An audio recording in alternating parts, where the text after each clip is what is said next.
play with Funny. Nah ini aku udah bawa 3 teman aku, tapi karena di sini kan kita rencananya mau main rank games, nggak mungkin kalau cuma berempat, jadi aku bakal ajak temanku yang jago banget. Dia tuh top global gold laner. Hai. Ya, kamu dan Funi bikin gimmick buat ngeprank temen Funi dengan pura-pura main jelek, biar mereka pikir kamu nggak jago main Mobile Legends. Begitu mereka lengah, kamu bakal langsung nunjukin skill aslinya dan menangin gamenya. Oke.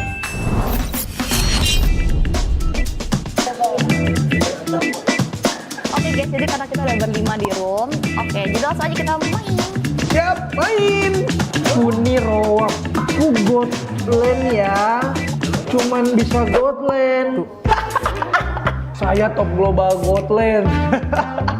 Kok dia bisa gambar? Oh dia bisa Kali ya. Seneng dah. Apa dia main di sini? Dari tadi kita udah mau kata-katain dia, sumpah. Apa jadi kota gitu sebenarnya? Aduh, musuhnya ada cyber nih guys, kita harus pura-pura nggak tahu, pura-pura. Aduh, mati nih. Dia udah udah lama nggak main ngerank. Aku mau dijagain dong. Kayaknya butuh badan. Mau dijagain.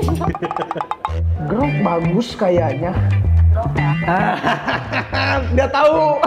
Oke, langsung aja kita troll guys. Early game kita troll ya. Oke guys, kita awal-awal kita pass clear. Abis itu kita pura-pura masuk ke tower musuh. Terus abis itu Surya. Wait guys, kita pura-pura mati ya. Pura-pura mati guys. Aduh. Maaf ya teman-temanku. Maaf ya. Tinggal nih, thank you. Wih, marah cok dia cok. Dia mati kena tower. Ya. Ini kayak sengaja deh. Aku bantuin Karinya udah mati 2 kali. Gak ada gerok. Tadi kalau ada gerok kita dapat sumpah. Iya. Oh ini top global nih. Lah. Masuk tower. Bang, ngumpet di mana bang? Gak ada yang ngumpet, gue yakin dia ngumpet. Gak ada kata maaf. Gue nggak mungkin. Oke guys, Gue kita yakin langsung ini serius pasti kali ya. kayak. Muka-mukanya udah muka-muka kesian guys. Ayo guys, kita serius ya. Kita serius. Ini brawl kah? Lihat dong, itu kali udah mati 3 kali. Masa gue tuh udah mati 3, menit 3, semenit mati. Mati 4, sumpah. Gue push. Oke guys. Slow guys. Mereka ini bakal terpukau nanti. Gue ikat. Mahal itu dia loh. Gelo. Oke, slow bang. Gue menangin gamenya sekarang ya bang ya. Oh, sekali lagi mati. Ya aduh, ngelag. Nice. Gila Kari. Oke. Sepertinya kita harus mati lagi guys, sekali guys. Kita prank lagi boleh nggak guys?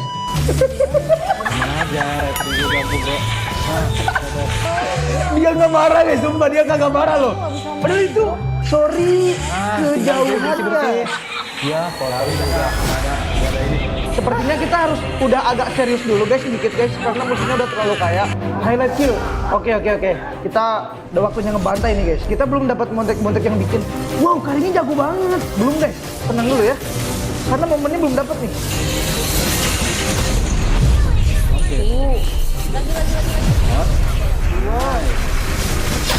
Guys. Gila. Diingetin guys, gue diingetin guys. Let's go mid. Kayaknya jago ya. Jago tiba-tiba. Ikut jago ya tiba-tiba. One strike, one kill. Oke bude. Ngelek. Wait. Ya. Mati dong. Mati tuh. Double kill. Ngapain dia? Keren banget sih Kari. Keren guys.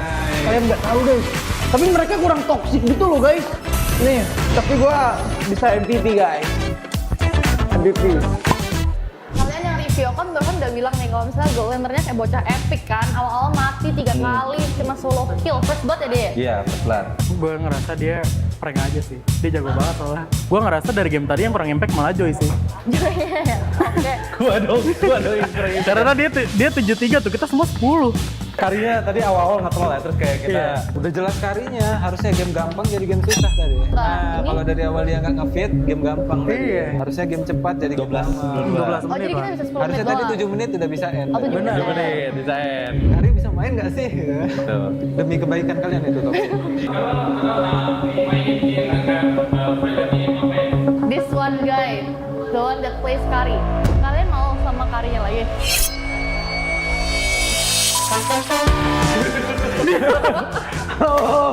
Halo, halo bang, Dino. Bener kan dari AI kan? Halo, kok kurang toksik tadi? Ah, jadi kamu denger kita ngomong nggak? Denger. Kenapa sih harus 3 kali Kurang di kedengeran ya? awal gitu? Kenapa cuma 3? Enggak, itu cut wave yang di atas itu harusnya dimarahin itu. Udah tadi udah marah tadi. Udah. Kalau sampai 7 kali tadi langsung AF kan? Ini mereka berdua tuh alter yang parah nih, no. Oh iya. Iya, Iya. dia mulai main ML tuh karena kamu. Oh iya. Iya. Masa sih? Iya, Kan aku dihujat terus. tapi nggak pernah pensi kan? Kalau yang ini dia alter yang parah, tiap alter ego selesai match gitu dia selalu ngechat alter ego menang nih. Oh iya. Tapi pas sebenarnya mah diem gitu, dia kayak nggak apa. karena shock aja. Bayangin orang yang ngebuat lu main ML tuh ada di samping lu sekarang. Dia happy lah pastinya karena baru pertama kali jumpa langsung mabar kan. Nah kalau untuk kata-katanya ya semoga juara MCM.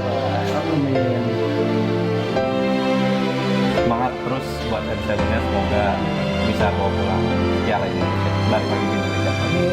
Hokinya sampai grand final. Hokinya sampai grand final.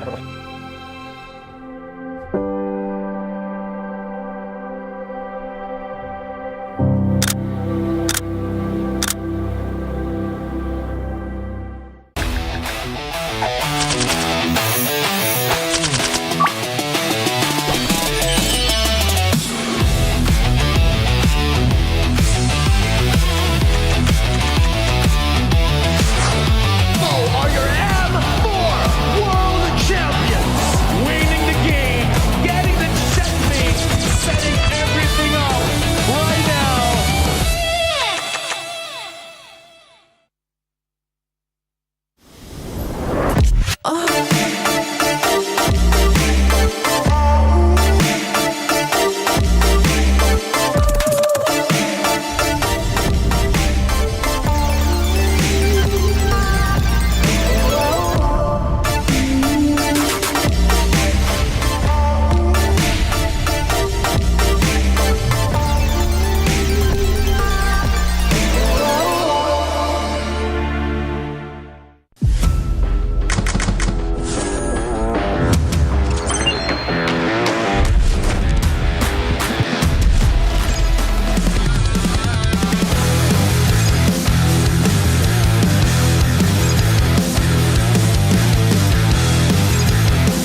15 Pro, M7 official gaming foam.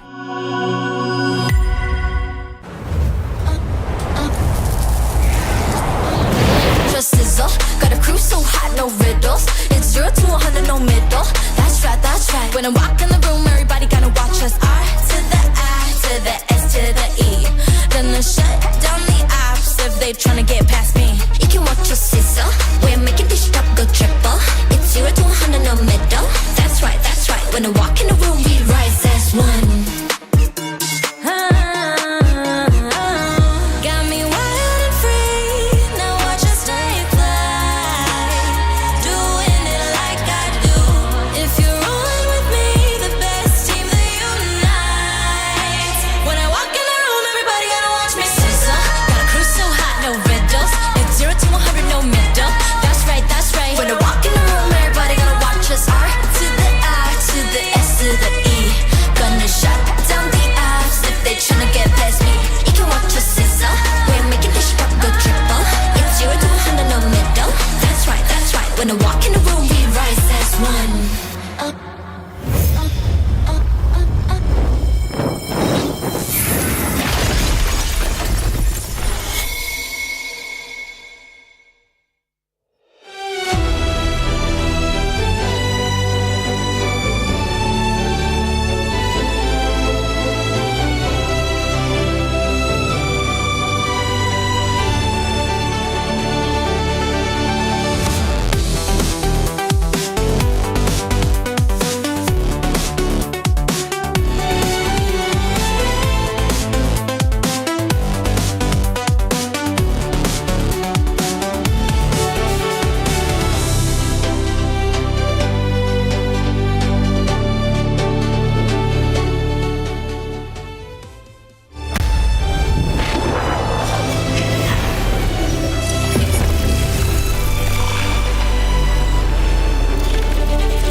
Jakarta, Indonesia, the battle will start here in the M7 World Championship. Let the world see us.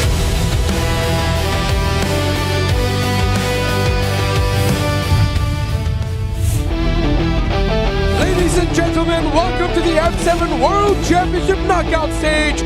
Introducing your hosts, Rose, Glenn Victor, and Eterna.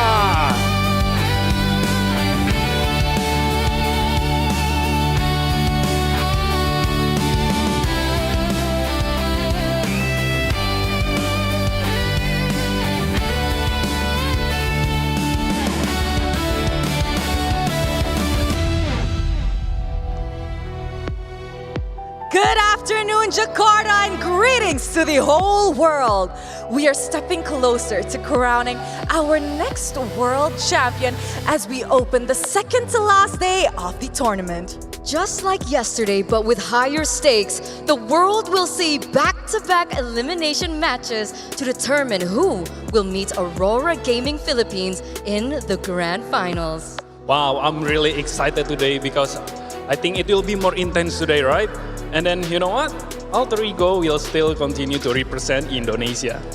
Yes, indeed, Glenn. I'm pretty sure today will be exciting. We have great games, and of course, I'm pretty sure a very loud crowd for everybody. But you know what, Glenn and Eterna? That is not all. What do you mean? What else is there in store for us today? Wait. It's V coming back here with us? Now, I know we all love V, and of course, you guys can catch V at the M7 Carnival. And of course, Glenn, to all of our fans out there, you also have a chance to meet and greet your favorite players at the M7 Carnival. Well, you know where to find me after this. I want to come with you. I want to come with you to the M7 Carnival. But what else do we have in store for us today, Rose? Well, Eterna, on top of that, we are also taking a moment to celebrate what this tournament has given us so far. We will be having an awarding ceremony to give well-deserved recognition before we dive back into the chaos. So, of course, if you guys are watching at home or here in the arena, don't forget to settle in. Because today will be full of action. And history will be written. This is the M7 World Championship Knockout Stage. Let the world see us!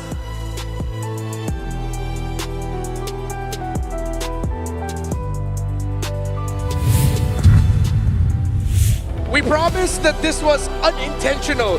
We did not intend that at this point of the tournament we'll have 1, 2, 3, 4, 5, 6 Filipinos on this desk. And yes, I did not miscount. Welcome to the panel and the caster sessions. I'm glad to have all of you here. Our panelists for today, our two analysts, we have Leo and Wolf, the animals from the Philippines. I'm also counted there. I am technically a panda.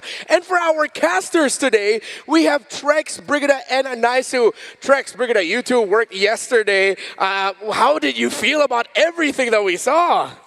I was super hyped. Super hyped? Super hyped. I don't know why I did this, but you know, I was jumping up and down even though I wasn't necessarily the play-by-play yesterday.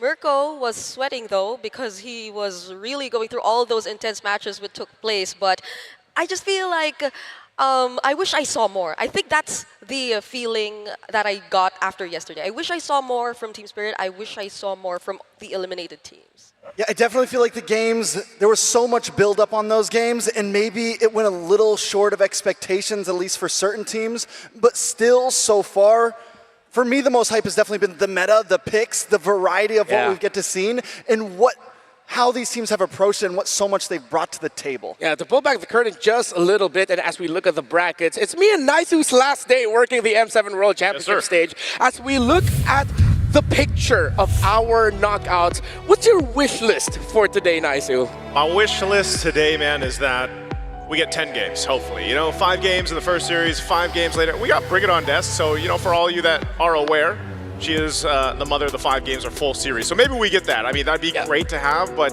nonetheless, I want to continue to see the meta pushed. I think we've had a lot of interesting picks. Maybe we'll still see some today, and then even tomorrow for the grand final. Well, you're going to hear more from Naisu, Trex, and Brigida as they will be calling the shots. Leo and Wolf, Team Liquid versus Alter Ego. Philippines versus Indonesia, again in an elimination match, but this is a crucial one. Only one can advance. There's so many good storylines that you can see from both teams, but particularly for Alter Ego, this is the defense of this nation, and I think that they're going to give it all against Team Liquid Philippines today. It's also a 5-year-long journey. The last time we saw Alter Ego on the world stage, they went almost all the way, cut short by the GOAT himself, Carl Teasy. They'll be going into pure combat here today, a best of 5. Would not be surprised if this goes all the way. To double down on the idea of how hellish this lower bracket is, whoever wins this first matchup between Team Liquid and Alter Ego has to go up against Selangor Red Giants in the lower bracket finals later tonight. How crazy is that? Imagine if this first series goes to 5 games. You get what, maybe an hour before you have to face off against the Giants? And especially since for these two, it's all about redemption, salvation, domination. For Alter Ego, redemption is for Onyx and their own M2 run ended by Carl Teasy in the same place they have secured right now. Salvation, on the other hand, is about continuing their last stand for Indonesia after eliminating Team Spirit. But Leo, Team Liquid has a great story of redemption for them as well. That's right. Several times in this tournament alone, they have fallen. And with that, they have chosen to shake off the moniker of the final boss, which is very understandable given the weight on their shoulders. They are going for the golden road, and it's taken a while for that stampede to begin. And whoever wins better be prepared to embrace domination as they will be standing in the shadow of the giants. Yeah, that's actually an interesting point. Team Liquid themselves have already looked at their final boss name and said, we have to give that to Aurora. They're already in the grand finals. To be fair, most of the teams have thought that this is the most competitive M series yet, especially from a player's perspective. Most of the teams that we've seen have show that they can lose to specific teams. Like, for example, even Aurora at the top, you might say that they can lose to Alter Ego at any given notice. They even have to go through five-game series themselves. So this is such a difficult M series to have that even a final boss might not even exist. Yeah, they themselves said, we are no longer the final boss. A little bit more humility from the cavalry. They're now looking towards, well, accomplishing the Golden Road. And that's the only time for them they can finally call themselves the final boss. But we have to talk about Alter Ego. Their story is nothing short of a Cinderella run. They are something special, I feel like, and Alter Ego could be in the cusp of making MLBB history. Ooh, that's that was the past, but for sure right now it's going to be totally different. One thing that I do want to look at is how Kautizi was able to develop from then on. I think this was what, 5 years ago? 5 years ago. My math is five and change. 5 and change, and it has developed in a way where now Kautizi can not only play that assassins but can also play the tanky heroes, and I think that he really set the idea of what every jungler should achieve.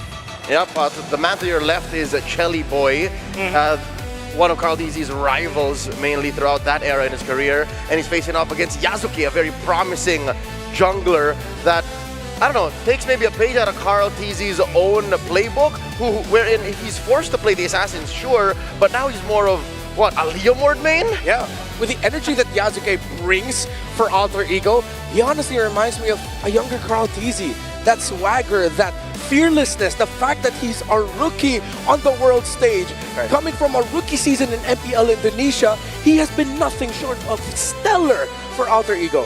You can even ask some of the other junglers that have competed here in this tournament, and they would say that what's amazing about Yasuke is that he is unfazed when it comes to facing up against even the best of the best in the business. But we have to also talk about other people right there. Now, I actually saw the two explainers, and Sanford has been phenomenal all throughout, but I think that Nino has captured the hearts of many, not only because of his outside the game swagger as well as his antics on broadcast, but also the way that he plays and how pivotal his gameplay as an explainer is for the team. Oh yeah, when Nino is playing at his best, you could swear that he was telling you what to do like he was Padre of La Familia.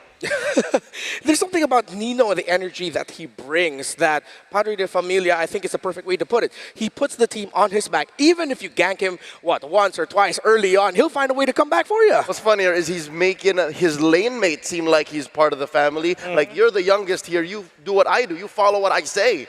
And what I'm really just surprised is that he himself will just consider himself lucky. When I did some blind tier list with him, he just placed himself in number 7, lucky number 7, because he feels like that is just really the story of himself as well as Alter Ego. They were just lucky to be here, but at the same time, they're showing that they deserve to be here. Yeah, at this point, man, I don't even consider it hokey anymore. Their word for luck, I don't think it's just a luck.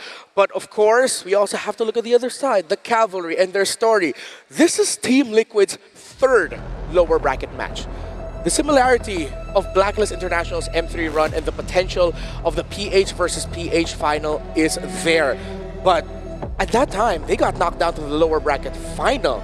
This time, they crawled all the way from the first round of the lower bracket. And I think you could say that Oheb, you might say, it's so nice, he's got to do it twice. I think that's what he is thinking about now, because he was part of that run.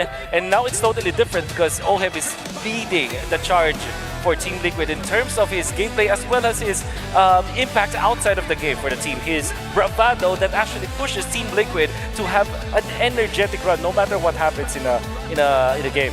Given the ups and downs of Kiel1's career, I am surprised to see him even more hungry, even more thirsty to win another World Championship. And funny to remember that here in this very stadium, he got swept by the gentleman he's playing with now. Yeah. So imagine the twist of fate. Imagine the rewriting of the narrative that he finds himself in the middle of. Yeah, at the center of the cavalry is a man looking for redemption, redeeming himself from a past that was a sweep with now his current teammates. Even Sanford said in an interview, he pointed that out. When we last met in Indonesia, we were opponents. We swept them. I'm here with him now, and I want to win with OHEB. I can say that they are doing everything that they can. There are so many challenges though, but I think that it's all about just the adjustment. What I can really say about the Team Liquid is that it wasn't a clear run when it comes to their matches, but when it comes to the actual games, it also wasn't an easy run for them. Despite them being dubbed as the final boss at the start, teams have really challenged Team Liquid to the break. Even a team like Aurora Turkey, which we didn't think that can actually go toe-to-toe up against Team Liquid, have challenged them. However, Team Liquid knows how to adapt. And I think what we really learned yesterday is that even when they are struggling individually as players, there will be a time where their experience kicks in, and then they can just bounce back and be back into that game where they can win the matches. But they're going to be up against a team that they themselves call an anomaly. Alter Ego is one of the most difficult to read teams in the M7 World Championship stage, and I think that's what they think about their luck. It's not the luck, it's the unpredictability of Alter Ego. I think that is an anomaly in itself to call Alter Ego a team that's so hard to read, because as a big fan of this game for the better part of the past decade, we've dedicated ourselves to studying and analyzing it. Alter Ego is clearly a team that likes to be on the front lines. They like to fight, they want a fast game, and that might be something that Liquid can take into consideration. They never want to be on the back foot. Luckily, OHEB now know how to play that Sora very aggressively, although a little too aggressively yesterday. Let's see how Liquid has gone on in doing their homework. A storied rivalry between two regions synonymous with glory. Indonesia and the Philippines. An elimination match between Team Liquid and Alter Ego.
For the Golden Road, let's go Team Liquid! And their opponents, Indonesia! Mana suaranya?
music alone, it feels like I'm watching Sephiroth and Cloud, Ichigo Kurosaki and Aizen. Think of all the anime final battles you can think of, but this isn't even their final battle. Liquid and Alter Ego. Alter Ego carries the hopes of the host country, while Team Liquid carries the hopes of MLBB Esports to witness the Golden Road. For Team Liquid, it's Coach RC and Coach Tic Tac. For Alter Ego Esports, it's Coach Sepher and Styx. With them is the M7 head referee Gary to ensure the integrity and fairness of the tournament. We are going to be talking about Team Liquid first. Who are the players we have to highlight? That's definitely Sanford, as he is one of the players, the expilators, the top expilators in the tournament with 10 unique heroes and 50 total kills, followed closely by Caltizi, 32 total kills and 28 Lord kills, #1 in the league. You can't take away these major objectives from the GOAT. Also, let's not forget the chef, Sanji, #1 in assists among all mid laners, and of course, #1 in first bloods among all roles. He scored 6 first kills all throughout M7. It's clear that Team Liquid are just revving up to become just as aggressive as El Familia. Some of the most important stats in the metagame today lean towards Team Liquid.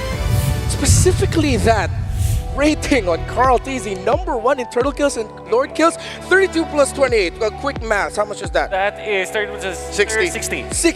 60 total major objectives secured by the GOAT. And yesterday, he scored his second recorded Savage in M Series history. And they were almost losing that game. They could have won it easier, but when the comeback of Caltizi, that game felt to me like Caltizi is telling his teammates, hey, can you relax? And I'll take over. And that's exactly what happened in there. But what we do know about Team Liquid is that they have high priority when it comes to neutral objectives, even investing their draft towards that first turtle and then snowball afterwards.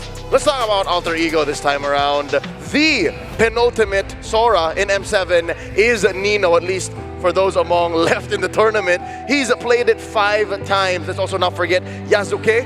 Great kill per gold, turtle control rate as well, and lord control rate. So consider this, Caltizi has scored the most, but if they go head to head, it's more likely that Yasuke might have his way. Yeah. Of course, we have to look at the mid lane. Hijime, I want to say yesterday against Team Spirit, was stellar. #1 all players in damage per minute. I think the Eve of Hijime definitely needs to be respected. Definitely needs to be respected. The fact that it is one of those heroes that will be prioritized by most teams in any given draft. The fact that Hijime has mained that hero for years now. Many seasons in MPL Indonesia, he has been good with this hero. And I think that there is just some happenstance, some luck maybe for Alter Ego Esports to have some of their signature heroes be viable in the metagame that we have right now. You know, I usually go towards the idea of, hey, let's look at the row mid trio because that's where everything begins here. But I think for this series specifically, we can look at the side lanes, the head-to-head matchup there. Of course, Sanford versus Nino, Arfi versus Oheb. There's an explosiveness to Arfi's game that I feel like Liquid cannot overlook. Is that an explosiveness that starts with an F and ends with a Rhea? Yes. Oh my goodness. And I think that will be a ban here. I was running through some of the drafts of these two teams just last night, preparing on what they can bring to the table eventually. And I feel like there is that dilemma between the Freya. I think it's much better to just take it away because that kind of removes the Leomord anyways, or that kind of frees up the Claude. It's such a niche pick that, or niche ban, I mean, that if you ban it early, it kind of opens up the draft for you easier. So I think that it will be banned out by Team Liquid. So by taking out the Freya, it's more prevention than cure. Exactly. The other side of the map, Sanford and Nino here, I think they are very similar in terms of how they play. Where at one point in the Filipino language, we have this word, we call it pitik. It's a flick of the switch in their brains where suddenly they can just go, I will carry the team, go with me. And that's why it's so easy to see that if all else fails, the rest of the map is going haywire, you gotta rely on the Apex Predator for Liquid to find their footing. All the while for AE, as long as the Padre is okay, then El Familia will be okay too. I think between Nino as well as Sanford, when we were just looking at expectations and how they perform in this particular M7, some would even say that Sanford might have underperformed, whereas Nino might have overperformed. And I'm just saying this because we were setting expectations before they actually started with M7. And I think that's true, at least for the Nino part. I think Nino has really exceeded the expectations of people. I think that he is really important for Alter Ego. Whenever he has a good game, you can see that the entirety of Alter Ego just wins the game. We are heading into the draft. Heading into this day, it is close to almost a 20% difference favoring blue side in the M7 World Championship. Team Liquid, blue side, 82% win rate, 43% on the red. Alter Ego, 75% on the blue side, 67% on the red. Of course, Alter Ego having the cleaner record in the M7 World Championship stage speaks about that. Bans are already up. First pick, we got Kalea as an option, or could they surprise and go for Claude? It's always that Sora as well. We Sora, yeah. not talk about. It's going to be the Kalea for Alter Ego, their priority. Usually, Team Liquid will answer with a good catch-up late into the draft. I think right now it's worth it to just get a Purify hero like the Claude, for example, or maybe take this Leomord right now.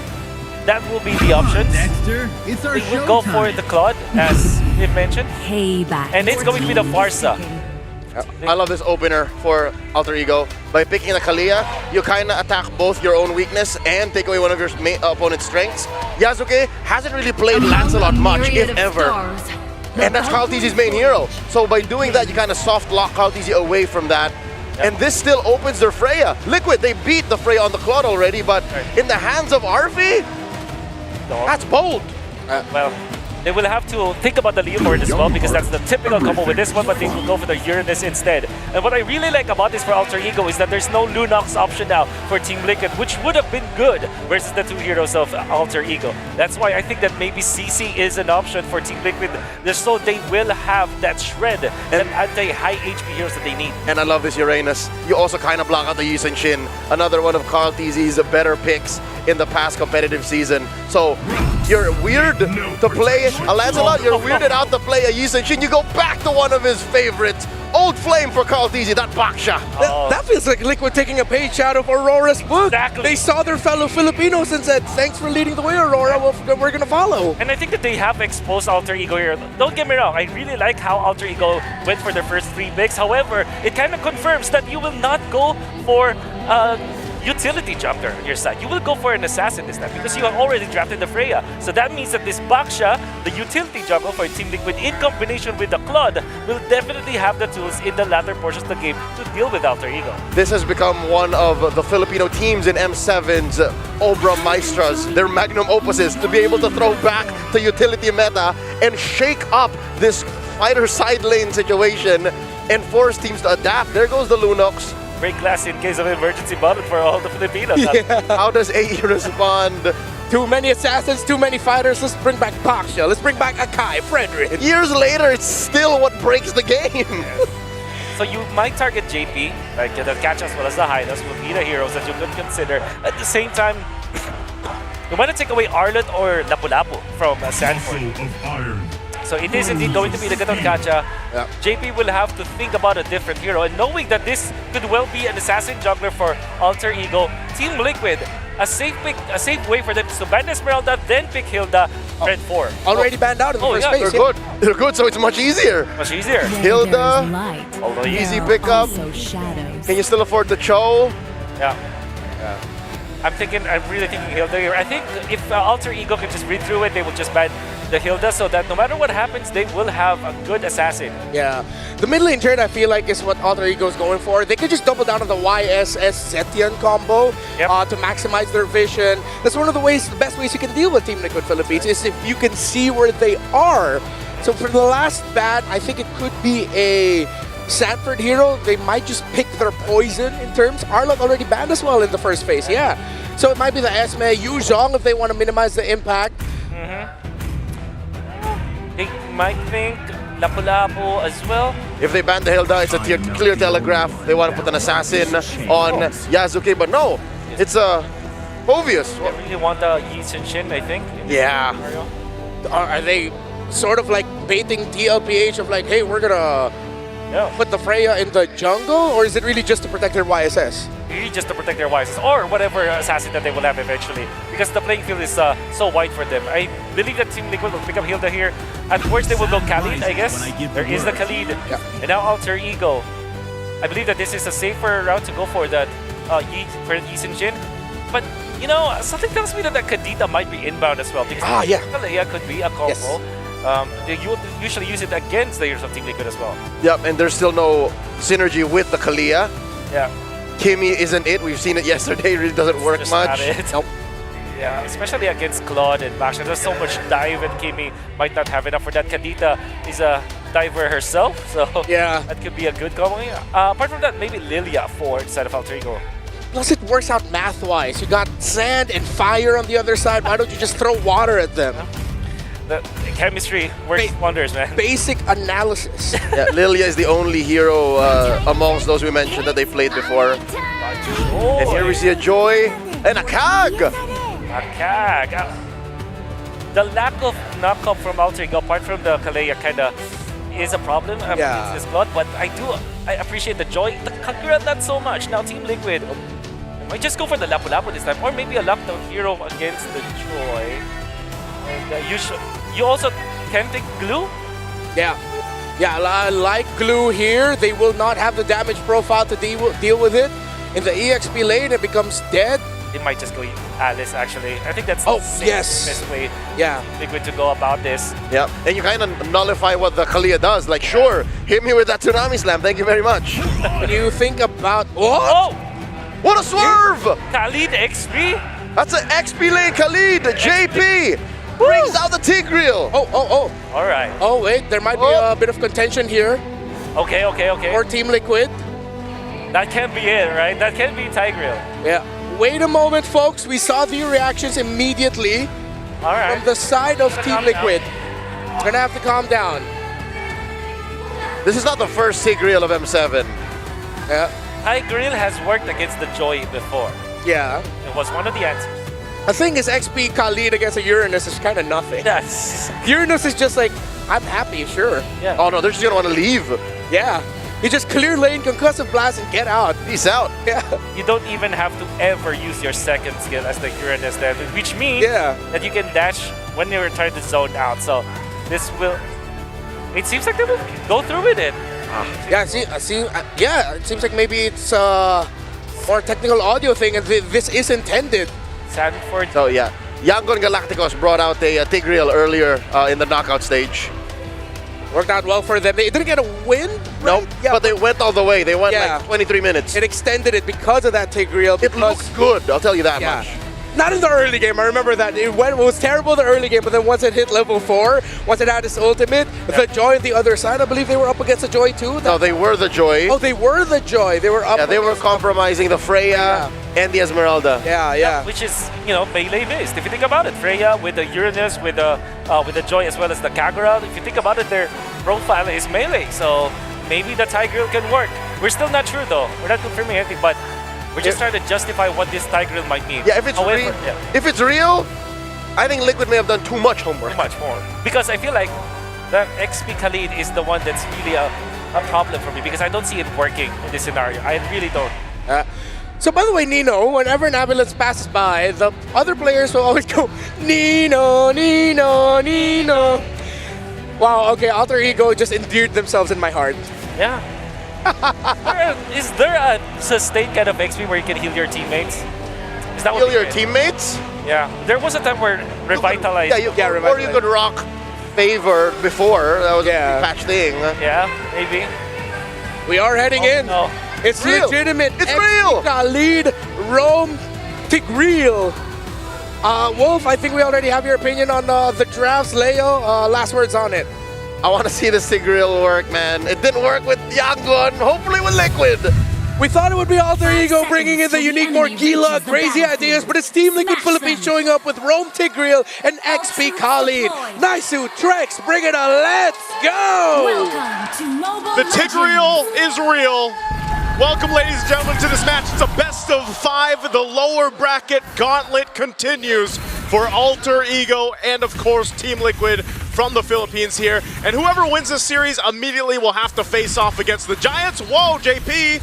All right, they'll have to face off against the Giants, Trex. How are we feeling about the draft here? I mean, there's definitely a couple off-brand picks, but I do think that happens on both sides. We have the Tigreal that didn't work previously, but we also have this Kagura with a 0% win rate. Yeah. So both teams have some picks, the Tigreal and the Kagura, that take a lot to work. Yeah. They have a good skill ceiling. Even though the Tigreal seems like an easy-to-go hero, if you're not landing those implosions, there's a problem. Yeah, and I feel like Liquid too, despite the many questions we already have regarding this draft, so long as Oheb shows us a similar gameplay as he did on this squad yesterday, then I feel like they will at least be fine. But that is knowing that they're up against Arfi on the Freya, and Arfi on the Freya is a completely different beast, so yeah, we'll have to see him exert double the effort if he wants to actually manage this lane at least.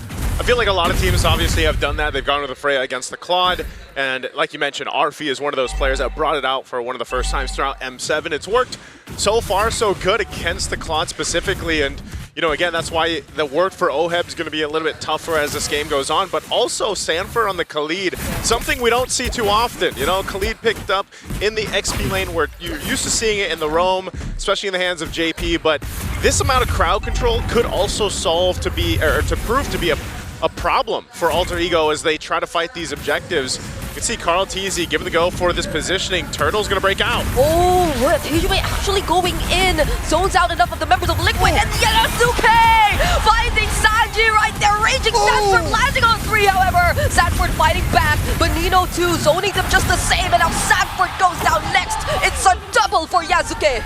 An amazing response from Alter Ego. Team Liquid, I felt like, should have had the Avenger looking to mid-side. Oheb will get away safely, but still, having the Basha, you feel like there should be some advantage there. But Yasuke quickly switched shifts. Listen, we weren't going for the turtle. It was a bait, and they find Sanjin. At that point, it's an easy win for Alter Ego. And I think we saw that slight knockup too, helping Alter Ego dealing with Oheb, and maybe that's all that they need, because right now, they can be the ones playing aggressive. Yasuke with 2 early kills on this Joy against the GOAT Carl TZ, man. You know that, like, especially in the difference in terms of the rotational speeds with this Joy and also the lead that you get, provides to be quite a bit of damage in the hands of Alter Ego, and that's already what we saw. Setup. They're gonna commit on JP.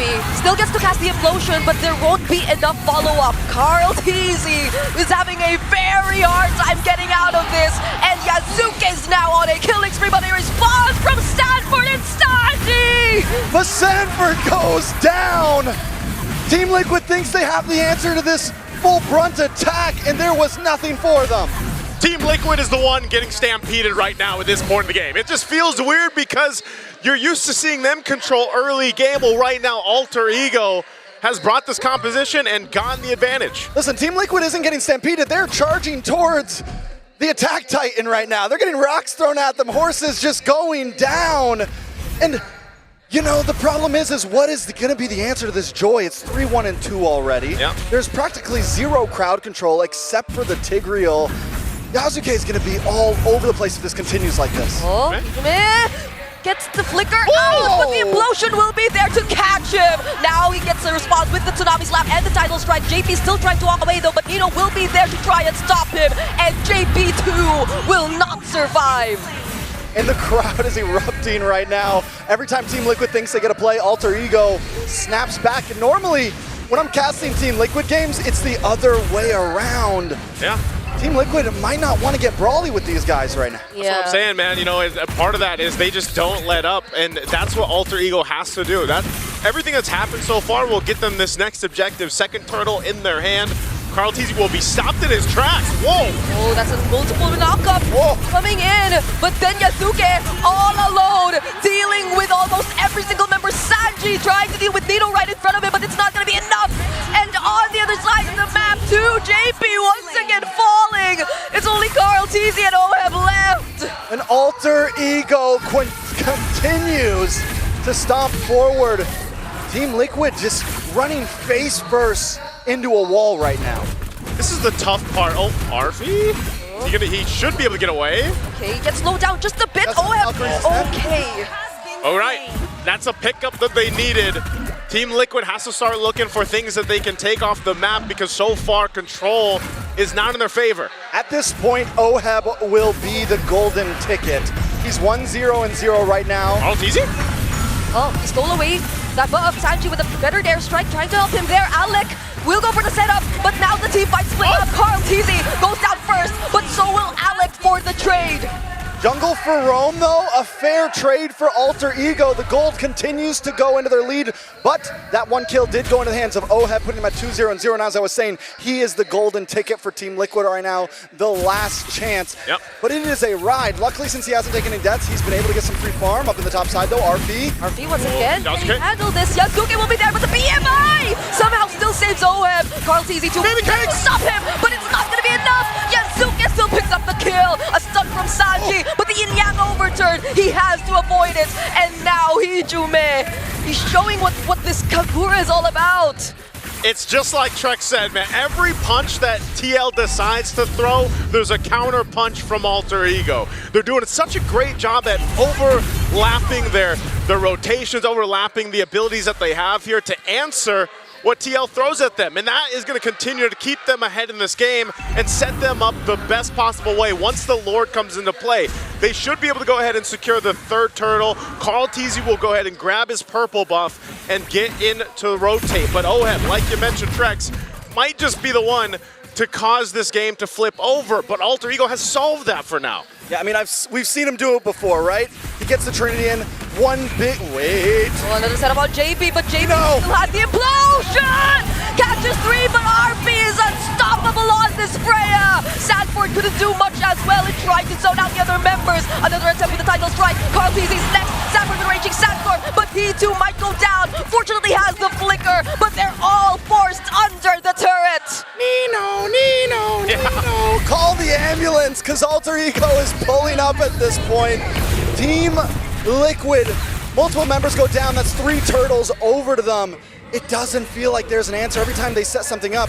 I know Nino's not on a flashy here right now, and it looks like it's all Arfi, but every time a feathered airstrike comes down, Nino jumps on to Sanji, and it's just unplayable. The Farza can't get more than 2 of those feathered airstrikes to come down. That's how you deal with it. You know, you kind of stop the amount of uptime that feathered airstrike has, and so far Alter Ego's been able to do that.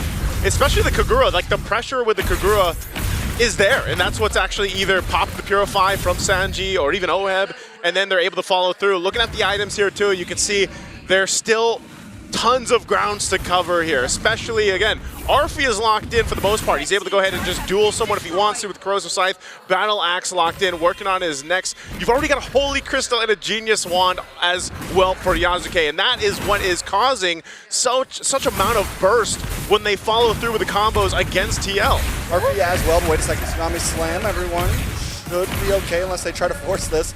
But Arfi picks up the Corrosive Scythe, goes into War Axe, and now he's working on an Endless Battle. Nice true damage going to be coming through to deal with Carl TZ in the front line, to deal with JP. And we're seeing that Carl TZ tries to find a way in on this Basha, but he's just getting gut checked every time he runs in. It's a little weird too, just because, again, this is not a hero you usually see on Sanford. You can see that Sanford isn't necessarily able to do what you're used to see him doing on the likes of like a Yuzhong, for example, or even the Uranus or Narla, or like whatever he decides to pick up.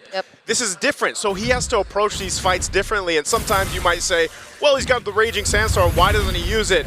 But even so, if he gets that setup, they just necessarily don't have the damage yet with this lineup. I mean, you're 7,000 behind. You need time to go ahead and build up. There are some key items being picked up here, but it might be some time. He does pick up a Malefic Roar. Damage Khalid, He win. Yeah, but he win for Blade of Hepatis second, I'm pretty sure. He just got in the Blade of Hepatis. Heptasis. Blade of Heps, yep. Sorry, And the Malefic Roar, yeah. And so Malefic Roar went first. Normally it's the other way around. So that could be a reason why we saw a slightly lack of damage from him in the early phase. Trying to get those big picks, and maybe it makes the difference now, but still it's so hard to land on a Hijume. Another setup on JP. Still gets to dash out though, but then RV might just get punished here! That's the setup with the Raging Sandstorm and the Blazing Joint coming in from Oheb. Now they're trying to target down Nino. Alec very low on HP as well. Somehow Team Liquid have regained control over the objective. Oh, they have control of it, but Lord is still for the taking here, knowing they have the numbers advantage. What can Yazuki do here if he goes in?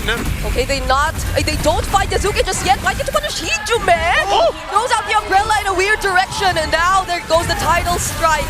They won't go for a setup anymore. Alec doesn't have the Tsunami Slap with another strike, might just finish off the kill. But Yazuki finding two. It's now Evan Sanford going down. Carl TZ might just be next, and that's a triple for Yazuki. Yazuki waited patiently and it all paid off. I'm watching him. I'm waiting for that green dot to pop up. He used the electrifying beats already. He hung out in the tri-bush. And Carl Teasy, instead of checking it, goes for Hijume. So it buys Yazuki enough time. And I'm a little worried when he came in, but no, he had enough damage. He's able to turn that whole thing into his hands. And now the Lord is into the hands of Alter Ego. My goodness, man. There's been talks about Yazuki and what he's been able to accomplish up to this point, and imagine he is 9-1-6, started so strong on this Joy pick, and against Carl TZ too. I mean, the game plan was apparent from TL. They wanted to go and just get the kills, not so much commit to the Lord, because they want to go ahead and get some shutdowns, get some crucial gold for them, but it didn't happen. Alter Ego responded really well and kept things under control. And now they've got the Lord, so they can go ahead and get ready to get to the base of TL. They are massively ahead in most departments. Yeah, the roam nearly isn't different there, but it's still difficult for JP to exactly decide, is this a fight we should take? Should we set up here? And then even for Sanford to follow through. He's going to go for a little bit defensiveness now because of the amount of magic damage that is coming out from Alter Ego's lineup. All of them had to prioritize the magic defense first, but then you also have to deal with Arfi. You have to deal with the other members too. Whoa, Feathered Airstrike. They will be focusing on clearing down the Lord first. Might be a slight mess up on the push there, but still, they do get the Holy Defense off on the bottom tower before the Lord connects, so they get a lot of damage onto that, but Tier 2 in the mid still standing, but with the AK gold lead, Alter Ego aren't going to slow it down, they're not going to freeze lanes, they want more out of this push. We'll see how they approach it. Again, Tier 2's all going to fall. They set up here under the top. Kurenaka flicker from Hijume takes down Sanji. There's the implosion. Sanford to finish off Hijume onto the back lines. We are going to take a look at OBT though because he cannot tack the damage anymore. Everyone's getting bursted down. Not even the blazing doing is enough. Another triple, but this time for Arfi. And this might just be it for Alter Ego. They have to wait for the minions to push in, but they're nearly there. They see the win in sight. All they need is a few more seconds. Alter Ego Esports in a dominating fashion might just put an end to game number 1. Sanji Feathered Airstrike, but that's all that he's got. What? A shutdown on Yazuki though. They might have just saved the game. Have they saved the game? Although the Feathered Airstrike comes out with big value. How does TL make it happen? In a matter of seconds, Team Liquid survives. This is what we love MLBB for. Team Liquid still in the game. Yes, the gold lead is huge, but with a comeback like that, with a survivability like that, just about anything is possible from this point. That is one of the biggest defensives so far that we've seen in M7 to buy more time. Again, we're going to look at the replay here, brought to us by Visa. Look at this. It's all initiated here on the bottom side. They get a great team fight in their favor, throwing everything at TL, but then because the waves weren't pushed the way that they needed to actually end the game here, it took a little bit too long, and you see that 20 seconds for Sanji on the death timer. At that point, bought him enough time to change the course of that defense. Now, what does this mean? Does it change much? Not too much. They stayed in the game, but this Lord is up, and now Alter Ego is starting it up. I don't know, man. You never count out Team Liquid. It might not change too much, but it buys more time, and we're closing in on the 15-minute mark. Gold is getting past the 40K mark for both teams, and things are going to get more and more aggressive from Team Liquid as we move forward. We're going to focus on the hero, Sanji with a Feathered Airstrike too, but Yazuki just goes in for the dive! OHEF goes down first! A very unfortunate sequence of events for Team Liquid after that defense. A double kill once again for Arfi. Sanford finds the trade on Yazuki, however, but Sanji somehow dodges this, but not the attempt from 3 members of Alter Ego. It didn't change too much. We're back in the base, but this time, Alter Ego will be able to take game 1 under their belt. And there you go. The series started out strong by Alter Ego, and that's going to be the first loss, by the way, for Claude from OHEB. And that's tough to deal with because it just seemed like, I don't know, the draft wasn't working in their favor, but every team fight from start to finish was just all Alter Ego. Honestly, none of that felt like it was working in their favor. Yeah. Was it just the Tigreal? Was it just the, the joy, And I don't know, for me, it wasn't just the draft. Team Liquid made some mistakes in the early phase. Yes, they fell behind. That was okay. You lose the one fight. But then they kept on going for it. They fed into what Alter Ego wanted, and once we saw that Joy get to 2-0 in that first team fight, I felt like they should have kind of hit the brakes a little bit. Yeah, so much struggles for Liquid at that point. The draft, it wasn't just a draft, but it, I feel, played a really huge role because it didn't completely enable nor emphasize on the strengths of Liquid individually, and especially what they're able to do as a team, because they couldn't even, or we didn't even see them attempt to go in at the same time. There's always one guy getting punished first, be it JP or even Carl, and I don't know, there are just so many questions for me when it comes to this game. I'm sure our panel has questions. I'm sure the viewers do, but hell, that's one hell of a game for Alter Ego. We're going to throw it over to the panel to break down our game one. This is why I say when I look at Yasuke, I look at a younger version of Carl TZ, hungry for the kill, going for that punish. And here's a little note about Filipino MLBB. We love to use our minion waves as a tool. But what happens when you have two side laners, a Freya and a Uranus, known very well for cutting lanes and making sure that those minions cannot be used as a weapon? And you can really see that it just not gonna work. I mean, we said that the Khalid might struggle in the laning stage, and it did. The unfortunate thing for Team Liquid Philippines is that they allow the Joy to be the draft for Alter Ego, where usually you want to not give the Joy the first turtle.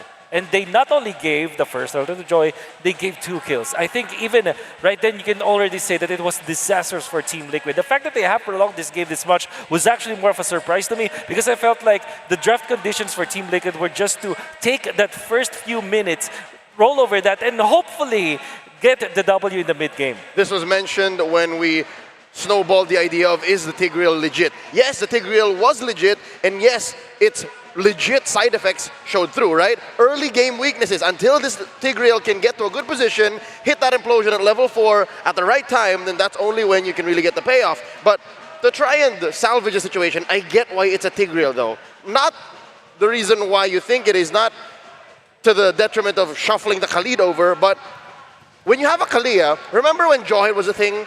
Tigreal showed up. So when you have a hero that likes to throw people in the middle of your lineups, you kind of want to pick a hero that's happy being there. So that's what the Tigreal was. And we saw some signs of it working for Liquid, but again, as mentioned by Trex, there were some moments when it wasn't just a draft. Something about playing on this stage here in Tennis Intersenayan takes out, I don't want to say the worst, but a more aggressive side of Liquid that we haven't really seen much of in recent time. And to be fair, there is not much that they can do when it comes to their aggression, because they're dependent on the ultimate of the Tigreal. And JP, when he had those openings, he actually looks electrifying for his side of Team. Yes. I think it's just that first turtle fight that they should have won. They drafted in the Baxia, and then they also have this Khalid. They really have to counter that Joy by taking away the first turtle and maybe rolling the game over from that perspective. Even that stage, I would say that there is still a win condition for the side of Alter Ego. That's why I felt like Alter Ego has the superior draft in a way that they have openings in most parts of the game. Whereas for Team Liquid, you really have to get that first turtle going in for you. Unfortunately, that wasn't the case. The Joy had 2 kills in the early stages, and you see how well Yasuke plays and pilots this hero. Yeah, the lineup of Team Liquid, it looks like it was too complex to make work in this game number 1. Their conditions had like X, Y, Z, this has to happen. Use time this, when I get Tsunami Slam, then I Implosion, then Sanji, but then no one's stopping that Joy from accessing that Farsa. It was overcooked by Team Liquid. You know why I agree with that is because in the latter stages of the game, we saw some skirmishes where eventually Team Liquid are able to pick off heroes from the side of Alter Ego. For example, the Farsa is allocated to take out the Kagura eventually, or maybe take out the Joy after the implosion. However, there are just so many bodies that Alter Ego are able to throw at Team Liquid. So whenever they do eventually get a pick-off, the trade-off is really bad. They don't have the implosion anymore, they don't have the Farsa ultimate, and they definitely managed that cloud with that Freya. So I think that yes, it was overcomplicated, and it was very conditional, and every time that you get one piece out of the puzzle for Team Liquid, they just break. Yeah. The lineup of Alter Ego, though, as mechanically demanding a Joy could be, the best players in the world make every Joy game look so easy, and Yasuke did just that. Every team fight, it was him having non-stop access to wherever Sanji or Oheb will end up being. And in the end, the MVP of the game is, of course, the young man, the rookie to the world stage, Yasuke, 11, 3, and 11. Great performance coming out from Yasuke, especially because of the start that he had. But one memorable thing that I remember, one memorable clash was when there was a Lord fight and it looked to be really Liquid, Team Liquid getting it. I think they got 2 pickoffs after the implosion. However, Yasuke thought, okay, no more implosion, I just have to wait for my ultimate, go to where Oheb is. The moment this clutch shows up, now it's my time to take down the members of Team Liquid. The timing was great, he gets a triple kill, salvages the fight, and then eventually wins it for the team. This is symptomatic of how Liquid's lineup is very reliant on everything going right. So yes, they got the 2-man pickoff for free, but where did it leave them? A majority of them at half health, a lot of their resources, ults, battle spells spent up, and that's why Yasuke came in for the cleanup. I hope we see that moment here on the replay. This is an early game moment, second turtle taken. Again, after that implosion, after the reposition by JP, there's really not much Liquid can play with. This is why I wanted to focus on the side lanes here. Proactive side laners are going to win this one. We know we can depend on the Roamid trio for both of these teams, but proactivity in the side actually spells doom for macro-centered gameplay. You know why that worked? Is because you will see them having 5 people invading the jungle of Team Liquid. Philippines, Alter Ego are so good at activating their side laners that they can invade. Fortunately, Liquid could have afforded it. Carl TZ is playing a box shot. He doesn't need that much farm. He can afford to maybe lose a small camp here or there. Worst case scenario, maybe a buff, and he can recover from that. But what made it worse is Oheb couldn't easily double lane. Sanford's main strength, the sandwalk, able to leave the lane. It's no good because you randomly leave your lane, you bump into 5 members of AE, you get punished. That actually literally happened in one of the team fights where Oheb attempted to go for the double lane, actually had to pop the blaze to do it, but then BMI out because there are 3 people in front of his face. He's not even able to clear that minion away when that happened. So the flash farm from Oheb did not happen in this game. 2, 4, and 3, even with the Purify. You gotta say, this team, Alter Ego, they were prepared against that Cloud. Yeah, we know them to be aggressive. We know them to be in your face. But 100% they know how to play the macro so well. This was a great display from Alter Ego in lane cutting. The Uranus and the Freya together constantly cut the side lanes to the point where Oheb could not find farm for himself because it would be way too dangerous for him to get out. He eventually built up to a Malefic gun and a golden staff as well, but then the rest of the team just did not have enough items, and he needed that front to stay strong against that Joy coming in to dive him. And definitely now, with the composition that Team Liquid had, there were so many answers from Alter Ego. There were so many good tech here coming from Alter Ego, particularly this Kagura that we have not talked about yet. The moment that he got his Holy Crystal did not stop. Although there will be times where he will be picked off. In fact, 4 out of the 12 times that Alter Ego died this game came from that Kagura. He already did his job. 7 assists with this side, with the Rupture as well, to make sure that no matter whoever receives that burst coming out of the Kagura will just drop. This is a specific hero to take out a specific hero of Team Liquid, depending on the team fight. For example, they might go for the Farsa to cancel that ult or threaten this Claude eventually, and of course, take out the Khalid when he goes for the quicksand guard. I'm hoping that Liquid are able to recover from here because there's 2 or 3 major things that they need to address going into game number 2 to try and equalize. Because Alter Ego, all they did here was play their game. And I love how Coach Zephyr did not really go far off the beaten path. All he had to do was go to page 2 maybe of his playbook and say, yup, that's what it is. We have to play the weird mid laner in the Kagura and maybe dig a little deeper to Yasuke's hero pool, play the Joy, who has now become what? A B-tier jungler? And they still got off scot-free. If they wanted to go into the Tigreal here, I feel like the Khalid made a lot of sense. We've seen the impact of the Khalid and even the Claude together with their aggression, but I don't know, part of me thinks that Khalid could have been something else. They could have just picked up their EXP laner in the first phase and then still end up setting up for the Tigreal. Or if they want to be surprising and honest, set up the Tigreal in the first phase, right? Yeah, that flex felt very fragile. Yeah. It felt like building a house on a bridge that could only take, 2 people. So I feel like the red side is not that amenable to flexible, which is weird because it's the last pick, right? However, we do know that when you're in the blue side, you can actually flex even more. I think that maybe Alice could have been good in that game, but you cannot fourth pick it in a way for Team Liquid. Yeah, it was tough, I guess. I mean, that's just all the pressures when it comes to playing professional MLBB. There's so many things to consider, statistics, strategies, which way are we going to go? Which is why we have some very important friends, of course, that we can utilize to our success. Realme 15 Pro, where is it? There it is. The AI insights from the Realme 15 Pro, win rate predictions, gold analysis, items, everything in real time. It's like having a strap coach in your pocket. That's the AI gaming coach for you. Doesn't stop there though. When the fight breaks out, it's consecutive skills. The feature lets you unleash a perfect preset combo, just one tap. It guides your strategy and elevates your execution. That's the full AI-powered edge. Perfect for people like me. From prediction to performance, it's a complete package. You play, we carry Realme 15 Pro, the M7 official gaming phone. So good, you can even play with your elbows. Don't try it in rank, please. If you want a Realme 15 Pro, why not you call a little friend to help you out for you? I got V here. He's back on the stage. This is his miniature form. He will later on hopefully evolve to his big form as we see in the M7 Carnival. Yeah. He's here at the M7 World Championships to cheer us all up. Ain't he cute? Sometimes we call him little V-chan because he's a tiny little baby and he's visited Japan. That's how we picked that up. Sometimes he even gets mistaken for a cloud because he floats around everywhere, bringing Visa's vision of being everywhere you want to be with his playful energy. V is here at M7 to experience the world of gaming and esports alongside all the amazing MLBB fans. He's here to cheer on every team, whether they're winning or losing. And remember, with Visa, stay safe, stay secure, be the champion you want to be. No, wait, be the real MVP. Get it? Get it?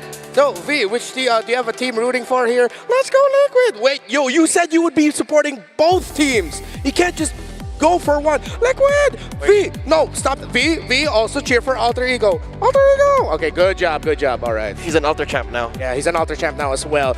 You also have bonuses in-game as the M7 bonuses for the pass went live on January 1st, New Year's Day, the day I flew out of the Philippines. Yeah, I've been here for quite some time.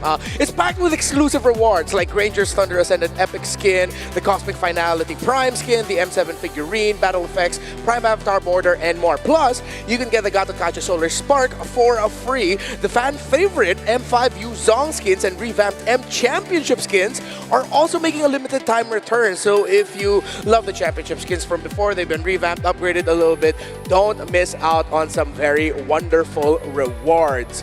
All right. I think in just a moment we're going to be hearing a few words from Nino and Sanford. I think we got a little interview in on them, so we got to see a little bit of interaction. Real quick, if there's one thing Liquid needs to change heading into Game 2, what should it be? There's really nothing. I think that they just have to be safe when it comes to like sieging, I guess. Okay. Leo, what about for you? Keep it tight, both in your draft and in execution. Keep it simple. Yeah, Alter Ego has kept things simple, but of course with those little bits of advanced techniques that you can bring into the game, and they took game number 1 away from Team Liquid. So now let's hear from Sanford and Nino to know a little bit more. Sanford, I will teach you. Saya akui AE emang hebat. Saya akui AE hebat. Emang hebat. Yeah. AE is great. Oh, I agree though. Okay, I'll teach you too. Yeah. Alam nating lahat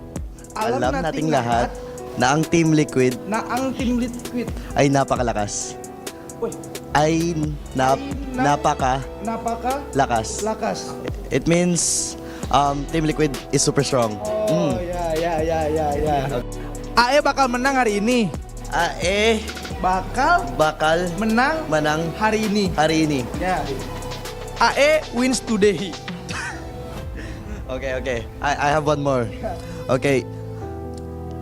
Team Liquid ang magkakampiyon. Magkakampiyon ngayong gabi. It means Team Liquid will be the champion tonight. Oh yeah. Wait, my team win today. No, it's my team. My team. My team. No, my team. I'm so glad. I'm so glad that we featured the family-friendly version of that.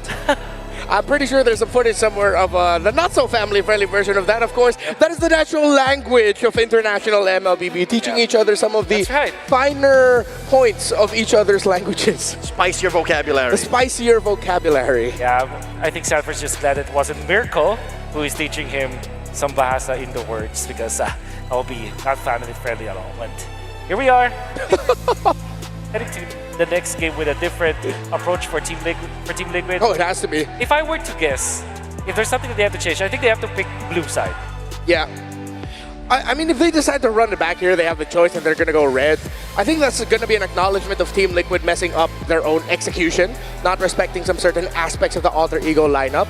But yeah, I'm on the boat of just play it safe, man. Just go to the blue. Yeah, it's easier to keep it simple on blue because you're not weighed down by the forced flex on red 5. You're not given the choice to make the mistake, which I don't want to call what they did in game 1 a mistake, but a loss is a loss. So that counts as a mistake. Yeah, it's the age-old kiss. Keep it simple, sayang. That's all you gotta do, Liquid. It's simple, sayang. All right, love it. Well, if they do get into the blue side, though, you will have to think of a different priority here. Or you might just go for the Claude, obviously, but in that scenario, I think the Freya should just be banned. That's what we're saying. Game 1, we mentioned pre-draft. By banning the Freya, you get so much in return. If they were going to go blue, they could still won. Ban out the Fanny, ban out the Grok, threaten the Zushin trade, ban the Freya. They didn't do it! Oh, Freya Esmeralda is... They're going to run it back! This is so good because this also prevents Hilda from Team Liquid, but immediately that's Loyi, as well as the Predator Team Liquid that bring out the pieces of the Exodia, and now you know that they are in it now. They're now locked in.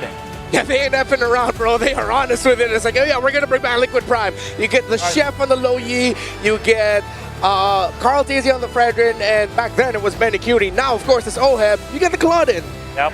Now I think you will now go for your Kalea. If it's still open, yeah, it's still open.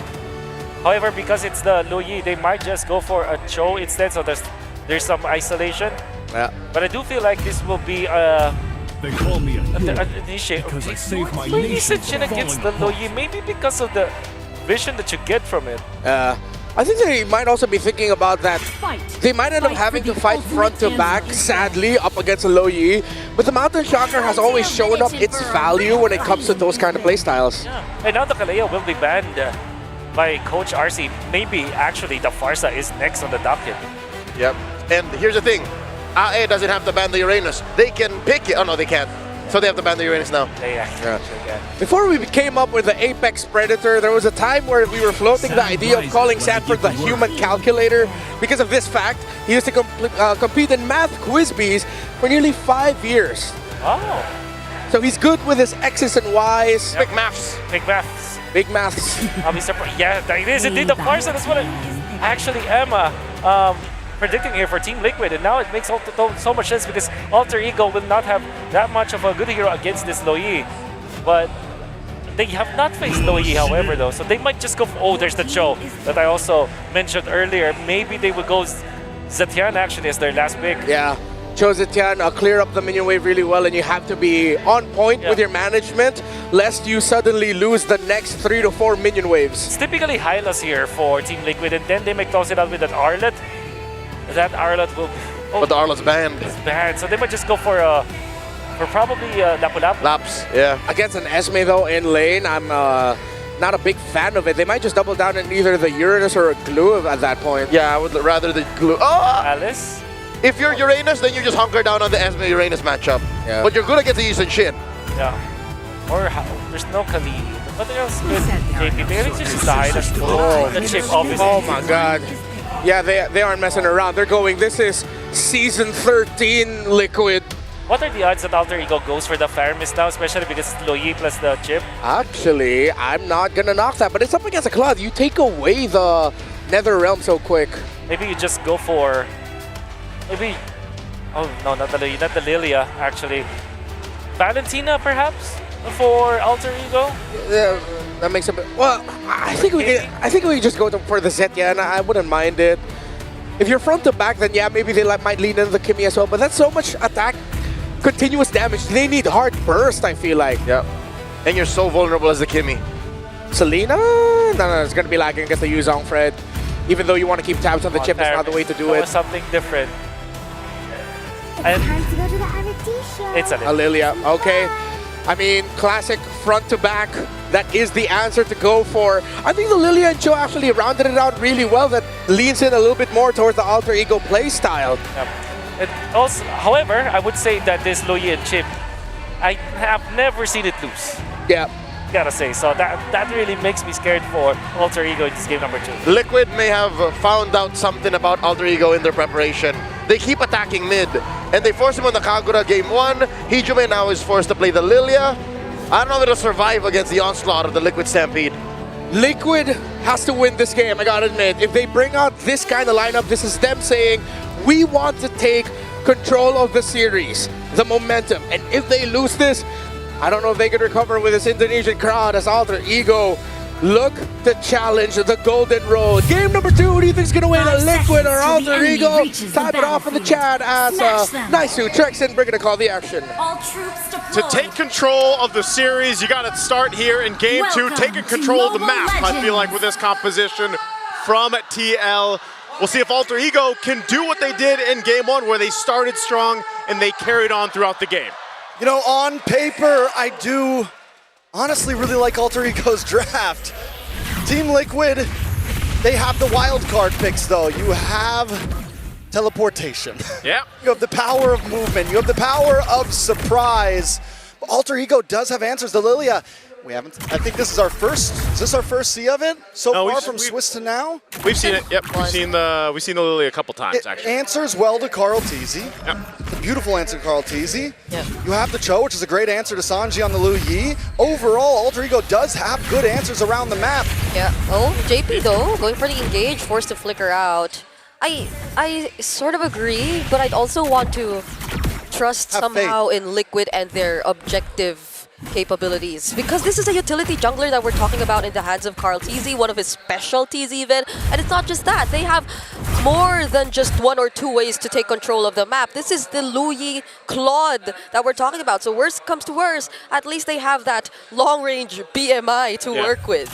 Again, this is, you know, Sanford on the Yuzhong, very different from the Khalid that we saw him in game 1, but even so, Arfi, again, he's undefeated on this Freya, had a great game in the last one.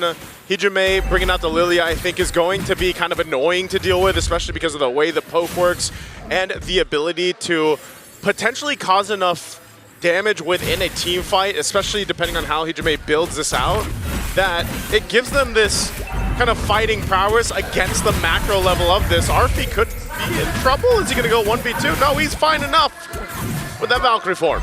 You know, if I'm thinking of win cons for Team Liquid, we need to see Sanford be aggressive in this early phase. He's the major damage dealer. Carl TZ needs to be able to get these objectives. Look at the damage! Called it, but Carl TZ doesn't survive that. Sanford picks up the kill on Yazuke though, but he does get traded out.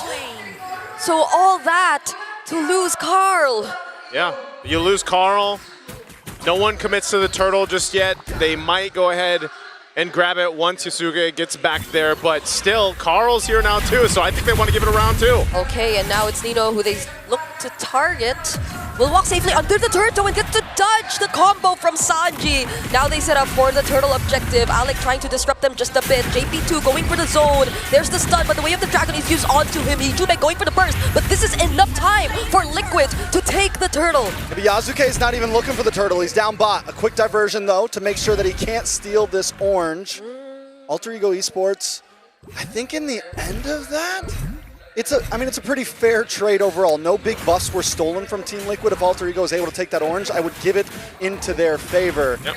It's a jungler for jungler. Sanford does take a death though, and that injures this bridge that is supposed to help Team Liquid carry themselves into the mid. Okay, does he get to clear this wave? Mountain Shocker, oh! Doesn't get to survive that, but JP though going in with the shortcut brings in everyone from Liquid. That's the Appraiser's round, latching onto Nino as well, but the counter falling Star Moon still gets stunned, and that's gonna be a 1-for-2. As we've seen for our XP laners, hold on, Oheb. Oheb gets knocked up, does have the BMI, will reposition. Hijime was there though. Fortunately, Carl saving him there. Great skill there from Oheb to stay alive, but again, Sanford's gonna deal, he's gonna be the punching bag. Like I've said throughout the Swiss and knockouts, your XP laners get beat up, man, and that's just how it's gonna be, and then they can adjust from there. Now, taking a look at the items, again, Alter Ego, still playing the same way. They're still working in their first items across the board for both teams here.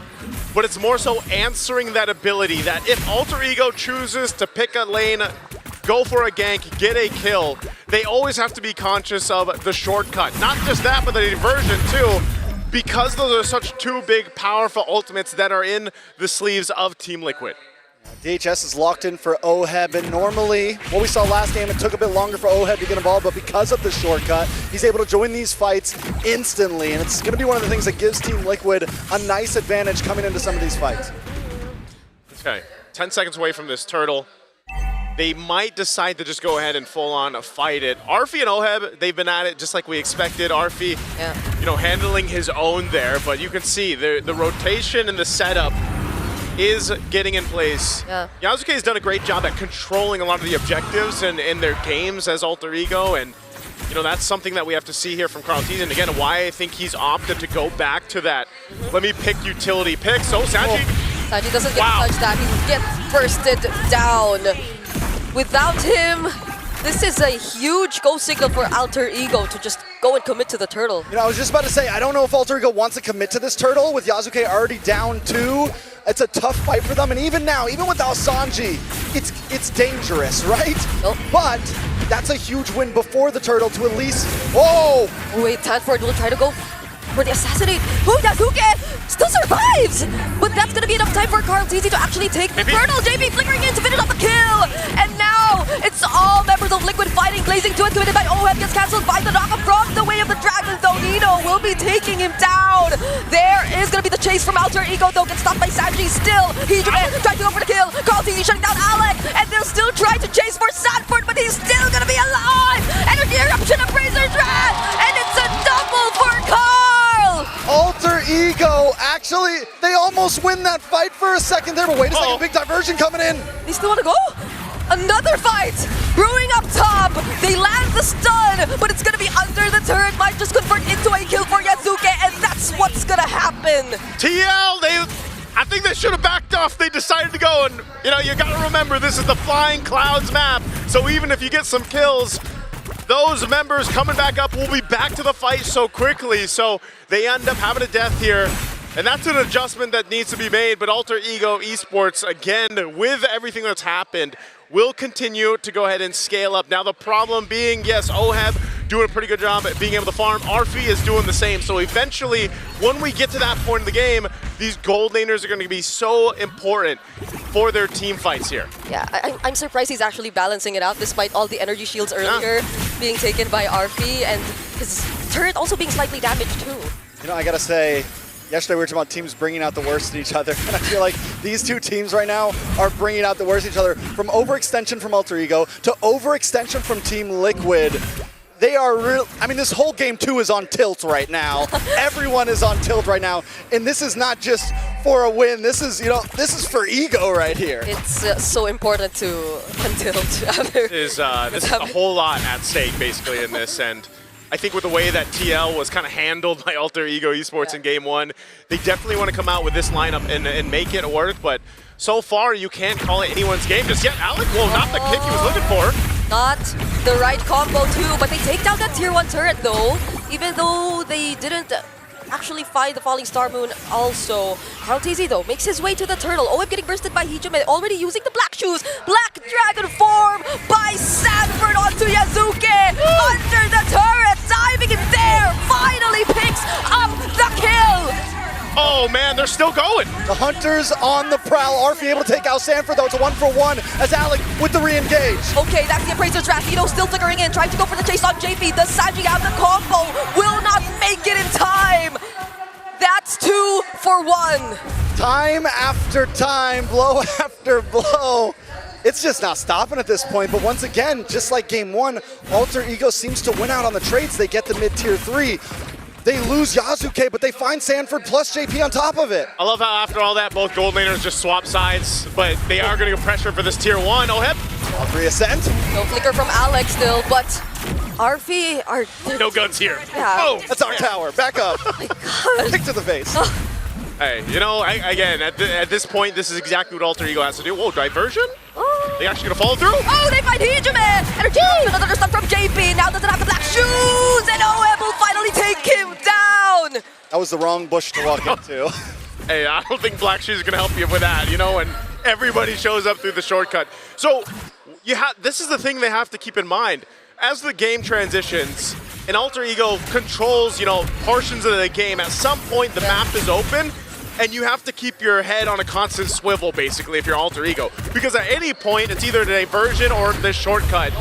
And it almost gets to this point where it's just a whole lot like this. That's the shortcut dodge by Arfi. Such great mechanics you're seeing from this player. Still get the tier 1 turret though, but the combo from Sanji actually stuns so many. Sanford going in for the backlines, but so is Nino. Arfi going down. Now it's Heejaman next. Yasuke all alone together with Alec. Do they still want to fight this? It's Carl and Sanford, but without the Black Dragon form, they might just try and attempt. But the other members of Liquid, they're gonna come and join. Now it might just be a wipeout in favor of Liquid. Team Liquid Philippines got in the paint with Alter Ego Esports. And this time they had a team fight that could last. They could disengage, re-engage, get back in it, and throughout about a minute there, we didn't know which way it was going, but all it took was one final diversion to turn the table. And that's my point, Trex. You don't know which way they're coming from. That's exactly what happened to Alter Ego Esports. There's too many possibilities for TL to show up, and now they're trying to hold down the mid lane. And Carl TZ literally holding down everyone who attempts to try and fight against his team. Can I just say, too, the adjustments that Sanford made here. Again, he got beat up in the early game. Now he's this threat. He's exactly what you expect the XP laners to do. Nino as well on the Esmeralda is capable of doing the same thing, but the way the team fights are happening is the threat of the Black Dragon form with the Petrify here. Whoa, Nino already burning the Flicker, by the way. So he's not gonna have that. Meanwhile, Lord is making its way up top. You have the rest of TL down here on the bottom. And so they are just taking real estate around the map here. Oh, they spot JP there. And all, or at least the shortcut is available. So I guess that's what Alter Ego is really trying to be careful about. They come in on JP though. One of the things that kept Sanford in this game, yes, he takes 2 or 3 deaths in the early game. Yasuke also takes 2 or 3 deaths in the early game. So Sanford knows his target. He knows the person that I can still bully even though I'm behind. And he's the one who's been claiming almost all of these deaths on Yasuke. A lot of damage though. That's a Petrify on Nino. Why was Nino there when his Flicker was down? I mean, he used it earlier. He knew that he could potentially get set up there. There wasn't much room for him to move, and he knows there's a Petrify across from it. A lot of crowd control that can stop him in his tracks. Again, you can't just rely on Oh! A Flicker from JP and the Black Dragon form. Now everyone's just getting dived by Liquid. OM trying to finish off the kill on Heejaman. Still has the black shoes though, but they'll now focus on the mid-base turret. They still will decide to work on the other remaining turrets for now. They're taking things one step at a time. Nino does finally come up. Can they clear the minions? Easy going in. Look at the burst coming in from Liquid. They will get to deal with this minion for now, but there are multiple waves still coming from the mid and the top lane. Nino back again in the game. They will try to focus on him for just a bit more, but now it's Liquid just focusing on what's needed. The base is in. Okay. Everything was so fast. That's game 2. Done and dusted. Just like in game 1 when you thought, man, is this gonna end? Well, this time TL's like, hey, we're gonna end it here. We're not gonna leave any second guesses. And I'll tell you what, they came out with a lineup that was meant for a certain purpose, and that's just to kind of keep you guessing. Where are we gonna show up? Where's the cavalry gonna come through? And Alter Ego now, I feel like, has to consider that potentially happening again. The Chip, the Luyi, those marquee picks that we see from TL before are still a problem even now. Team Liquid had a point to prove in that game. They definitely did, showing that, listen, we can brawl with you, and this time we'll win it out. And they build a composition that's ready to brawl, that can go the distance in all of these fights, and then they just execute it so perfectly. And remember how fast they locked in the Luyi and the Fredrin during the draft. It's like they didn't even need to think about it, regardless of whatever Alter Ego decided to go for their first 2 picks in red. It was just such a decisive call for Liquid to stick with, I guess, what's really comfortable for them and what really is tested and proven for this team. This was definitely comfort for TL, as we've seen before. We're gonna have to go ahead and have our panel break down this game too. That reminded me a little bit from a book I grew up with, 7 Habits of Highly Effective People. Habit number 6, synergies. Fredrin, Luyi, Yuzhong, Claude, Chip. Talk about a synergistic lineup from Team Liquid. That's a signature. They needed to win this, and they won it. And we see the speed of when they picked it up. It was instantly go for the Luyi, go for the Fredrin, go for the Yuzhong last pick. They knew exactly what they wanted to do in this particular scenario. They read through the draft, and this have worked before so many times. In fact, Luyi and Chip is such a scary combo for someone to give Team Liquid. You literally folded the map in half twice. Not to mention you're playing on flying clouds. So this allows for Liquid to, again, play a little loose, play a little fast, and they got punished very little because in addition to them getting to be able to join fights much faster after deaths, which they suffered here, they were able to go back and then rejoin. In addition to their very, very powerful draft and, again, simple and very in identity selection of heroes, they also played very clearly. They had purpose. What purpose was that? Ruin Yasuke's day, make sure Nino could not call the shots, even if Sanford was leaving the lane often, and give Carltese all of the major objectives. And they got all they wanted here in game number 2. What this also reminds me of is a quote from Innocent himself. Has been playing so well, and I think that what he mentioned was, even after defeating a Team Liquid, he said, when you're fighting up against Team Liquid, you cannot have a second where you're not thinking. And this is the exact exponential enlargement of that kind of concept. When you're playing up against Team Liquid, especially when they're playing Luyi and Chip, you just can't stop thinking. You have to look over your shoulder every time. You have to develop like rear cameras. Okay, since everybody's playing a quote, I will quote a Japanese proverb that has no real source. Mushin no shin, mind without mind. It seemed like Liquid was playing without minding what would happen and not thinking about what happened in game 1. This was them just in a state of flow. And it's impressive to watch them do this way. Yeah, let me quote Leo in one of his stories, Andito na ako, I'm right here. That was the lineup of Liquid. It seemed like Alter Ego always had to fight 2 rounds. One with the Chip and Yuzhong, another with the Luyi with the late entry of the ultimate. Sanford gets the MVP because his dragon was definitely felt. The ultimate Andito na ako hero is actually the Fredrin. You thought you killed the frontliner, but he hits you with the Appraiser's Wrath, gets about, half his HP back, and you're like, I thought we were done with the 2 rounds. What is this, a 2.5 round? Yeah. Is it aku dising? Is that even correct? Is that even grammatically correct? I'll have it Indonesian. I wish we needed an Indonesian in the desk to help us translate.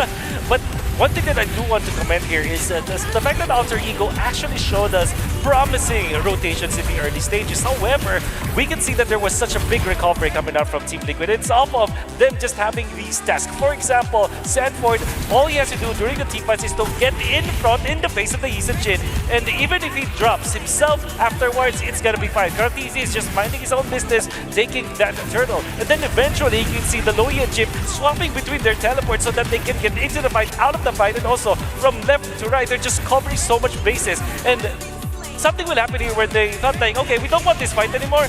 We will give up Nino and then go to the other side. Then look for a proper placement on their pieces. There's the unexpected round 2. I thought we killed him!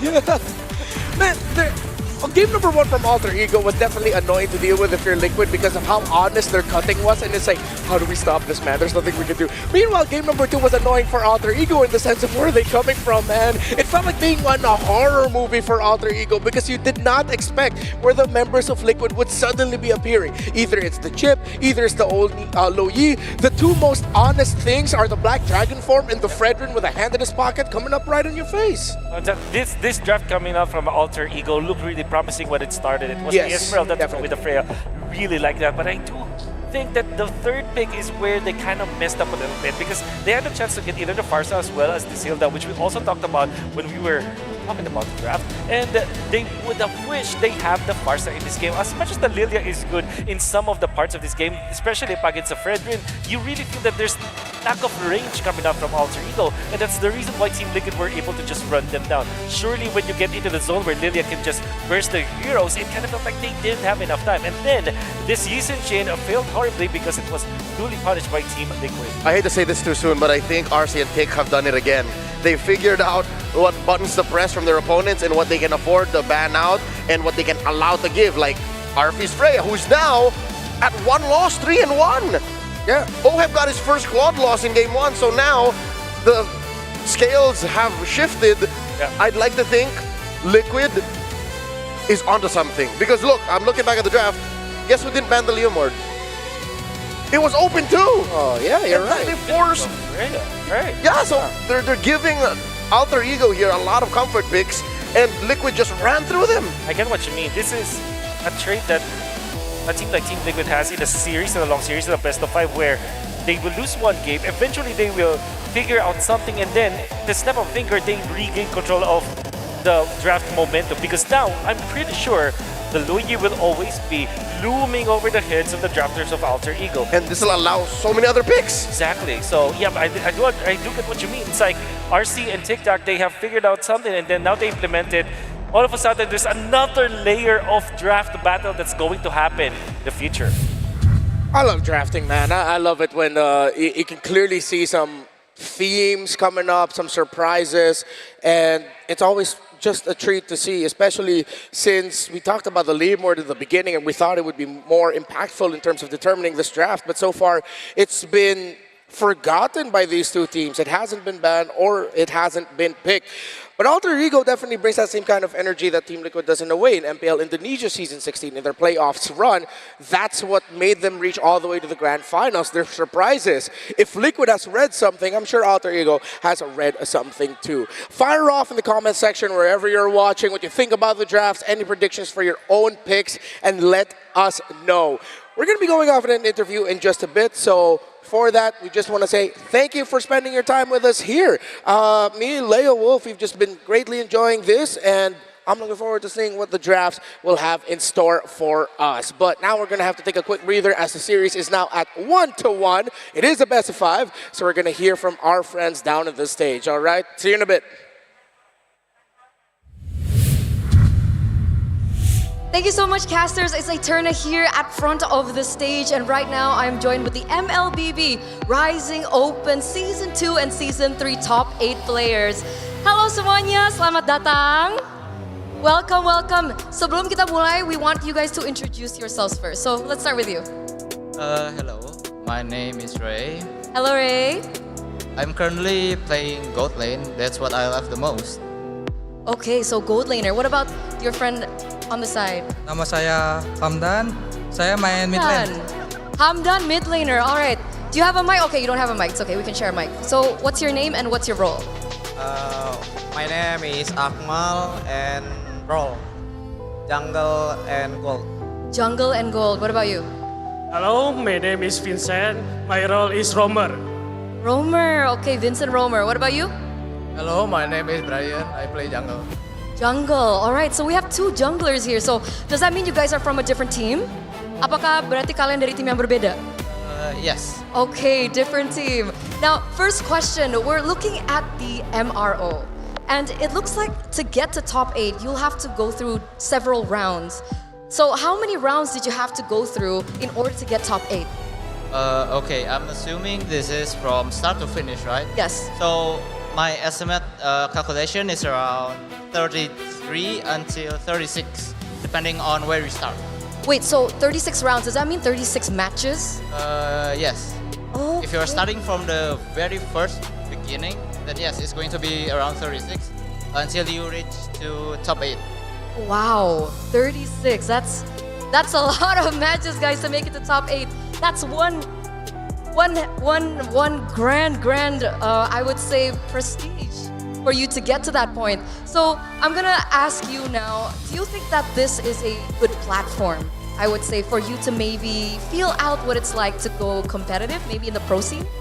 Mau nggak? Ini ngerasanya ini sebagai platform yang cukup bagus nggak untuk mungkin kalian bisa consider untuk menjadi pro player?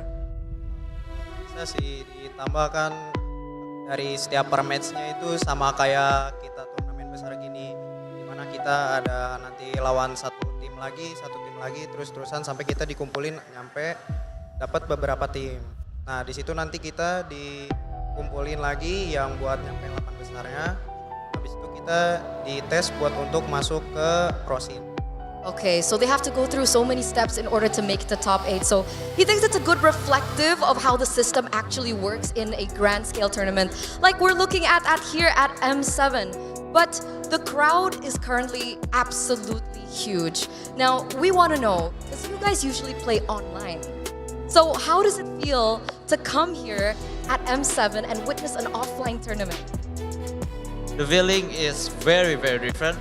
If you're maybe just watching from home, you're probably like, it's just another like day, you know. But when you come here to Jakarta, the vibe is different. The dynamic is amazing. Everyone is cheering for their favorite team. So it's a very rare opportunity to see it here. All right, the vibe is different. Everything is different when it's offline. Do you think you guys can be prepared if you had to perform on a stage like this? Kamu siap nggak? Tapi kalau misalkan di suatu hari kamu harus main di panggung sebesar ini. Mungkin siap gak siap harus disiapin. Ready or not, they have to be ready. All right. Final question before we head into the next game. We're looking at a 1-to-1. Is there a specific team that you guys are supporting? Okay, personally, I would cheer on Alter Ego just because we're hoping to bring our trophy back to Indonesia. Hoping to bring the trophy back. What about you? Who are you supporting? Kamu support tim siapa? Tim apa? Dukung King AE. Wow. Nah, karena situ ada idola saya yaitu Hijumeng. Hijume, idolanya Hijume is his idol. Okay, we're gonna see over here. Who are you supporting, and maybe do you have an idol that you're seeing here in M7? Tim saya mungkin AE. Mungkin Nero di player favorit ada Arvi sama Oheb dua-duanya. Oheb as well as Arvi are his idols, but he's here to support Alter Ego. What about you? Kalau menurut saya sendiri, saya sih mending mendukung tim sendiri ya, tim dari Indonesia. Kalau buat player, saya mengidolakan Nino. Nino, X-Feeling. Alright, last? Kalau sekarang sih saya dukung tim AE sih.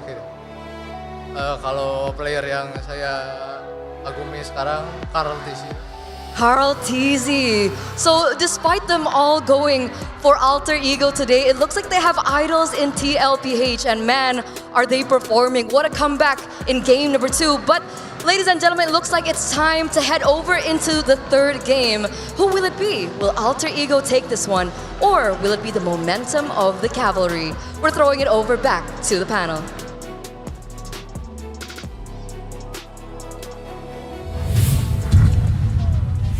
Imagine that. You play MRO, you play a lot of Mobile Legends Bang Bang, you succeed, you get championships, and what happens? You get to share the floor of the M7 stage with Eterna.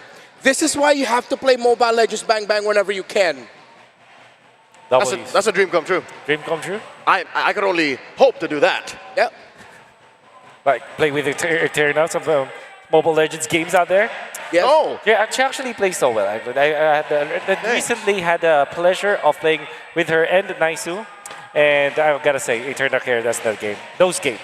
Yeah, she's a great mid laner. Plays the juice in really well. Yeah. So, I'm excited to do this because the last time in Indonesia, I did something that went well with a very specific crowd. We're going to thank some friends now because we need a can of Red Bull to prep for coming up next. We got the next draft coming up. So gentlemen, if you can, please join me. Let's, we need some wings. Remember, Red Bull gives y'all wings, all right? I need to catch my breath from everything. So Indonesia, Red Bull, this is for you. Oh, he's chugging. Oh, he's chugging. He's chugging. He's going all the way. Gives you wings. W's in the chat, yeah. Gives you wings. That Red Bull. deserves an applause. And now I'm ready to cast. Let's talk about Fairy Games. It is the app to create and host a room to play MLBB 1v1 online with your friends, colleagues, and esports club members. Stand a chance to win M7 Tribute Rings, MLBB Diamonds. Wait, my mouth is really moist. A new MLBB skins. Download the Fairy Games app now and register your MLBB ID to start playing. Play for free until January 25th. You guys need to take over for these deals because dang. Woo!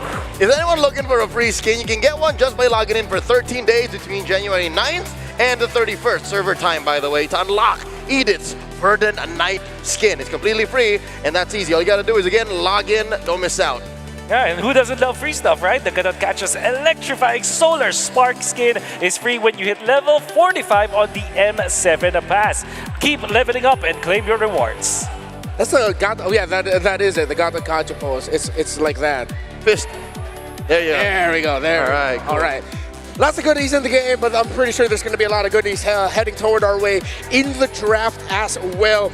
So last night, Liquid went blue, and I feel like despite the Alter Ego draft actually answering the Liquid draft very well, I think they didn't account for what if Liquid just kept teleporting on us. Because that Lilia pickup is for front to back.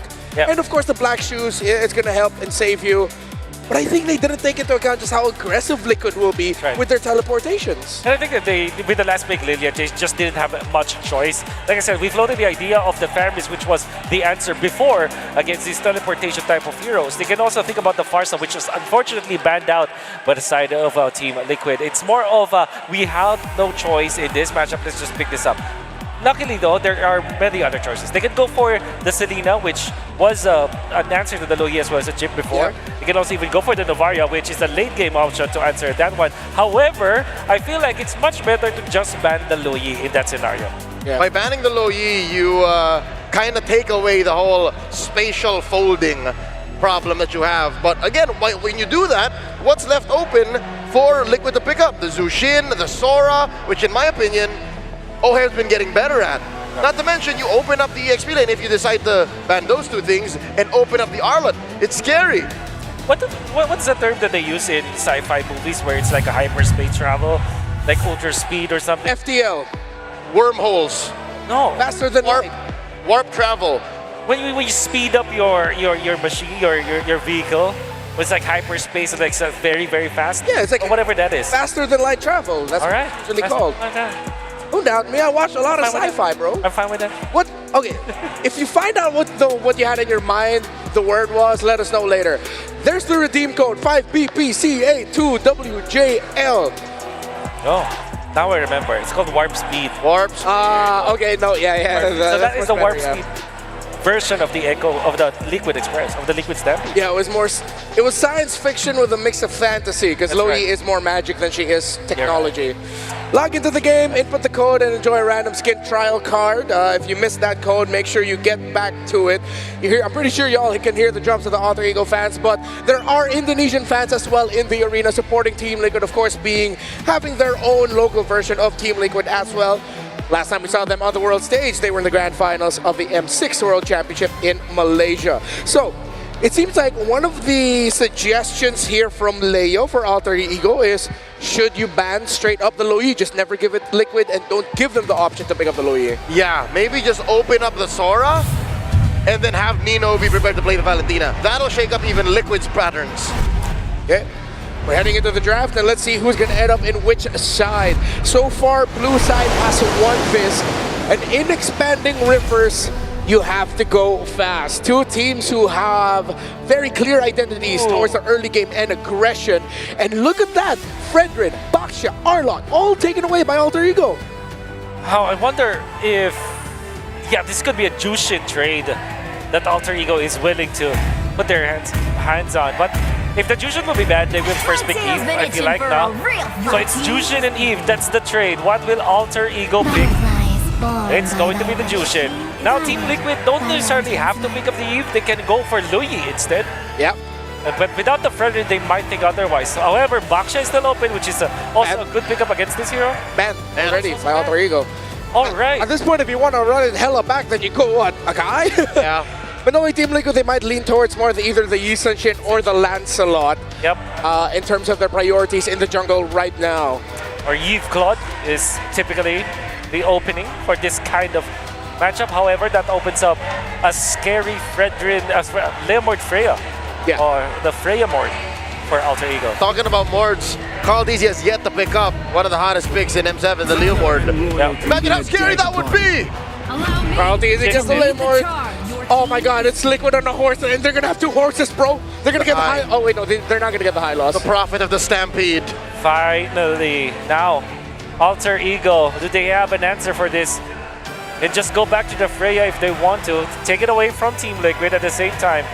Open this draft up for success. They can go for the Sora as well. But the Esmeralda is also a tempting hero to take up in this scenario. Oh! They will go Guinevere in the club. The Guinevere, what we found out in M7 is that this is the answer to the Leomord. Yeah.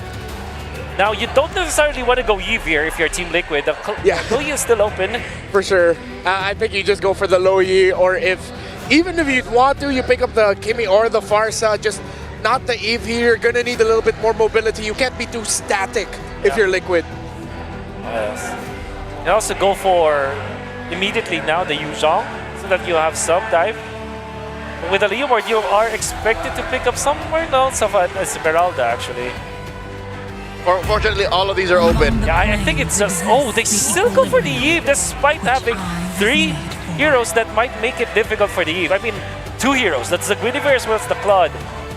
But the Claude they don't have to worry about yet.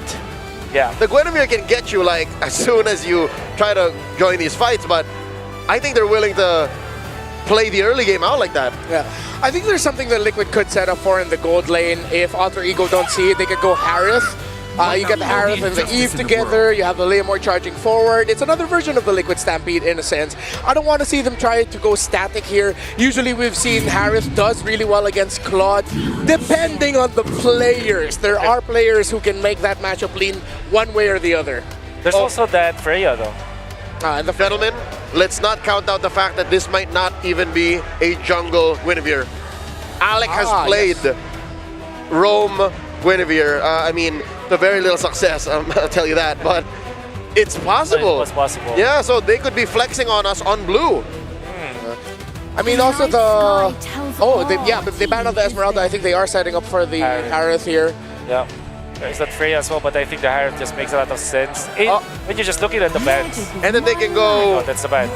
Oh, man. I was going to say, if that didn't go through, Liquid can go pick Phoveus and then play the Harith, but good read by Coach Zephyr. Really good.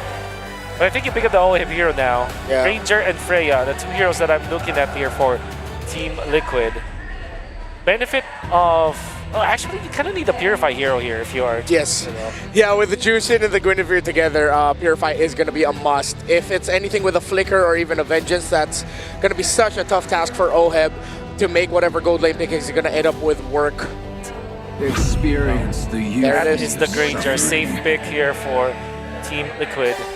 Alter Ego can pick up the Gatot Kachang, which is typical combo with this Jushin. It's also okay versus the Hilda in many ways, but can also go for the Khalid. Yeah, I will admit, I think we are already seeing our roam in the Guinevere.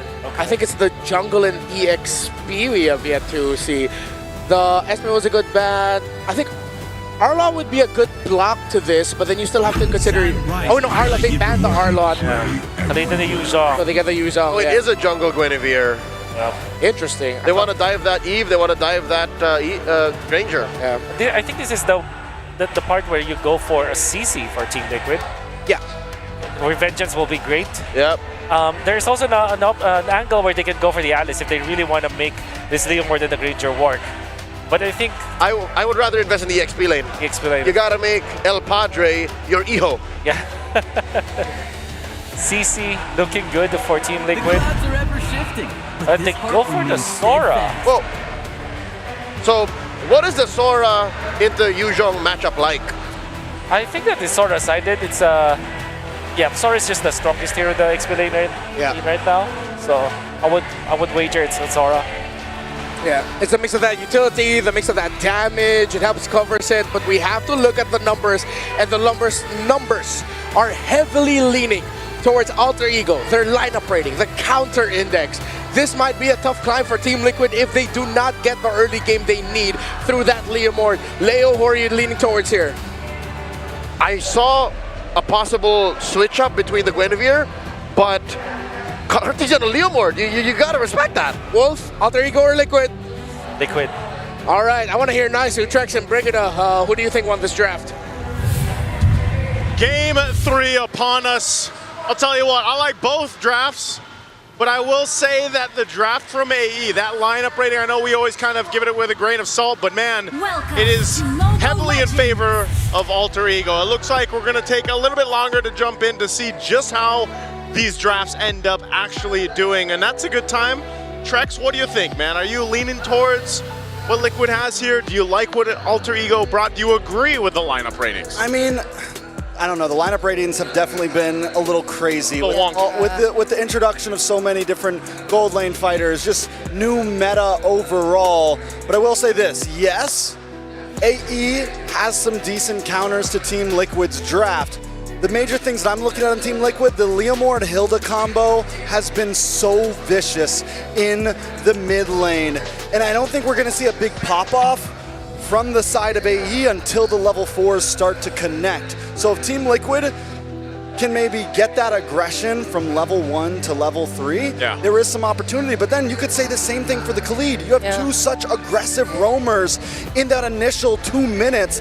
It's going to be such a fight for power overall. Honestly, this is why I guess I will be definitely looking at everyone's individual performance in this game, considering the kind of heroes that they decided to pick up, because I know that it does require a bit more of, let's say, coordination from Alter Ego's drafts, since they have the Guinevere. But we've seen time and time again how these junglers, these top junglers who are still fighting in this tournament, have utilized this Guinevere in many ways, and it's not entirely that you're required to play for the team. You could also do things by yourself. We've seen some objective steals even that they're able to accomplish on this Guinevere by simply just a single spatial migration even, or just by using the immunes available through the Violet Requiem. So there's so much to watch out for individually among these players, and I think that's really what's going to make this fight exciting.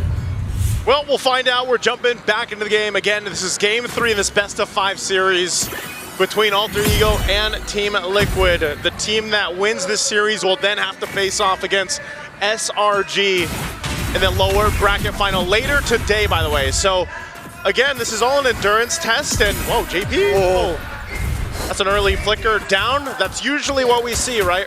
These beginning of the games, you usually try to get some of those resources out. The gold laners have been dueling it out all day so far, and that's kind of what we expect. It's nice to see, by the way, Arfi's actually going to be on a marksman this time instead of the Freya.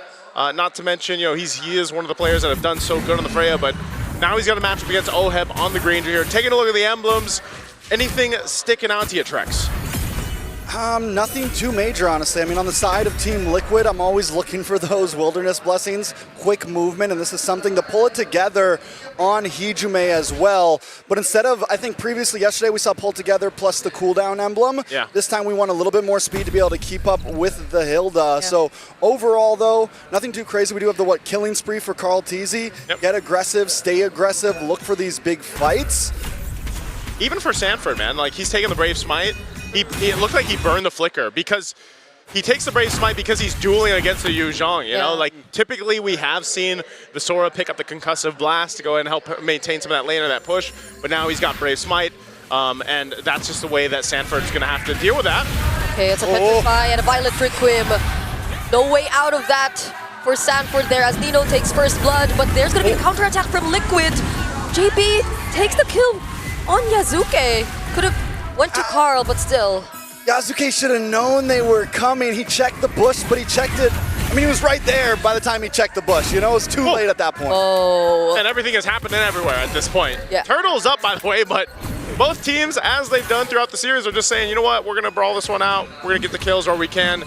And now with Turtle up, they'll get in position. Carl Teasy just around the corner here. Sanford at level 4 as well. And they go ahead and fight for control around the space here. Yeah, the duels are crazy, but now it's a team fight that we're about to see. They have their targets onto Hijume, but Sanji too gets targeted down really, really well. Nino finally takes him down, but Carl Teasy picks up the kill on Nino. Now he's trying to look for another target. Yazuke goes down next. No jungler, no retry available for Alter Ego, and JP will just keep zoning out the other members as they spot out Alec, but will they have enough damage? RV2 with the blazing duet. Now Alex gets stunned, but gets to finish the job on JP. Carl Teasy one more hit. Quick Sandguard utilized by Alec, and he gets out safely. In a moment of, teetering back and forth, Alter Ego do at least make sure to ends off as a stalemate, but Yazuke with 2 deaths, that's the big loss here. He's level 4 to level 6 on Carl Teasy. Nino now in trouble. Hands over a target to Carl, but Sanford gets outplayed by Nino. Take a little taste of your own medicine, says Nino to Sanford, man. He's making this Yuzhong work so well in the early game, and he's going to be a big threat because he's already 3-1 right now. The Petrifies have been on point, and they continue on. Taking a look at the items here. First items still being built up. I did think that because of the way that the, OHEB decided, well, hold on, they're going to drag Sanji back. Oh, that felt like a real world that was forced. Now there's a bad state coming in from Carl. He's going to go for the attack. Hijume forced to flicker out as well. OHEB, can he still join this? JP trying to go for the chase. That's 3 members of Alter Ego who are somewhat low, but still the knockups get to him. And now the blazing duet from RP. JP's now down. Sanford tries to catch up, gets the kill on Yazuke, but that's about it. Another kill onto Yazuke. Team Liquid from game 2 to game 3 continue to bully in. And yes, Alter Ego, Nino doing a wonderful job. But Team Liquid know the game plan. Yes, we can lose in some fights, but objectives are what are going to win these games. And as long as Carl Teasy is far ahead, it's going to give a big advantage to the side of Team Liquid here. Alter Ego Esports might worry all the time for a Guinevere jungle is if you fall behind, every time you get that Violent Requiem, you're just going to get shredded down. The duel, the Phantom Steed, no more BMI, and OHEB with the last hit. I'll tell you what, you can always count on the Baby Cakes duo to be there for each other. But the Turtle's up. Yazuke is going to take this advantage to try to secure it. And he's going to try to slow down Carl Teasy. The zoning from Nino as well. Does TL just give this one up? Looks like they're going to do exactly that. So Alter Ego still doing a great job at if something is traded across the map, we will take something as well. That actually being able to do that, being able to slow Carl Teasy from getting that, does staunch the bleeding a lot for Alter Ego Esports. But Yazuke just deleted, and the wound is reopened. I was going to say, Yazuke he's in a bad position, man. I don't know if you're going to be able to stop the bleeding on him right now. Oh, not going to land the setup. And I think it's a bit too similar to what we were talking about previously about bringing out the worst in both of these teams. Hold on, RP using the blazing duet. Still has the BMI to get out of that though. But going back, it's such a drastic change from Yazuke and his performance in the past 2 games. Well, he had a bit of a difficulty in game 2, but yeah, he had a very different game 1, and I feel like TL has just made that adjustment, not just from the draft, but also the way that they rotate around the map and punish when they can, and that's one of the things you can do. Look at Carl Teasy. He's quite a bit ahead, 1,600 gold ahead, specifically against Yazuke. So he's almost got his transition to this point where, at this point, I'm going to try to get the Retribution off, but it's more so I'm going to get the Spatial Migration and the Violent Requiem off and let the team follow through and make something happen here. That's probably the best thing that he can hope for currently. OHEB went for a very early, I think it was his first item actually. Normally go Hunter Strike, but I saw the 2 gloves. It looked like he was building into the Sky Piercer. I didn't see which one went first.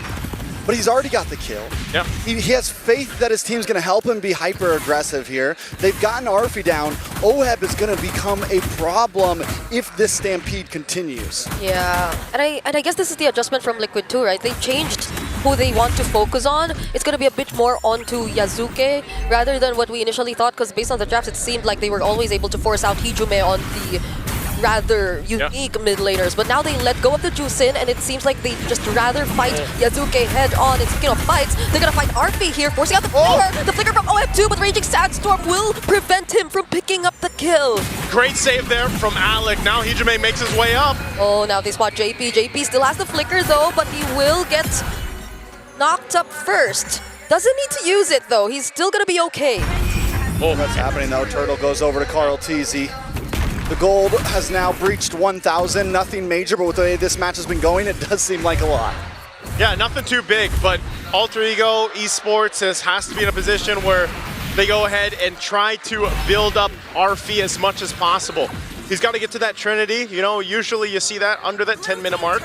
He is doing pretty good at farming up, but now the top play. Alec and Hijume going in at the same time, but the Phantom Steed is there. Easy will be able to respond, but without OF, do they still want to fight this? That's going to be the flicker from Baby as well. Real world manipulation doesn't stop them from diving into the turret, but Carl TZ is still going for it. He wants to take down RP next, gets to finally finish off the kill. Could he pick up a triple? There you go.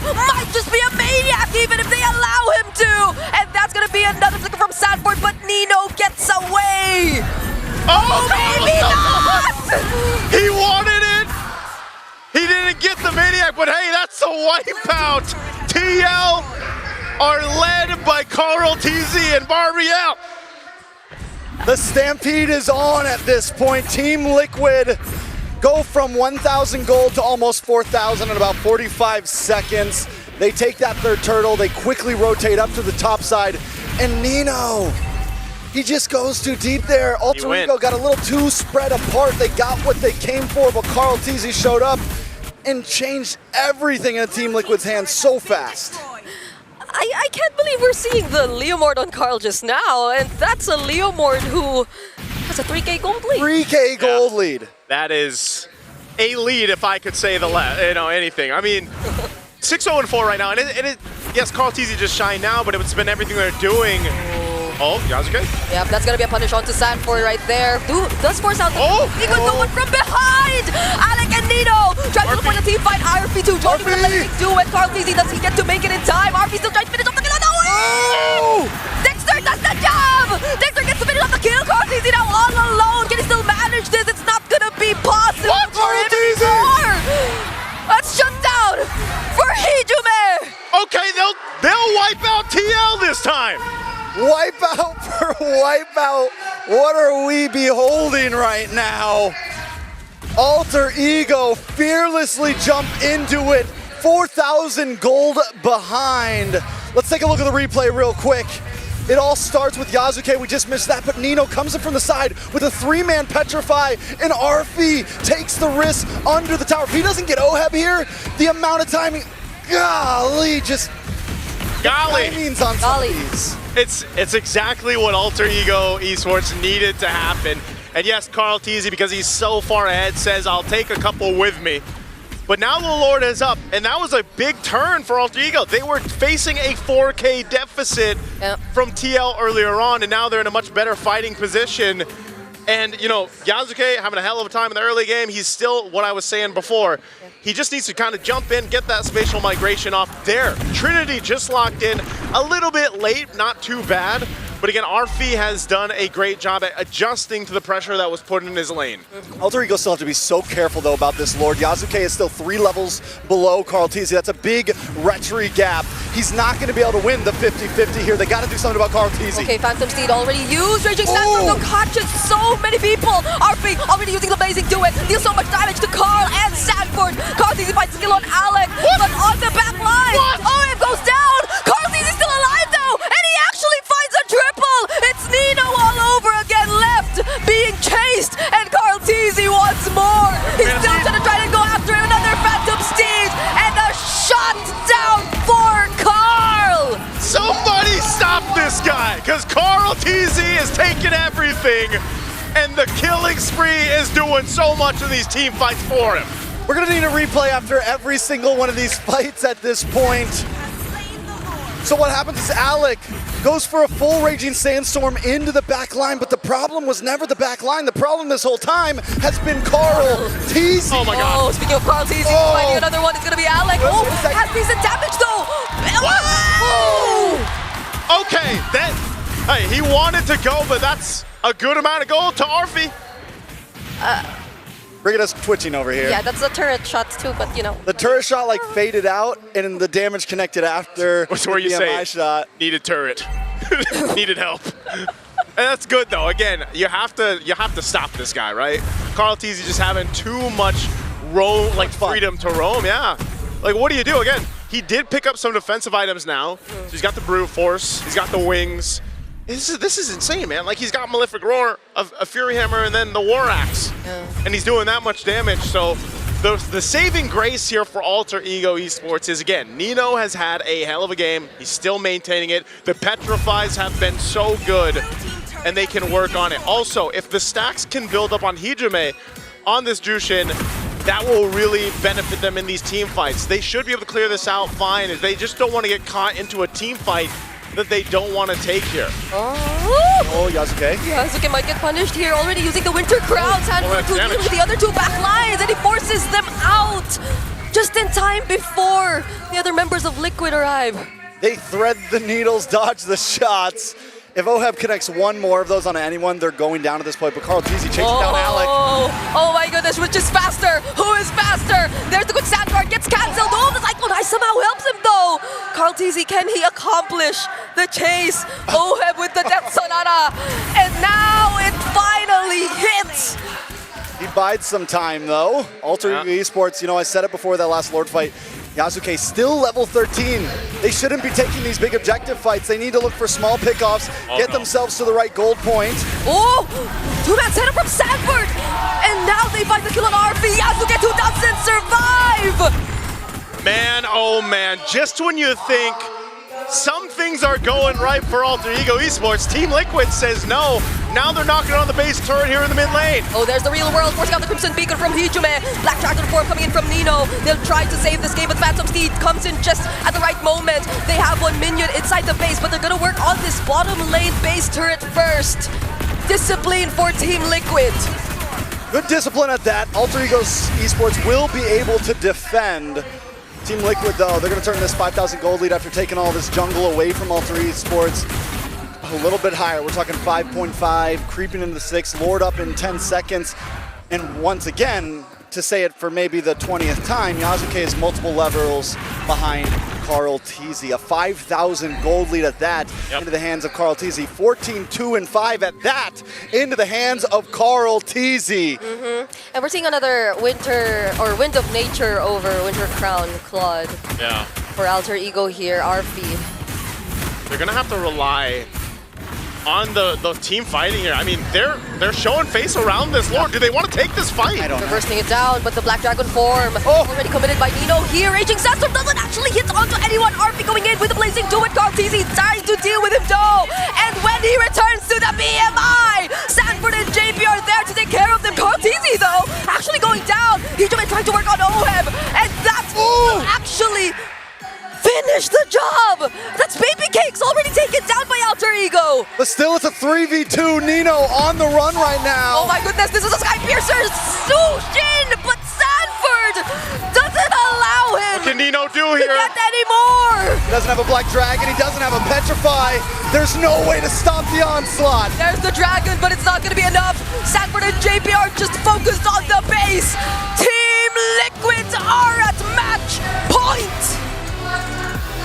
Team Liquid literally stampeded game 3, and that was with Carl Teasy's Leo Mord, and man, Alter Ego, they fought valiantly, but just not enough to deal with everything being thrown out. You saw so many wipeouts, man, but hey, TL gets on top of this one, and now is at match point. They know their target at this point. Yeah. We saw it in game number 2. We see it in game number 3. If Yasuke can't play, AE can't play at this point. It doesn't matter how good of a game Nino has. It doesn't matter how good of a game Arfi has, or the big play that Hijime can make. If Yasuke can't retry, if Yasuke can't hang out in the fight, Alter Ego are forced to back off, and when Carl Teasy has a lead like that, Yeah.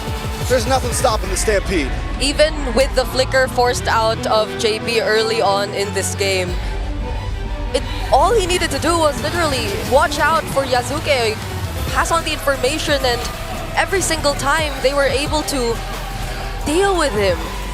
That was the Hilda of JP, who time and time again we've seen bring in so much impact in this, or in multiple games that they've played whenever he gets his hands on it. And now we see it all over again, shutting down one of the most important players of Alter Ego.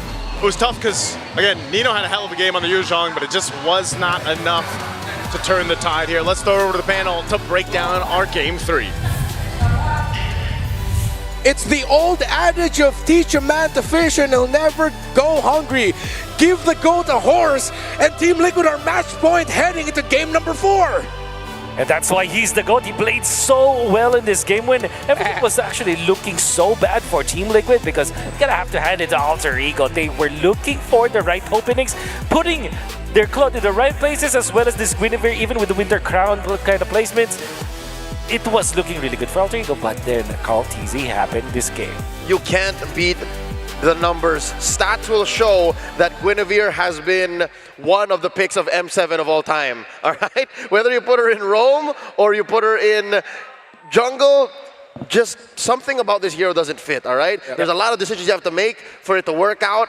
But for Liquid, specifically, if they learn from their opponents and they pick up on the metagame and then they use it immediately, then you know that you're in trouble. This is Carl Teasy's very first Leomord on the world stage. And just like how OM started picking up Sora, the effects are felt the world out. We gotta be fair with Alter Ego. I think that the first 3 picks for Alter Ego were really good. I think it's smart that the fact that they stole away the Claude, they answered the Leomord with an early pick on the Guinevere, because if you look back at the previous games where Leomord was picked, the Guinevere is automatically banned in the second phase to go with the Harley. And in this scenario, it's Guinevere and the Claude. They go hand in hand together. In theory, this looks really good. They close it up with this Yuzhong up against the Eve, which made it so that Sanji did not have really a good time in this game, but there was just so many things that a Sora with a Leomord can do. With so many close calls as well. I think even when we have not seen Carl Teasy play this Leomord, he might have mastered this so much, because there were so many times with this, the brink of death, but he turns it around. The killing spree, it's like I was watching early 2019 or late 2018 MLBB all over again.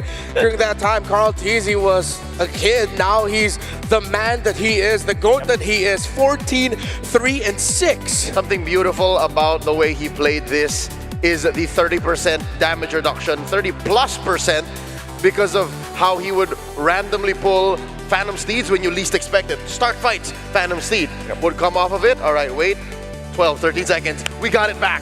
And that is the kind of battle readiness and combat awareness that you need to be able to use this hero. I think, again, maybe to compare to yesterday's Leomord or even to Yasuke's Leomord from a couple of nights back, this might be one of the best Leomords of M7. Totally agree. I think TNZ played me in the Leomord for sure. But this one is also reminiscent of that. Look at how much he handled this. 4 heroes of Alter Ego trying to kill this Carl Teasy Leomord. Eventually he will fall. I think that the fight before this was when he already got his Queen's Wings, which also aided him in the team fights. And look at this. Carl Teasy unfortunately was left unchecked. Sanford and Carl Teasy onto the backlines was enough for Team Liquid to just get through the damage dealers of Alter Ego. There was something about the team fighting here of Alter Ego that I feel like, despite them being one of the teams that pack a Leomord incredibly well, it's as if they forgot how to deal with this Leomord, which is surprising to me. I'm going to double down and die on the hill of I wish that Guinevere went to Rome instead. When you're getting the Guinevere and the Juicin together, you're looking for the combination. Juicin lifts up people. Guinevere is happy with that because she doesn't need to use her knock-up to get people into the spatial, into the Violet Requiem. They feed off of each other's energy. If they pack that into the mid to try and mess with Sanji just a little bit more, oh my goodness, Carl Teasy, then it would have been more effective. But at the same time, I feel like they ran out of options because if they went for the Guinevere in Rome, that means whatever assassin pick, if ever, or fighter pick that Yasuke ended up with would have been very lonely. Okay, down the same road, arguing for what this Guinevere could have done, as will our friend Rayash would say, build tank. Because one of your main things that you do well is to get that CC, right? When you stop the Leomar from getting stacks on Oathkeeper, that's when you kind of stop the bleeding. So by building the Genius One first, correct me if I'm wrong, he built the Genius One first. Yes. Yep. He wouldn't do that. He would literally just get the position in, get spotted first, die. That's why he died 8 times. I think they put themselves in the weird position where, because you picked up the Jushin, you usually look for another source of magic damage that's bursty in nature so that you will not lack the magic damage, and you will get that usually from the side lanes. That's why Edith was the classic pickup with the Jushin, and right now it's the Alice, right? Or even the Esmeralda, so that you at least have that magic damage to go with you when you do pick up the Jushin. However, Alter Ego last picked the Yuzhong, and now if you're looking, well, previously if you were looking for the items of Team Liquid, they were just heavily investing on physical damage, and then that's how you know that Alter Ego did not have enough to take down the members of Team Liquid. The damage profile was not distributed properly, and they had to really pick up this Genius One on this Guinevere so that there is an additional source of magic damage. I'm gonna give it to Nino though. He has, for 2 games, make that 3 games now, beat Sanford in lane. He has been straight up winning the lane matchups really well against the Apex Predator, and his effect in this game with 9-3 and 3 of a stat line shows that this Yuzhong was going to be one of their main carries. This is a utility Guinevere that is setting up for a Jushin, which I feel like just is not Alter Ego. You are sort of nerfing Yasuke, making him play more utility. That's right. In the essence of things, Arfi was just waiting to come online. That whole Guinevere and Zushin situation. Alec was opening the map up, or at least trying, which left Nino to be the only one to really get the focus on his job, win that lane, and win some engagements, but that wasn't enough. Yeah, well, I guess it's also because of the positioning that we could see from Team Liquid. They have adjusted accordingly. There were times that they lost the team fights actually because of the better execution coming out from Alter Ego, but there were also times that they had to adjust, and when they did adjust, they put Cortese and Sanford into the backlines. You have JP to eventually protect the Zeev. I think that they also played Sanji in a way that it's almost sacrificial in a way, so that there is a lot of overcommitment coming up from Alter Ego, and then take the fight from there. Team Liquid is notoriously good at problem solving. They're good at troubleshooting the team fights that they have lost prior to another team fight, and then around objectives, they know how to execute properly. Liquid head into match point as we go into game number 4, but it's time for us to play our own little game here. A new way to celebrate esports highlights. Pack Wars! Pack Wars, the official MLBB M Series tournament trading cards, bring premium design and modern tech together. It's available this January. Head to oneplay.com for early access. Let's open up some packs. Leo, start things off for us. All right. You won the last time we did this on video. Yes. You got a, what some would say, a god pack. Yeah. And right before this, I just got JP as well, and in pretty good treatment of it. All right, here we go. I got... Open it the other way. You're in the back, okay. Whoop. That is of RLG. That is... Demon Guy. All right. Nice, very Waiting nice. in the grand finals, baby. Very nice pickup. Ooh. This is RX. RX. Okay, okay. It's a wildcard team. Boostgate. He came up to the Swiss, and there you go. Guangzhou. Ying. All right. All right. Okay. Who did you get, Wolf? Okay, let's see. Oh, let's see. All right, let's start with, that's Exy. That is Ven. Ooh, look at this. That is one shot. Oh, one shot. What do they call this kind of? That's a profile. Profile. All right. Ooh, ow, I love it. Ow. All right, we got teammates. Yeah, we just go for the hits, baby. We just go for the hits. We're gonna get Speedy from Max. I'm a Speedy guy, so it's a turn up. Rosa. Okay, I've been getting some good pulls this M7. Oh, TNZ. Yo, look at that. Oh my. Oh wow. Okay. Oh my God, bro. I'm so lucky with these really packs. Good. That's really good. You got a combo. Wow. You got a mid and jungle. Yes, sir. And Innocent. What the heck is my luck? Okay. This guy. Hot hands. This guy. All right. Nexora. That is Sans. Perfect. Ooh, look at this. What is this version again? Oh, look at that. Oh, that's a nice treatment, sir. That's Kakoi. Yep. Kakoi des. Of course. Wait. Oops. Wait. Oh, it's sticky. Oh. Oh, you got a whole team. You got SRG. Oh, hey. Are you researching? All right. Hey, that's really good on. Bad caught. We're gonna do. I got Gear from Evil, and it's pretty foil, and I got Team Spirit, the whole team. Spirit. All right. If you want in on this, Scan the QR code, go to OnePlay, check out for more information, get yourself a piece of M Series history. Oh, that's gorgeous. Bang. Look at that TNZ card. It says right there too. All right. But of course, in-game, we also have a lot of treats for you. So I have a question. Are you a Granger main? Even if you're not, the skin is beautiful. You need his new Thunder Ascendant skin. It's available right now. Unlock the M7 Pass and it's yours immediately. Get it today. That is the Granger Prime skin that you see on your screens right now. And if you get to level 150 in the pass, you get that. Speaking of the Prime skin, the beauty is waiting for you at level 75 in the past. Just get to level 75 and unlock. Play the game a lot. Participate in the guest games that we have, the guest coins games that we have, and then get a chance to bump up that pass even more, unlock the pass, and start grinding today. I'm just 30 off. I'm at 40 something now. So I'm 30 levels away from yay here. Is it just 30? No, in-game. In-game. Yeah, the figurine is like, I'm far from the figurine. I'm 100 from the figurine. Man, I wish I could reach a figurine though, because that's always been a goal every year. I have only achieved it ever once. Which year was that?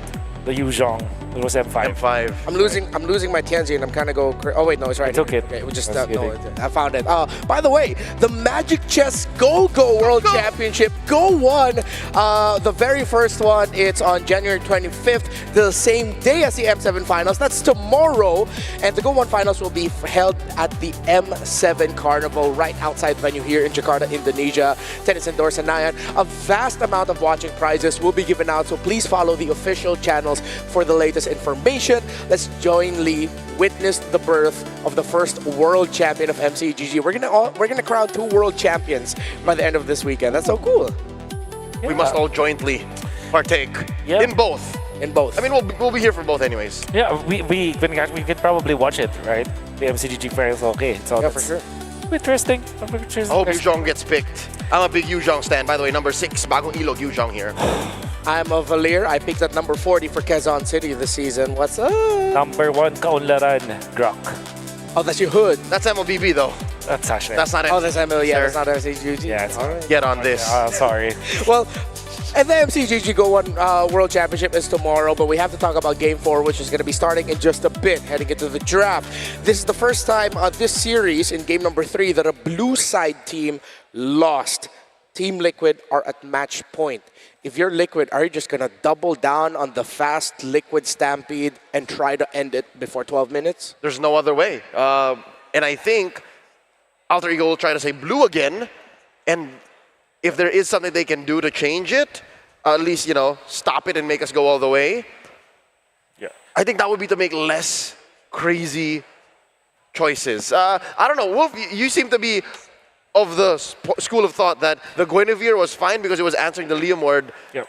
But I think there could have been more. There could have been something else there. I totally agree. I think it's the Guinevere. I agreed with the Guinevere because it's the safer choice, and it was part of the MOO other teams. But yeah, I do agree with you. I think you cannot go crazy anymore against Team. I think that Alter Ego can play fast, and they have to play fast as well. Yeah, we have a little trivia game for you. If Joe is the most picked hero in the M series, who is the second? That's actually a very good one.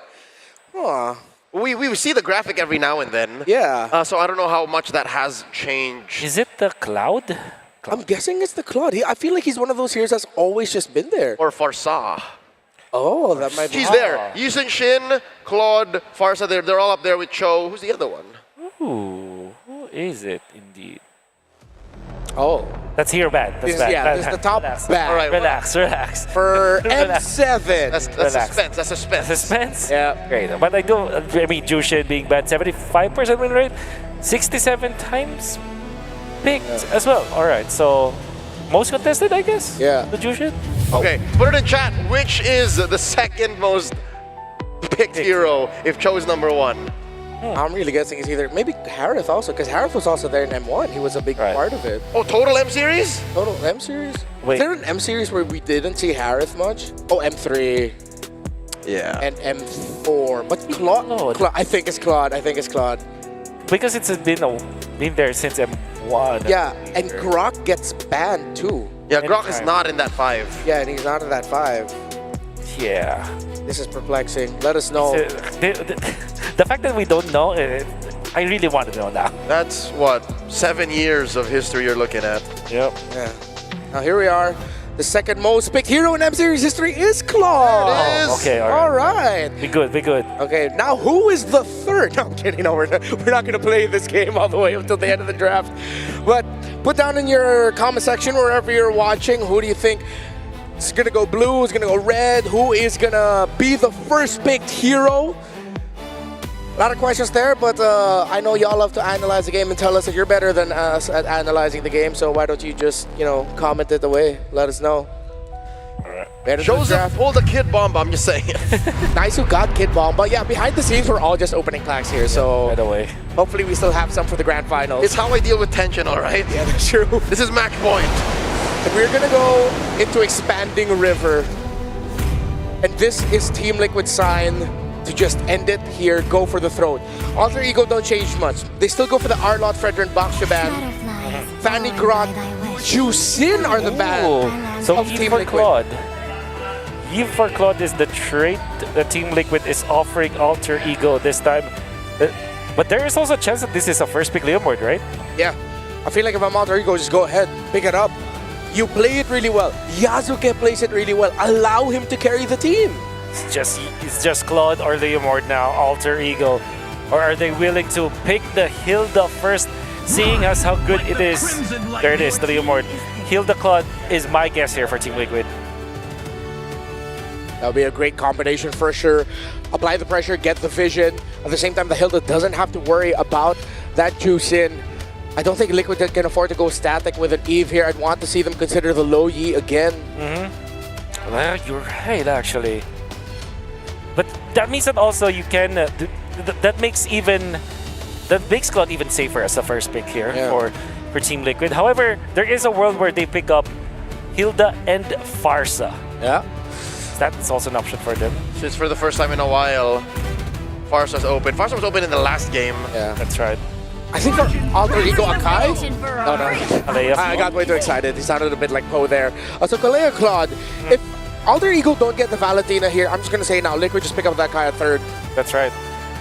And Alter Ego also has to think about the potential of the Luyi, because this is Luyi or Eve as the third pick of Team Liquid. Alter Ego might have to prepare for that. So they will take the Farsa. I think this is really smart. And then the Freya. I really like this adjustment because now Team Liquid will have to think about the Luyi more than for more than a minute here. Yep. However, Kalea Luyi, that's gonna be a scary combo. Yep. You are gonna get brought to places you don't want to be. Brought to places. Last time I saw that was in MSC of this year. Yeah. In EWZ, they brought Kyrie back to Manila. That's right. That was Onic BH. That was Onic BH indeed. Luyi or Eve. The choice is now for Team Liquid. I'm not a fan of the Eve here. I think just go double down on the low Yi. You're gonna need that little bits of crowd control. She can dish out with a duality there. It is. Luyi Kalea. So now this balances things out, because if they went for the Eve, Team Liquid, it's them showing Alter Ego we can see the early to the mid game. We're going to be playing for the counter punches. You're going to get a 3,000 to 5,000 gold lead, but we're going to turn it around. But with this low Yi, they can be more proactive. Just to temper expectations, gentlemen.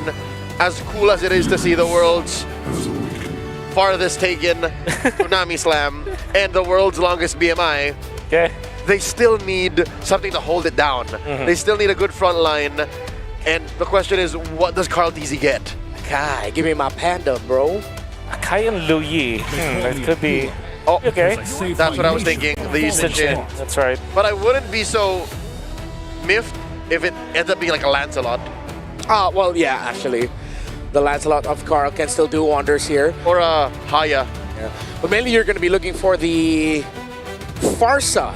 The frame of the Leomord aren't going to be a lot of your targets. It's going to be you trying to burst down the Hejume pick, and then hoping that your backline hasn't been decimated by the Freya and the Leomord, which I feel like is not the vibe Liquid should be going for here. And there could also be the potential of the Sora. A Sora delivery could also be as dangerous as a reverse delivery with the Kalea as well as the Luyi. I think it has just good synergy with the entirety of Team Liquid. And it's also a denial pick if they do get that hero. Hey, what else is there a world where we see Harley on Carl team? Actually, yeah, with the Gatot ban, I was wondering, wait, are they now going to be pulling a page from Aurora Turkia's book? Yeah. I mean, up against the Leomord and Freya though, with Harley, Claude, that's so demanding. So demanding. Typically, Team Liquid will just go for attack hero. I do feel like the Sora is a good hero for Team Liquid overall. They might just take it safe though. Maybe just get Terizla, for example, for Mr. Sanford. More likely, because if they were going for the Sora, they would have at least banned the Valentina in red for in 5. That's also true. But they go Sora here. Valentina can get picked up by Alter Ego. Team Liquid might just simplify this by picking up a Hayabusa because there's no Hilda. Yeah. Oh, there is. Yet. That's the CC. Okay. All right. We are about to see a different County Zero. That's what I feel like. It's going to be... Or just Hayabusa. Or just Hayabusa. Alter Ego against the CC. They will want to go for... No Uranus. I think they're left with Alice at this point. And what does Alex pick up? Alice would be perfect here, honestly. Does Alec Khalid again? Does he try to chase where the Luyi goes? Or maybe they chip. Oh, quite chippable. Quite chippable. They have chipped and they won against Spirit last night. Yeah. Oh, to be fair, with the lineup of Liquid, I think Cho might actually be really good. Yeah. Rotational speed, the kick. They pick up the Sora themselves. And now the Cho or the chip? What is the choice? What's Alex fill in? That's the... Okay. And now, Team Liquid, Hayabusa. Yeah. How likely is it that they go for another fighter here? Like a Martis? Alpha, maybe? Yes! Thank you! Wow! They're going in for the juggler, boys. This is the lineup that a kind of lineup, I mean, that Team Liquid specializes on. The utility with the Claude, the Kalea and the Luyi delivery. With the CC on top for additional damage. This is Team Liquid wanting to win it all in this series. And the lineup rating leans towards Liquid. Take it with a grain of salt. But if this works, it's a callback. Lower bracket finals, M4 World Championship. Bandicuti on a Claude, Carl Tizzy on an Akai. Plus Dexter ended the game and made them move forward to the grand finals. Match point for Liquid. The last remaining hope of Indonesia and Alter Ego. Defiant, wanting to force a game number 5. Will it be the Golden Road continuing, or will Alter Ego force this to go all the way? The hope and dreams of Indonesia are in the hands of Alter Ego right now for this one. Can they extend the series, or will Team Liquid continue the Golden Road stampede forward to face off SRG in that lower bracket final? Trex, we see the drafts here. We've seen what happened throughout the series. How do you feel about this one? I don't know. I was heavily expecting in the second ban phase to see the Akai banned out. It has been one of the single answers to the Leomord heavily, especially in the hands of a Filipino team. Someone like Carl Tizzy, who has been around for so many metas and can play just about anything comfortably. You add that up with the Luyi, it is definitely a dangerous combination for Team Liquid. On the side of Alter Ego, though, you have Arfi on Comfort, you have Nino on Comfort, you have the Farza. It is a powerhouse of picks on both sides. It's always been the Filipino team so far, bringing out the Akai, and so far it's working. Demon Kite. Now Carl Tizzy, who I think has been through a decent amount of Akai games in the past as well. I mean, yeah, it's one of those things that's funny. This is why I always love these longer series, you know, best of 5s, best of 7s, because even though we find like ourselves in a meta, especially here, like whether the M series or any of the major tournaments, you see that continue to shift, but then also you see the throwback of some of the lineups and metas that worked in the past. And, you know, a lot of the junglers out there, like Carl Tizzy, like Demon Kite, like you mentioned, and, you know, even all around, they all spent so much time on utility junglers for the longest time, right? That was the meta, that was the play for a while, and now you've got this good balance, I feel like, between the assassins and then utility bringing forward. It looks like they want to make a play up top. Oh, now they're going to try to go for Yazuke once again. The Phantom Steed is baited out though. Nino trying to go lightning form. Carl Tizzy, he's bursted down. Heavy spin. Already committed. But that's a CC immune Sora. Now that's the Veterinary Strike finishing off the kill on Sad for JP. Still diving in. but he gets taken down too. Arfi might just want more. Looking for Sanji here, but Sanji gets out safely. I didn't even think about that mechanic of the Sora into the Akai, the shifting clouds. As long as you time it correctly while the heavy spin's happening, you just pound down and you're unaffected by it. That could honestly be the answer. That could honestly be the counter that Alter Ego needs to carry them through this game. This is exactly what Alter Ego needed to happen here at this point. You know, game 4, get a strong start, and they do exactly that. So Turtle in their hands, a nice 1,000 plus gold lead for now. A good amount of kills too, spread across the board. Oh. Whoa. That was just the edge of the glorious pathway meant to slow Sanji down, but now they bring in Alec under the turret and with a heavy spin, secures the kill. Wow, but Nino got a solo kill. Yeah, somehow we didn't get to see it, but that's the second time Sanford went down. I mean, that's a 2-0-2 Sora right now. Normally it takes a bit for them to come online, but it's going to be happening a lot quicker now. He's already level 6. Sanford's going to be having trouble 0-2-0. But we've seen this a few times in the EXP lane. Sanford always seems to pick himself up, get the dust off his shoulders, and get back in the game.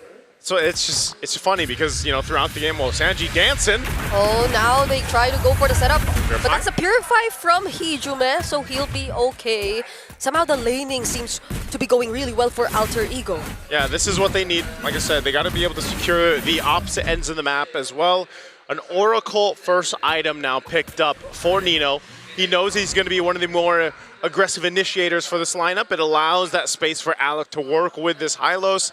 And you just have a lot of pressure, if you think about it, from Alter Ego's lineup. Again, even Arfi, the most winning, I feel like, Freya we have currently in M7. Arfi definitely knows this hero through it in and out. I mean, look at the way he's just going to go ahead and take some of this gold under Oheb. Such quick rotations too coming in from Alter Ego. Oheb already using the BMI now. Even Carl just trying to take his purple buff. They might just attempt to deny it from him. Oh, a flicker already forced out of Oheb. JP holding that bush though. Will he try to go for the setup? But however, we are looking down bottom. That's going to be the BM or the Blazing Duet just to clear the way. But the outlane! Arfi, no! Heavy spin though, putting down 2 members. And now that's 3-man knockup coming from Nino. Might not be enough for Liquid to survive this. He still jumps in onto Carl. Gets some shields from the top. And dodges the fettered airstrike just in time. A vengeance from Sanford 2. And he trades out Hijume! What looked like such a good team fight for Alter Ego under the tier 1 turret, it goes bad very quickly as TL is able to pick up a couple kills. Good thing Yasuke is still alive, so that threat for the turtle is still there. But meanwhile, also, we have to take note of what happened in the gold lane, man. Arfi is not letting up an Oheb. Yeah, I mean, he's okay with the 1v1. Now into the tower once again! Arfi is manhandling Oheb right now. I gotta say it, this Freya is unstoppable for now. Yep, and now it's Carl TZ with a spot. He does have the heavy spin, now he's forced to use it. 4 members of Alter Ego manning this turtle, they cannot contest. Oh, Lane for lane right now. Okay, the stun doesn't land on Sanford, but he's being dived by 3. Wow, hey, Alter Ego, they'll make it happen where they need to. Yeah, they lost the team fight. Well, they just got it and more back. Alter Ego, 2.3k gold lead. Arfi, Oheb has to like just maybe swap. I don't even know. Could you go to the other lane? I feel like we're seeing the same thing here, Trex. Either. Arfi, taking a look at the win rate, predicts 62% in the hands of Alter Ego, and I feel the same way right now. I love the way that Alter Ego are rotating right now. Alec is like this pivot point, and you see Hijume move around. Same thing with Yasuke, and they all kind of shift to the right, then everyone shifts to the left. Look at the gold difference, though, between Arfi and Oheb right now. It's 2 items to 1, a 1.5k gold lead. This is a choice that Team Liquid made, though. They've always opened the Freya. They've never once considered to take it out. Yeah. They've always allowed Arfi to take it for himself. They've found ways to deal with it, but now in such a crucial moment, you get to see where Arfi performs really well too. It's such a hard spot to recover from if you're a Claude, but now they find the burst on Hijume. Still has to be the flicker gets committed by Oheb. Just 1 hit left. Still not enough. Oh man, you commit all that. Unfortunate not to get a kill, and they're gonna still go in the jungle. Okay, that's gonna be a counter engage, but a Phantom Speed committed though. So is the Glorious Pathway, slowing down the members of Liquid. Now Arfi has his eyes BMI. Carl Cheesy trying to go for the save. On the other side of the map though, Nino taking care of JP and Sanford too. The fight is split up and it's JP who gets taken down first. Sanford might just survive this and another fight happening around the map. OHEB! It's bursted down! Arfi doesn't just have his eyes on OHEB, he's got his hands on OHEB non-stop. He will chase him to the end of the earth at this point. And just when he can't get him, Hijume flies up, drops the feathered airstrike. Alter Ego are in control right now. We're 8 minutes in, 5K gold lead. Another item locks in for Yazuke. Arfi is in the mind of OHEB right now. If there was that, oh, hold on. They're gonna burst on Sanford. That's a lightning form coming in from Nino. So much dashes and the slows from the glorious pathway. And a free turtle for Yazuke. They're going for more. Attention to the bottom lane. It's gonna be JP who they target first. OHEB trying to deal some damage, but he has to use the BMI to get out. That's the better air strike too. Alex standing in front of everyone. Sanji gets caught in the midst of 4 people. Alter Ego, look at the pressure that they're doing against Liquid. Under the 10-minute mark, Alter Ego has built up an 8,000 gold lead. They're controlling everything in this game 4. It's looking like we're going to see a game 5 unless TL somehow, some way does something. But I don't know if they can with this. I mean, it just seems like Alter Ego is locked in everywhere. And all of them are playing so well right now. Nino has made amazing plays. Arfi has done his job so well just keeping OHEB out of these team fights. And Yazuke with a deathless KDA now he's the one 3 levels ahead of Carl TZ. Now he's the one with all the retribution advantages. And then Hijume, as long as you can keep on zoning like this, they control not only the neutral objectives, but the map as well. Wow, look at this. Oracle just picked up here by Sanford. Are they going to force a fight under the turret? Yep, the setup doesn't land from Nino, but it might just be enough. Fortunately, there was the Vengeance, though. Phantom Steed also used by Yazuke, but you see so many resources made it out just because of that attempt from Alter Ego. Let's be real, though. Alter Ego don't push too hard. This is what happens many times. Team Liquid is going to back off out of that. They need to just secure this Lord at this point, play it clean, play it safe. They're not really on a time crunch. They have scaling heroes. They don't really need to rush it. The time crunch right now is OHEB. He's so far behind, dude. He's only got DHS, and you're at the 10-minute mark. That's usually when they're finishing the Trinity for the Claude. That's how pretty much non-existent OHEB is right now. And so if you're thinking about, okay, well, if we're playing for that Claude to pop off later on, when does that happen? Well, my guy, you need like 8 to 10 minutes at this point for him to catch up. He does get a golden staff, but I still don't think this is a fight they want to take. The Lord is being started up. Glorious Pathway dropped down. All right, Feathered Airstrike 2. Sanji trying to land the combo, but instead doesn't, so he needs to flicker out to survive. Arfi. Still gonna go for the diversion play though, Kartezi. Can he actually steal this away? He doesn't! Yazuke still secures the Lord! The level difference is too much, the retribution gap is too much, and now Carl TZ goes down and pays the price. A desperate attempt to buy more time for Team Liquid. It won't happen. Carl TZ gets taken out, and now with the Lord making its way down bot lane, almost 10,000 gold lead for Alter Ego. They have this win in sights. TL has to be able to pull off this defense and clear things out, but with the holy defenses down, even down in the bottom lane, this is going to be a tough one for them to pull off. Yeah. This fight could just be forced out by Alter Ego with this kind of lead and this advantage. Yeah, because even looking at the wave clear that Liquid has, it's supposed to be on OHEB, but OHEB with so much catching up to do, this might be a difficult task for them. JP though jumping in, that's gonna be the setup from Nino. Arfi just diving OHEB in the back lines though. Nino still trying to fight. There's the Feathered Airstrike dealing so much damage. JP flickering out, somehow still survives, but now it's gonna be Sanford caught in 5 members of Alter Ego. The XP laners down for Team Liquid, but they get to take care of the Lord. They might not end the game here, but they continue to look for it. With all the inhibitors gone, AE has free roam. They got a wave. Team Liquid's home base. There's a wave in mid, Feathered Airstrike brings OHEB down to half HP. The setup lands onto just JP. Can Liquid still clear the minions in the base? There are more incoming for Alter Ego. And somehow, Miraculously, can Liquid really do this once again? It's not over yet, but there it is, Alter Ego! Clean the base!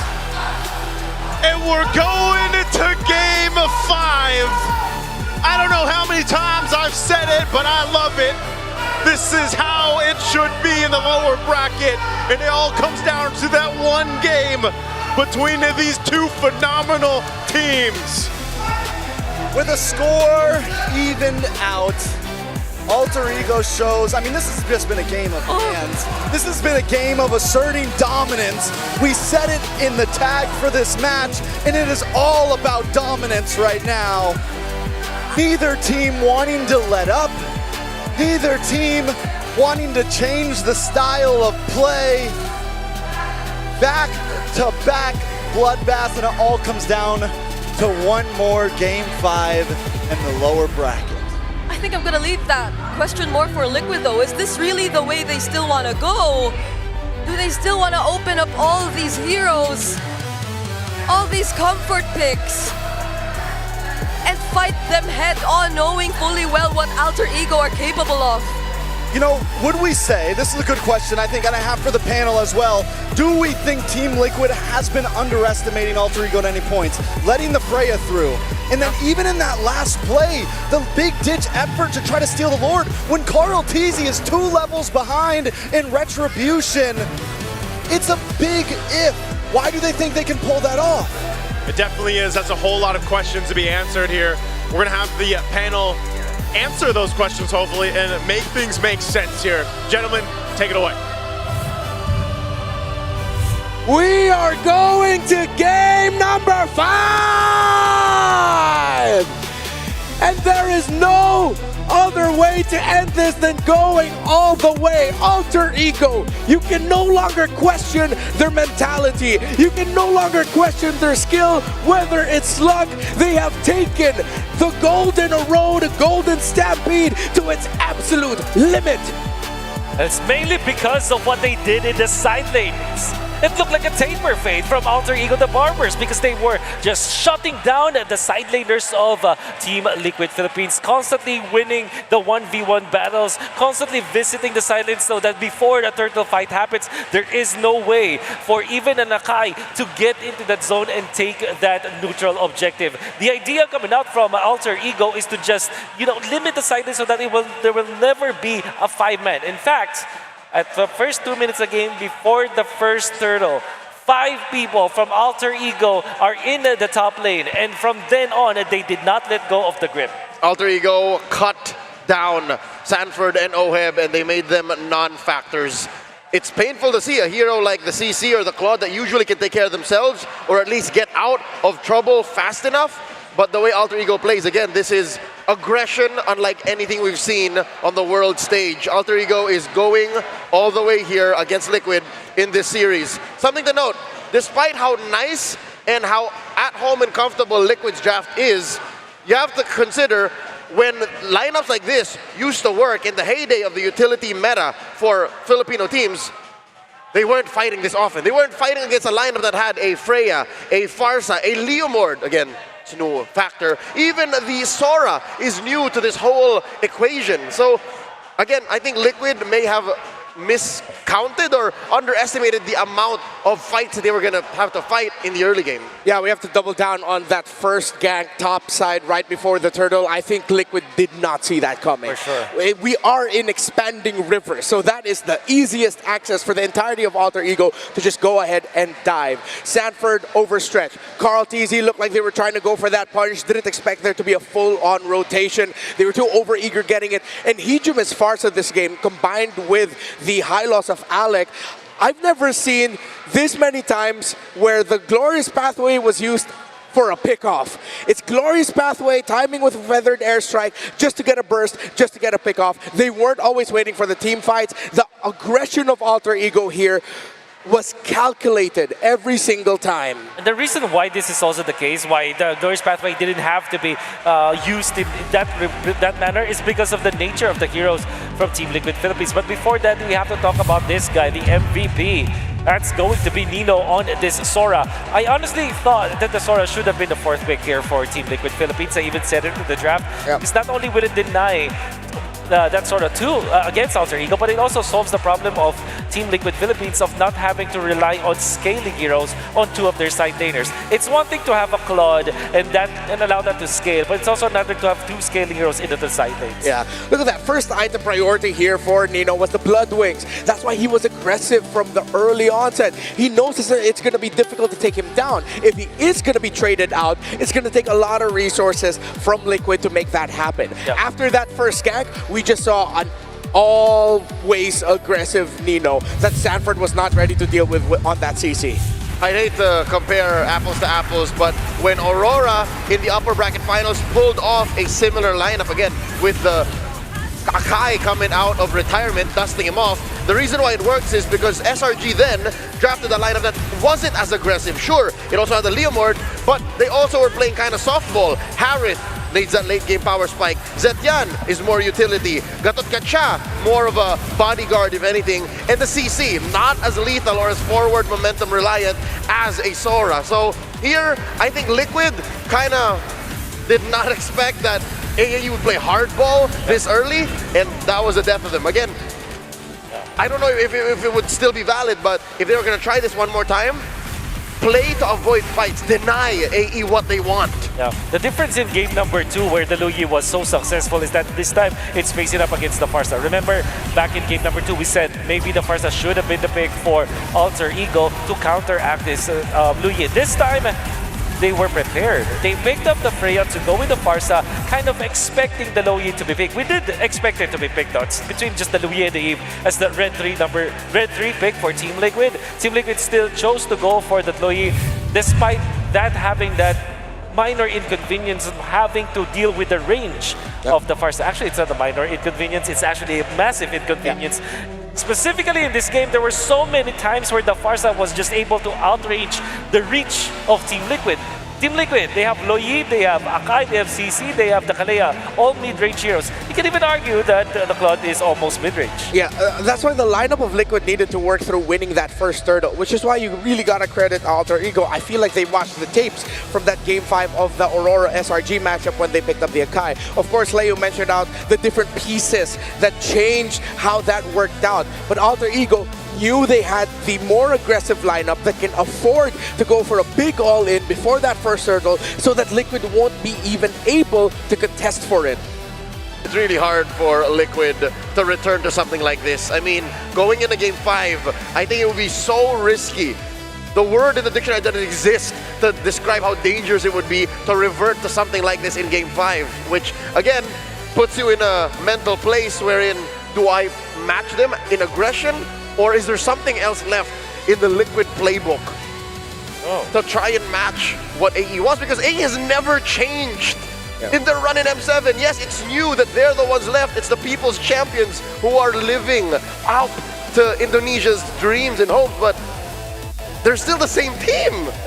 I feel like this was another case of Team Liquid in Philippines might have overthought the draft in one point. I can't pinpoint exactly where, but Alter Ego were honest. They first picked the Leomord. Freya and Farsa went right after. At that point, you already knew what they were going into this with, and Alter Ego executed that perfectly. I think they overthought the CC slot, I would say Red 4. And I totally understand why they go for it, actually, because I think that they already were set to, we are picking Akai. And the problem with having the Akai with the Claude is that you really need some damage on the side lanes. That's actually the dilemma that they had to face. Surely a double scaling side lane matchup against Leomord and Freya will never work. But they had to gamble in that idea that maybe if Sanford as well as Olaf can just outplay their counterparts, it could be better for them.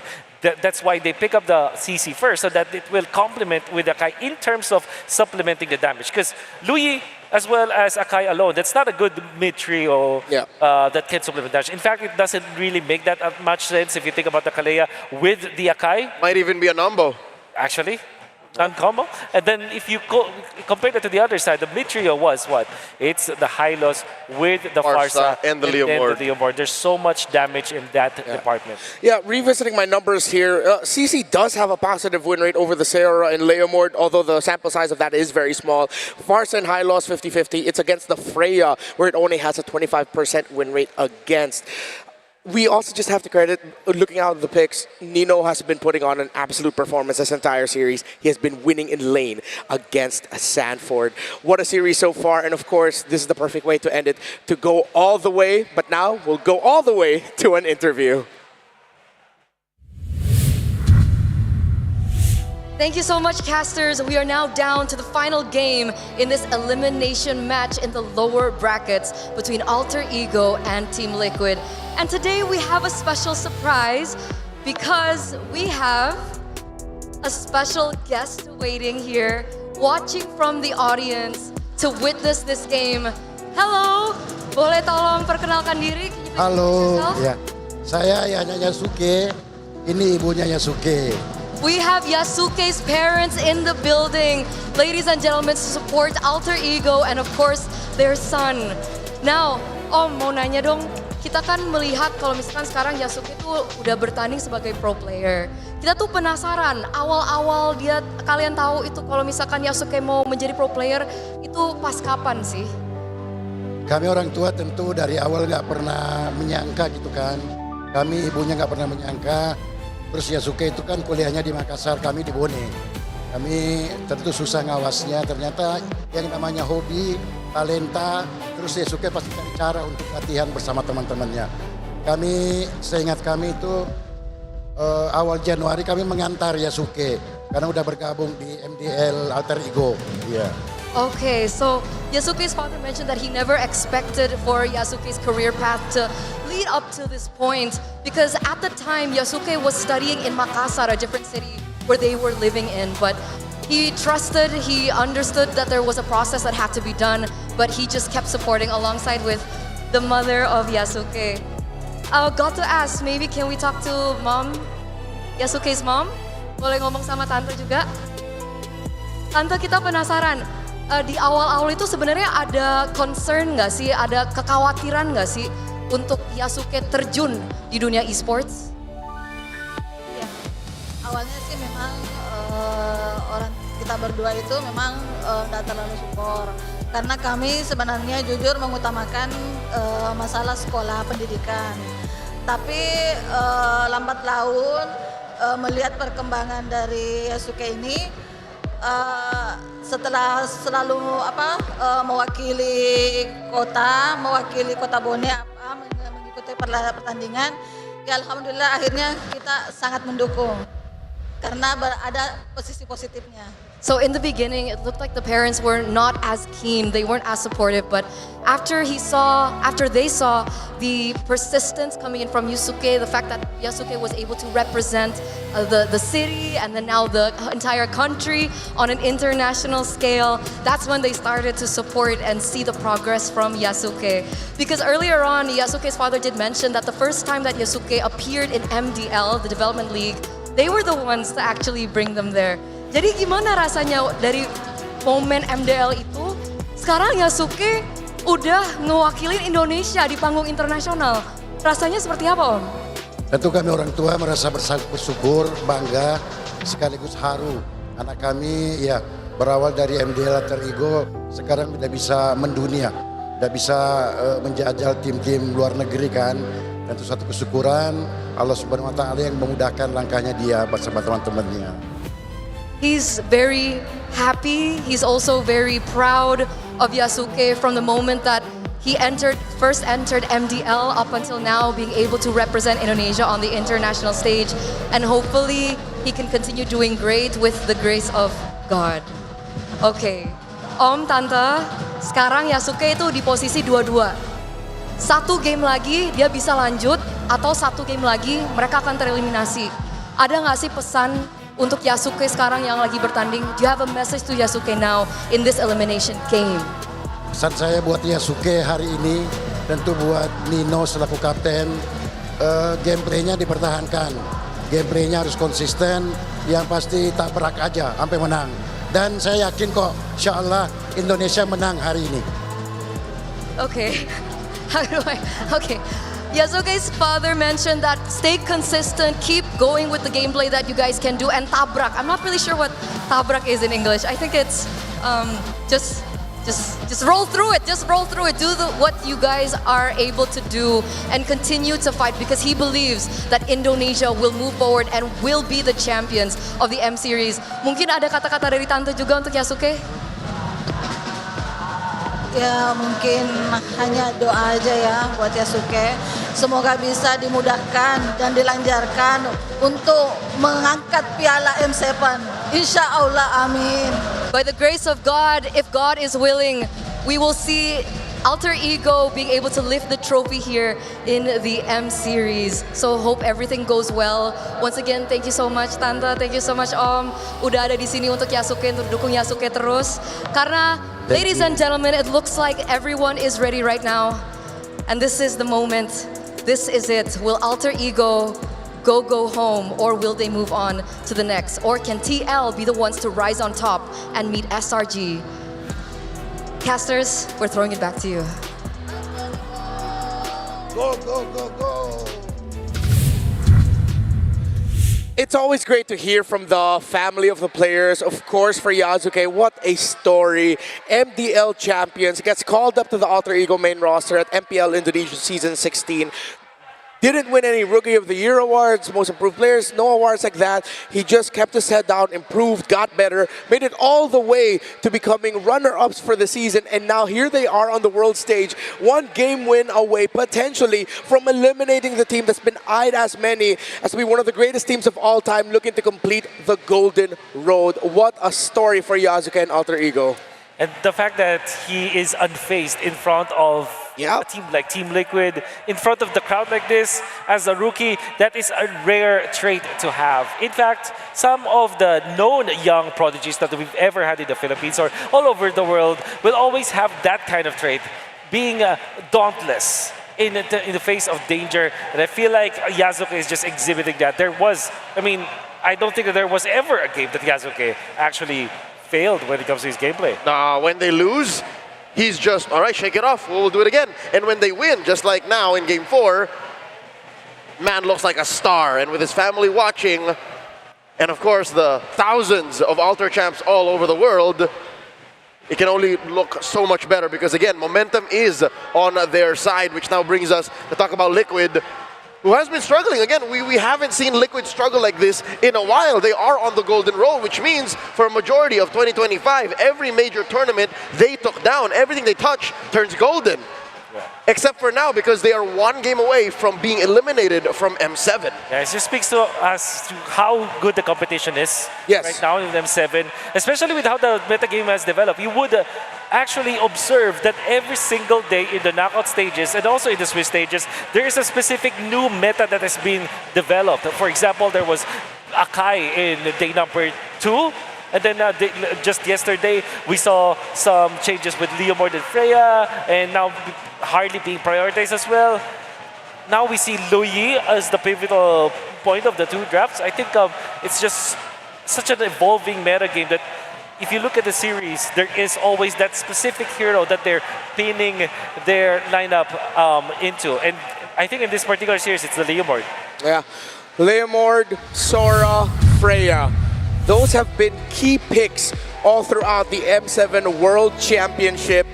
Liquid has decided to keep letting the Freya through. They can win against it, but Alter Ego keep redefining what it means to play around a hero that for the longest time was always just the butt of the joke in our ranked games, but now has risen up to be one of the best picks in the world stage. For the sake of all that is Liquid, I'd say if there was ever a time that you were going to swallow your pride and say, you know what, Alter Ego, you guys are really good at these heroes, we'll start banning them, now is the time.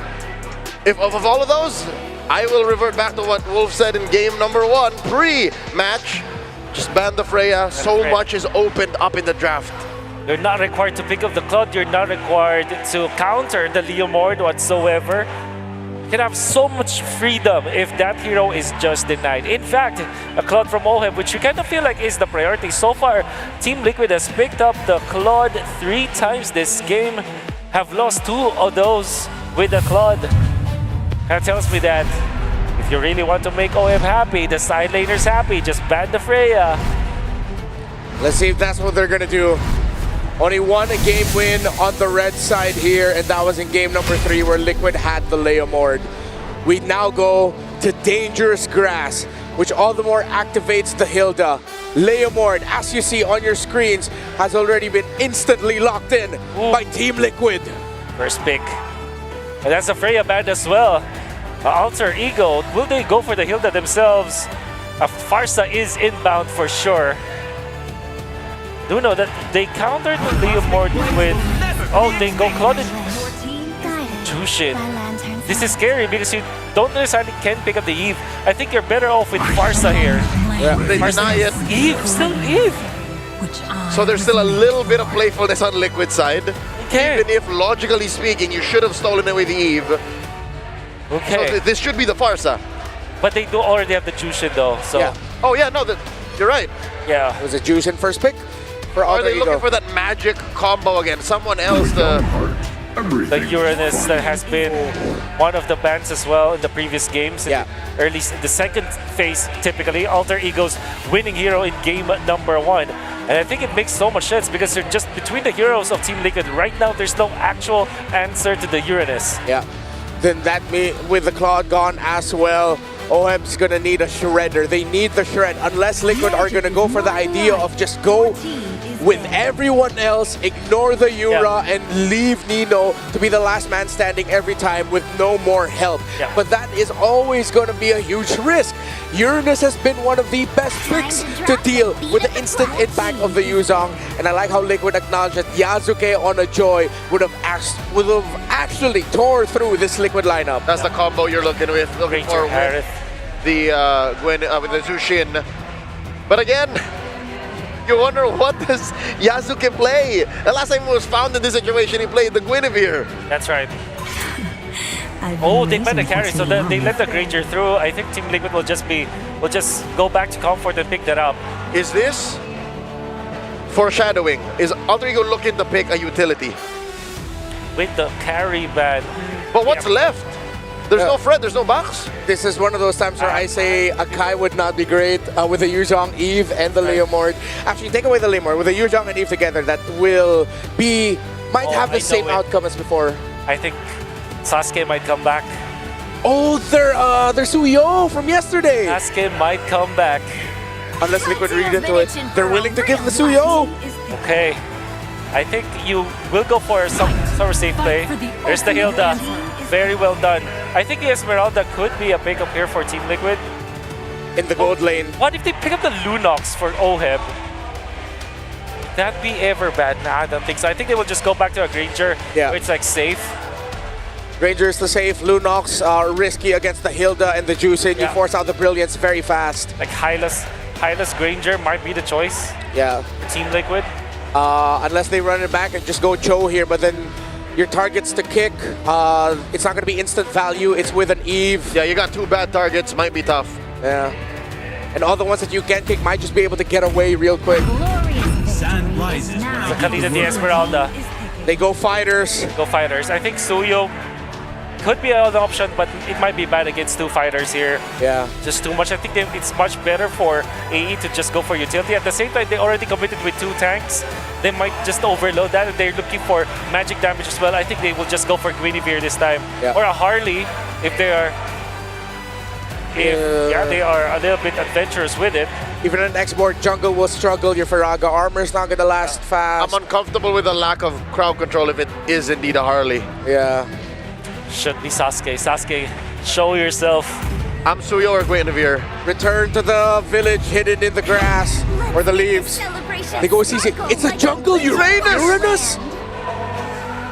Did they overcook, Wolf? They overcooked. I don't like this at all.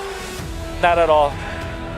I think the Uranus does not achieve it. It does not give them the turtle prio. It went from a fear of a lack of CC to a sheer horror. How are they going to look to hold down parts of the map with this? We have to see what Alter Ego does in the game and how they execute it. Unanimously in this panel, this Uranus jungle is questioned, but what if there's just a little bit of magic left behind those three masks? Redemption, salvation, domination, the hope of an entire country on their shoulders, the dream of a golden road in the other. Liquid and Alter Ego, Philippines versus Indonesia. This is game number 5. All troops deployed. And here we go, jumping into the last game for the series with a draft that was unexpected, but leave it up to Alter Ego to do just that in game 5 against Team Liquid. You put all of your hopes into one last game here. All of your hopes into a Uranus. And I also question it a bit. Now, don't get me wrong. They have the Claude. They have Nino for a lot of damage. They also have Hijume. It's not like their damage chart is completely skewed. And I'm trying to think about this with the Consecration. You may be able to move around through Barbiel, through the Phantom Steed, and have some possibilities for these objectives.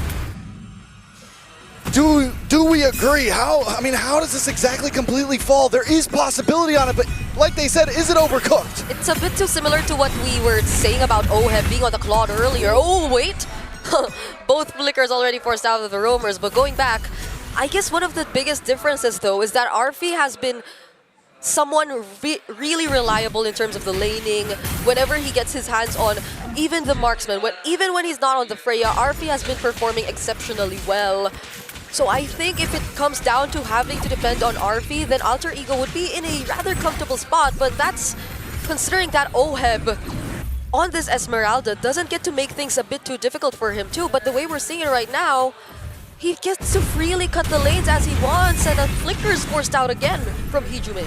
Yeah, you're able to go ahead and just kind of play into that, right? If you can get some of the pressure in the early game, that's kind of what we're seeing. We're seeing this push and pull, but TL wants to potentially make a play, knowing that Carl TZ is level 4 at Stanford as well, but they'll just go ahead and really start up this turtle. Again, Black Dragon form used just to keep Yasuke at bay, but is this going to be enough? It's Yasuke who he's zoning out, and the shift, Phantom Steed into finishing off the kill for Yasuke. Carl TZ securing the turtle, and now they see Nino, but Nino too will respect, he will not commit anymore. Yasuke just maybe didn't expect the damage to be so much. The passive was already on him from Sanford. The Cha was leaking away from him. Yeah. And Yasuke just walks right into it. Definitely a misplay this early in the game. Yeah, there's something about Uranus junglers and them feeling a bit more softer than the typical Uranus that we see. Alec, though, gets stunned right under the real-world manipulation. That is unfortunate. It's unfortunate because, again, as a Uranus jungle, what exactly are you going to be able to do against a Leo Mord type jungler in the rotation setup here? And he gets set up into a somewhat burst damage coming in from both JP and Sanji. Not going to be enough to finish off the kill on Hijume, though. At this point, we're already looking at the possibilities of Alter Ego on a clock, right? Looking for late game. I mean, their build was already kind of like that. You have the CC. You need to scale. You have Arfi on this Claude. You need to scale.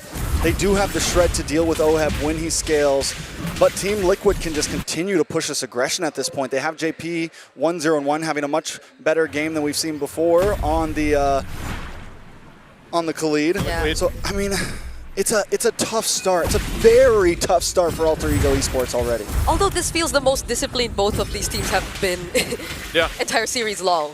Which is crazy because nothing too much has happened, but TL still built up a lead, nearly 2,000. Arfi's going through the same thing that OHEB had to deal with.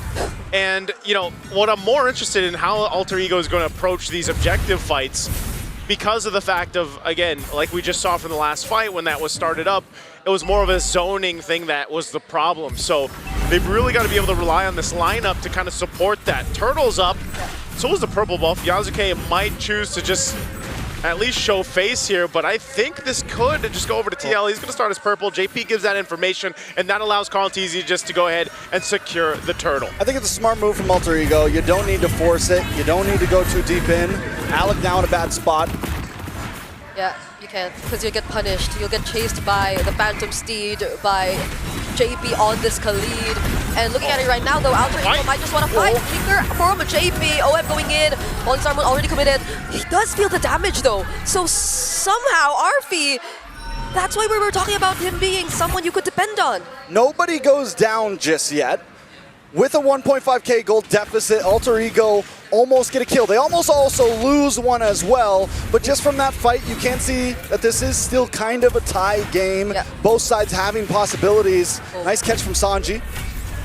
And right now, they're just playing pretty much that pressure game. You were not gonna, if they can cut you off from your lane or from your tower, they're going to go ahead and take down that space, and that's the problem I see with Alter Ego's lineup, the ability to actually hold things down, right? Like hold, because Arfi obviously is the one that wants to scale up and get to that point, but it's difficult for him, and so at some point he should be able to farm up a little bit easier. But right now, lane to lane, TL usually has the advantage here. Nino holding his own, that's the best he can do. I'm wondering if they'll actually want to fight into the next turtle. Oh, here's Arfi still dealing with that pressure. There's a commit up top, but down bottom there is 1-2. OHEB cannot survive against 3. Ijume picks up the kill. Now Yasuke goes down though. Carl Teasy joining in this fight is not looking too good for Alter Ego. It's a double for Carl. You know, every time that Alter Ego has lost so far, the last 2 times they've lost, Yasuke has had one bad game. I don't know if it's already written in stone, but 0-1 on a jungle Uranus doesn't feel too positive for Alter Ego Esports. Luckily, they do get the kill onto OHEB in the boss side, but Arfi is the saving grace right now. He's the golden ticket. We said it before about OHEB on the club. This time it's Arfi. This time it is Hijume. If those two can go deathless, then maybe there's a chance. Okay, but they want to get the kill on Hijume now. Not enough to force out the flicker, but you know he's low, so this might be an advantage for Team Liquid. Alec trying to look for an angle here. JP going in as well. They're just exchanging pokes. Yeah, it looks like they want to actually contest this though. OHEB's in position. We'll see what can happen here, but again, with everything available, there's a Black Dragon form. Phantom Steed and the Black Dragon form, both used at the same time. Alec though has his eyes set on Carl Teasy, but that doesn't stop him from securing the retry. Alec with a flicker out, Raging Snap committed 2, and Hijume with the Crimson Beacon. What can he do? He has his eyes set on Sanford. That's going to be the trade for Team Liquid as they're able to take out Alec, and they secure the objective. Okay, so a 2-for-1, but the objective does go to Team Liquid, but even with the 2 deaths on Yasuke, we are starting to see him get a little bit tankier. Golden Wand does finally walk in, or Golden Staff does finally walk in for Arfi, but in the backside! Carl Teasy will force the play in between the Tier 1 and Tier 2, and that seems to go ahead and stop some of that momentum that was trying to build up here for Alter Ego for now, but they can still make some. Oh, Nino? Oh, that's a curtain call, and the Yo-Yo Blitz, JP and Carl Teasy. Still not enough damage though, coming in from Nino. Oh, Arfi going toe-to-toe with OHEB in the boss side. Alec looking for the cutoff here. JP's gonna pull up though. Okay, can Alec survive this? Still gets to return to the bush. Has a lot of mobility too, so I guess he'll be fine. Not with the real world manipulation and the Phantom Steed committed to you though. These fights are just, they're so interesting the way that they're playing out, because just when you think, you know, you're gonna find this kind of load time or a bit of a cooldown for both of them, they still are able to find, just like this Black Dragon form used. They just want to take this Tier 1 turret down to open up the map, and TL does just that. This honestly feels the most macro Liquid has played in the entire series. They're just taking things one step at a time, always making sure that they commit their resources to take down or take away turrets from Alter Ego. And I feel like it's really working against this team who you're so used to seeing always just brawl it out. Well, the thing is Alter Ego Esports in the past 4 games has been able to brawl it out, and it forces Team Liquid to brawl back with them. It forces them not to be, not to be macro efficient. But the thing is Team Liquid this time, they're in control of the game. So yeah, they can go back to being regular old, oh, we'll take towers, we don't need to rush things, we're comfortable. When you have a lead like this early on and Alter Ego has a Uranus jungle where you can't force fights, that's why we're seeing this. Maybe they tried earlier, actually, but you see the damage that Liquid has, and they can deal with him immediately. Now, speaking of damage, Carl versus Nino. Nino has a slight advantage in this, as we're seeing right now, but with Sanford flying over him, Carl TZ gets to run away safely. Oh! Okay, whoa, they side. JP and Carl! Carl TZ, could he actually get out of this? That's the real manipulation used for Hijime, just so he can save Carl TZ. Falling Star coming in from Oheb. Now there's a knock-up 2 coming in from Sanford. Hijime finally goes down in the hands of Oheb, and Liquid might go for the re-engage. But with that, Alter Ego can't start up the Lord, so they chose to continue the fight. They lose Hijime, and he's an integral part of this composition to work. So it's a back to it. Again, TL still maintaining a lead. They'll get back in position here to potentially force this fight around the Lord. Now for Alter Ego Esports, they're starting to get the hang of things here with his composition. Nino is a threat, and he is trying to do his best here, and that's why they're going for him. Yeah, they're gonna try and focus down on Nino, but he gets tied with the Garden Call. JP, can he survive this? Yasuke able to put on more damage, but RP's locked on to JP! JP doesn't live. Now that's 1 member down for Liquid, and Alter Ego gain control of the objective. Sanji does have the real world manipulation. Alec trying to zone out everyone as much as he can. OF doing the same, but he's starting to feel the damage from RP. Phantom Seed from Carl. They're gonna focus down on Alec first. But the Lord is still in the hands of Alter Ego. Carl TZ now making his way in. Okay, Carl TZ in range. Sanford already using Black Dragon 4. He's on to 3 members of Alter Ego. Can he take down Hijime?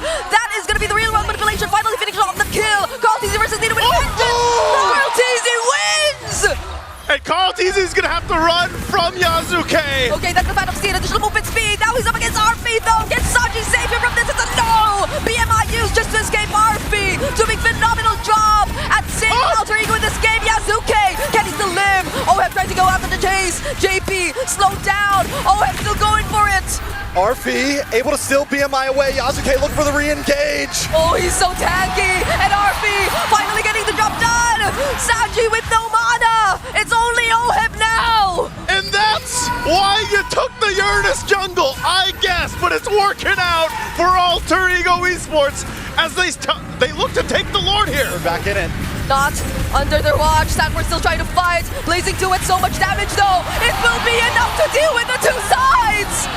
Arfi is on fire right now. I know the KDA is only 009, but the clock was ticking and 10 minutes are up. Yasuke is practically unkillable, and as long as Arfi and him are together, it is a dynamic duo. Ooh, what a turn of events here. And with everything that happened in the early and mid game, Alter Ego brings things in their favor. And look at this, again, Arfi, like you mentioned, Trex, I mean, he's on fire, he doesn't have many kills, but it doesn't matter. He's able to go ahead and pump out the damage. He's got all the assists in the world that he needs here, and that just might be the play. Plus the fact that Hijime is stacking up on this guy Piercer. Now you're gonna lift a gun, they wanna force a fight here on the bottom side. They wanna go for OF now, that's a real world manipulation, though dealing so much damage. JP going in with the Raging Sandstorm, now forced to flicker out just to survive. Sanford 2 helping in this defense up against the Lord. That's a critical coming in from Nino 2, tying JP and Sanford together.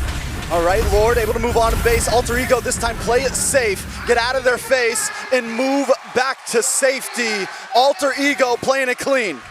Okay, looking to still put pressure. They'll get a tier 2 in the mid. They've cleared out a lot of real estate on the map for Alter Ego. And now, maybe for the first time or second time in this game, TL has their backs against the wall with this kind of composition to deal with. It makes you think, again, this Uranus jungle is able to just go ahead and play up front and provide information alongside Alec here, which gives that space to Arfi and Hijime. And so TL's got to solve that. How do they approach these fights and get some control back into the game? There's no Shredder. I mean, a lot of it's going to come down to utilizing this RWM correctly. Okay. Nino? Oh, Nino in a bad spot. Vengeance. Get out of that. Now they're being surrounded by the members of Alter Ego. Alec coming in from behind. JP brought back. They're trying to run back to their base, and they successfully will. There is just so much tankiness on the side of Alter Ego Esports, and Team Liquid has essentially no shred. They took the risk, right? Yep. They don't pick up a marksman. The panel was talking about it a little bit. There was definitely some worry. The saving grace was, oh, they went for Uranus, but now that Yasuke is online, now that Alter Ego Esports is online, you're right. How does Team Liquid approach this? They have to look for angles. They have to look for a big steal, something. But it is a tough pill to swallow. They have to land those small opportunities, those stuns that they have, those petrifies, or even the crowd controls from JP. Because RP, it's not like he's on Purify anyway. Yeah. But then after that, what's next? Because you have to deal with these multiple tanky heroes of Alter Ego, and I mean, Arfi just got Malefic Gun as well, so he's got more range. He's able to snipe from, he's able to attack from an even farther way away. He doesn't really need the Purify. There's, other than the Petrify, he's good, and he can be a mile away from that. You know, he has ways, at this point, Arfi's a hard one to catch. Yeah, it's going to be difficult to make that happen. Again, you know, it's about the space that's provided for Arfi. Hijime, like I said, is going to be an issue as well for TL, especially when they try to approach some of these fights. And you know, you mentioned it, Brigida, they don't exactly have someone to shred through some of this tankiness. I mean, brute force now for Hijime, making him even more difficult to kill, especially when he pops the beacon here. So for TL's lineup to work and then get through a winner crown, these are key big item pickups. Nino, though. okay, now Hijime going into Beacon. with the Crimson Beacon, trying to look for someone to set up, but he gets to dodge the Raging Sandstorm, and now they're on to Sanji. Sanji, he cannot survive this dive coming in from Alter Ego. Sanford 2 separated from the rest of the team. Now they're on to Alec. They're going for the chase. Carl Teasy can actually finish off the kill, but now on the other side of the map, the Apex Predator will have to be the sacrifice. With Sanford gone along with Sanji, yes, they find Alec. But Arfi should be able to move on to this Lord quick. Will Team Liquid try to go for a steal? It's getting bursted down too fast. Too fast right now as Alter Ego has control. TL shows up way too late, and JP tries to get away. They're gonna have to disengage. This is not a fight they want. Oheb will jump on forward, but still they need to reset and get ready for this Lord push from Alter Ego. It's all gonna be about how Alter Ego approaches this base. One of the major faults we've seen from Alter Ego over this M7 is overstepping your welcome, making one false move to throw a game. And if you know the Philippines, they're always watching for that one small mistake. Alter Ego has to be meticulous when they enter this base. They're gonna have to go ahead and buckle in here with this kind of lineup. Not the best clear in the world. They're gonna rely on the RWM2. Conceal's gonna be used. Lord makes the way top. Here comes the push into the base. Yep. Phantom Seed already committed. Alec and Yazuke getting damaged by just a bit. Now Liquid will have to focus on the Lord. Falling Star Moon doesn't connect onto anyone. They have to split themselves up in order to take care of what needed to be taken care of. Now Liquid are somehow still in the game. They're still in it. They clear things out. They lost the base turret up top. Bottom is nearly down too. Alter Ego Esports, they're showing the discipline. They are, and they get the top inhibitor, which is huge because Lord's gonna spawn up on the bottom side. So now, not only do you have this frontline advantage, but you have a macro advantage. And there is some risk to not trying to force this over, but with the lineup they have, in my opinion, at this point in the game, it is a cleaner lineup. So now they just have to have faith in their lineup, and as long as they play smart, the game could fall into their hands. Well, right now, Alter Ego Esports not giving them much of an opportunity to do that. Some of these defensive items coming into play now too. Alec rocking that immortality. He is tanky enough, and just he'll sit on this side of the map, allowing the rest of Alter Ego to make moves elsewhere. You'll look at the items here specifically. Again, with Arfi building up, he's exactly where he needs to be. Even Hijime. I don't know how many stacks Hijime actually has on this Sky Piercer, but he is a problem because the innate tankiness, oh, he does go ahead and switch things out. Picks up the Lantern, so a Chastised Pauldron now too for Yazuke. So that's the problem, man. There's so much tankiness in their ability. There we go.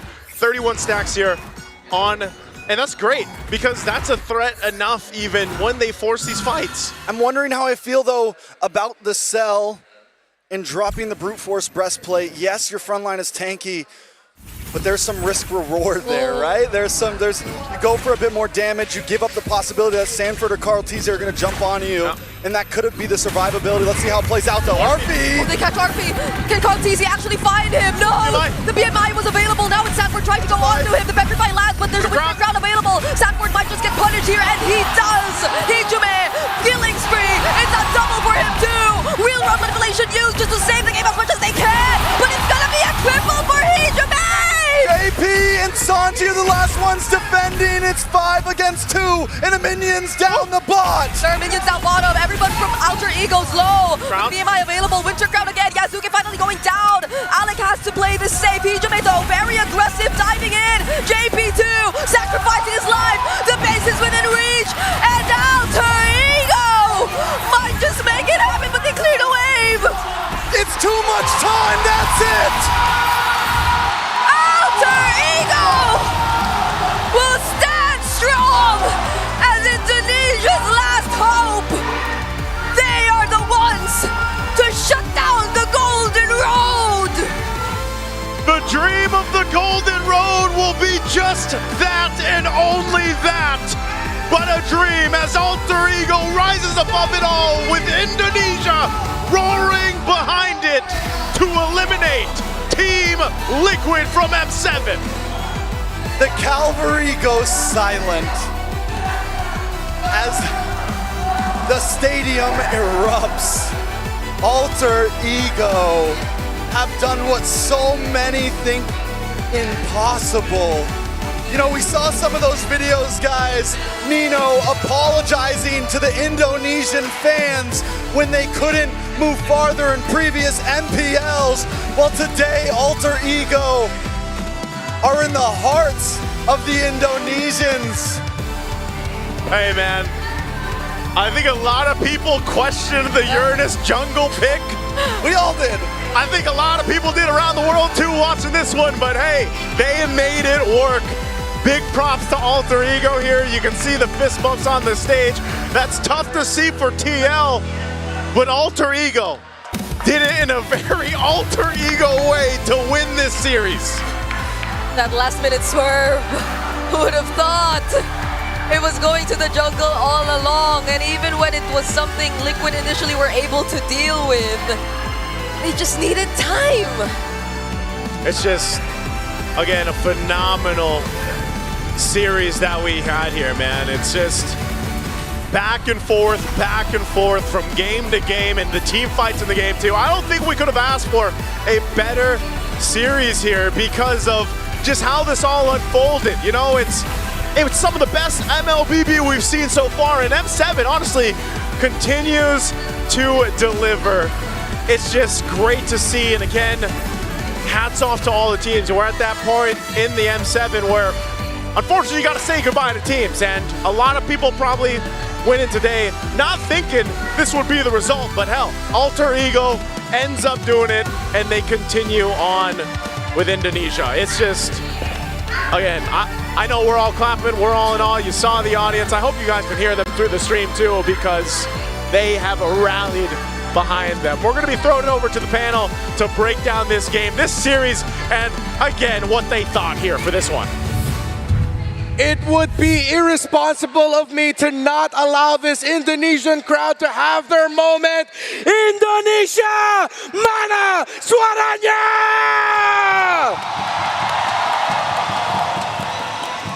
Alter Ego shatters the Golden Road.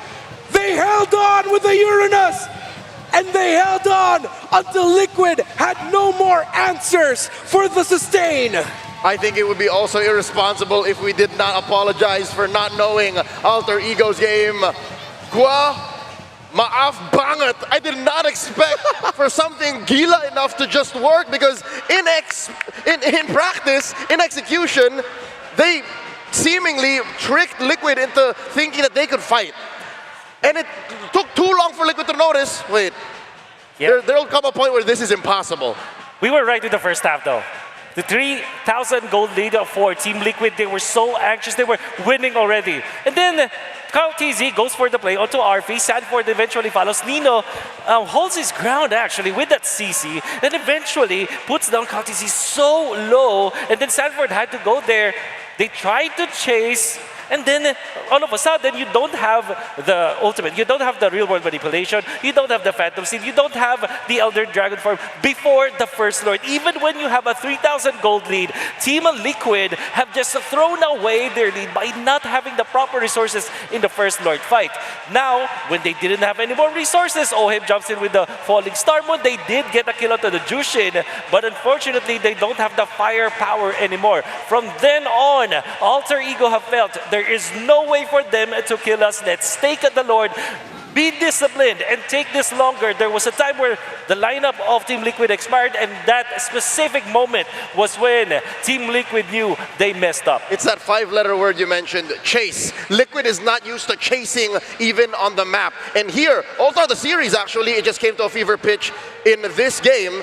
They had to chase a lot of AE members, and AE, the way they're built, is they can run away for like 3 or 4 seconds. When they come back, they're already topped off. They're ready to fight again. The Uranus, the Claude, the Hilda, the CC even. You give them time to retreat, you fight back, it's over. That's the problem with Liquid's lineup is sure. You have heroes like the Leomord who has like, what, 15-second cooldown on the ult. You have the Esmeralda who, again, also has a 15-second cooldown on the ult and can dance around them, but it's a lack of firepower. You mentioned just the values don't add up, and that's what put them over the top here. Alter Ego just exercised such a great understanding of MOBB math. I think Liquid also did not rotate into Arphys late enough. They just told Oheb handle the Claude, try to kill him if you can. But Alter Ego, to their credit, protected Arphys so well, protected the Claude, that he was relatively unbothered with the farm. Liquid were playing as if it is a jungle carry that they're up against. You can get all the objectives you want in the world, get all the kills for Carl TZ, but if you're not killing that Claude, you are not hitting the main win condition of Alter Ego. He did not die in this game. At the brink of elimination, the hopes of Indonesia on his back, Arphys stayed alive. 1 kill, 13 assists. He had one job here. Do not fall, and he stood his ground. This might even be a facsimile of whatever he did on the entire series. There was no game where you could say that RP was dead weight for his team. In fact, he is the enabler. Even during the games that they have lost, RP was stable, RP was dependable. RP was amazing the entire series, but this particular game just, stamped in with that. And I think you have to credit the side laners of Alter Ego in this particular game, the way that they have handled their counterparts. I would say that between the matchup of the side laners, the side lane duo of Alter Ego was better than Team Liquid the entire series. Oh yeah, the sum of their parts is greater than them individually. And RP was just that tipping point, that extra icing on the top, but was also just the flour in the middle, the whole damn cake that made AE just a threat in the late game. What was that? Trek said, 10 minutes is up, it's over, it's our time now. All chat, target lock, my turn. Folks around watching who play ranked games know what this means. It's Alter Ego showing us a new face. I've said it multiple times in the series, throughout the knockouts, they played the same way, but this time they showed us, hey, we can hold on. Our sidelines can still win, but as a team, we can hold on to wait until our power spike and win this way. Terrific Winter Crown immortality juggle as well by Arphys to deny him getting taken out by Team Liquid. And at some point, you gotta acknowledge the fact that it looked like Team Liquid Philippines really just dropped the ball in terms of taking their major win conditions. For them, their major win condition was get all the objectives, but leading up to their First Lord, they could not take Arphys down. The one main win condition for this Alter Ego lineup. Yasuke needed to stand his ground, and he did. Alter Ego just needed to buy time and delay, and they did.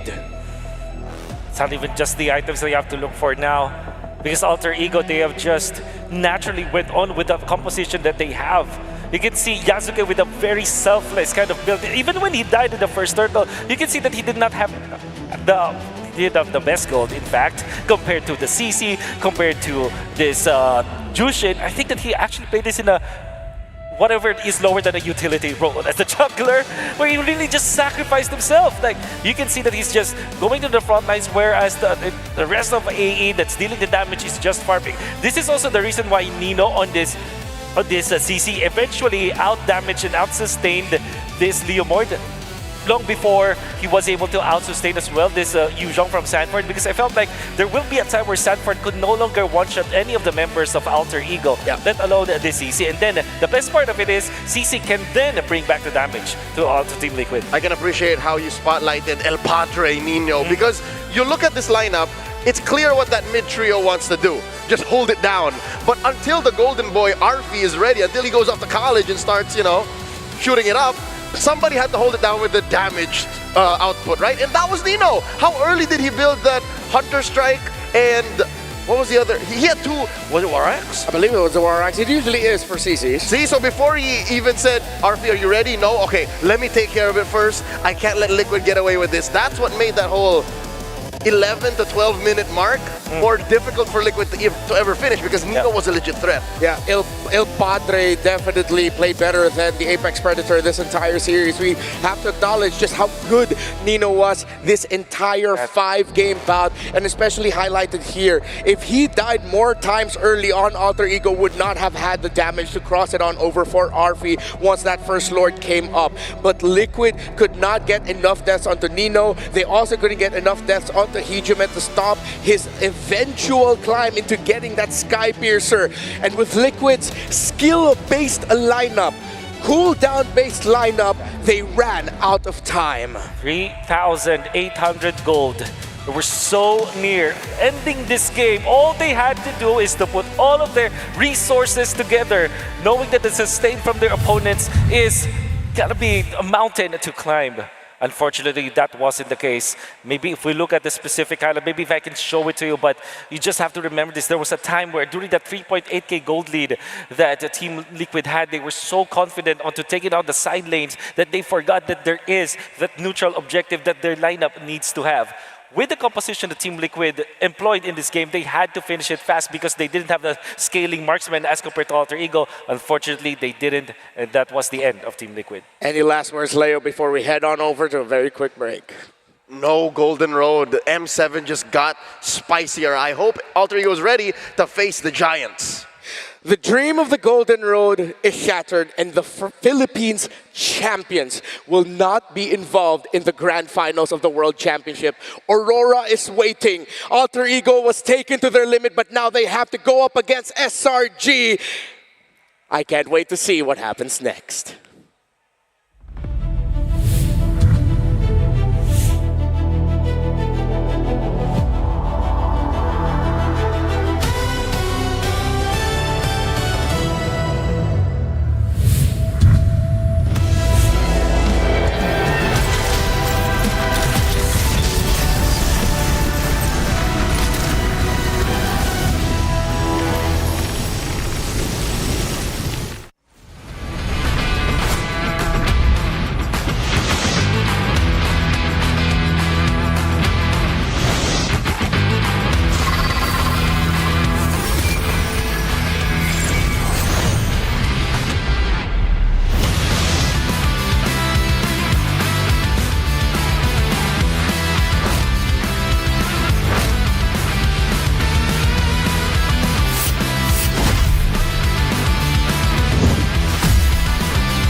Realme 15 Pro M7 official gaming foam.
Sabar. King, not working. Again, try again. Welcome to Strongest Brand. Let's begin the first round. It's about history and geography related to MLBB. Okay. Stand by. 3, 2, 1. I think. Hindi ko alam ito. Pass, pass. Melissa, Melissa. 2, 1. Melissa, Melissa. Hey, hey, hey. Melissa. Drop. Oh. 1-1. Correct. No. It's okay, we give them the first round. Yeah. Maybe you faster, bro. 3, 2, 1. 15. 5. 13. D. B. D. Okay, let us see the answer. Go. Stand by. 3, 2, 1. 4. Ay. Easy. Bro, old player knows everything. Uy, yun. 3, 2, 1. Duluan sana. Gue nggak tahu apa. Wait, ano? Waktu time. 5, 4, 3. D. Correct. Laki. Easy. Okay, Mat. Mat, you good at Mat, pre. Hey. Wait lang, pre. 3, 2, 1. Nice. Ime. 3, 3. Hey. Hey. Hey. Drop. Kasama yung ano, small item. 5, 4, 3, 2, 1. See? Wrong. Also wrong. Oh, B na to, B. Yung taas lang. Okay, nice try. Okay. So, Ano? I know. Oh, wait. Back. Ah, yeah, sige. 3, 2, 1. Yung B.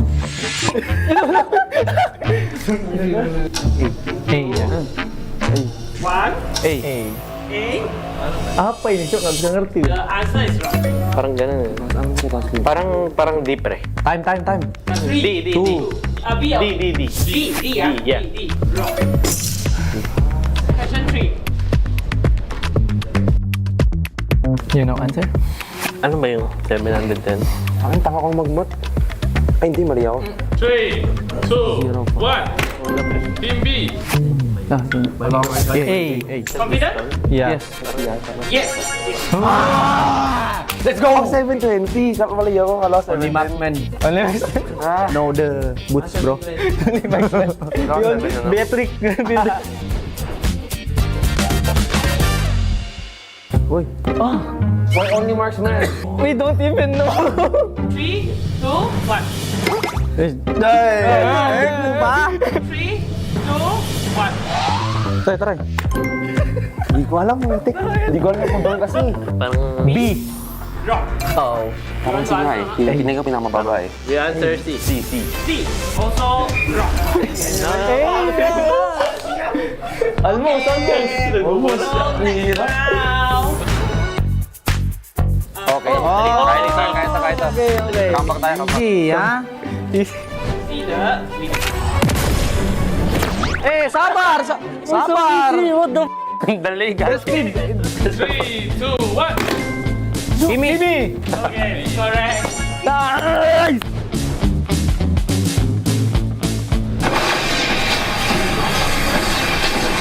Okay, stand by.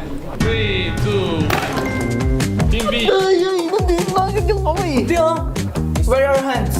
Skylar hands in already. No! Did you see my hand at my chest? I didn't see. Our answer is... Gold? Yeah, gold. Is correct. Pre, dito ang chest. Yung kami ni Skylar, pigan nyo na lang. Okay, next one. Yeah. The next one.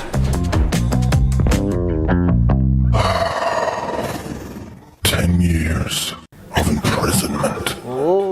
A true hero has come to help. I am not the only one bound by these chains. Let them play the hero. I will be the truth this world desperately needs. 3, 2, 1. Team A. B. Tristan Yuzong. The answer is wrong. Oh! 3. Hey. Hey, Tristan Fabius. Malitin yan. The answer is Correct. Tigrill?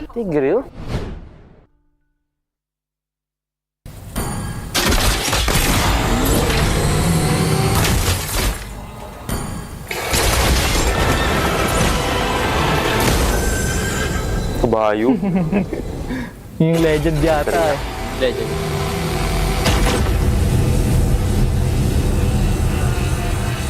Hindi ako dyan. Tara na rin tayo. 3,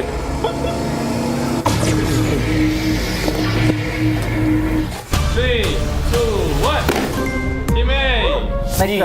C. Is it correct? Yeah, it is. Yes, correct. We're confident. Yes.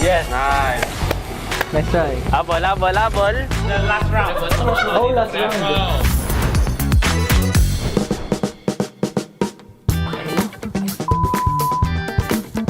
You know that? Press. Okay. Ini yang sekarang kan? Yeah, sekarang. Oh, okay. 3, 2. Hey, not yet. Disqualified. No. We get to answer first? Vamos Okay. 3, 2, 1. Okay. Nice card. Currently. Time. 5, 4, 3, C. 2. The answer is Correct. wrong. Takalo tayo. B. Wrong. Oh, E. Okay, nice try. Almost.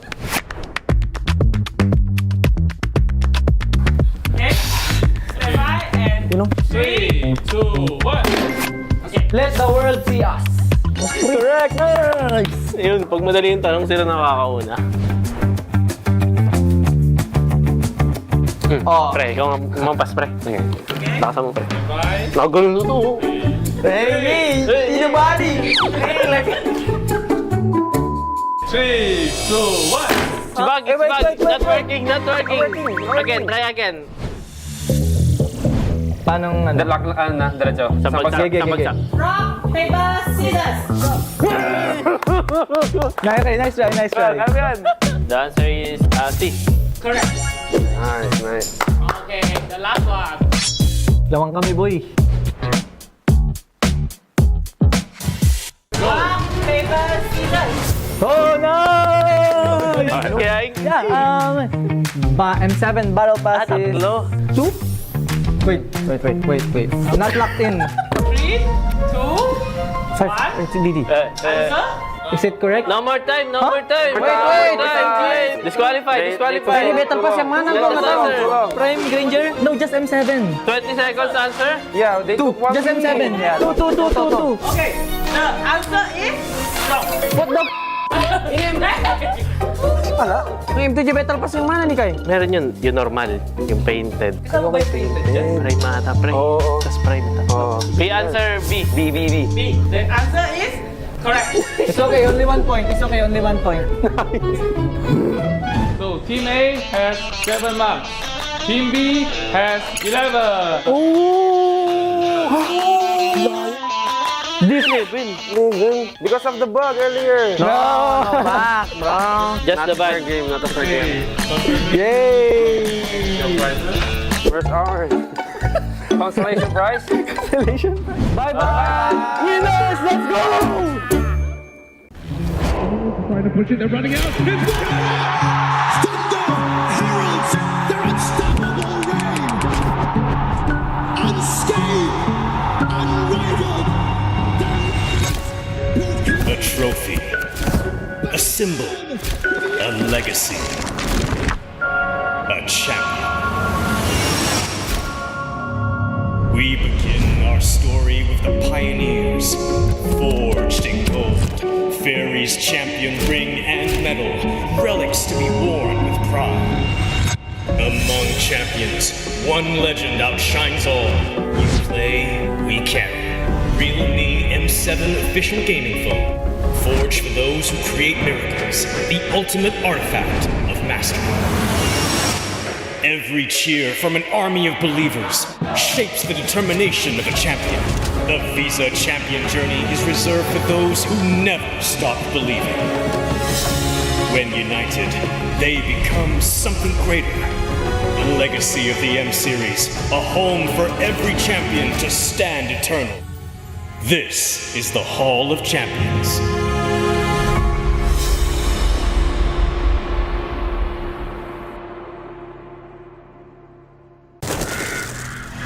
Nothing can withstand the withering. Against the endless erosion, my strength grew weaker by the day.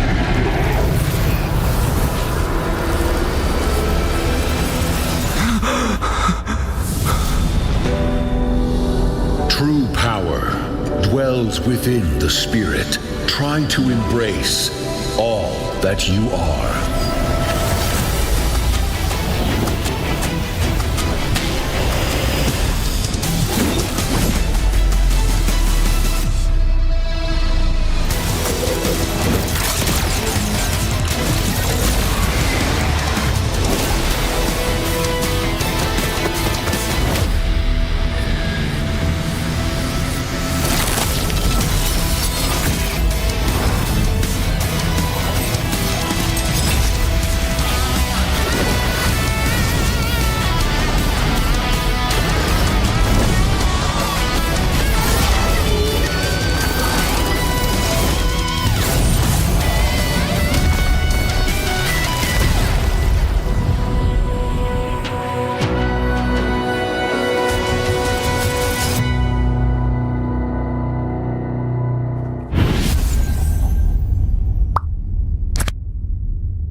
just a number. It's a symbol of being first and how a legend begins. It's the moment silence breaks and history listens before the crown. One's the first step to the World Championship. Because being first doesn't mean arriving early. It means daring to step forward when no path exists yet. One is the birth of the champions. Indonesia carved its name as the first world title winner in MLBB. And now, a different game with its own crown waiting to be claimed. From there, we start with one dream. A father who risks it all for his dream and to make his child proud of him. One medical student who chases his dream not just on stage, but in daily life. One man's dream to improve the life of his family and to be a streaming star. One who shouldered the dreams of the EECA division with his chill personality. The man who carries his brother's dream to the stage and makes him proud. One who chases a dream not just for himself, but for the father he lost. One who dreams to be more than just another guy, to be a world champion and a leader. One who chases a bigger dream, to be the world champion, to mark Malaysia's first MCGG history. 8 different stories and paths colliding, but only one ending.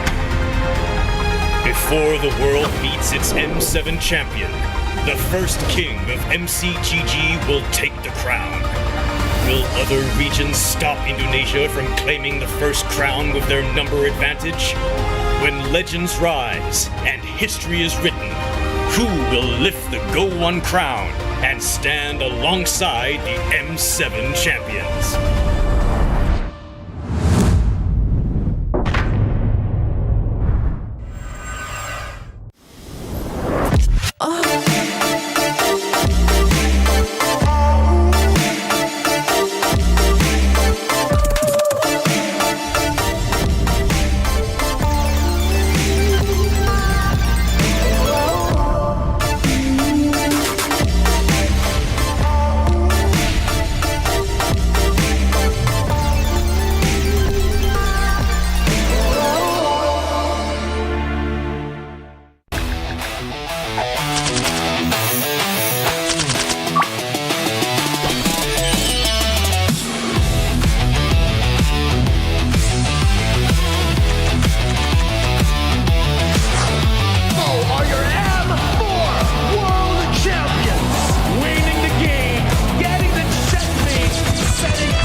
Nah, cuman tak bisa.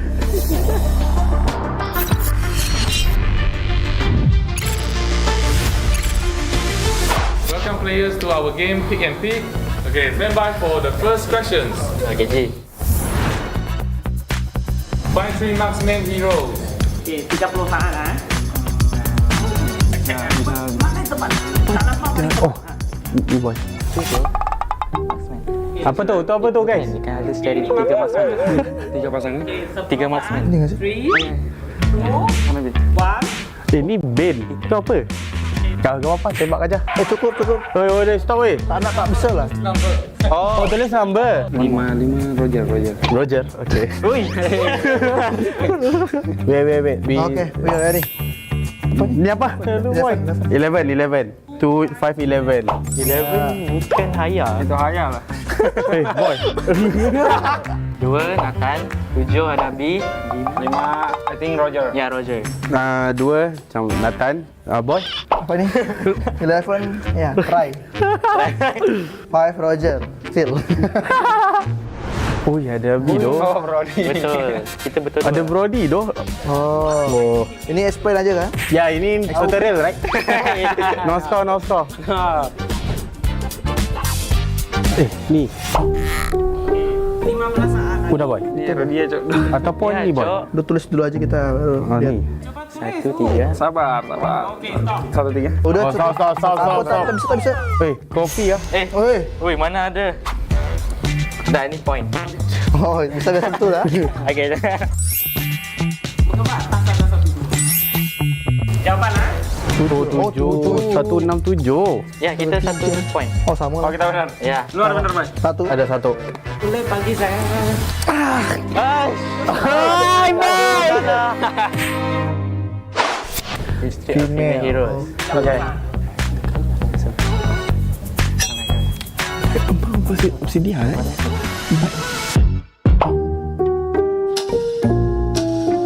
Enam Hilda. Oi, lambat. Oi, orang bisa. Kita ada 5 answer. Mana boleh? Oi, banyak banget. 11, 8, 6.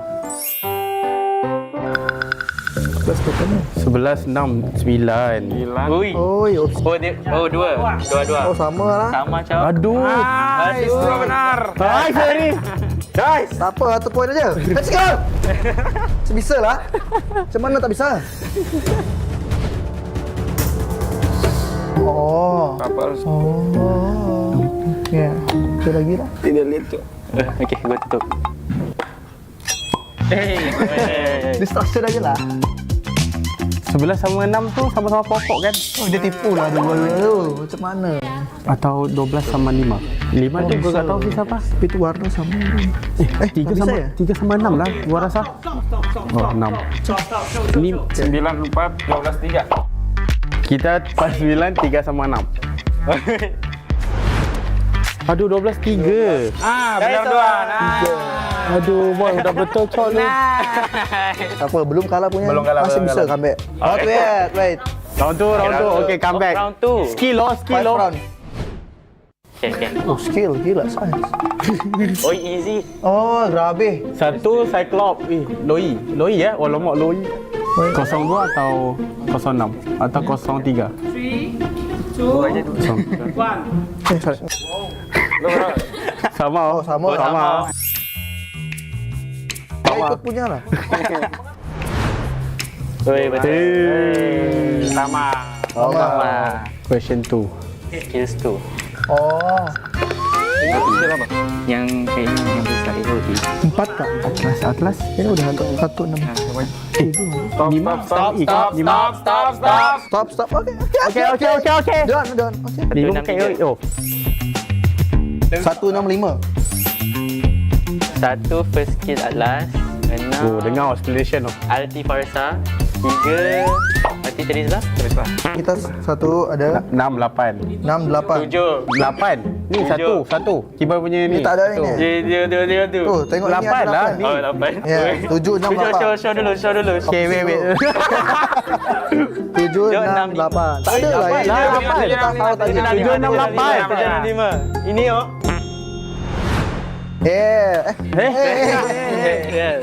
Tapi Okay. We score 2 guys. Okay guys. 5 pun. Cheer, stop. Cheer sikit. 2.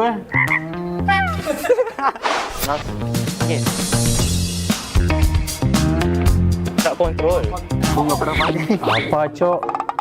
Crowd control. Tahu dah. Gua 12. Gua 12. Apa lagi cok? Tulis apa? Okay. Pas. Tak bisa lah. Tak boleh. Tak boleh oh. Time up. Oi. Minus 1 point lah. Minus 1 point. 10, 12, 2. 1 sempat 2 aja. Plus 1. Tengok dia punya. Udah time out. Settled. Okay, San, sesuai 1. Kenapa 1? Kena owning ID 1. Tebak aja karena waktunya mepet. Ya, first skill chip. Ya do, akai do. Betul. Betul. Tebak. Okey lah. Salah. Fokus. Harus fokus. Kau udah 1 boy. 1 lagi boy. Oh, ni boy, 7, 5. 7, 5, 10. 2, 5, 4, 3, 2, 1. Udah. 5, 7, 8. Asal dia punya terbalik. Tak apa kan gini, macam tutup itulah. Sama. Sama. Tiru. Ini tiru. Okay. Okay, we already know we win. Yeah, jing. Okay, thank you all players. And let's see who is today sharpest eyes. Team A, 19 marks. Team B, 14. So the winner is Team A. Nice. Yes. Thank you.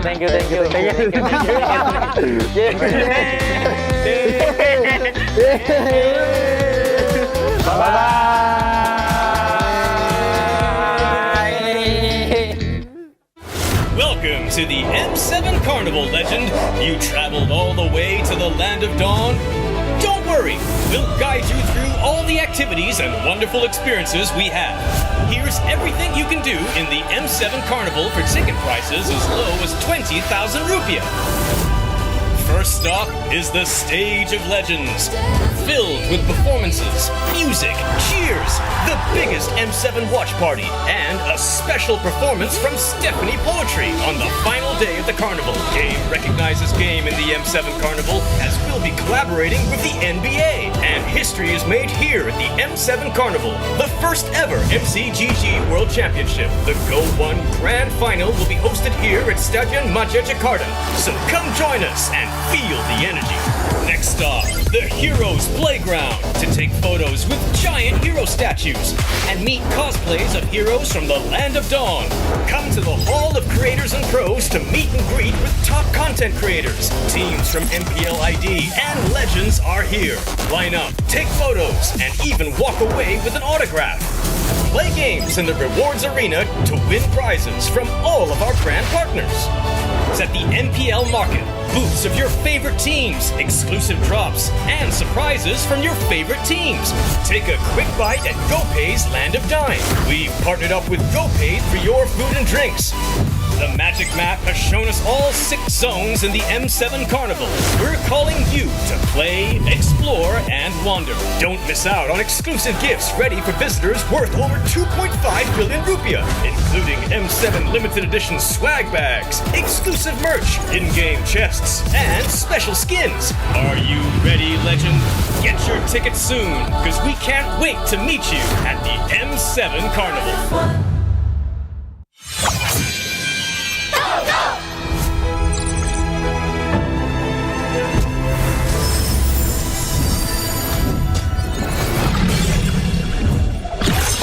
Rise beyond greatness and reignite your star. Come then, embrace the struggle.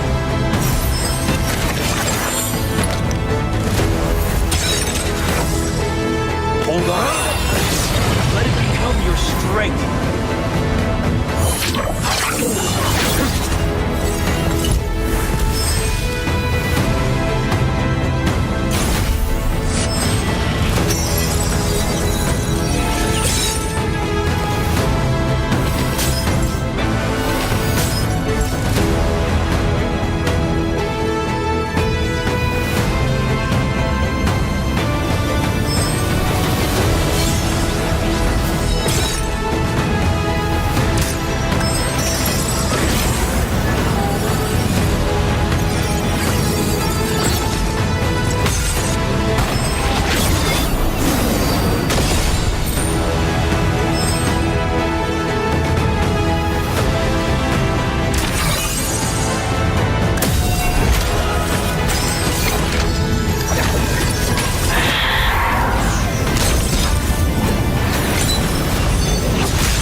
here on our Sizzle music video shoot with Mobile Legends.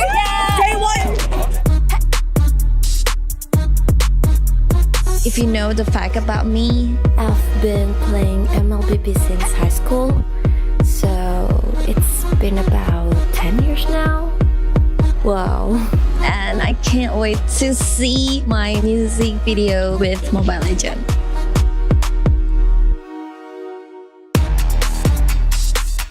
I feel like as Nona, as a group, we've never done a song like this before, and we've never done a collaboration with a game like this before. So it's definitely a first time for everything, but it's opening up a new side of Nona that we've never tried to venture in. So it's really fun. It's exciting, and it's just something new for all of us in the team. Yeah, but it's really fun so far. So we're going on a date. Bye. Bye. No! Oh my God!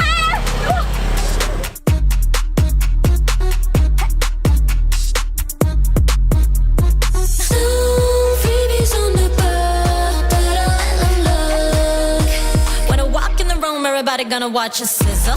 Got a crew so hot, no riddles. It's 0 to 100, no middle. That's right, that's right. Gonna walk in the room, everybody gonna watch us. R to the I, to the S, to the E. Gonna shut down the apps if they're trying to get past me. Hi everyone, I'm Shaz from Nona.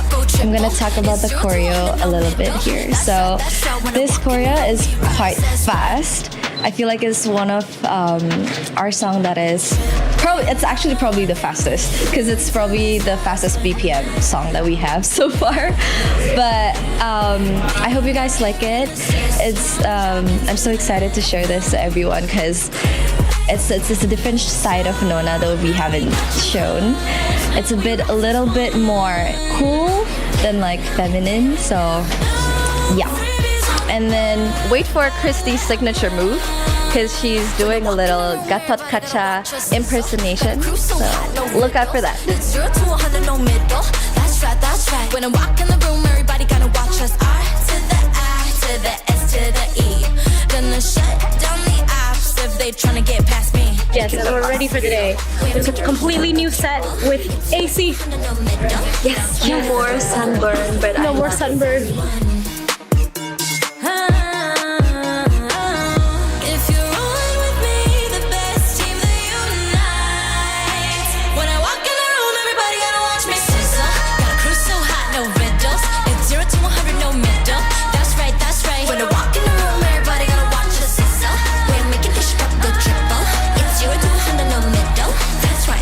When I walk in the room, we rise as one.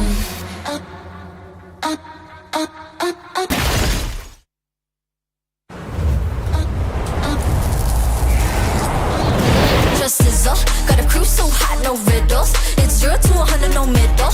That's right, that's right. When I walk in the room, everybody gonna watch us. R to the I, to the S, to the E. Gonna shut down the apps if they tryna get past me. You can watch us sizzle. We're making this drop go triple. It's 0 to 100, no middle. That's right, that's right. When I walk in the room, we rise as one. Got me wild and free. Now watch us stay fly. Doing it like I do. If you're rolling with me, the best team that unites. When I walk in the room, everybody gonna watch me sizzle. Got a crew so hot, no riddles. It's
Pro, M7 official gaming foam.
Sabar.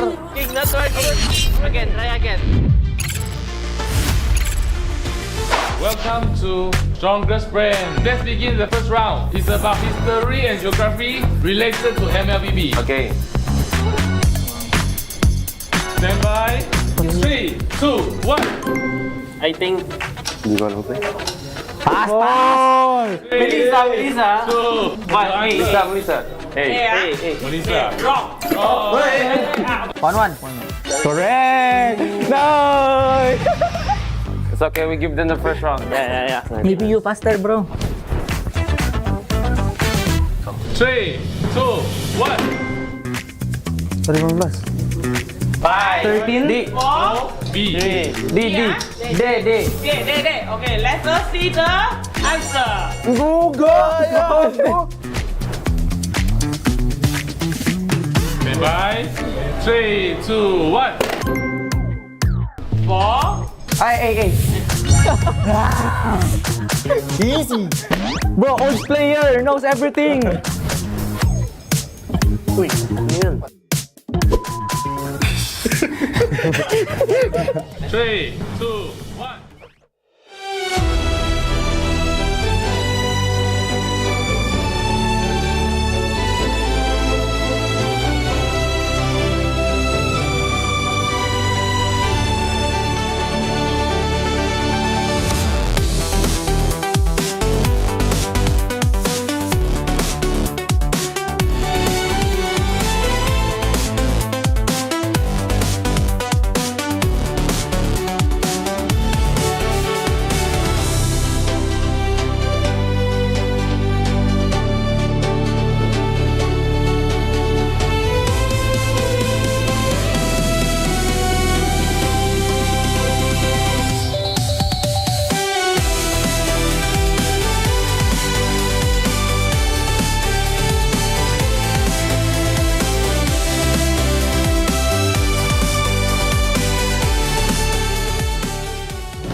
from Jakarta, Indonesia, the battle will start here in the M7 World Championship. Let the world see us.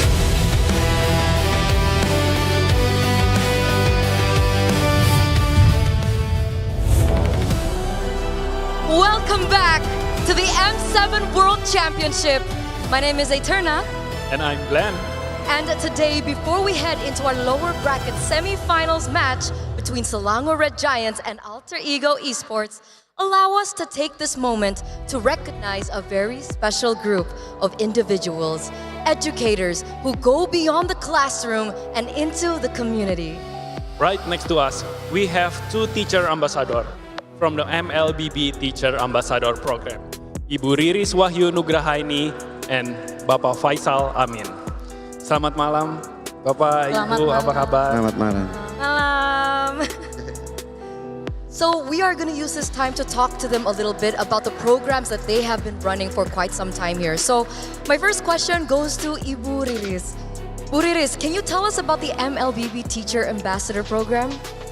Oke, MLBB Teacher Ambassador adalah sebuah program pendidikan karakter yang didukung oleh Dinas Pendidikan Kota Surabaya yang berfokus pada pembentukan fondasi lingkungan bermain yang sehat, aman, serta berkarakter bagi sekolah dasar dan sekolah menengah pertama.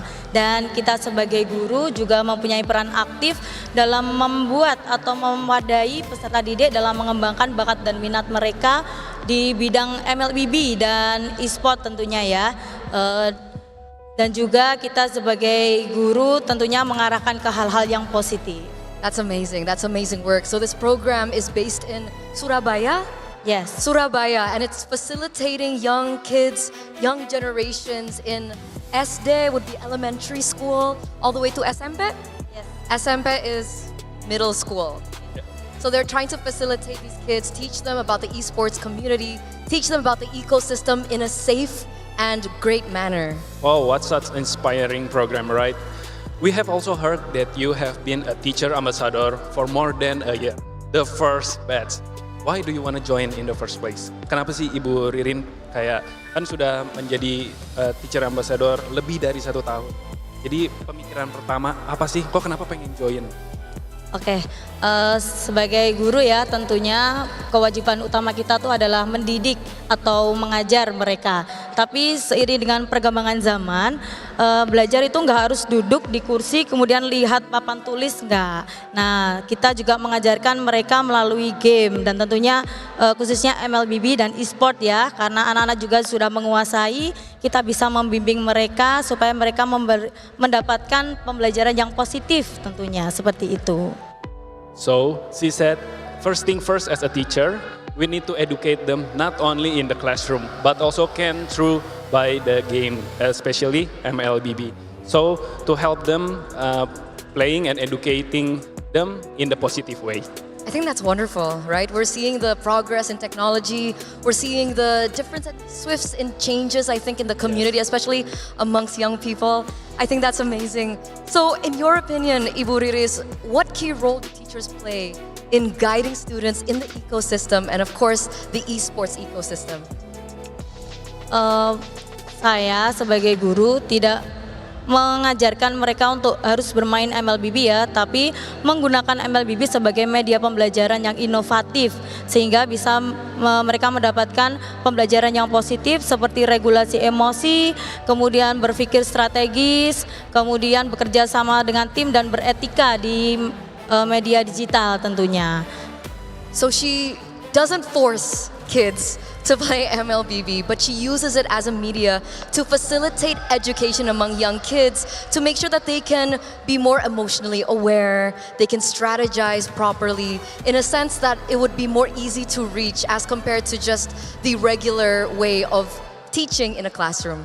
It's really interesting about emotional control and teamwork. It can be, you can get from playing games from MLBB.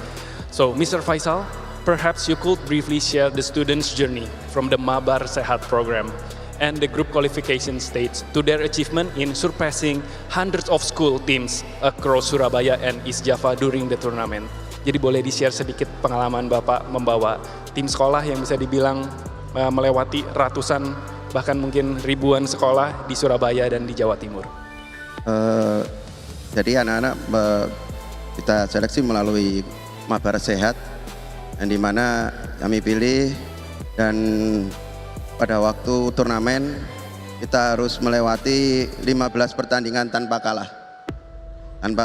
Dan sebelumnya pasti saya sebagai guru membimbing mereka untuk berdoa terlebih dahulu dan memberikan motivasi sedikit agar mereka fokus di pertandingan dan konsisten, sehingga anak-anak sudah bisa menang. Dan kemudian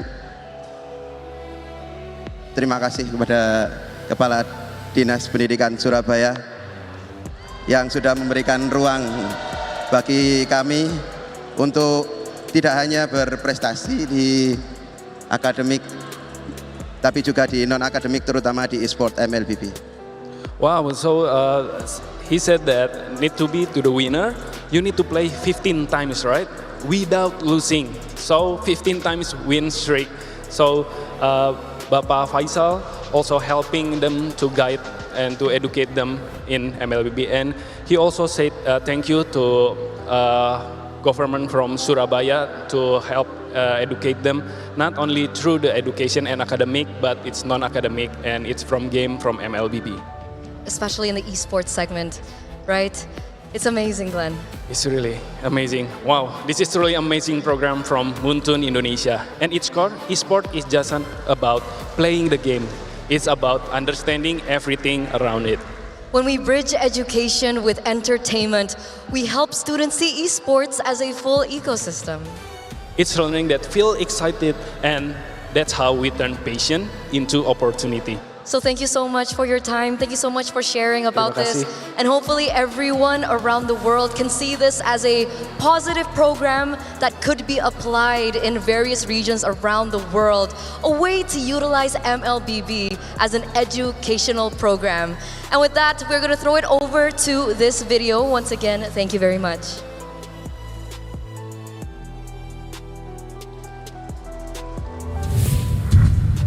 SDN Kapasari 1292 hari ini melakukan mabar pertama yang diikuti oleh 4 tim. Tim 1, tim 2,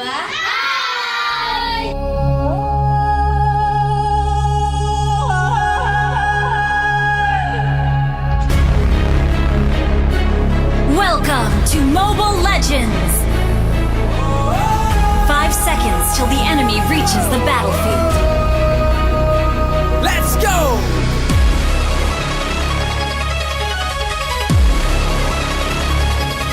Let's go, let's rise! Bersama melangkah, bersama meraih mimpi. Kita belajar, kita bermain, penuh semangat dan sportivitas. Every match, every fight, we got the power, we got the light. Api semangat tak akan pudar. Waktunya kita semua menyala. Learn and rise, rise, rise. Belajar dulu baru mabar. Kami muda-mudi yang berani dan kuat, yang legends. Learn and rise, learn and rise, rise, rise. Game on, we're side by side.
We truly are entering a new era, and who knows, maybe those kids will be on this stage in the future.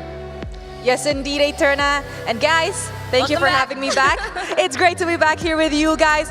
But you know what? We're not just done giving out recognitions just yet, because tonight we have more reasons to celebrate.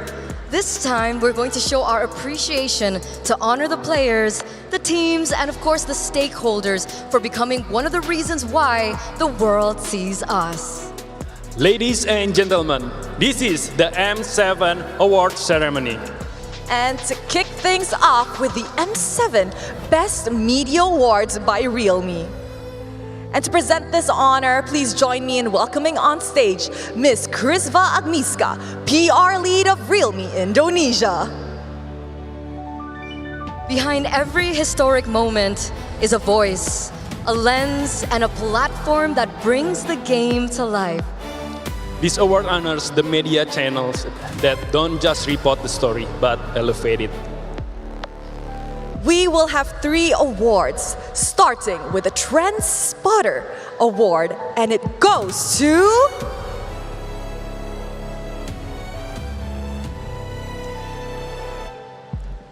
Okay, so the first award, the Transporter Awards by Realme goes to Seputar Otaku.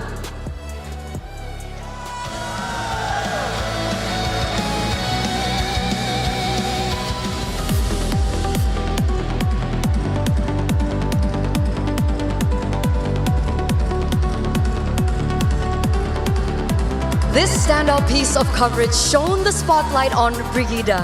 Her talent, her wits, and the charm that quickly made her a favorite among the global MLBB community.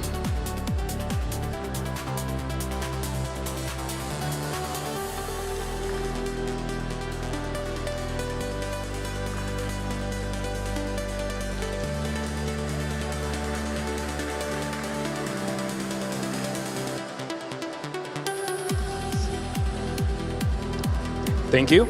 Congratulations once again. Next is in the Best in Esport Business Journalism Award, and it goes to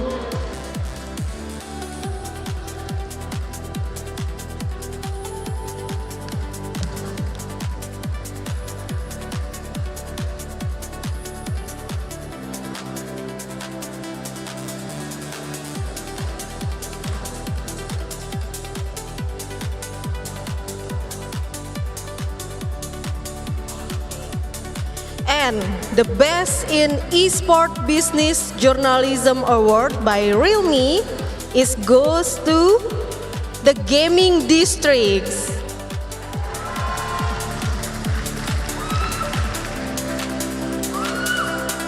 This story delivers an industry-shaping perspective, revealing how MLBB evolved this partnership model to unlock collaborations with global brands like Visa and the NBA.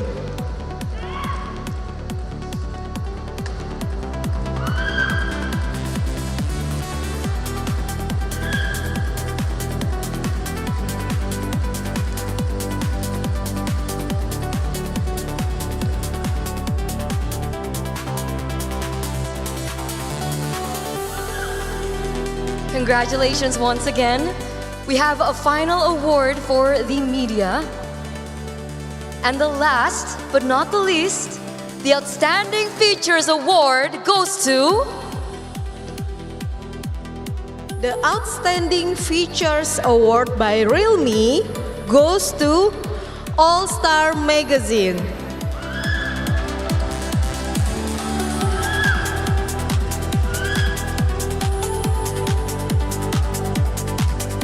This feature uncovers the human story of Carl TZ, from childhood shaped by family sacrifice to the quiet and glamorous spaces where greatness began.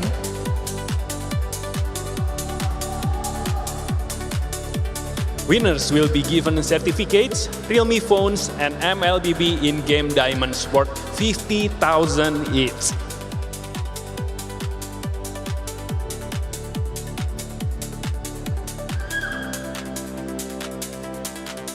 Thank you very much to Ms. Krisva Agnieszka. And of course, once again, congratulations to all of our winners here on stage.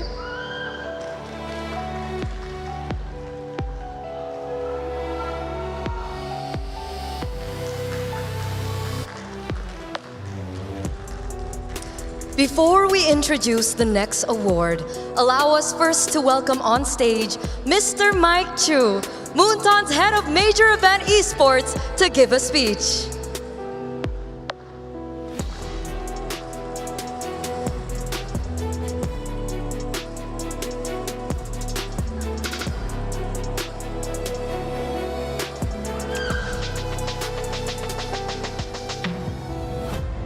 Hello, M7. On behalf of Mouton Games, congratulations to all the winners, all of the M7 Awards for Best Media, presented by Realme. This award is our way of celebrating the amazing journalists and creators whose story brings the story MLBB scenes to life and help our community grow. This year's M7 was all about let the world see us. Your media can be replaced part of that. Your coverage showed the heart, the grin, and the people behind our global community. Tonight, we celebrate our winners, but we also want to say a huge thank you to our media friends, partners, and to Realme, of course. Your work takes MLBB esports to greater heights. So before we wrap up, here's a little teaser. Tomorrow, we'll be revealing the MLBB esports strategy for 2026.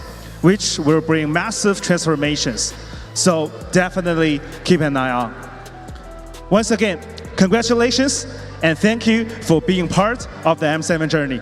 Thank you guys. Thank you very much to Mr. Mike Chu. Ladies and gentlemen, it is now time for the M7 Fan Choice Awards by Visa. And of course, to present this honor, please join me in welcoming on stage Ms. Natalia Nugrahani, Head of Visa Indonesia Marketing. This one belongs to the people, a testament to choice and celebration, to the voice and the passion of the fans.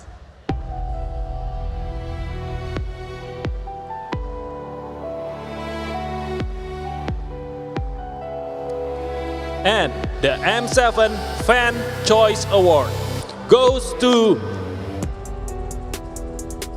The winner is...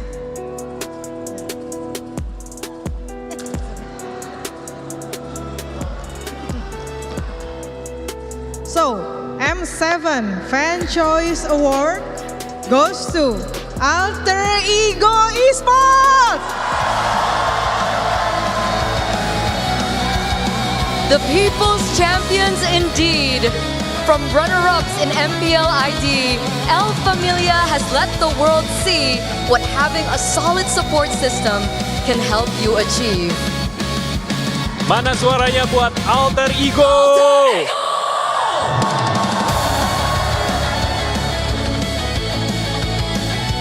Congratulations, Alter Ego Esports. And here with us is Mr. Indra Hadianto, COO of Alter Ego, with a message for the Alter Champs.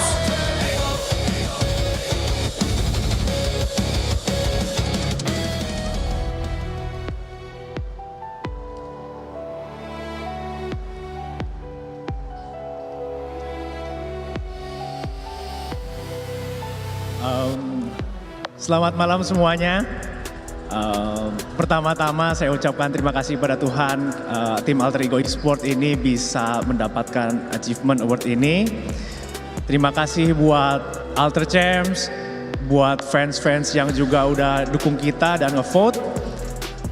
Piala ini untuk kita bersama, dan juga buat CEO Kopat, Kodelwin, ini award buat lo. Thank you. Thank you once again to Ms. Natalia Nugrahani and Mr. Indra Hadianto. Congratulations once again to Alter Ego Esports. Now we'll celebrate the rising star of the M7 World Championship. And presenting this award is none other than MPL Indonesia's legend player. Please welcome Lemon.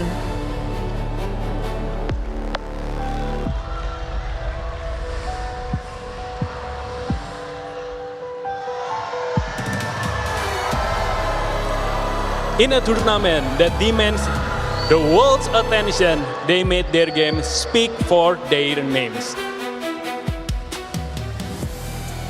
And the M7 Rising Star Award goes to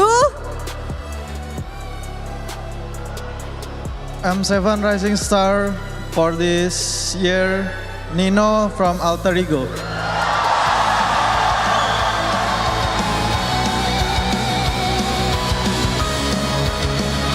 Back-to-back victories for El Familia and the Alter Champs! Mana guys suaranya buat Nino!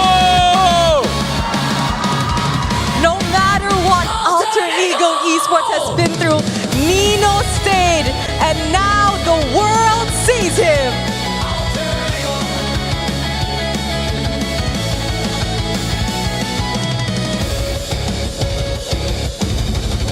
Congratulations once again, Nino. Thank you so much, Lemon. Thank you once again, Nino. You can prepare for your next match. Go ahead. Bye. Congratulations to our awardees tonight. And guys, it is an exciting time, don't you think so? It truly is. And now I think, Glenn, Rose, I think it's time that we head on to the final match of the day. Who will join Aurora Gaming PH in the grand finals? Will it be Selangor Red Giants or Alter Ego Esports? Let's find out as we throw it to our casters. Let the world see us!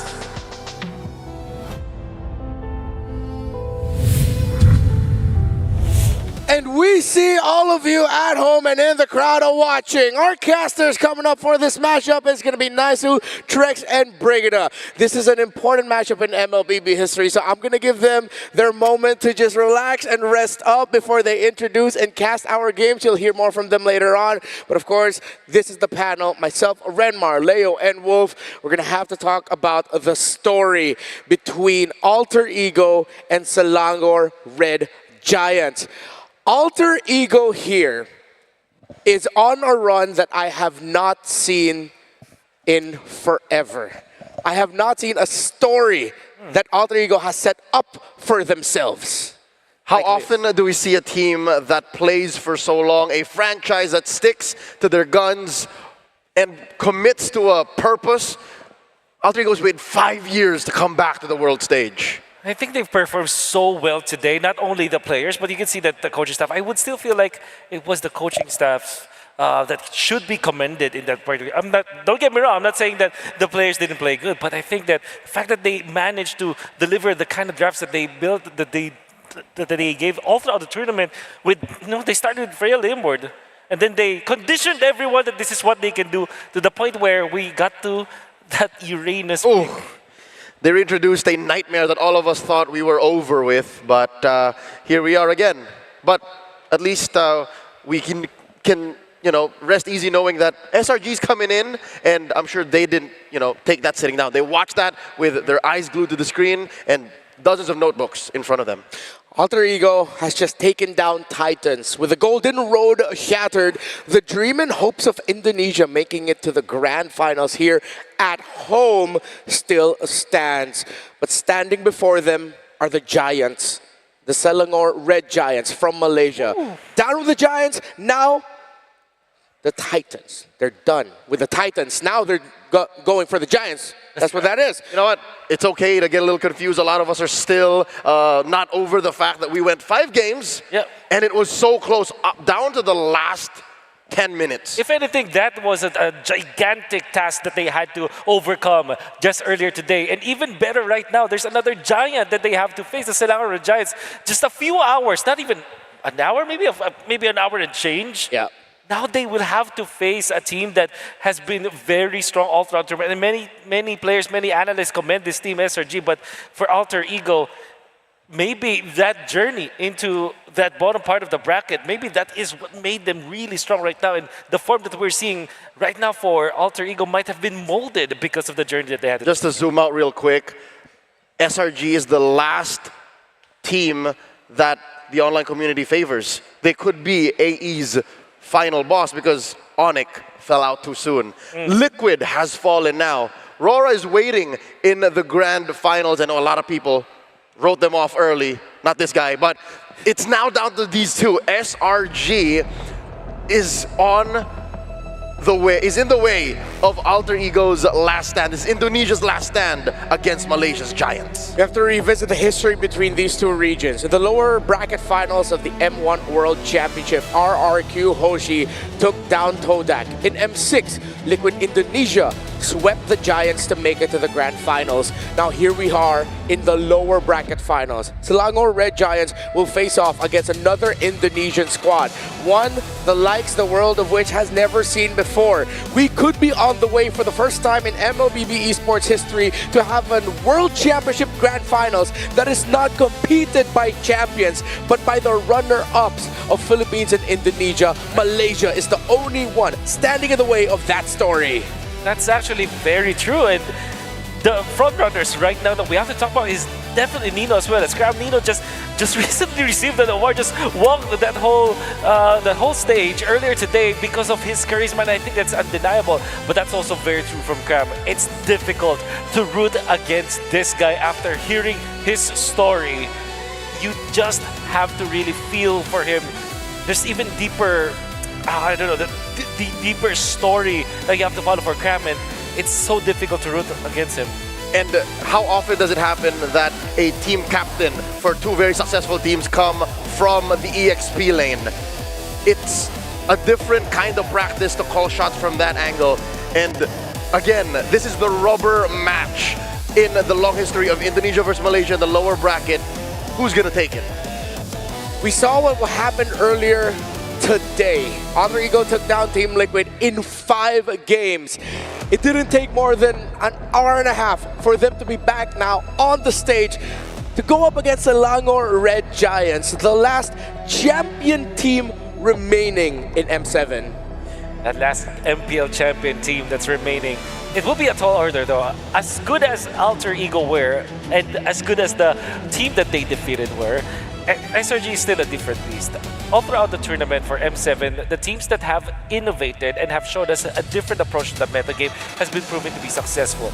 That was SRG first, when we saw them with their drafting and the way that they approached the game, the way that they used Innocent with that Sora on that flex, and then of course, eventually getting into the spot where they are now in the lower bracket finals, guaranteed number 3 slot now, number 3 finish for SRG. So it will be a difficult match for sure for Alter Ego, despite them winning already against the quote-unquote big boss of the tournament. But hey, fortunately, El Familia has their own little Professor X backing them up. That's Coach Zephyr, the X Factor, who, even if he doesn't push his team to have the most unique hero pool again, this is not in the upper echelons of the total ranking. They only play 34 unique heroes in all of M7.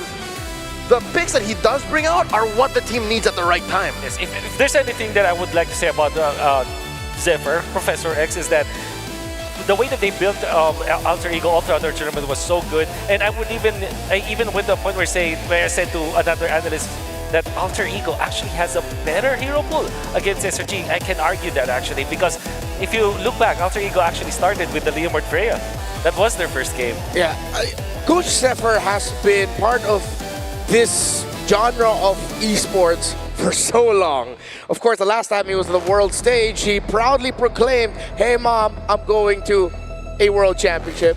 When he finally made it to the M7 World Championship, he declared the same thing. And his picks, his treatment of Alter Ego, despite them suffering some of the nastiest losses in M7, the fact that they could come back from major losses just shows that mentality is not going to be a question for this team. The fact that the Uranus in the last series, in the very final game, eventually held on. But we have to recall, Alter Ego and Selangor Red Giants were the first team to qualify for the knockout stage with a perfect 3-0 record. And Aurora Gaming Philippines have already defeated both of them in the playoffs. First Alter Ego, then SRG, which is why they're in the grand finals and only one of them can make it through. But I mean, Aurora had to go through the gauntlet. It's a 5-game series for both of them, right? So it was so difficult. But what I do know about Alter Ego is that they have a massive hero pool, a massive strategy pool that might have set the tone for the entire day. What did Coach Arcadia and Ozoroveki prepare for their team, right? And I'm sure that they have their own niche picks or their pocket strategies.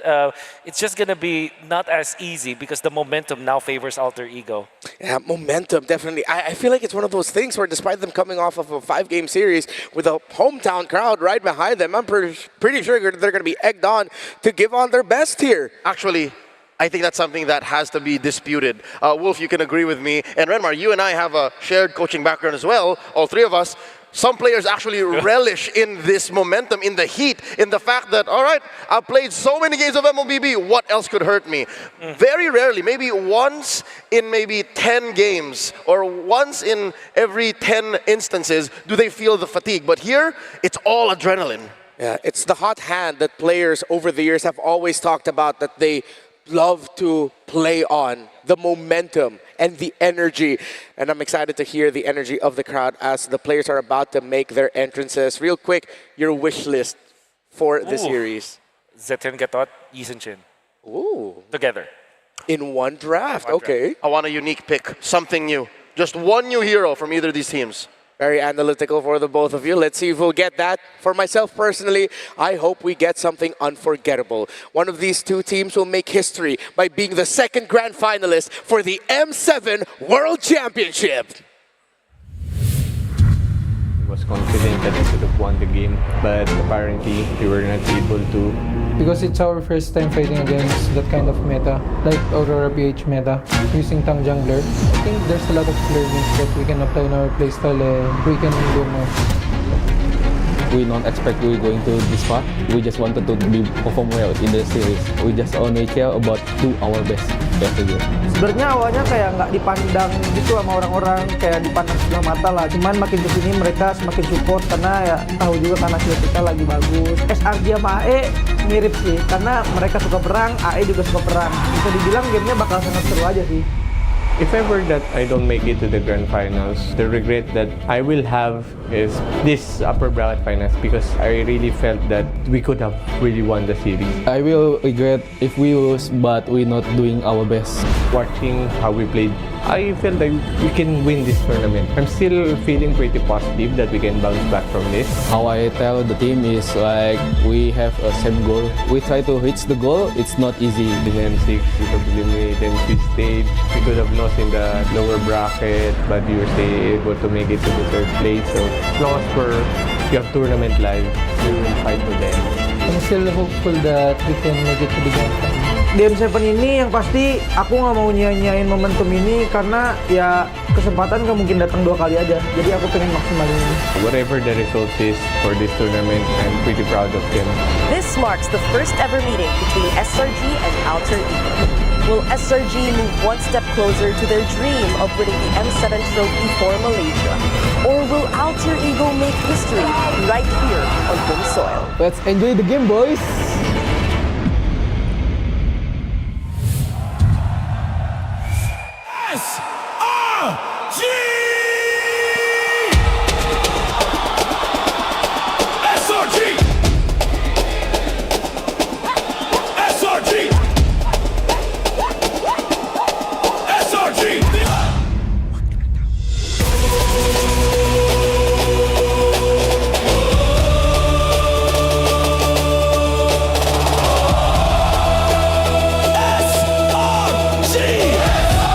Selangor Red Giant!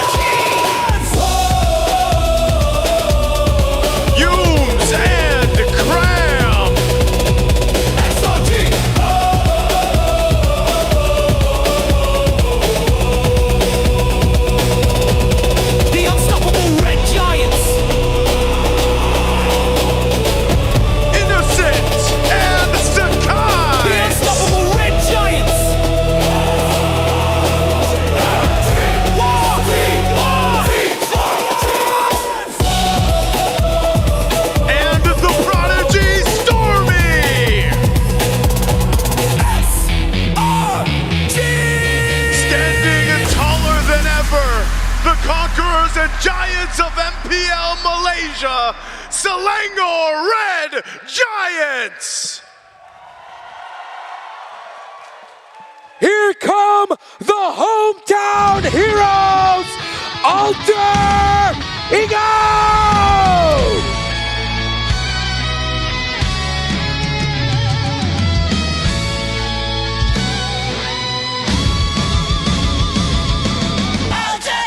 Back on stage is Orphe! Hijume! Nino! Yasuke!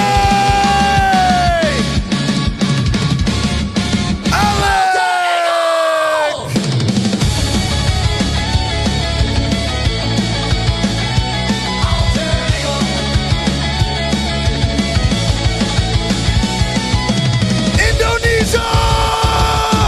Let me hear you say, go, go, go for Alter Ego Esports!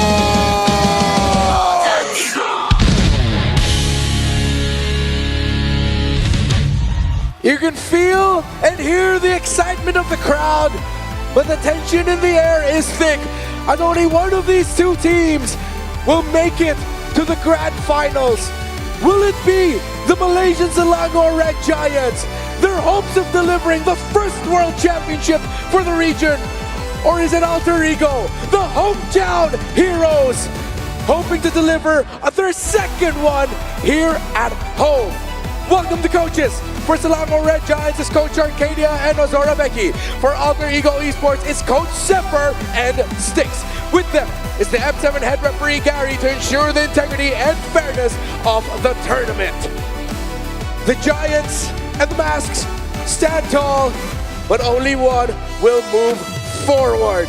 We begin our discussion with Selangor Red Giants. As Sakai's and Innocent need to be on demon time if they want to go to the grand finals. We know what this team can achieve when they are actually in that demon time, when they started at M7 on a roll, only stumbling against a very good team in Aurora because of some draft choices. But I'm sure right now they will have a different approach. Sakai's turtle control rate 51%, 50-50. Lord control rate 52%. Not that good compared to Yasuke, honestly, who leaned more towards the 70% rate. But Innocence, gold lane Sora pick here might become the main trade of the draft. A 4-game winning streak in the gold lane for that hero. I think they're gonna have to trade hard in mid for those power picks because Stormy is number 2 amongst unique heroes pick. That's 8. So how are they gonna be trading? Farsa for Eve, Eve for Farsa, and will we see a Valentina because those kinds of picks swerve?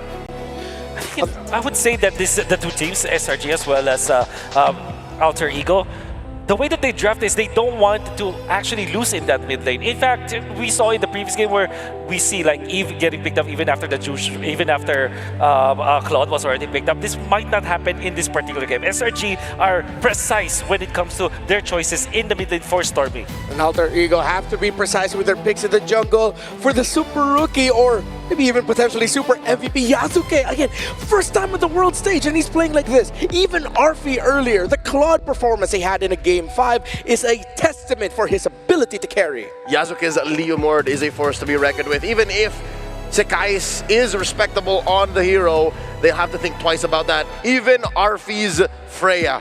The Claude is pretty solid too, might be up for trading, but we consider that winning streak on the Sora. But I think here for them, they're willing to juggle it in the hands of El Padre and Nino. And as well, Hijume. If you're talking about Farsa, he's 4-0 with it. How is Stormy gonna match up to it? And does Stormy have that pocket Lunox to turn the tides? Like I said, I think the way that Alter Ego should be approaching this match is to not have any kind of weakness in that mid trio. I think that if we're just talking about the mid lane jungle and the roam, it is more amplified when you're always up against SRG because SRG, they have built their house around that. Of course, they are proud of their side laners, which happens to be like imported Filipino players, but their mid-trio, if that does not work, if that had not been working for the longest time, this team wouldn't have gone places. So I think that this is something that Alter Ego needs to target. It seems like with all the picks that we discussed with each player, it's like 4 roles are going to be hotly contested. While the roam is just, all right, Yumes, Alec, whatever ends up with us, we're going to make it work. Yep. It's like in the EXP Gold, there's a trade for Sora. Of course, the priorities on the Claude. In the jungle, who's going to get the Leomord and what? Looking back to Alter Ego's slobber knocker, almost grand finals performance against Team Liquid in the previous series of today, you know that Alec played 5 unique heroes. Alec played Kalia, Cho, Khalid, Hylos, and Hilda. What can this man not do? So I would be looking at that as Coach Ark and Coach Veggie and saying, if he's okay to do all of that, didn't even play Gatot Kacha at all, where do we put Yumes? Yeah. Seems like that's going to be the question. At that point, do you even take anything away from Alec? Try to take anything away from Alec? Liquid focus on the Grog, but I feel like if Selangor Red Giants can trade for it, involve Grog in the trade. I know they love putting it on the hands of Yumes, but any team that loves playing a specific pick is more than willing to allow it open because they're the ones who know how to counter it. And I would say that you can make it expect the roamers to be put in the the second phase of the picks. I think there will really be a trade between the mid laners. Obviously, the junglers were there. I think Leomord is still highly contested. Now, compared to Team Liquid Philippines, I think SRG will be a team that will automatically ban the Freya. I think after watching what happened in the early series, that hero will be banned here. I think Liquid lost out one too many games because they let through the Freya. Yep. They learned that lesson a little too late. But yeah, I reckon SRG should be that kind of team. They should pick up on that sooner than later. We now head into the draft. Flying Cloud for this very first one. Watch out for your over-aggression early on because teams will be able to rejoin into the fight very quickly if you decide to invade. Selangor Red Giants will not heed my advice and they will go ahead and ban out the Grog. Meanwhile, Alter Ego take away the Sora and the Esmeralda. Okay. That should be, that is Jushin for SRG gonna be attempting a trade for the Claude as well as the Eve. Now, Alter Ego, they have shown that they are willing to first pick the Leomord actually. Yep. But if Leomord and Claude is available, which might actually happen in this particular match since I'm really thinking that the Freya is the third ban for SRG, I wonder what they will prioritize. Is it going to be Leomord or is it going to be that Eve? What a ban, a Farsa for Artel Ego. Yeah, I was gonna say Eve would be this blue 3 ban, but instead they respect Stormy that much and take away that Farsa. Okay. They're not gonna risk it. Hijuma is not gonna say, okay coach, I can Lunox them. Despite the stellar matchup, the win rate on a Lunox to Farsa matchup, they won't risk it. This really tells me Eve first pick for Alter Ego. Then eventually, if they give up the Claude, at least there is the potential for the Freya. But if the Freya gets banned by SRG, I think that it's just fair for Alter Ego to just prioritize that Claude. Because the Claude is not afraid of the Eve, not that afraid of the Leomord, although that could be a problem. What's your command? It's Fanny instead. Alter Ego, absolutely not the Claude first pick. I think likely Eve or Leomord. Eve or the Mord, yeah. Just one of those two. With them taking away the Farsa, what if it is just going to go straight into the Eve so they take it away from Stormy? But I mean, you can count on Stormy to play the Kimmy and the... Oh, wow. Wow, that is... What else? Where Alter Ego continue to surprise. Yep, because they know they break away the Freya board combo, so they're okay with that. They're okay if the Claude is picked up. Worst that could happen is Eve is the choice here for SRG, which I think likely it is. So SRG gets both, the Eve and the Mord. Eve Mord, that's right. It will be so bad if SRG gives the Leomord back. I think it's just that's the Mord as well as the Eve. Okay. Are they going to lean towards the most obvious pick or maybe go in for their own swerve? They pick up the Hilda. And then they're gonna go Claude. Hilda into the Leomord though is if ever Alter Ego picks up the Leomord here. Huh. Scary SRG. I think they want to go Fredrin third pick. Yeah. Which is crazy because we know that SRG, they struggle with the utility junglers. And the scariest thing about this is that you can just Leomord. There you go. They gave away what we suggested. For them.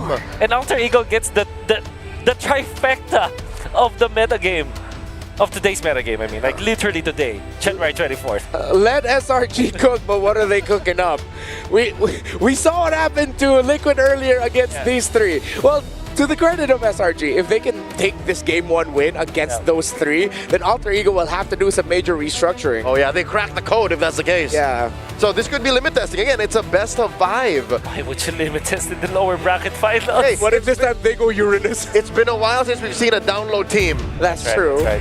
In the history of MLBB esports, there have been, a couple of teams who succeeded by allowing certain things to run through and see how far they can get away with it. SRG this early, leaning hard on a strat that beat them in the upper bracket finals. Are they going utility this early? This was automatically banned against Cartesi after, I think after game 2, I would say. Yeah. And it's so important. I feel like this is actually a good hero. But is it a good hero for Sakai's? That's the question. Yeah. Is it a good hero for SRG in general right now?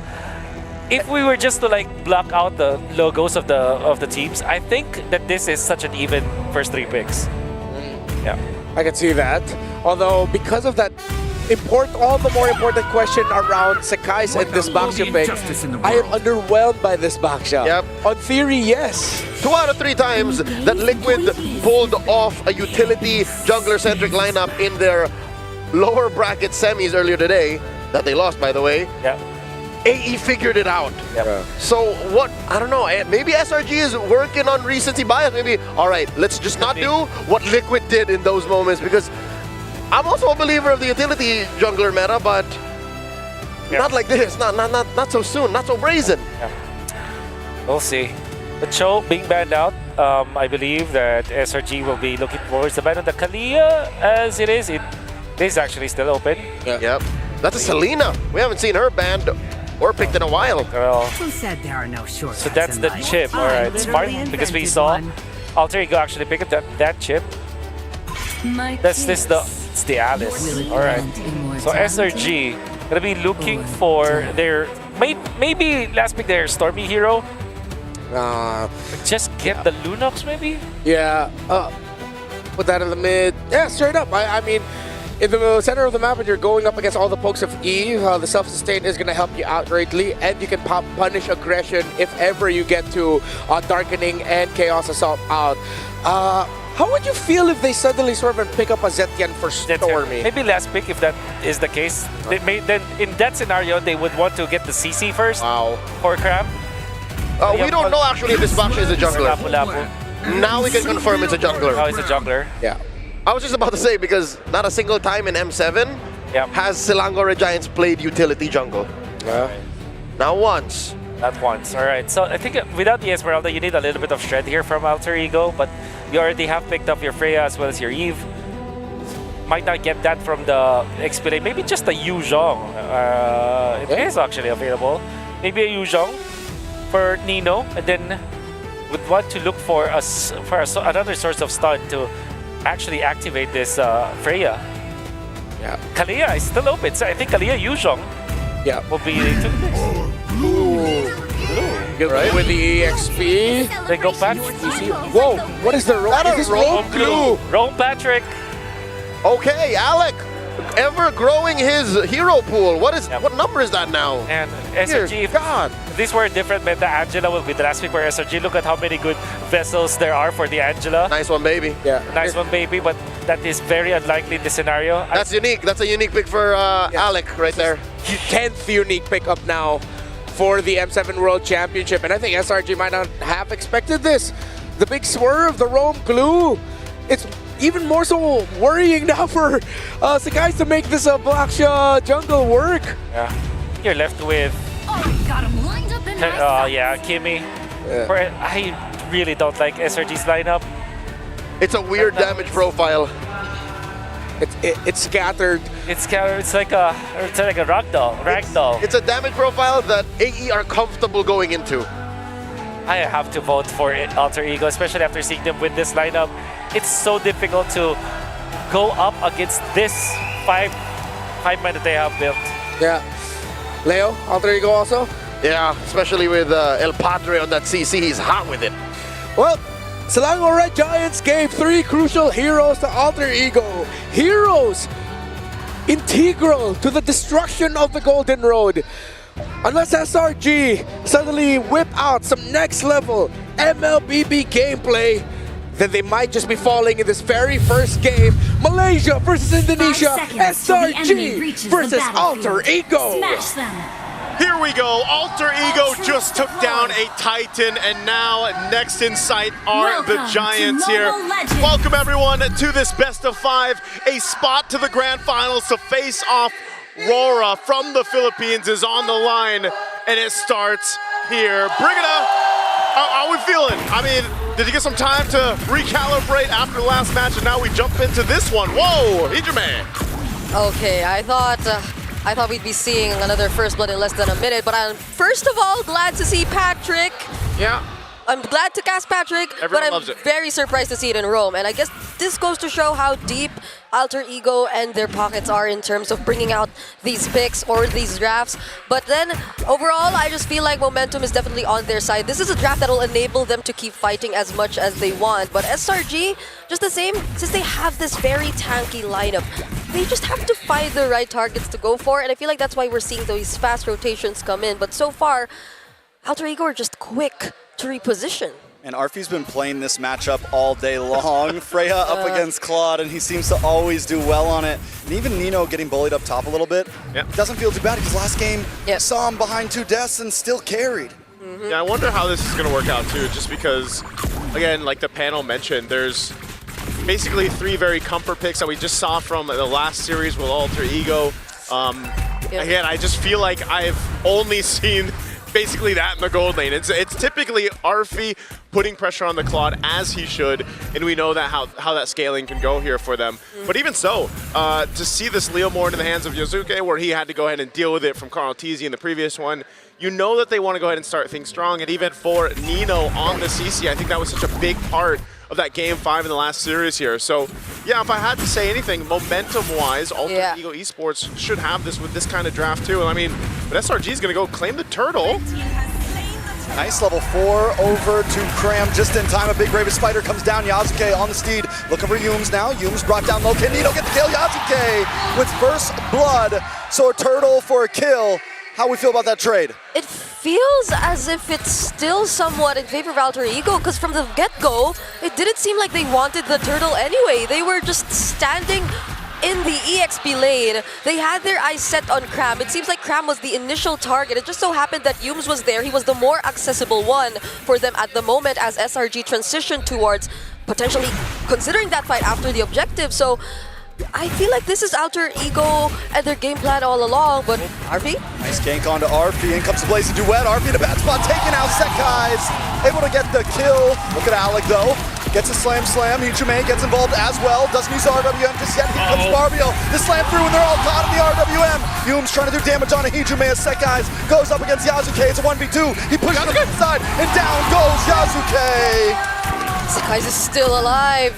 He's so tanky. Now Arfi trying to join in. All right, Arfi looking for the battle. Alter Ego decides to back off. It's 2-2. Okay, that shows us that yes, they want to go ahead and shut down Arfi from scaling up the way we saw him do previously. They make a play there in the gold lane, but then they also have to answer, and they're still going to stay down here. Now, one of the big things that they can play around for Alter Ego Esports, like we just saw, was that combination of having the real-world manipulation in your favor, and then you kind of just let to go and let loose with the Phantom Steed and everything else. But there's good response from SRG's lineup. They're capable of fighting back if they want to. A lot of damage onto Yumes. Yumes won't be able to get away from this one. Yazuke with another kill into his pocket. Add that on with the War Axe, he's 3-1-0. It's looking good. Yeah. For him. I was supposed to say, Alter Ego so far have found ways to really deal with Stormy. I think so far, considering the damage profile right now, it's really Stormy who you want to go after at that moment. But now it's even Yumes who seems like a really easy target. Alec, wait. Alec's taking a lot of damage. There goes the RWM though. RP locks onto Kram. Sakai's is able to get the turtle though. Into the backside, Nino looking for damage dealers, but the damage goes all onto RP. Kram able to get the kill, but Alter Ego don't want to let it go down. Guys, Hijume and Alec are moving forward. Another kill into the hands of Stormy as Yasuke bites one back. It's a 2 for 2. The turtle still goes to SRG. They just really want to keep fighting. That was Alec also burning the flicker just to force that dive under the tier 2, making sure that Yasuke too has company as he goes in for the dive. There's I don't know, it's like a hidden passive about the SpongeBob and Patrick skin. Like, you just want to fight them. There's something about it, man, and that's what happened. Alec was taking all that damage, and it started up that fight that was chosen by SRG. So, you know, amidst it all, some kills obviously went over to Alter Ego, and they had a good fight there, but SRG still maintains the lead. They do have still some control around the map. Who got it? Oh, did he get the orange buff? Yes. Yasuke will be able to get away safely with this. Kram moving on to Hijume. Yume's there as well. Alec looking to join the fray. A lot of damage from the Blazing Duet. Innocent able to get the kill on a Hijume. Alex now in trouble. Next on the chopping block, he gets the slam, tries to bring him back, but he's caught in between 4 members. They're gonna jump him, they're gonna pound him down, and now Yasuke's on the run as well as wants to close the distance. Out comes the Phantom Steed. Innocent now getting involved as well as Yasuke picks up Yumes, flickers through, and Nino gets away safely. Oh my, that was a well-timed entry from Innocent. You saw it. Arfi was nowhere to be found during that instance, so there definitely was an advantage towards SRG. But Yasuke though, the reset and him getting his ultimate for the second time around is still finding something out of that. It's still a really good stat line we're seeing, and he's still ahead of Sakai. He wants to take the buff again. He's gonna take another one here with the pushback onto you. Comes RP with the Valkyrie descent. Sakai's gonna be in a lot of trouble here. One more hit and he does go down. Yasuke picks up the kill, and now Yasuke's on the run. Kram able to close the distance though. And now Stormy moving on RP. A nice stun onto Alec. The grab, slam. A nice RP to catch Stormy and Innocent. But Kram is taking him for a ride. Back onto the tower. Alec finally forced to run off, but Nino's onto the tower. He doesn't care about the shots. He's gonna get the kill. But Innocent now look for the response with Blazing Duet. The Vengeance able to respond back, and we are back down to calm. Alter Ego wants to fight the Giants, and the Giants will always fight back. Again, all this for the buff pressure in the jungle is what's happening here. Third turtle is up. We'll see if SRG secures this one again, but man, you got to give it up to Alter Ego. The way they like to fight on the map early on, it doesn't matter. They'll take those fights. And they may have stayed a bit too long there though, because they were able to take away the objective or the buffs from Sakai's, but Sakai's was able to get away. And now it's these two marksmen who keep fighting. Hold on. Big hit on to Kram. Kram's gonna go down. Arp comes into the backside though. Looking to try to get the final hit. Yume's able to find Yasuke. Nino finds Kram. It's a 1-for-1 and a Blazing Duet locks on to Hijume. And he does go down. Innocent wants another. He's gonna chase down Innocent. Doesn't have the BMI currently, but it's just a couple more shots. He finally flickers in. One more hit, but no! Kram won't go down like this. But he has to get off, and Innocent's just gonna go again, but you can't chase him down with flying clouds. Walks into Stormy. Sakai's there as well. Now Nino in the back. Let's get under the base safely. What is going on? That's the curtain call. He could have reached. He could have reached it. He could have went for the chase, but he was tied up. He was tied up. Tied up by the yo-yo, man. I mean, hey, that's about as good as it will get in those engages. But man, Alter Ego Esports, you know, looking at the items too, falling into place here, you've got to go with some defense, and that's why you got those brute forces built in. Nino has to help Yasuke, especially when they decide to go into these fights again, fighting around the real world manipulation. It does help them kind of lock down the control, but so far, notice how SRG has taken these fights. They also have pretty good defensiveness now too, with the couple chastised pauldrons they have, plus the Dom Ice on Yumes. He picks up his own, so they are going into these fights ready to just kind of brawl it out defensively. And Alter Ego does not have that just yet. They don't have a direct answer to Innocent, who compared to what we've seen whenever Arfi on the Freya goes up against the Claude in their previous series against Liquid, seems to be performing much better on the Claude. These early decisions to join the fights, the amount of damage you get to see from him, and that Swift Trinity already completed in 9 minutes. Means so much about how Innocent was able to handle the laning phase. Well, not only that, but Singular Red Giants as a whole made a great job at ganking that gold lane to make sure Innocent had a good experience. You know where that is? Because I see that fight with Arfi multiple times in the last series. They're like, you know what? If we want to go ahead and have a better chance here, Innocent's got to do his thing, but we also got to allow him to do his thing. And so that one or two times they went down and kind of focused on that to get that kill, or at least to stop Arfi from bullying the lane early on, that's what helped bring them to this point. Now they've got control around this first Lord here. Alter Ego, though, trying to get a position for this, unless they go for Arfi. Okay. He's just going to get pushed back. There's the commit, though. Big Brave Spider with a blazing duet from Innocent. Hijume now just trying to get away, but he's going to get chopped down. Yasuke does bring out the Phantom Steed, but at this point, AE just wants to get away free. SRG now looking, pacing. Arfi going to back off. They just want the Lord. Will AE give it to him? Arfi wasn't the real target. When they saw Arfi and when they felt that SRG might actually go for him, Hijume, the other members were forced to reveal themselves, and unknowingly, Cram was there, ready to jump on them anytime.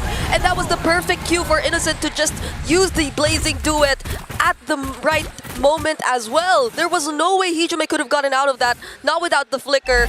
And now Alter Ego couldn't even contest, but wait. Big Valkyrie's descent. Arfi finally moves on to Stormy. A couple more shots, but he gets stunned. Wait, the final hit connects. Innocent gonna be pulling up soon, though. Arfi still going strong. Yasuke, the RWM catches two, and that's gonna be it for Cram. Alter Ego Esports always fight back. They'll take the fight even with a Lord charging toward them. They don't care. They'll go for it. The Purify will not save Stormy. Yeah, and such a brutal way to deal with Cram, who you saw for how many times in a row now was just able to easily get access to Hijume. But during that moment where it wasn't such a reactive real-world manipulation that you get to see from Hijume, he was being well guarded by the other members of Alter Ego. Surprisingly, they have ways, they have damage to already deal with this guy, and that is something you could also expect from them in the upcoming team fight so long as they're able to set up, but Sakai's. Nice dodges from Alec and Arfi. Oh, there's the re-engage. Does get the grab. Force sees a flicker, and comes Cram with a Brave Spider. Innocent gets some more free shots. RBL does come out, but AE decides to disengage. Okay. All right, they want it, like there was an attempt to set something up.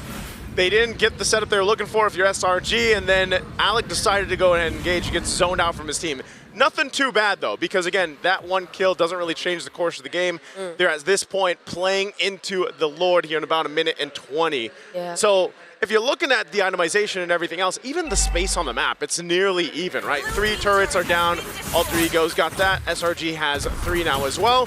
So it's more so about these constant fights that we've seen breaking out. How do the adjustments be made here? Again, once we get to some of those defensive items coming into place, that's where you'll see a little more finesse that's needed for the team to have that upper hand. Conceals also are going to be a big part of this. Yeah, and it's also maybe a Flying Clouds thing where they just constantly find themselves back wherever the team fight was last seen, and they just constantly find ways to start again, which I think has been working really well so far for both of these teams, because it's just really a matter of timing and who gets to force out a fight at the better moment, especially considering now that we're approaching the more important objectives, and the gold lead hasn't really swung significantly in any of these teams' directions so far. It's always been less than 1K. I guess the most significant you could really look at is how Yazuki is already 2K up ahead of Sekai's, but that's a utility you're talking about. Oh, Brave Spider comes in. He shows up as well. Arfi able to dash away, and this is, I mean, Alter Ego continuously just testing the waters here. They were basically like, you know what, Lord's coming up, let's not lose anybody in this. They disengaged, they're gonna go ahead and reset. One of the things we're seeing too from Arfi is, you know, now that he's built up, he might be down 1,000 gold against Innocent, but he's really focusing on trying to catch Stormy. I'm not sure if they're gonna get here in time though. Lord goes for a bit of a reset, but they go. Stun. into the backside. Blazing Duet connects onto nobody. Alec gonna get the stun onto 2 in the backside. Arfi tries to disrupt Humes, but is on the run. Cram brought low. Yasuke picks up the kill. Now they're gonna move on to Sakai's Innocent, looking for free shots. Sakai's brought back to the team, and Nino just needs a few more shots. The RWM, the mega kill, and Alter Ego are finding the advantage as we speak. Okay, Yasuke, another Phantom Steeds trying to chase, but SRG, it's only 3 of them left. Yeah, they can't contest this. That was a hard fought for the Lord here. They'll be able to grab it for Alter Ego. You would have thought Crab was in such a perfect position already to start a fight, but once it all broke out, he couldn't find his target. He just wanted to go for Hijume at that moment, but Hijume was able to reposition, get under tier 2, and now Crab finds himself in the middle of 4 members of Alter Ego who he couldn't really just fight against all alone.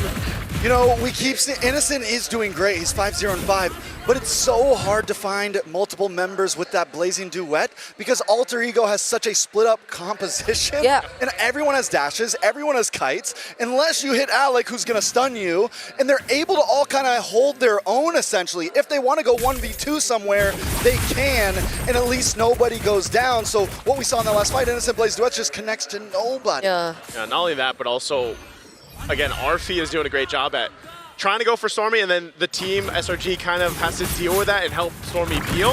And that's why Cram ended up dying, because he was separated from the team. So that is going to continue to happen for these team fights, where you see that pressure towards that back line here. The Lord charges in.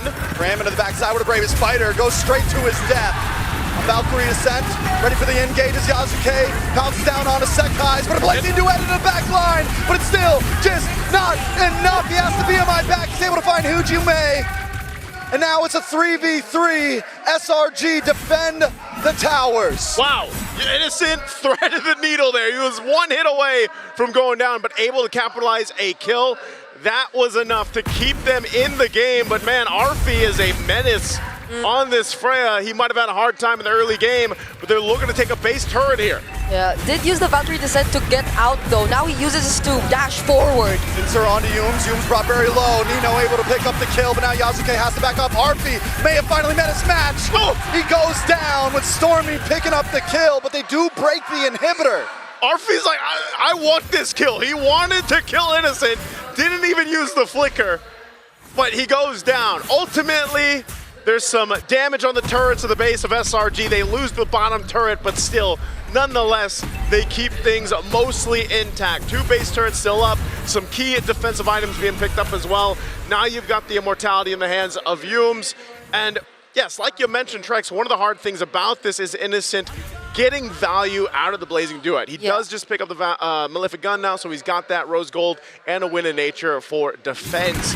Yeah, that's the hard thing, is actually getting use of the damage profile that you have. And that's why the panel mentioned this, that the damage profile of it and making it work is a little finicky, and you just got to be able to pull that off. So maybe that's why Arfi really wanted to force that, because he knew, I guess, 2 things. He was already full build, and there was no Winter Crown or Wind of Nature for Innocent.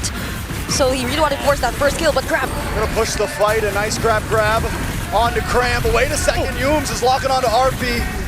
Alter Ego might want to disengage on this one, not try to take the full fight. They're all down to about half health. Yeah, that's quite low. Yeah, it's gonna be enough time for them though to just reset and prep for the upcoming one. They'll be making sure that they take care of the waves though. Fortunately for them, 1 base turret's already down for SRG. Yeah, they can work this. Lord is up. Gonna be started here. It will evolve shortly. Again, Flying Clouds being traditionally one of the maps, if not the longest play time right now throughout M7 is Flying Clouds. So they'll start this up, half health on the Lord. Attraction Pulse thrown out. Arfi with a Valkyrie descent onto Sakai's. He's brought down to solo. Arfi is shredding through. And the backside though, Sakai's falls. Cram gonna be the next. Arfi keeps on going. On to the next one, but a Blazing Duet into the backside. Yasuke brought low, but he snipes him out with the sword. Someone banned this Freya from Arfi. Why is he still getting his hands on the Freya? Time after time, Alter Ego break through the base, and it's not going to be enough to stop him here. Waiting for a few more minions, couple more hits, and Alter Ego end game number 1. The momentum is there. We said it for this series. Smiles on their face, and my goodness, I gotta say, man, take out the threat. Take it away from him or ban it out.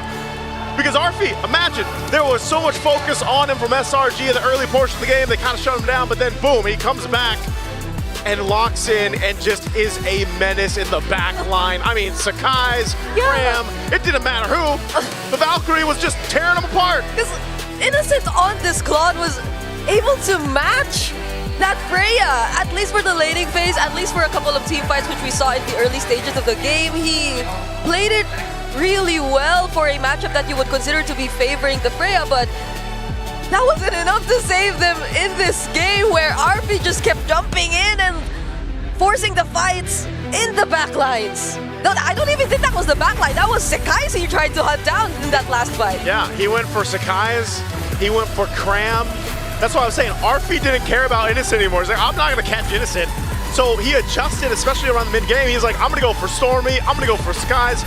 I don't care as long as I'm able to get a resource out or potentially a kill. And eventually, he scaled up so much that he was just shredding through anybody he picked. So, again, an amazing game there. Game 1 in the series. Let's throw it over to the panel to talk about Game 1. 22 kills in the first 8 minutes of the game. I wish there was a group of people who suggested that the Freya and the Leomord probably shouldn't have been given to Altered Ego, right? Yeah. Who that? I wonder, I wonder. Well, because we already saw in the first series today that was definitely a problem, but they still give it, and now you see the result. You can't spell Freya without Arfi. That is actually so true. It's built into the name of the hero. Arfi, Freya, it's there. So why do we keep giving it? Let's look first at the laning. We mentioned the Sakai's and Innocent needed to be on demon time here. Innocent was on demon time. He handled Arfi in lane so well. And SRG handled Arfi. But it's not about the laning phase for Alter Ego, as we've already seen. Once they hit their power spikes, they have such a great understanding of the limits and strengths of each hero in their favorite hero pool that they will make it work every time. All the more excellent is their target acquisition multiple times in this fight, especially with the draft that both teams ended up with, especially with a marksman like Claude, who is technically not a backline front-to-back kind of marksman. He will be everywhere, right, in a team fight. Alter Ego, 6 games in a row now, counting earlier today's series. They are so good at finding the right targets that about 95% of the time they will win in long, drawn-out fights. It doesn't help that their heroes are so good at picking out ults and then waiting. All right, save for the Eve. The Eve is a really long cooldown. Everyone else is like, okay, I'm ready. I can do that again. Each player, specifically Arfi, who is my personal vote as the MVP, is like a heat-seeking missile. Yeah, especially the last clashes which they actually won. He jumped into Innocent first. Then Innocent was able to dodge, but he's still able to collect the kill with the last hit on the Sakai's. Then eventually snowball from there. Arfi, the MVP, but if you combine also the peeling that he was able to give for his teammates, because I think that the MO for for SRG was to get into where Hijome was, and to be fair, I think that the air were able to catch Hijome so many times, but the defense, because of Arfi as well as Nino on the CC, was so good for Alter Ego. I honestly see a world where SRG won Game 1 because of just their wanton shutdown of Hijome. I felt so painful watching that Eve just not be able to RWM. Like, I think half of the fights here, he did not get to use the RWM properly. But eventually, as Wolf mentioned, how scary is it to have both a shredding damage dealer in the front line plus a peeler in the gold lane? Yeah. Beauty of the lineup of Alter Ego is the extended fights. Perfect for Flying Cloud. They have heroes here that, yes, you would consider the Leomord to be ultimate dependent, but the Yasuke will just have to wait for it. Nino's timing on the curtain call as well. So good. Again, Nino continues to impress us and win us over to become Alter champs in our own right. But Arfi, the thing about him is, even if he doesn't Valkyrie Descent, he can just like basic attack, and he hurts. But then when the Valkyrie Descent comes in, that's when it becomes even more of a problem. And to add to what Nino was able to achieve, it's so many times that his discipline with the vengeance is so good. He does not pop it without Innocent, being a threat. Like, he's always reserving that for a specific purpose. And because of that, it's so difficult for Innocent. Look at this. Eventually, when Innocent tried to go for that way onto the CC, they have found it, and last hit, by the way, coming up from RP. It's difficult for Innocent to position himself. And when that does happen, look at them. They let go of the real-world manipulation. They go on him afterwards. It's like almost they are almost programmed to react to Innocent. It's like they already know what Innocent is about to do. They're waiting for Innocent to jump, and once that happens, they are so prepared. That was the fight that made me go, wow. It's like they were all speaking, but were also connected telepathically to know each other's next moves.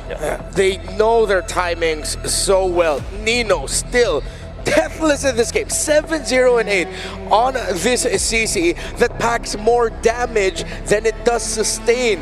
Gone are the days where CC will just go for maybe a War Axe and then the rest of defensive. No, you could just go for the offense. War Axe, Hunter Strike, Malefic Roar, even his choice of defensive item in the Brute Force Breastplate is the most offensive-minded defensive item that we have. You can even argue that the Winter Crown has some adaptive damage in there too. Yeah, that too. But it does. It actually does. I think that Alter Ego Esports have designed this composition to win in this meta game that we have right now. Professor X have built this. This is the strategy. Leomord and Freya. It worked in day one of the M7 Swiss stages. Now, the day before the final day, it still is working. This has to stop, man. Freya needs to be banned, I feel like, if SRG still wants to win the series. And that's the thing. You ban Freya, you open up a whole can of worms, a new problem to find solutions to. If you ban out the Freya, something's gotta give. You're gonna have to, consider what else AE is packing. And that's not like Arfie's useless if he ends up with a Granger or a Clint. He has so many heroes to look at that the Freya is just a comfort. But Freya also kind of pins it down in the draft, right? Because you adjust so much.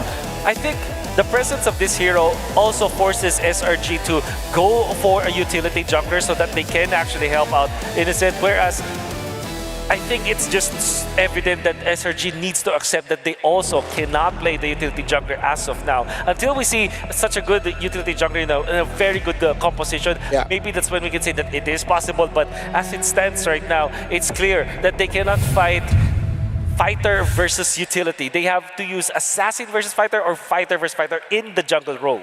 Yeah, which is why we were also a little bit underwhelmed by the Baksha pickup, alongside then the Kimi popping up. Well, once that glue was locked in, it's like, yeah, they're not going to have enough damage. To their credit, 4-3 and 9 for Stormy, impressive. And they were able to match SRG, or excuse me, Alter Ego for the kills and even take away objectives. They were leading the aggression from time to time, but they just could not get that big win. The big win was easier for Alter Ego to pull off. SRG had to do so many things just to win one team fight. Just to rewind back about 2 steps, Wolf is right. The whole jungle matchup has to be looked at with a magnifying glass, just enhanced to about 10 times, because in the last 10 games, Sekai's only played 2 heroes, Yi Sun-shin and Leomord. I don't know, if you're playing Alter Ego, if you're playing against them in the shape that they're in now, I'm not so sure you have any room to play Yi Sun-shin, and you have to consider where that Leomord goes. Well, as always, we encourage you, for every M7 World Championship, listen to the panels. We have some pretty good things to say, you know? And sometimes, if you can't always listen to a panel, then sometimes having a strategic coach in your pocket is all the best thing that you can do. So we're going to say thank you to some friends, starting first off, of course, with Realme. You can check out all of their AI insights in the Realme 15 Pro, win rate predictions, analysis of gold, items, everything in real time. It's like having a strat coach in your pocket. That's the AI gaming coach feature, but there's also the consecutive skills features. Like you can macro key combos, preset them in just one tap. It guides your strategy, elevates your execution with a full AI-powered edge. From prediction to performance, the complete package. You play, we carry. Realme 15 Pro, the M7 official gaming phone. And of course, one of our favorite friends here, of course, is V-Chan. We all know about V. V is just great. We can take this moment to just share what has V done for you in your life in the small amount of time that we have learned of V. Oh, wow, his voice changes every time. V10. Yeah, so what has V done for you, Wolf? Yeah, sometimes he, transforms into a cloud, which I really like. Because he floats around everywhere, bringing Visa's vision of being everywhere you want to be with his playful energy. V is here at M7 to experience the world of gaming and esports alongside all the amazing MLBB fans. Here to cheer on every team, whether they're winning or losing or they're drafting Freya. And remember, with Visa, stay fast, stay secure. Be the champion you want to be. No, wait, be the real MVP. Yeah, we get it, V. Yeah, you always make that joke, and we love you for it. So you're just gonna be right here. Of course, we saw that interview in the first series of the day between. It was featuring MRO participants here in Indonesia. That's the MLBB Rising Open. So Season 5 is back. It's still open to everyone and flexible to join. Now there's major upgrades. You can earn hero power from victories based on your weekly champion rank and team up with friends to form a 5-player team to compete. Rewards are stacked. Win or lose, you can earn MRO coins to redeem permanent skins, exclusive avatar borders, and more. Climb the weekly championships to qualify for the championship with bigger prizes and keep the M7 passion alive. And the passion is living and going here. SRG and AE. I think unanimous across the board. We are all in agreement for SRG. Let's just not give that Freya lame word even. I wish it wasn't so simple. That's what's scary. Is deceptively the solution is just ban the Freya, then all fine and dandy. We can go to the grand finals. It's not that simple, but it's a start. It's a step. It's a step. It's a step in the right direction. It allows you to see that if the Freya is banned out, then what else do they have? Then how can we adjust to that, right? The little continuous growth of this series is what SRG wants to go for, as Alter Ego are still riding the high of their victory earlier today by taking game number 1. But outside tennis indoor is actually a great carnival that we have. So, hey, for more information on that, you should go ahead and watch this. We're going to talk a little bit more behind the scenes.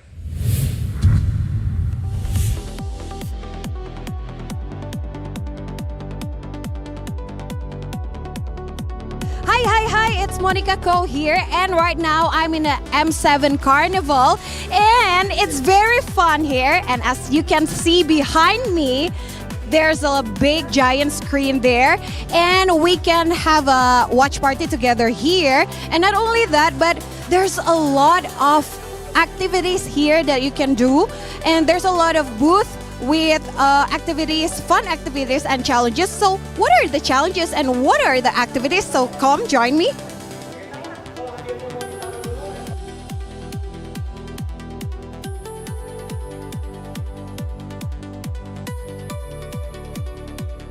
And right now I'm in the Visa's booth, and something caught my attention because you can see behind me there's a long queue here for an activity here. So let us join the activity. Halo kakak, can I join this? Boleh dicoba gamenya? Boleh ya? Langsung nih, gimana nih caranya? Langsung swipe. Wow, okay. So I can see myself on screen. So let's try how fun this could be. Ready? Okay. Oh. So I need to cut the Visa logo. Oh, it's very fun, yet it's very challenging. So this is only one of the activities in this Visa booth. And as you can see, all around this booth, there are still a lot of activities that you can join and you can try. And beside the Visa booth, there are also a lot of sponsors booth that you can visit here. There's also a food and beverages booth. Let's have fun here.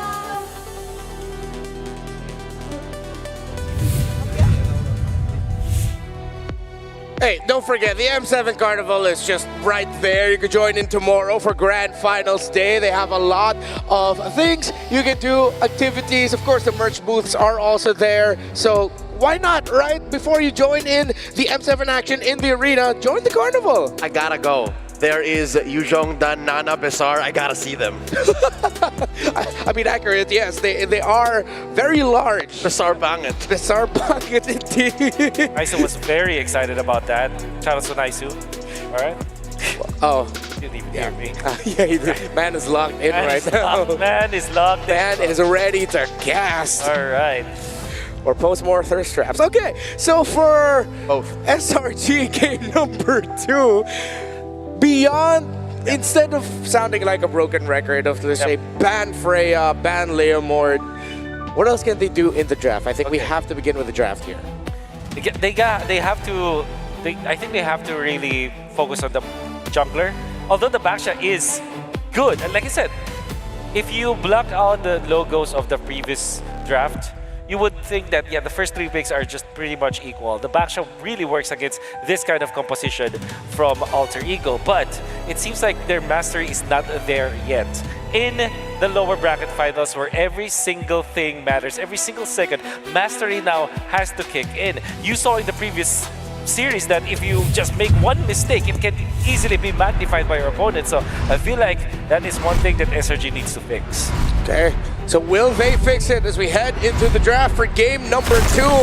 Action-packed for the first 8 minutes until eventually ran away from the hands of SRG. We now enter broken walls and SRG goes blue side. This is a good start. By going blue, again, you up your win rate by a large fraction. And you also get to dictate what's allowed in that first pick swing, which in the first game was Freya. Among the planes exists And it looks like Alter Ego will let that through. They know. So they're saying, hey, Innocent, are you willing to go first pick Freya? Yeah, that's tricky. You can also go for the first pick Leomord, but then Alter Ego will just go for Freya. So with it, it's like, no matter what happens, there will be a trade. If SRG goes for the Freya first pick, I think Alter Ego will just choose to go for maybe just the Leomord and then the Hilda eventually. Because what we do know is that if you draft the Freya, you will go for an assassin jungler. And Hilda eventually becomes, the value of Hilda becomes really high. I think that the best option is to pick the Leomord actually. They go Sora. All right. You know what's happening. Is this going to be the first time we'll see Cram on this Sora? Because if I recall correctly, all the Sora games for SRG was for Innocent. We might not have seen Cram on this hero just yet. You're right.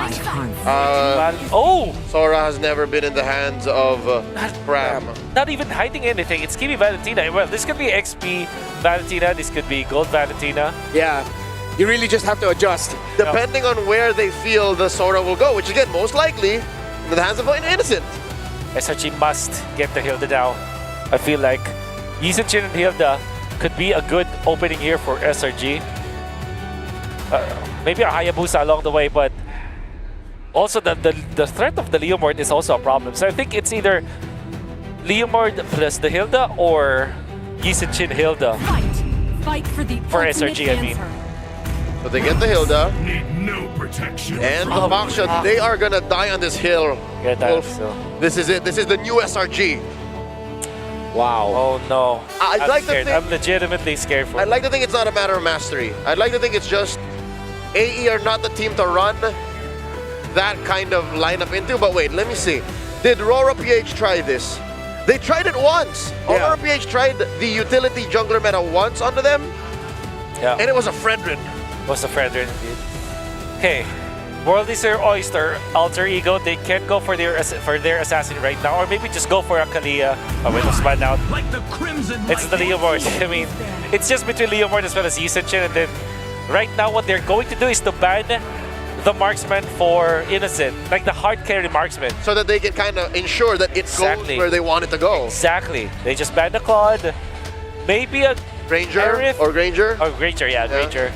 Because I think they're fine with the Harith because that will mean that Baksha and Harith is the combo, which is like ultra magic based for SRG. Yep. I think they just banned Claude. Night sky tells all. Interesting. Or maybe they will forfeit the Freya, that's why they're not afraid. Alter Ego is such an anomaly, even though you have a very clear idea of how they want to play and the heroes they want to play, that I'm taking a lot of time right now trying to think of the draft. We literally have 1 day left in the tournament, and until now you say you think you know them. Yeah. On this day, I still can't see clearly. Yeah, it's so difficult, especially for Alter Ego, because it's just mainly because of how flexible they can be. But for SRG, if you want this to be safe, you are looking for Actually, no, you don't even look for XP. You look for a road ban here. Yeah, Alter has to bridge the first phase of the second. Because it's clear what they're trying to do with the first phase, but after bans, we don't know. Because even SRG is just kind of going, they're not hard denying, it's more of just, we make sure you go this way. Yeah. You know what kind of sucks here for SRG? They have to choose whether or not they're willing to give either the Yuzhong or the Uranus to Nino. Yeah. Uranus will be so difficult. Although they do have the backshot, so at least they have that anti-sustain, but overall that's not the easiest. Actually, you know what? What if Alter Ego prioritizes the glue now? Ooh. Because that will mean that they can flex it, actually. Yeah, what if Roam Glue is actually just their answer to the utility jungle? Exactly. Just ruins your back line. Yeah. However, because of the Resistance Heal, that you need some way to kind of stop the potential invades coming up from SRG. So you always think, do I pick the Khalid or do you pick the Hylos or the Cho? In combination with the Kimi, you typically want to go for a Gatot Kacha actually to help you out, or that Hylos. That used to be the bane of many ranked game players. The duo of Kimi Hylos, instant stars. And with the reach mid laner's gone, that will be really tough no matter what you end up with. They ban out the Cho, and that would have been good for Salang or for Alter Ego, despite them not having the sheer burst with the Cho Kimi. It is annoying. Someone gets kicked, Attraction Pulse comes out, and next thing you know, you get help the guy that just got kicked. Alright. Glue might be a good... Glue, like I said, is a good pick, but I do feel like Hylos such a neutral pick for Alter Ego that really opens up the draft for them.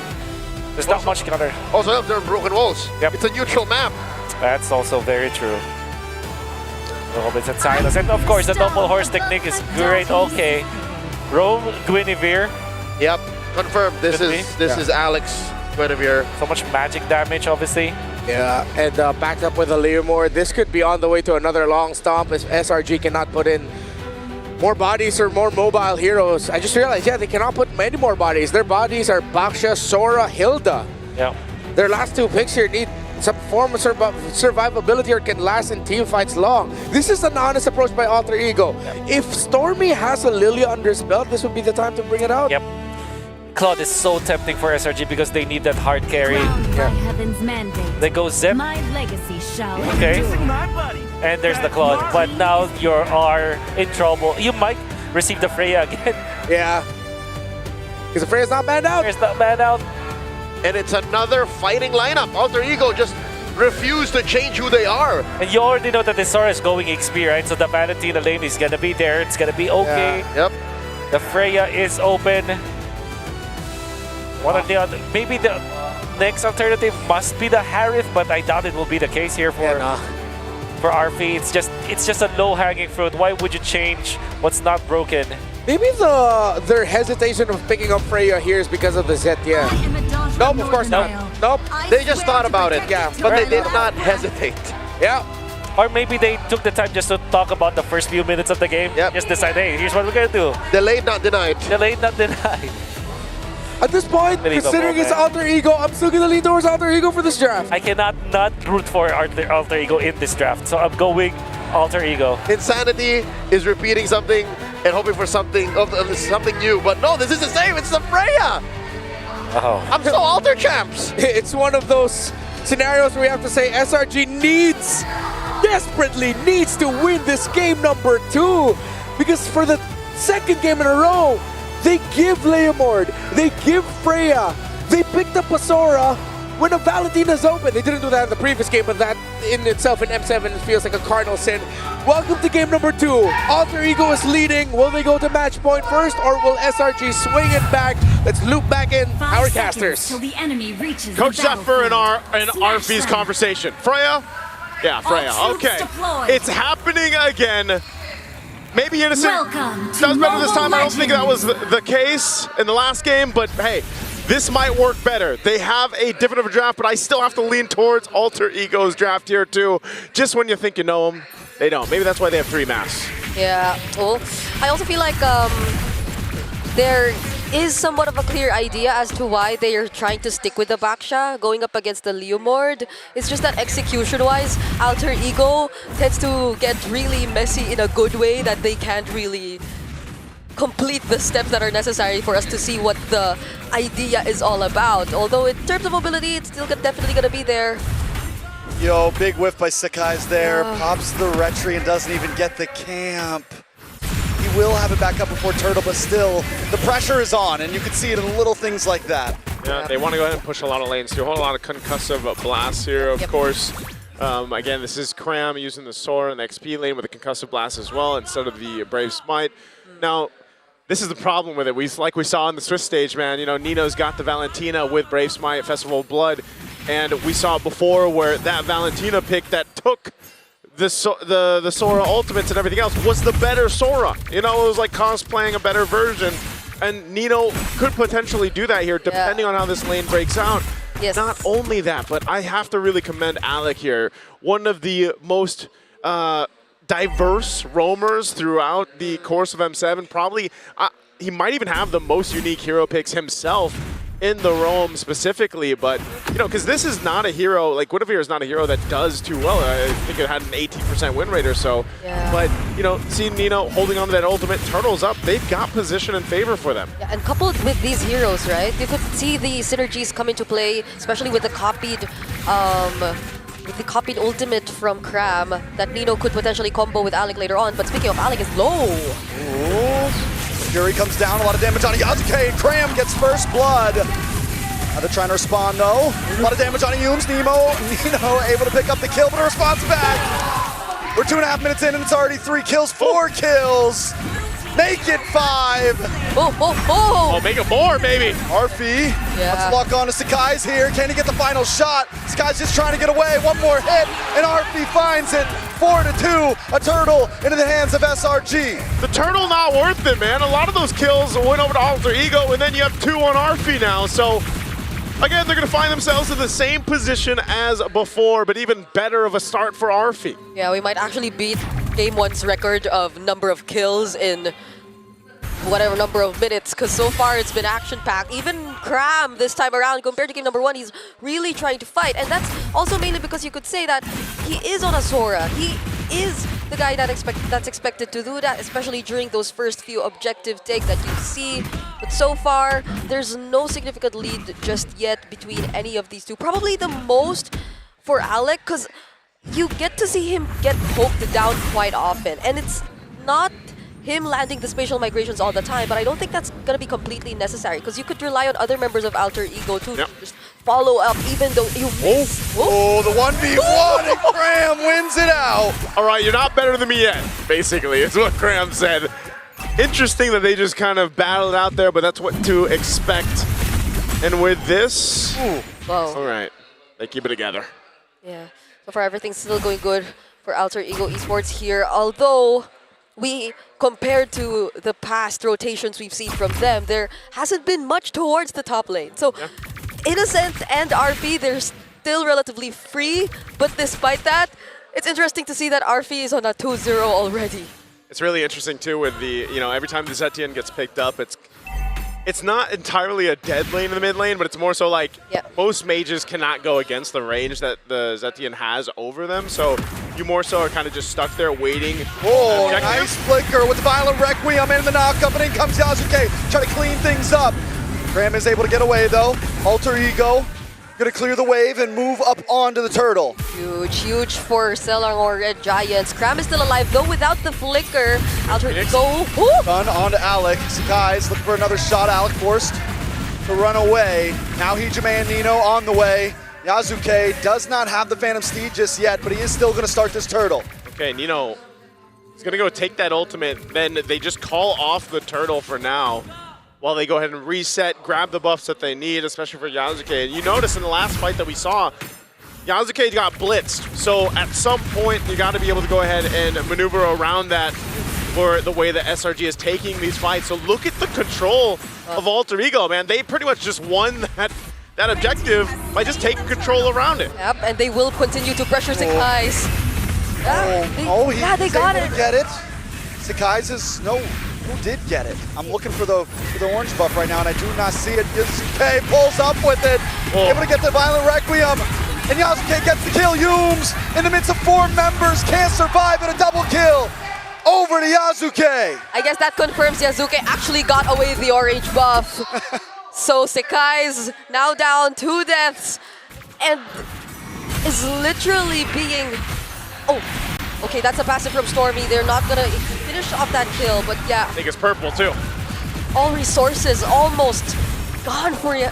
Yeah. Oh, Stormy. Stormy got it. Oh. Sorry, I knew Yasuke didn't get it. Okay. All right, back to reality. Well, flicker used.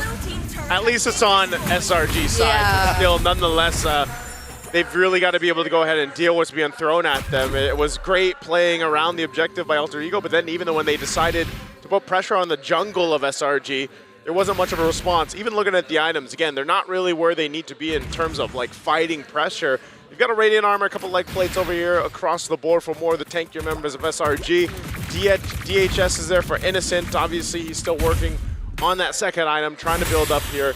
But more so, he's just kind of farming up. He doesn't have to do anything fancy until he gets to that point. And as we always say with Claude, that's kind of like that. It's that card that you have in the later portion of the game, the mid game, late game, especially when the Trinity is there. And as long as Innocent can farm up, that's great for him. But more so, like we've seen, when a Freya is across from you, that's not everything, right? And at the same time, Alter Ego continues to build up. Ijume just got that Sky Piercer in the way he's been playing. It might be big. The backside, Cram able to get the Shifting Clouds. The Fury comes down and the stun doesn't matter. Sekai's now moving on to Yasuke, but Yasuke's still up. Cram getting low, and comes Arfi, diving on top of Sekai's. Arfi looking for the kill as Cram falls short on the top side of the fight, but in comes the Blazing Duet, and Innocent is immobilized. There's nothing he can do. Yasuke stomps forward. And they lose 4 members of SRG in that fight. Alter Ego is just making it all work. Yep, without Stormy there first, it was a massive problem here for SRG. Cram too decided to continue what was started. He was split up, he was separated from the rest of the members, but Alter Ego had enough damage to deal with him. Now when they decided to shift, even when Innocent was there, even when there was a decent amount of damage coming in from the Blazing Duet, you know how Alter Ego plays. They're just all over the place, so nowhere is safe, not even with the BMI. Man, not even, oh no, they're gonna go again. The lock on. Ijume able to get some nice chip damage, and they're all brought back. Yasuke low, and he gets the kill on Yums. Alex is trying to get away with the Fury of the Phoenix. Bashes them down in the bottom side. Keeping our eyes on Nino. He finds the kill onto Stormy, and it's nothing but Innocent standing. The fight looked so good for a second for SRG, but they lose 4 again, back to back. Nino on this Valentina, who's, I don't know, he's been using more of the Sora ultimates than Cram has ever did. And we have to take a look at the instant replay to see how things actually broke out. So if you were to focus on Innocent, definitely it looked really okay, because it was coupled with the crowd control that Cram was actually able to use on the Sora. But those last minute dodges from the Fury of the Phoenix and this tanky mode that you get to see from Nino in the Shifting Clouds. That's what I'm saying. That minor adjustment and not getting hit by the Fury of the Phoenix. Oh, traction pulls thrown out. Man, AE is not letting up at all. They want to go ahead and take the buffs if they can.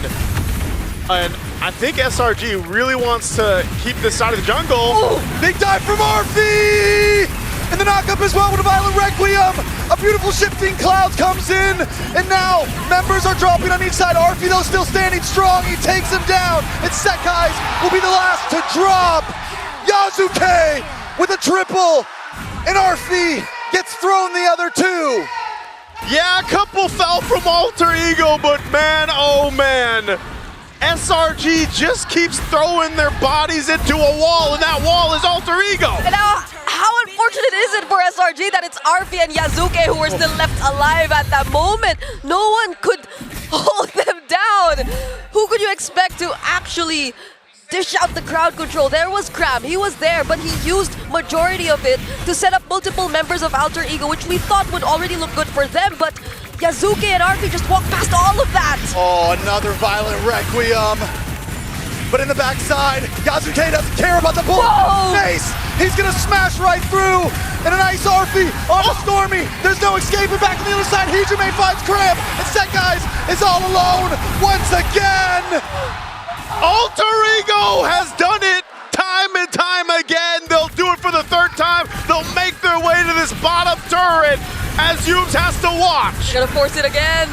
No Holy Shields. They've already taken out the mid and bottom lane. Holy Shields. It's Yumes alone. Alter Ego have been playing too long today, but Innocent's gonna come out. Alter Ego's forced to back off.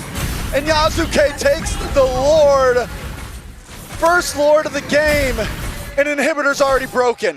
Dude, at this point for SRG, I would almost just say, man, like, I mean, think about how many team fights there's been. And I would be thinking, man, we have this, but then all of a sudden we don't. And that's in a weird position to be in because your biggest damage dealer, which is usually the Claude like we mentioned, well, Purify was used, by the way. The Purify is gone now for Innocent, and Lord is making its way down bot. Yeah. This is going to be even tougher. He's going to have to rely on some defensive items and fancy footwork to make this work. They're going to go for the base. Holy Shields pop. RP jumping for Yumes as that top shield is going to pop as well. Yeah. But now with the Lord making its way down bottom, how does SRG defend this? They are 12,000 gold behind, and this has been a dominant game for Alter Ego Esports. They have range. They could definitely take advantage of that, but not if they're dive like this. RP once again. And a nice shifting clouds, anything that Cram to do to save the team. But it's not going to be enough. Yasuke brought low. Stormy able to try to do something. All the members still standing. And Nino cleans them up. They lock on to the base and Alter Ego take us to match point. El Padre, he does it better. Taking the IMU ultimate, taking the Sora ultimate, and capitalizes on the push into the base. Alter Ego, I still have to say it. What are we gonna do with the draft? Take the Freya, what do you take away? Take away the Freya. They need to stop. But it's not even just the it's everything, man. I enjoy seeing it, don't get me wrong. I enjoy seeing it and how good RP is with it, but not when teams aren't able to keep up. You gotta take away, I don't know, the Freya, maybe the Leomord, but then, and that's what the panel mentioned, just when you think you have Alter Ego figure it out, you don't. They bring something else out in the draft, and I gotta say, the versatility of Alec, making this Guinevere, who has an abysmal win rate, makes it work, man. And the amount of times that they were low health, fighting these fights but relying on each other, plus the killing spree that is here too with Yasuke, man, they were able to do this so beautifully. Like, what is going on with Alter Ego? Is this the momentum from Series? Look at the smiles on Nino's face, man. Again, match point now. Match point against SRG. We're gonna throw this over to the panel to break this one down, because man, what a game. You know, instead of turning this into a podcast where we end up dogging on SRG, let's focus on Alter Ego. Let's just glaze them up until the next draft. I mean, from every role, every moment, every second, they know what they need to do and they get it done. They are playing perfectly right now. We put up some signs here.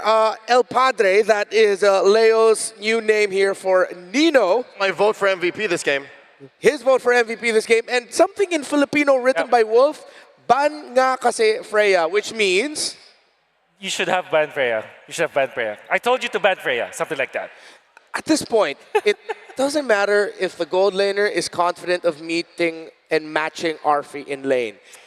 You are giving comforts that Alter Ego are using to dissect your entire gameplay. It's not about the individual skill. It's about how these heroes brought together make Alter Ego look perfect. That's super correct, because you can see that the Freya Mord is just so good that even in that last big clash that happened around the orange buff of SRG, it was the Freya and the Leo Mord that actually survived the entirety of that, despite having so much explosion out there. But then you also have to think about the composition here coming out from Alter Ego, how they were able to use it. And also, their rotations into the first turtle were very interesting. But also, you could kind of expect it. The strength of the Freya is you can leave your lane, fast clear it, leave your lane, get into the turtle, force a 5v4. And we've seen that so many times. I'm just surprised at how much this has been repeated. I think, I hate to use this word, but teams are getting so stubborn when it comes to managing the Freya Mord. And let's say all is done. We've picked our heroes, we've locked into the draft, which is, again, when you look at it on paper, let's say a week ago, 2 or 3 days ago, you'd say, I don't think that Kimmy would survive. Ooh, interesting, Guinevere Rome. Yeah. You would think this is winnable for SRG, even favored sometimes when you get winning rotations, right? But something about Alter Ego and the order in which they pick makes you think you're safe. And I can't believe it. Again, just to add to the whole Freya Mord situation, you got a winning lane in the XP with the Valentina into the Sora, which was your first pick, by the way, the Sora. And then you have the less than ideal lane of the Claude having to slow roll out of there in the early game against a Freya that's just always game. Come first turtle, she will jump you. This was writing on the wall. Alter Ego are on the same pace as they were against Liquid and are just literally just pressing load game. In long tournaments like this, in M7, like, you know, there's 2 weeks, the meta game evolves, and there will always be a team who has the meta figured out.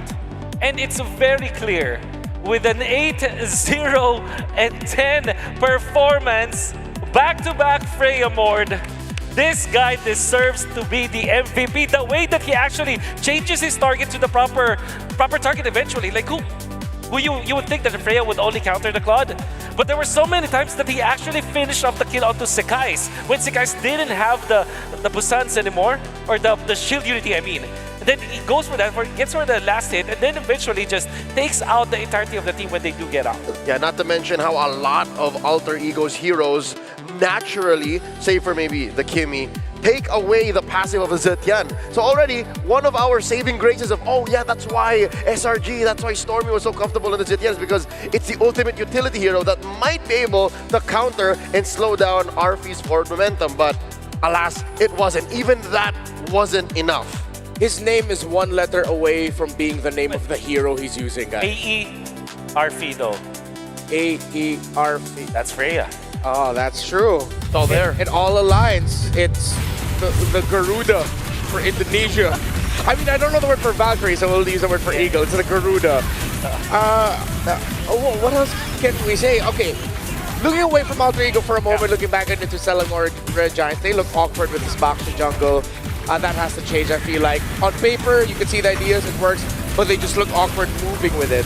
There was a time during the first turtle when you can see the idea behind this lineup. You start with the Zetian ultimate to alley-oop your stuns that will come from the Sora eventually, and of course the jump from this backshot. And you also have that spotter, which in this case is Yums, so that no matter what happens, you will have a maximum efficiency with your ultimate on the Zetian. However, the biggest problem that they had to face was Nino copying the Sora, and because of that, they exchange your explainers. All of a sudden, you have a Sora diving you as well as this Leo board. And already, you're losing that exchange. You're not even thinking of what the laning looked like. So, approaching the situation, you're at a disadvantage. In the situation, unless Alter Ego just decides to stand there and take the Fury of the Phoenix laying down, that's your only way to win. So that's why this one went, I don't want to say a little bit faster, but way faster. We came from an almost 90-minute game to now just a 12-minute game. At this point, we already brought it up in the previous series, you cannot question the mentality of Alter Ego, but definitely their mentality is they are already in the Grand Finals. They're playing as if they've already won the Grand Finals. This performance from them is peak. Yes, game number 1 was a lot of trades, but then if you look back at the trades they were taking, it was taken at the right time, and they eventually found the clap back. It's a team that, I don't know, are they being undermined by the teams that they're going up against? I think that's where it boils down to when you're talking about mentality. Something about Alter Ego makes teams like Team Liquid earlier today, and now with SRG, they want to fight Alter Ego on the same front, wherein most times it's not a good idea. And it's also another to really believe in the composition that you have. This is the second time that SRG have employed this Bakshi plus the Claude, which actually works. Like just if you're looking just on the face value of this kind of composition from SRG, you have 2 scaling heroes from your mid lane as well as your gold lane. That's just like super normal. And you have good early game heroes between the Hilda, the Baxia, as well as the Sora. In any scenario, if you use them against a utility or against an assassin or a fighter juggler, it would have worked. But this is not just not a fighter juggler or the assassin. This is a Freya with the Leomord. It has been refined over by Alter Ego. You can see how well they adjust with that. Yeah, the Leomord of Alter Ego is not undefeated. The Freya for RP, not undefeated. But that is a 70% win rate on average for these 2 heroes. At this point, again, I apologize if we sound like a broken record, but if a team is this good with this specific strategy, no matter the theory that you come up with to try and beat it, if it doesn't work once, if it doesn't work twice, you have to change things up. You have to start respecting Alter Ego, and I've been doing this long enough that I get quite ticked off when I see one team clearly looking at another team and saying, we disrespect your picks, and this is what happens. This is different though, because this is a best of 5 elimination match. Yeah. And when you gave up two wins to your opponents, they're at match point. That's 2 wins too many. 2 wins too many. Yeah, and this is why this win is so crucial for SRG. That's right. Because if they got this win, then that's hope for them. Like, okay, we can now play around the draft a little bit. We ban the Freya in game number 3. Maybe even take away the Leomord, and then the picture changes. Then you have another game to see what Alter Ego's response is to those heroes being taken away from them. Don't worry, I'm chill, guys. It's all chill. Don't worry, we're chill. We're just passionate about their jobs and passionate about what we do. And maybe the reason why I'm a little bit like this right now is compared to the Swiss stage, compared to the knockout stage, clearly we do not have our all-favorite chairs of all time. I got to sit on one doing the Filipino broadcast. Yep. I hosted for a week. I'm like, Feels really good, right? Well, I mean, maybe if we had the Secret Lab chairs here, where you can play better for longer with Secret Lab's ergonomic chairs, trusted by the world's best MLBB teams, I would be less crashing out. No, I'm kidding. I'm chill. Whether you're enjoying a casual game with friends or climbing to Mythic, Secret Lab can elevate your game with tournament-grade ergonomic support, the very same kind that powers the pros on the elite stage. That's powering Alter Ego right now in the run that they are in. And, ooh, did you get something nice on your... Oh, wait, that's Acecraft you're playing. Oh. I'm busy. Sorry. All right, so, Wolf, I think maybe you want to handle this? Yeah, do check out what Leo is actually checking out right now. Acecraft, an STG built around adaptability, random skills, bullet deflection mechanics, and retro cartoon, which we really like. The kind of style, all designed for fast, skill-driven aerial combat. Jump into Acecraft now for some nostalgic fun. Yeah, wow. Lair, pretty damn good at Acecraft. High score, baby. I didn't know you had that in you. And yesterday we were speaking Turkish. Have you been spending some time in the MLBB Academy where for some reason you learned how to play Acecraft and pick up Turkish? Well, the etc. channel. Well, maybe it's because the MLBB Academy has been fully upgraded. You can get personal weekly reports to understand your pacing, strengths, weaknesses, along with a complete match history, so every big moment is recorded. You can also rate trending topics and share your perspective, like banning Freya and Leomord. Whether you're tracking stats or joining the conversation, MLBB Academy is where you watch matches and understand your growth in MLBB. You can check it out on mobilelegends.com/academy.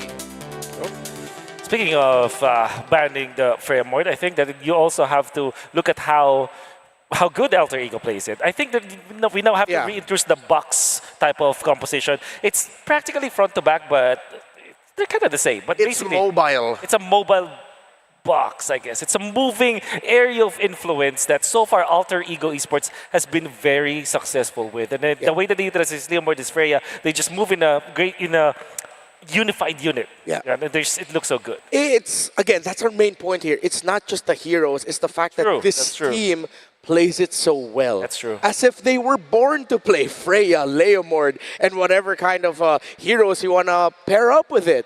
They look comfortable. So, well, we're going to take our time to discuss more theories, maybe try to predict the next banning and picking a little bit better. But for now, it's time for us to watch this, a little bit more information on the great things here in M7.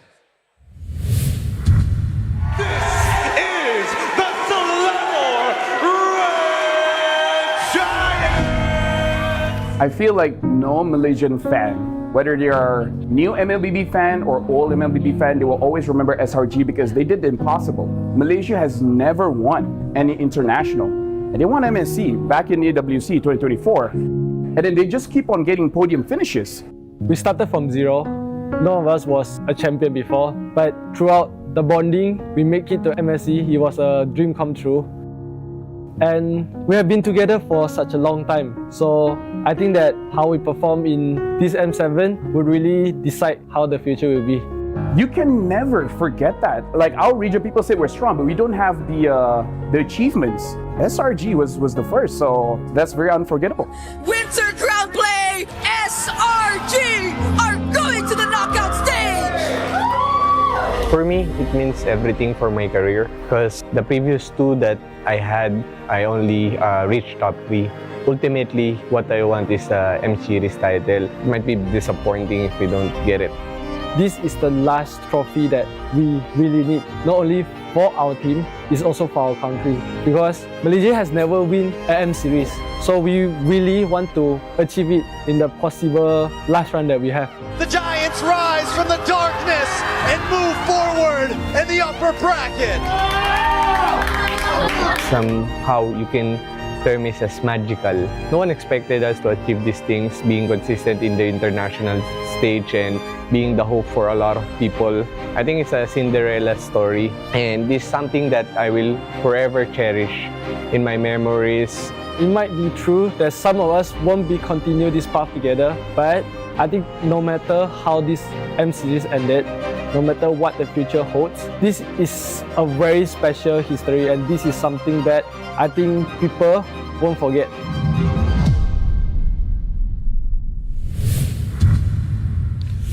Remember the Giants. They are one of the best teams in the world. Undeniable. Their achievement in EWC 2024 put them on the map when they defeated then Falcons AP Bren in an exciting 7-game series, winning the first major international trophy for Malaysia. This is what is on the shoulders of SRG, the hope of an entire country, and they're looking for their fairy tale ending.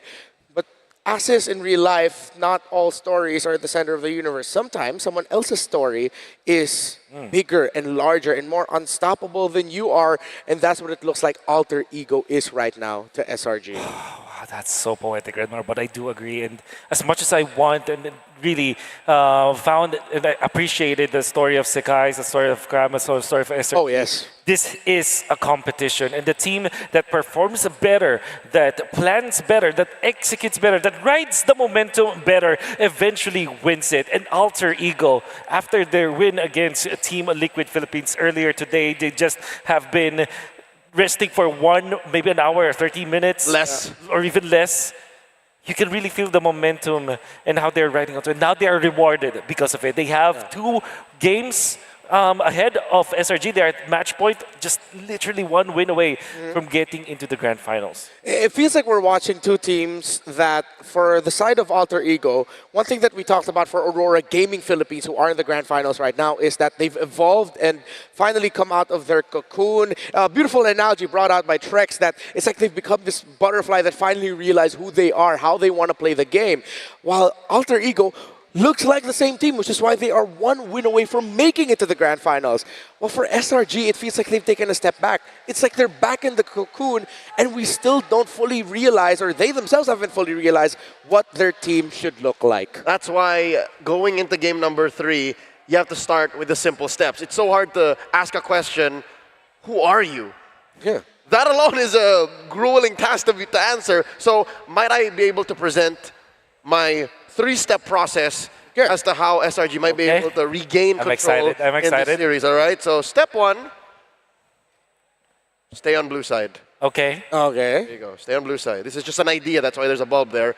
Step 2, ban the fray. I don't care if it's 1, 2, or 3 blue, just make sure it's out of there. And then step 3 is pick the Mord. Pick the Mord. Because Sekais is good on the Mord, again. Yep. Quick recap of their last 10-game review. All he played was Yuzenshin and Leomord. He won more with the Leomord. And I wanna really add to this concept that you have mentioned. I think it's really valid. You also have to make sure that the even Jushin is open or both banned. so that it's available for the trade-off. And what really makes this really good is that Leomord is a hero that is probably the top of the fighter meta or fighter assassin junglers that we have right now. And if ever SRG decides to go for a Yi Sun Chin, they are already countered. In fact, they might not even go for a Yi Sun Chin at that moment, which then forces SRG to put another uncomfortable hero for Sekais. Yep, so I put a smiley face there just to show that I'm cool. I'm okay. Okay. I'm going to borrow the board. I want to write right. something a little bit too. So since you did that for SRG, I'm going to write something up for Alter Ego. Can you guys buy a little bit of time? Okay.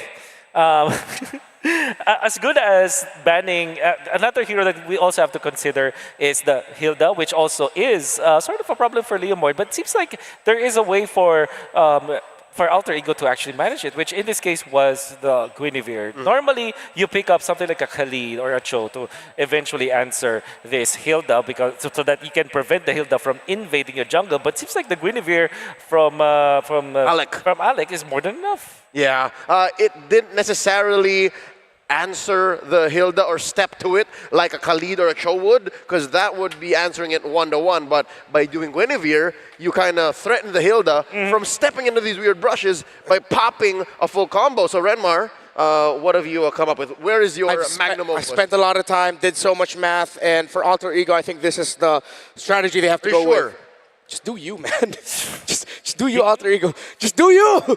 Yeah. I mean, they are not doing anything overly complicated. Yep. They are playing to their strengths. They have realized who they are as a team and how they want to play. Yep. So just do you.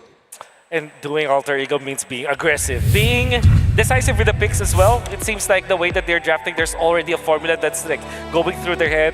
Even when you know that they will be picking the Freya and the Leomord, there's still a full step process to go with it. To the point where they first pick the Leomord, they last pick the Freya. And in between, they are banning and picking the heroes that will be good for their composition to just build it from there. And now we can see you. Wow. It's official. You can spell Freya with that art. It's just... It's phonetics. Yeah. 88% win rate. I believe that means that's 7 out of 8 games. He's only lost once with the Freya, if that's the case. The best among all players in M7 so far. Will SRG ban the hero? Thank you. Even in the headlines, that's the main thing right now. Will they ban it? Will they give it? Will they steal it? They ought to. They ought. I would rather they ban it because from blue you can't rely on getting both. Oh yeah. The Leomord and the Freya. And I would also, I would agree with that. I think you should just ban it so that at least when you eventually have to first pick the Claude, you're still comfortable with it. Because I think that Innocent with the Claude, that's actually scary. And even when they were losing, Innocent, you can see a lot of potential with that hero pick. And we already know that ever since the Swiss stages, Freya has been the hero to counter the Claude. So I think that is definitely a ban. Oh yeah.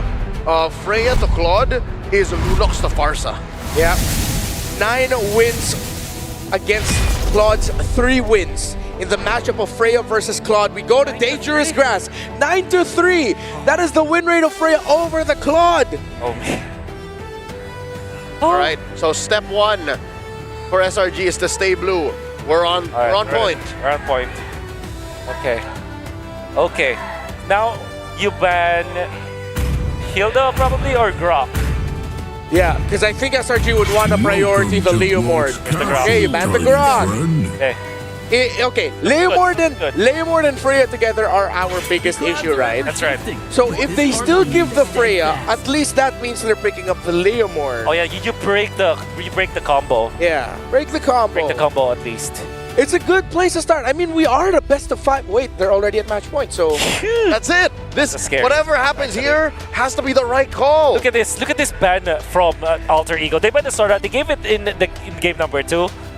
And they know that they could not repeat that kind of draft wherein they aggressively picked up the Valentina plus Kimi.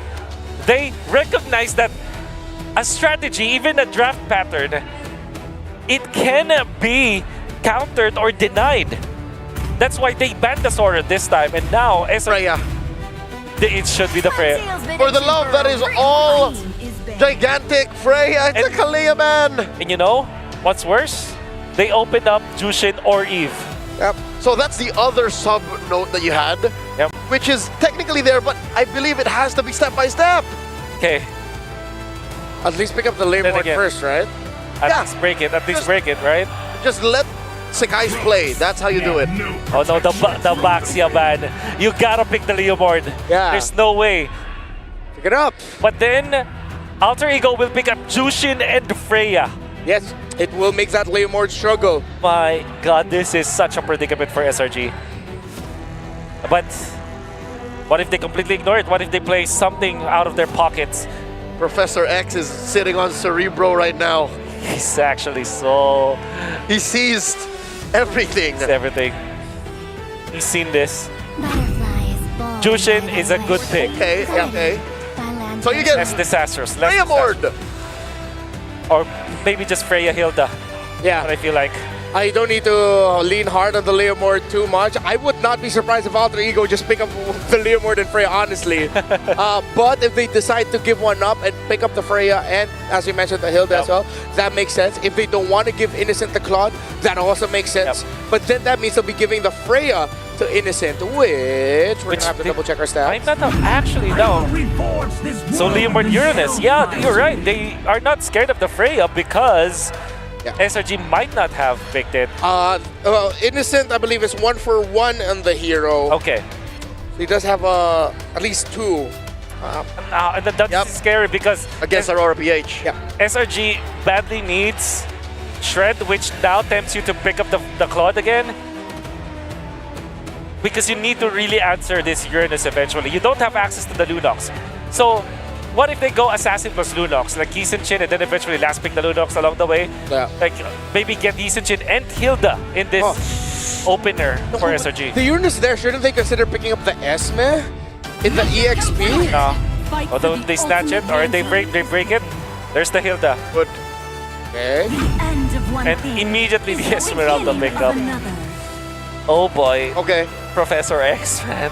So he's just so good at drafting. They didn't follow so good beat for beat the 3-step process, but they still ended up taking away at least half of the problem. And the best thing about this is that they do have the Jushin. So, in all honesty, I still feel comfortable about SRG's drafter here. It's just scary because eventually they can no longer pick up the Lunox now. Not an option in the EXP, not an option in the gold as well as in the mid lane. Nope, they locked it out. They locked it out, so Shred has to come from somewhere else. I think they're going to end up being stuck with a carry, man. I think Alter Ego at this point are... Yeah, no, with the Freya there, they can't get the... Oh, this is tough. And the question, what does Sakai's play? Thinking about it, I feel like there's nothing. The MSC 2024 MVP has been under the radar for the longest time, at least for a majority of their M7 runs. So, what a great bat at the CC. That's the Shred that we're looking for. Maybe Harley? The Sakai's have a Harley in him, maybe, but then the thing is, there's a Uranus on the other side. The Uranus is more than happy to just eat up the damage of the Deadly Magic. Similar to the Leomord, similar to the Esmeralda. You can bring them down low, but you're not going to kill them. He's also played Joy. We also have to think about what Cram will be picking up because they badly need Shred. Alter Ego, they can get their roamer now. Red 4. In this scenario, they have access to the Khalid. They can go Guinevere again. They can actually go Guinevere again. They themselves ban the Lunox, understandably so. The world is their oyster right now, but I think that if they do pick up the Hylos without any kind of Shred anymore, that will be another scary pick. Yeah. Hilda. And then they can just wrap it up with an Eve, Hylos, Eve, Esme, Leomord, That's right. Uranus against a lineup that will not have the proper Shred and won't have the proper range. Yeah. Even the Cho is actually so good for Alter Ego right now. Yeah. Despite having a Hilda on the other side, could be a good way to control this Freya. There you go, there's the Cho. On point prediction. SRG's last 2 picks here have to be either their ace in the sleeve they were saving for the grand finals or nothing short of a miracle. No Sora for Cram. Nope. Might be left with Arlet, but it's not that good. No Alice as well. Are they going for something like a Dyroth now? I mean, if they want Shred, Dyroth has that Shred. Dyroth does have the Shred. They might just be stuck with a Yu Zhong, which is still somehow left open. But who do you hunt down? Lancelot. Exactly, that's the problem. Maybe you don't have a choice. Lancelot and Yu Zhong for SRG. One chose me to vanquish The Suyo. Okay. Easy prey everywhere. Okay. But then again, you go Valentina for Alpha. Yeah. You just go Valen. Eva's not a necessity, but I think they can still make it work. Can make it work for sure. I mean, the Yu Zhong, Freya, and Suyo has made the Eve pick more difficult to pick up. no Farsa, right? No Farsa. So I think Eve or Kimi are the options here for Alter Ego. Kimmy's banned. Oh, Kimi's banned. Oh, yeah. So left with Eve. Just Eve or Valen. Unless Valentina is so good right now for Alter Ego. Or do they ride off into the sunset into the grand finals with a different mid lane pick just for the hell of it? Like a Kadida. A Kadida. Yeah, you know what? Yeah. You know what? A Kadida. Just the Lilia? This boy, they can pick up anything. Among the planes. That's a Eve. That's an Eve. No need to be. I mean, it's a safe pick. Yeah. I am excited to see this Suyo. I want to see it succeed. Yeah. I think this is a more doable composition for SRG as compared to the first two games.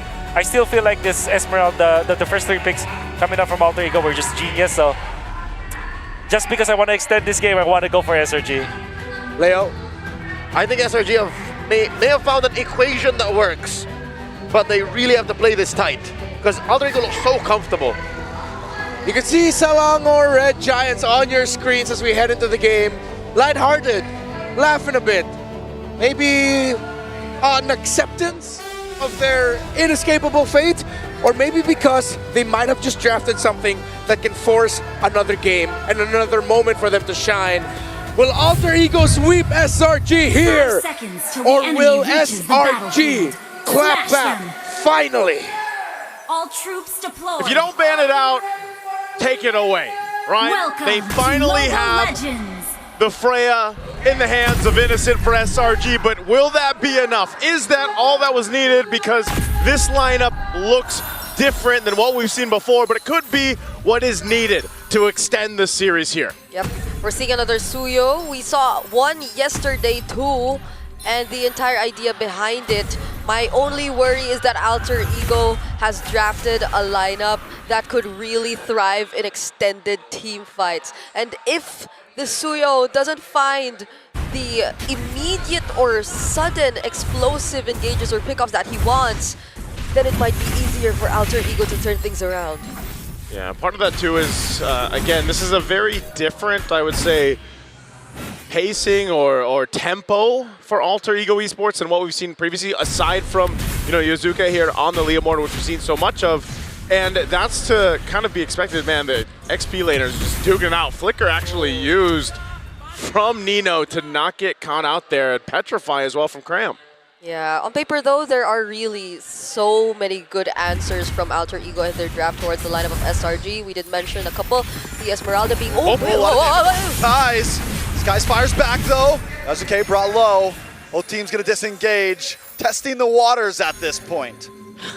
Okay, still none of these two junglers will go down just yet, but going back, yeah, we're seeing them handling the lanes pretty well. Another advantage for Alter Ego, and I think this is one of the key factors we've seen from them in all of the previous games where they've been winning out majority of the early stages of the game. So long as Nino, although he did get to use the flicker earlier on, essentially what you just need to do as the Euro does is just stand over in front of your opponents. Okay, Alec is there, but yeah, no kick on the Cho just yet.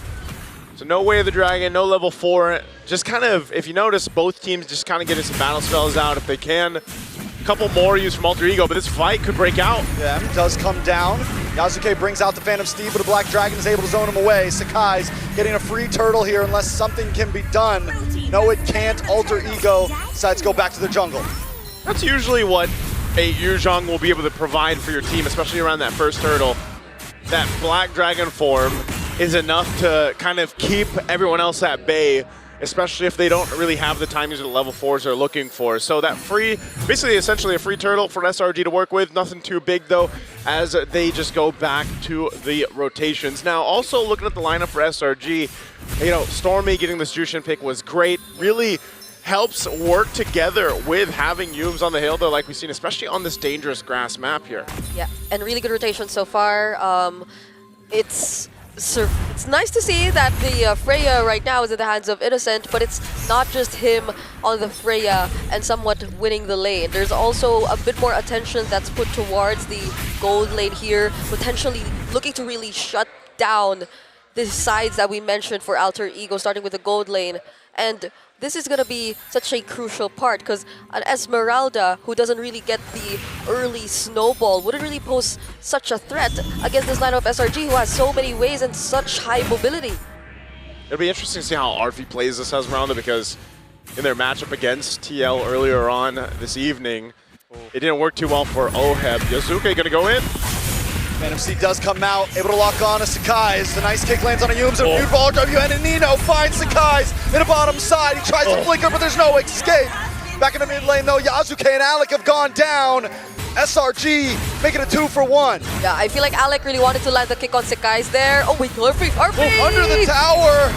Arfi able to get the falling Star Moon, will survive. But here comes Stormy. I'm not sure if they're still going to be able to pressure Arfi. He can clear this. He'll be okay. Okay, it was all right. So yeah, again, these team fights are breaking out objectives and everything else. You know, you're seeing how this push and pull works, but with the lineup for SRG, they've got a bit of the upper hand because of just how things kind of fall into place. It was great that Nino was able to capitalize a kill and catch, utilizing his flicker, but still, you're seeing how difficult it is for them to actually enter these objectives, enter the fight, especially when Cram goes forward with the Black Dragon form. Yeah, Cram is a lot more proactive right now, as Avakarita said though, used by Innocent.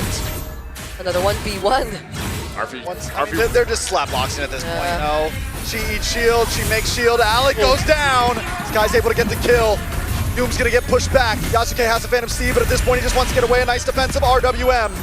Nino jumps back in, but just to get Vision and Alter Ego, give up the turtle. That's great for SRG to go ahead and fight for the turtle. They do end up getting themselves secured. Yasuke just wanted to go grab his buff, and they're kind of having a hard time also dealing with the Suyo. This is a much better time for Sakai's here to kind of be able to weave in and out of these fights, utilizing that kit from Suyo, and it's really helping avoid some of this setup potential. Alec.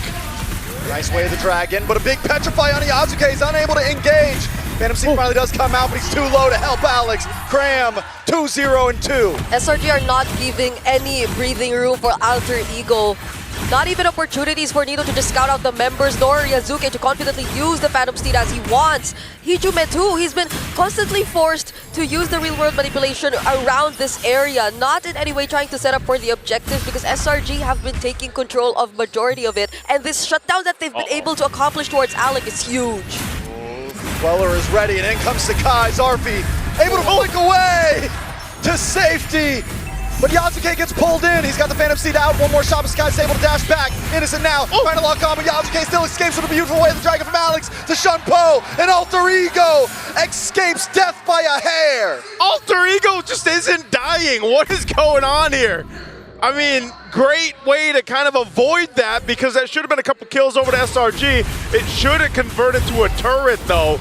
So they will get something. They continue to build the lead that they have, nearing the 3,000 mark. Yeah, this is the Alter Ego who you get to see not be as successful in terms of forcing the fights just yet. Even at the moment, the Way of the Dragon was used defensively just to make sure that they wouldn't be able to accomplish the chase towards Yazuke anymore now that Innocent is able to join the fights. However, things are looking a bit too good for SRG. Yeah, when you look at this lineup again, the hard part for Alec, as you see him 0-3, is this attempt to kick the right target. But like, who is the right target essentially going to be over here? Especially with Stormy, you know, he's rocking the Purify, so mainly he's going to be okay. But even so, it's just been really difficult for him to actually get this kick. Oh, Alec. There's no escape from that one. Cram able to find Alec. RWM comes out defensively once again to try to keep SRG away. Yasuke with a Phantom Steed backs off. Arfi though, able to zone away Innocent. Man, that RDM just is continuously used defensively. Yeah. They haven't been able to really launch an attack at any point now. And at the same exact spot for 3 times already, where it's just moments before the turtle, and that everyone from SRG just gets to escape. So now they're clearly or they clearly have the upper hand. They'll take another turret away from Alter Ego. A lot of damage on Nino. He might not be able to escape this one. Finally, Stormy gets the kill. Hijume just trying to clear the wave at this point. They've just kind of shut down Alter Ego Esports' plan. And a lot of it, like I said, has been on the whims of Alec being shut down. Arfi is able to tank up a lot of damage at this point so far, but definitely still needs to build up these items defensively because Alec can't do it all, man. And as you just saw from Nino, if Nino gets overloaded, even on Uranus, he's gonna get taken out. So they have to go ahead and play catch up. I mean, think about, there's been nothing fancy about this game's early game, but you're looking at a 4K gold lead for SRG. They've gotten a couple turrets down. They've put themselves in the best position possible to contest and most likely take that first Lord unless something goes terribly wrong in that fight. Yeah, Yume's also picking up the Radiant Armor, means that he'll be able to tank a lot more of the damage either from Arfi or even Hijume at this point, who honestly always gets chased down, always makes, or SRG is just always making sure that he feels a bit more hesitant to use the real world manipulation. I'm hoping they find a bit of an opening in this upcoming fight because so far SRG, Graham starting things off all the time with the Black Dragon form just makes it impossible for them. Yeah, Nino popping the Consecrate. Arfi's still trying to hold this down. You know they got 20 seconds for the objective to come up and it's SRG looking for a potential pick off or fight that they can force Alter Ego into.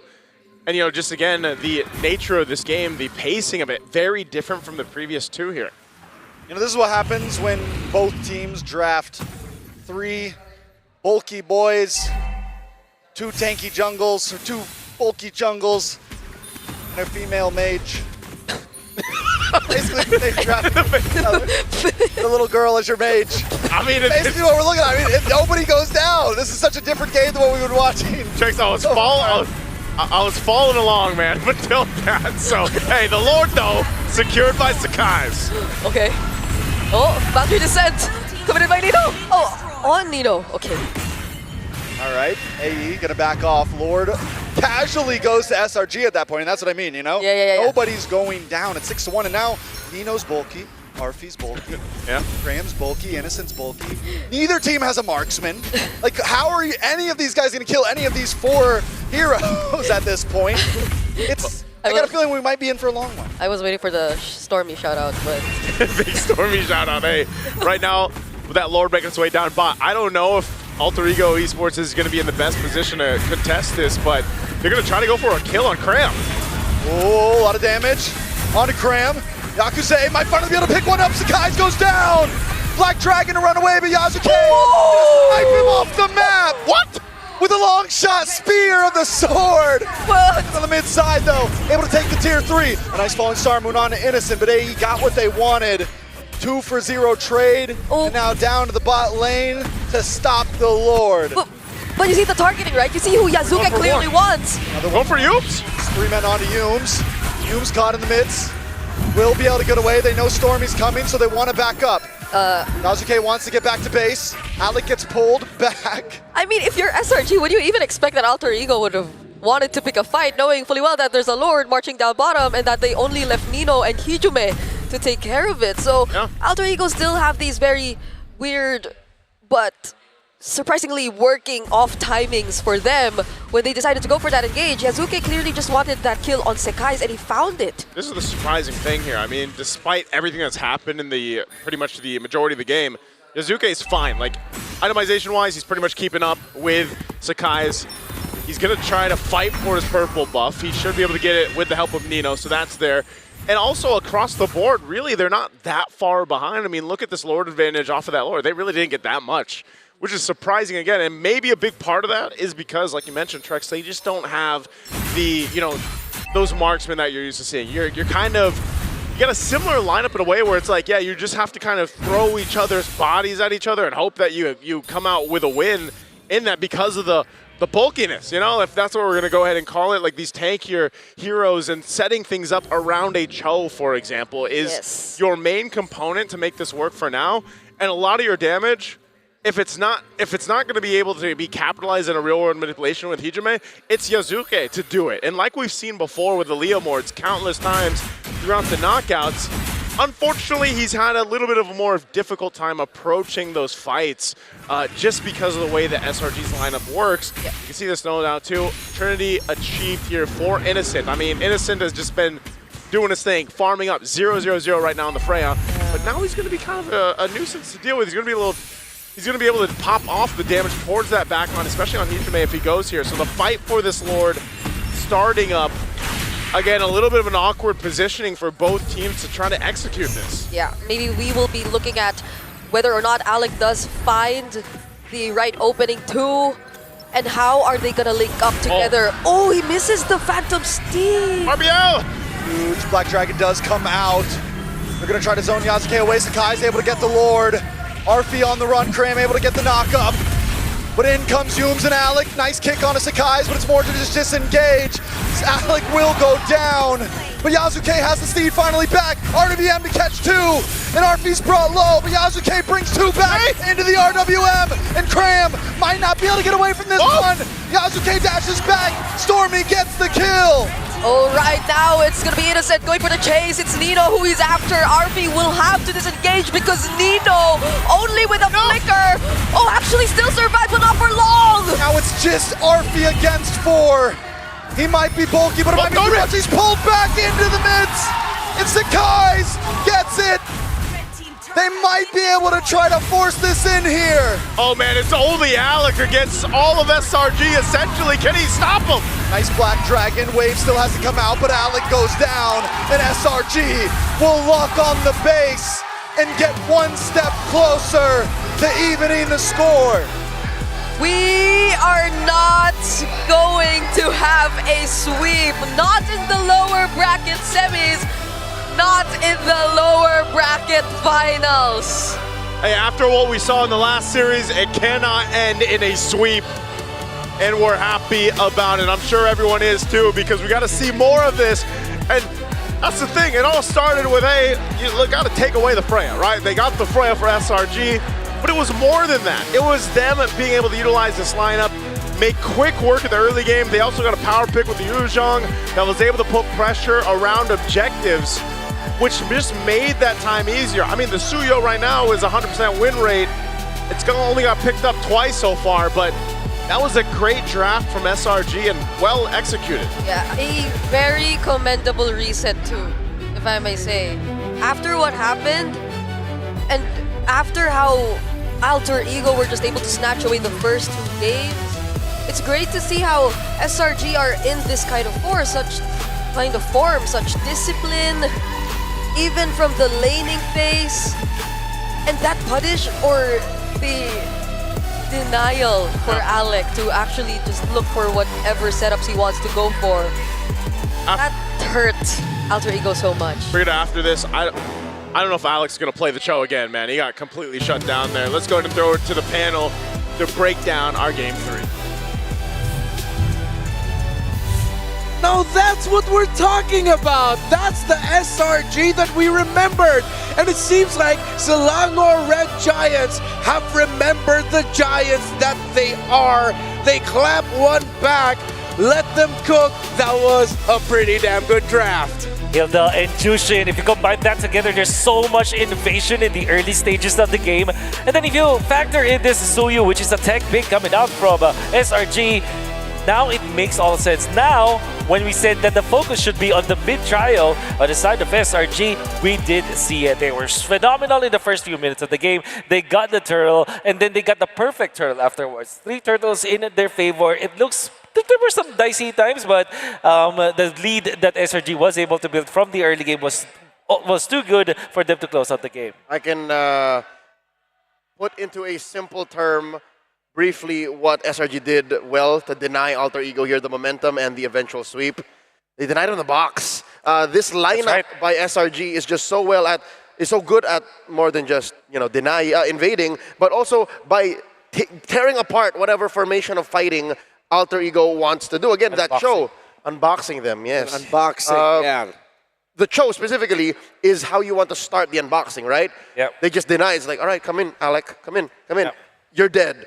And that's why our caster said, I don't think Alec's going to be playing the show anymore. That's not it. It's not that Alec played bad. It's just that SRG dismantled whatever step-by-step process Alter Ego wanted to do. Not to mention the Suyo. The Suyo and the Yuzhong are super slippery. So when you think that the Esmeralda on Arfi and the Leomord on Yasuke could get a final bead on shredding through SRG, just was not going to have any of it. SRG, I love it. This is the equation they were looking for. They were playing well. And even when we saw that we would see some movements coming out from Alter Ego where they are poised to actually take back the game for themselves, it wasn't there. Stormy was more than reliable, 2-0 and 10 on this Jushin, the first pick hero that we did expect to be the priority for SRG. Work in their favor. It is great versus the Leomord in general.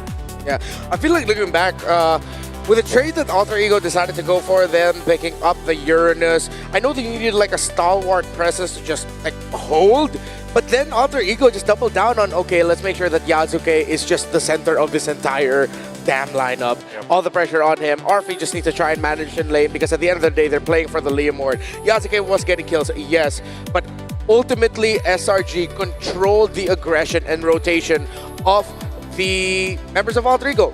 Of specifically that show, as we've been mentioning. We put so much focus on the side lanes. The side lanes were already solved in the draft.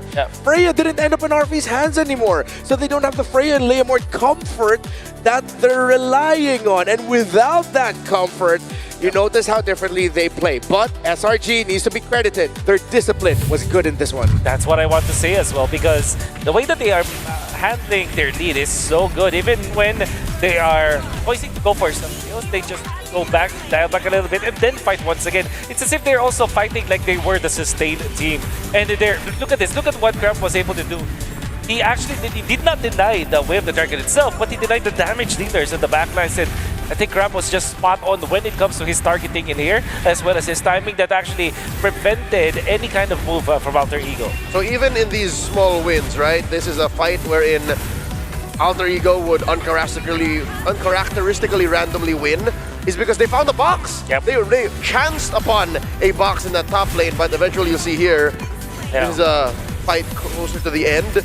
Even if Hijume did get a good real-world manipulation, you'll see how they couldn't fight inside of it as well. They cannot box SRG in place. They can probably set it up, but they get unboxed afterwards. And I think this is much credit to the Yuzhong, the way that he plays, and of course the guys being that slipper, being a target essentially, inviting the members of Alter Ego Esports to commit on him. And he was such a slippery target. That's one of the main strengths of a Suyo. This is what he was known for when he was big in M6 about a year ago. That was before his change, before his major nerf. When you're in the immortal form, you have damage reduction for both physical and magical. But now, it's just physical. But look at Alter Ego. Where is the magic damage coming from? It's just mainly the Eve from Hijume. Everyone else has to get in your face to deal that magic damage. Nino and Arfi. I think this Suyo pick is one of the few times where you could say, that's safe. Sakai is good on you. Yeah, and with the nature of the main magic damage dealers of Alter Ego, sans the Eve, we're looking at the Uranus and the Esmeralda, it makes Stormy's item build all the more interesting. He went for the Ice Queen wand, glowing wand, and then Brute Force breastplate to really round it out. That if ever Nino and Arfi, and even Yasuke wanted to get close to him, it's like, okay, thank you, I'm just spell vamping through you, I'm more difficult to take down than you realize, and then you waste your skills trying to get to me, I Crimson Beacon away, and I'm crowd controlling you. Great itemization by Stormy. Alter Ego, they did go for an interesting draft, which I personally like. The way that they drafted Leomord with the Uranus, I think it was great as their first two picks, and then eventually answering with the Esmeralda to go up against this Jushin as well as this Hilda. I think that was a really good start for Alter Ego Esports. However, in the end, when it comes to execution, it takes a lot of time. And I'm sure that if they bought enough time for this Esmeralda as well as this Uranus to be, unkillable, maybe the times will change. However, the fact that they have lost the first two turtles and then eventually the third, that is why they cannot find their openings. All right, last question before we head on over to a quick interview. Was this a better draft by SRG or better execution by SRG? Both. Okay. For both. So SRG just delivered the job perfectly from draft to execution to force another game to move forward. Alter Ego are still at match point, but it's time to move on over to the floor with Rose as they have an interview with Yanette.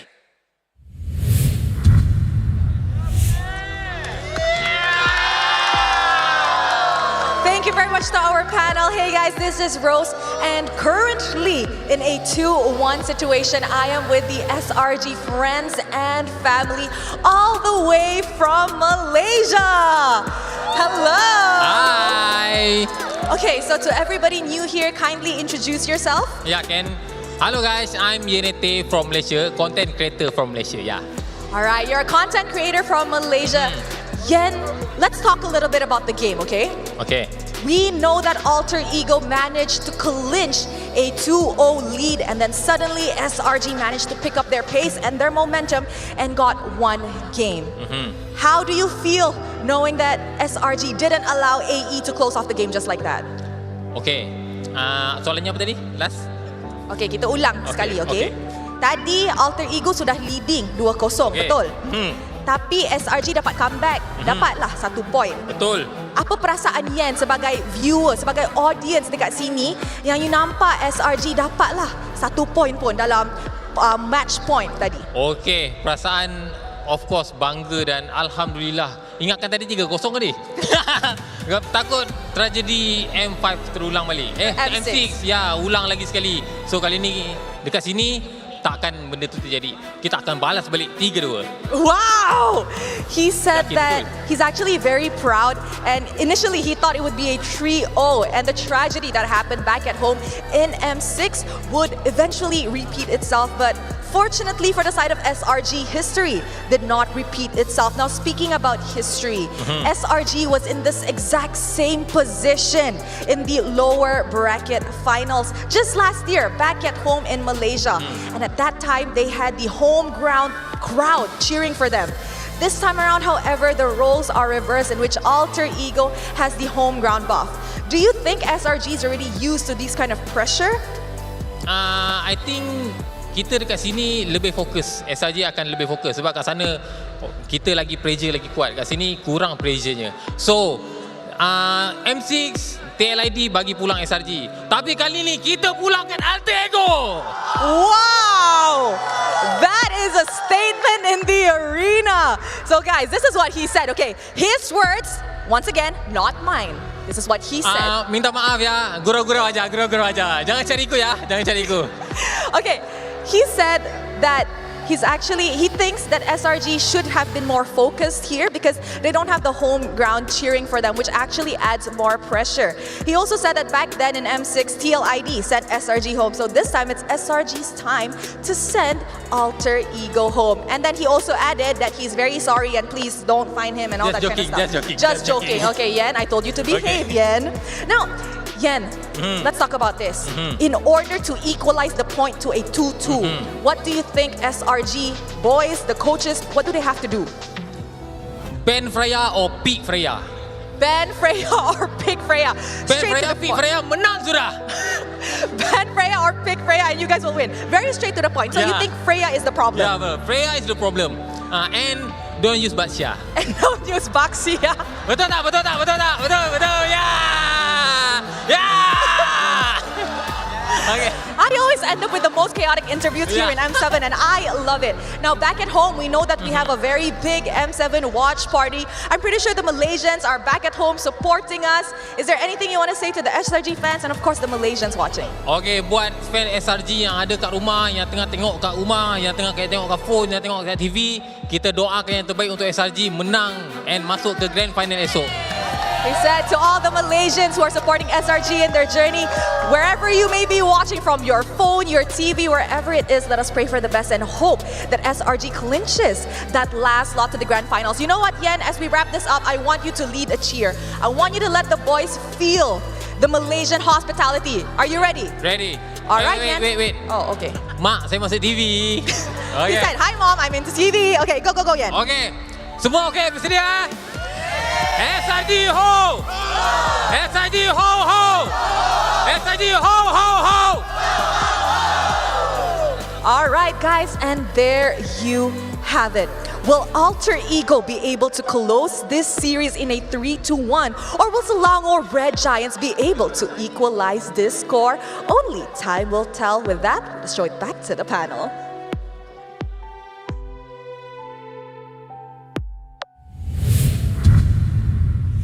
Thank you, Yen. Our man Yen was listening to the panel. See, it's so simple. Banner pick Freya, then just don't play Baksha anymore, right? Then you win. Then you win. And you win. And that's what we saw from SRG in game number 2. And I think that everybody's alive. Even the chat with our group chat with the Malaysian talents, they're alive again. And it's mainly because they trust that this should be the idea when facing up against Alter Ego. There are times when your opponent just gains so much momentum because of specific repeatable kind of drafts. And what you need to do is to just break that pattern. It's extra applicable for Alter Ego because they started earlier today with that kind of draft pattern. Hey, by the way, if you want to be really good at MLBB and you want to be the best version that you can be while playing MLBB, there's one thing that you should do. Get the Patrick skin. 100%. I'm serious. Just get the Patrick skin.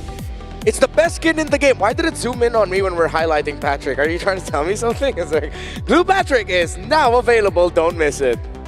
Who was it that made the brave and possibly correct call saying this is the best skin in the game right now? Because I agree. It is. I think nothing comes close to it. And I have to thank Alter Ego as well for giving us that position 5 or roam, roam glue, because that means that Patrick can now be used in at least 2 lanes. XP and roam. Getting close to my ultimate dream, Gold Lane Glue. From now to February 8, reach level 45 and Go 1 Pass to unlock the Yuzhong Emerald Dragon for free. Purchase the Go 1 Pass to instantly unlock Yuzhong's Go 1 skin Dragon Shade and reach level 75 to unlock Yuzhong's Prime skin Cosmic Dragon. And hey, while you're looking good playing Magic Chess Go-Go, don't forget that we also have the Magic Chess Go-Go World Championship coming up. That's the Go 1. This is the first World Championship of MCGG, and that's exactly what it sounds like in-game when you open it. On January 25th, the game day, the same day as the M7 Finals, the Go 1 Finals will be held at the M7 Carnival. A vast amount of watching prizes will be given out. Follow the official channels for the latest information, and let's jointly witness the birth of the first world champion of MCGG. Let's go back to MLBB as we talk about game number 4. It was blue side SRG, Alter Ego, red side. I think we're gonna switch things up, which means the previous blue side game, or excuse me, red side game that SRG played and Alter Ego was on blue side, the priority was Sora, Esmeralda, Farsa as the bans for Alter Ego. This is gonna look so much more different in the draft now for SRG. Grok, Juicin, Fanny. The thing is, they don't need to touch the Freya anymore. Either the Leomord or Freya is gonna end up with him, but I think it's really just the Freya. It's not just the Leomord anymore, it's really the Freya. And I'm sure that there is something that Alter Ego Esports has prepared for.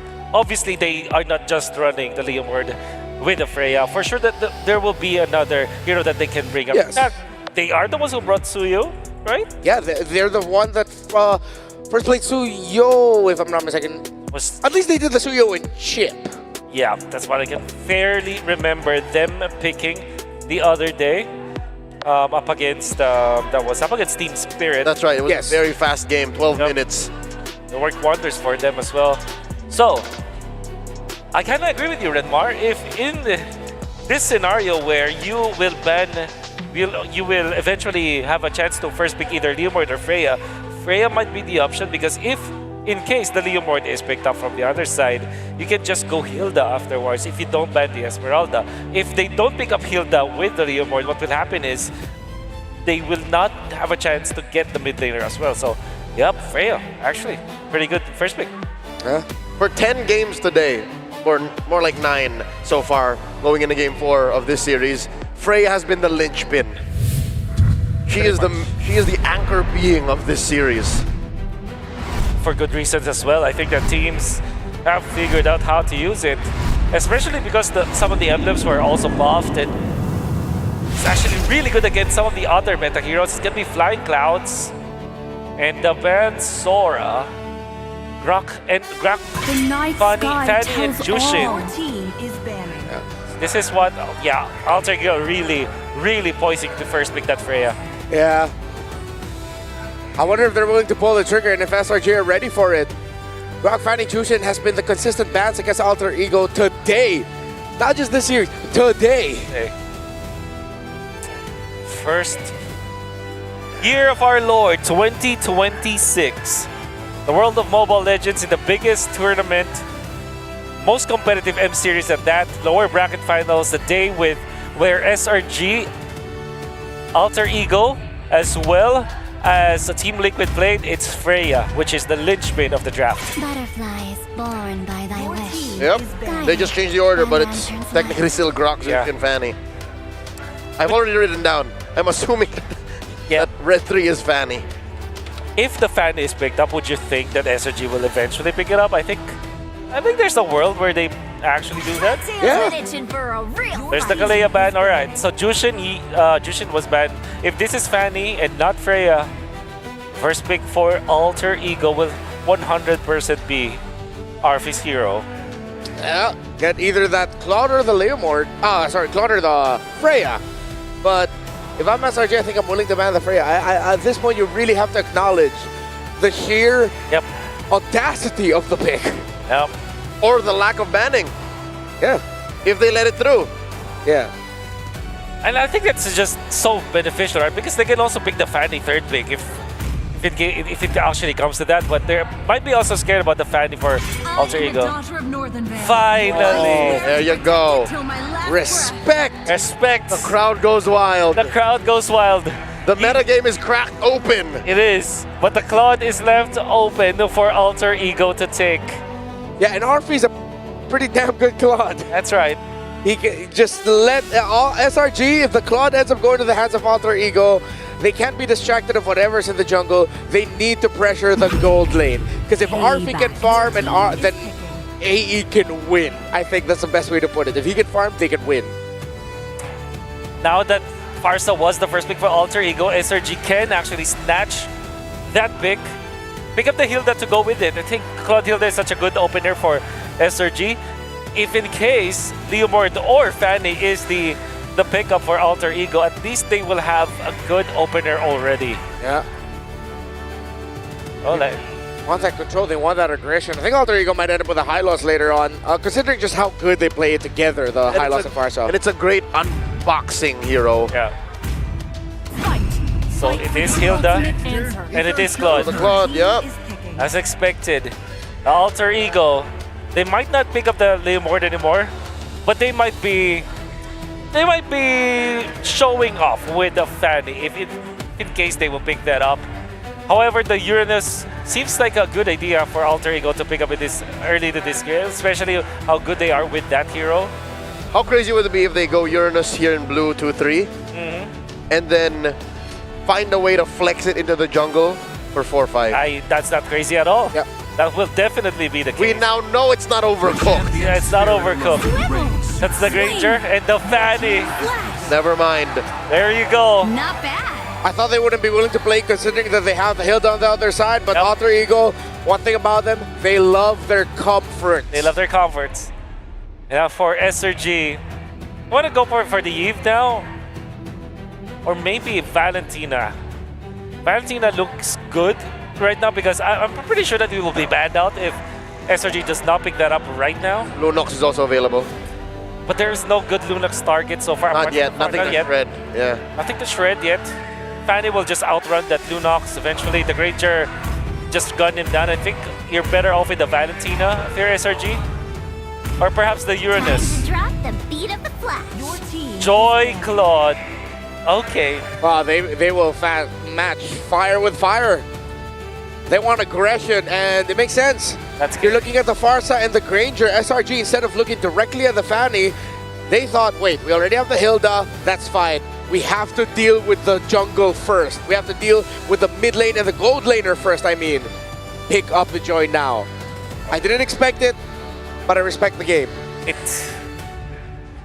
I would say it's risky at this point. Although, so far, what they can do is to ban out the anti-Joy heroes from the roam role. Yeah. Maybe a Cho, Maybe a Tigreal if it comes to that. Even in the EXP lane, they might have to consider banning out the Phoveus, but they might even pick it up for themselves. There's a roam that only very specifically Alec uses. Did well against the Hilda earlier in the series. Alter Ego identifies the Phoveus can be a red 4 pick. Yeah. Ban it out. Obviously, Fanny hates playing up against that hero.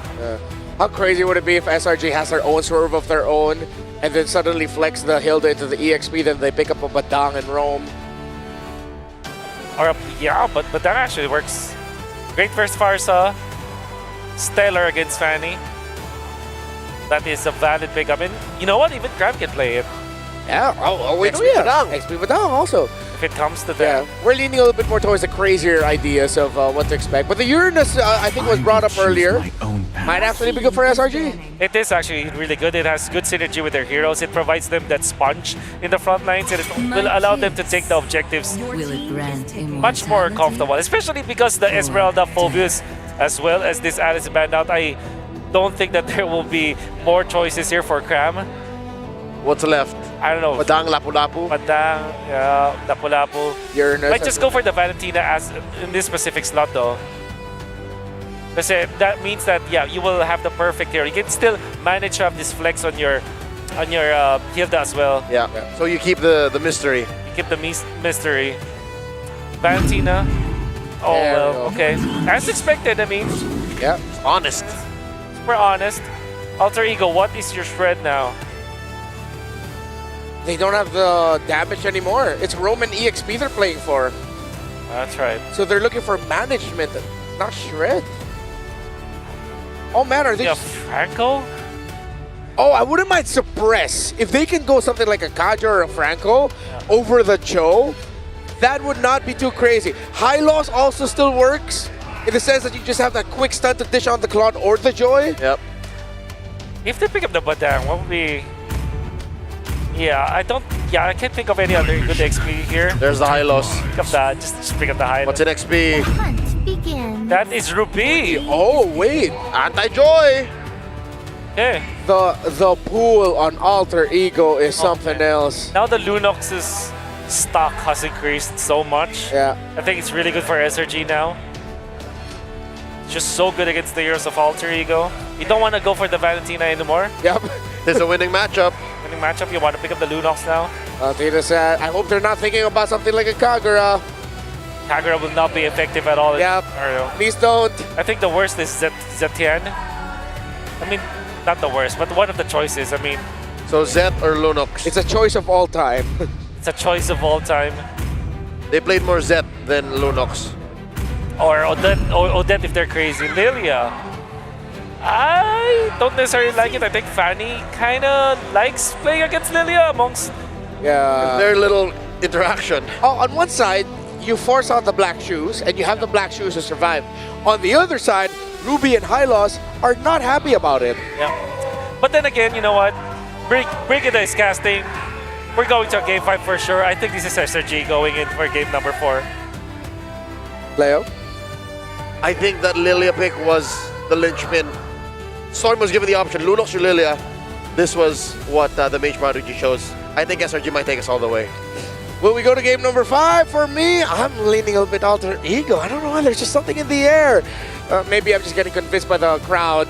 Well, we have one more game. Let's see if this is going to be it or if we're going to go all the way. Naisu, Trex, and Brigida to tell the story. Till the enemy reaches the I'll tell you what's in the air. Smash It's a Fanny. And that might be one of the integral parts to make this draft work if they want to end it here for Alter Ego. Can SRG extend the series? Well, they've got an interesting draft to possibly make that happen.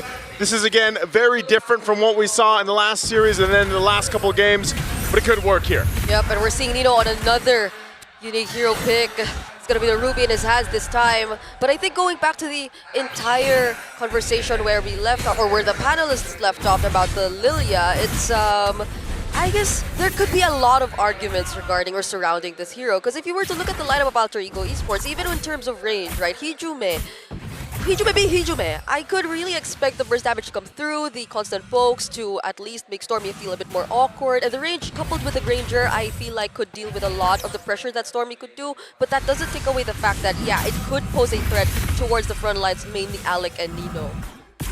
Okay. Looking at the emblems here.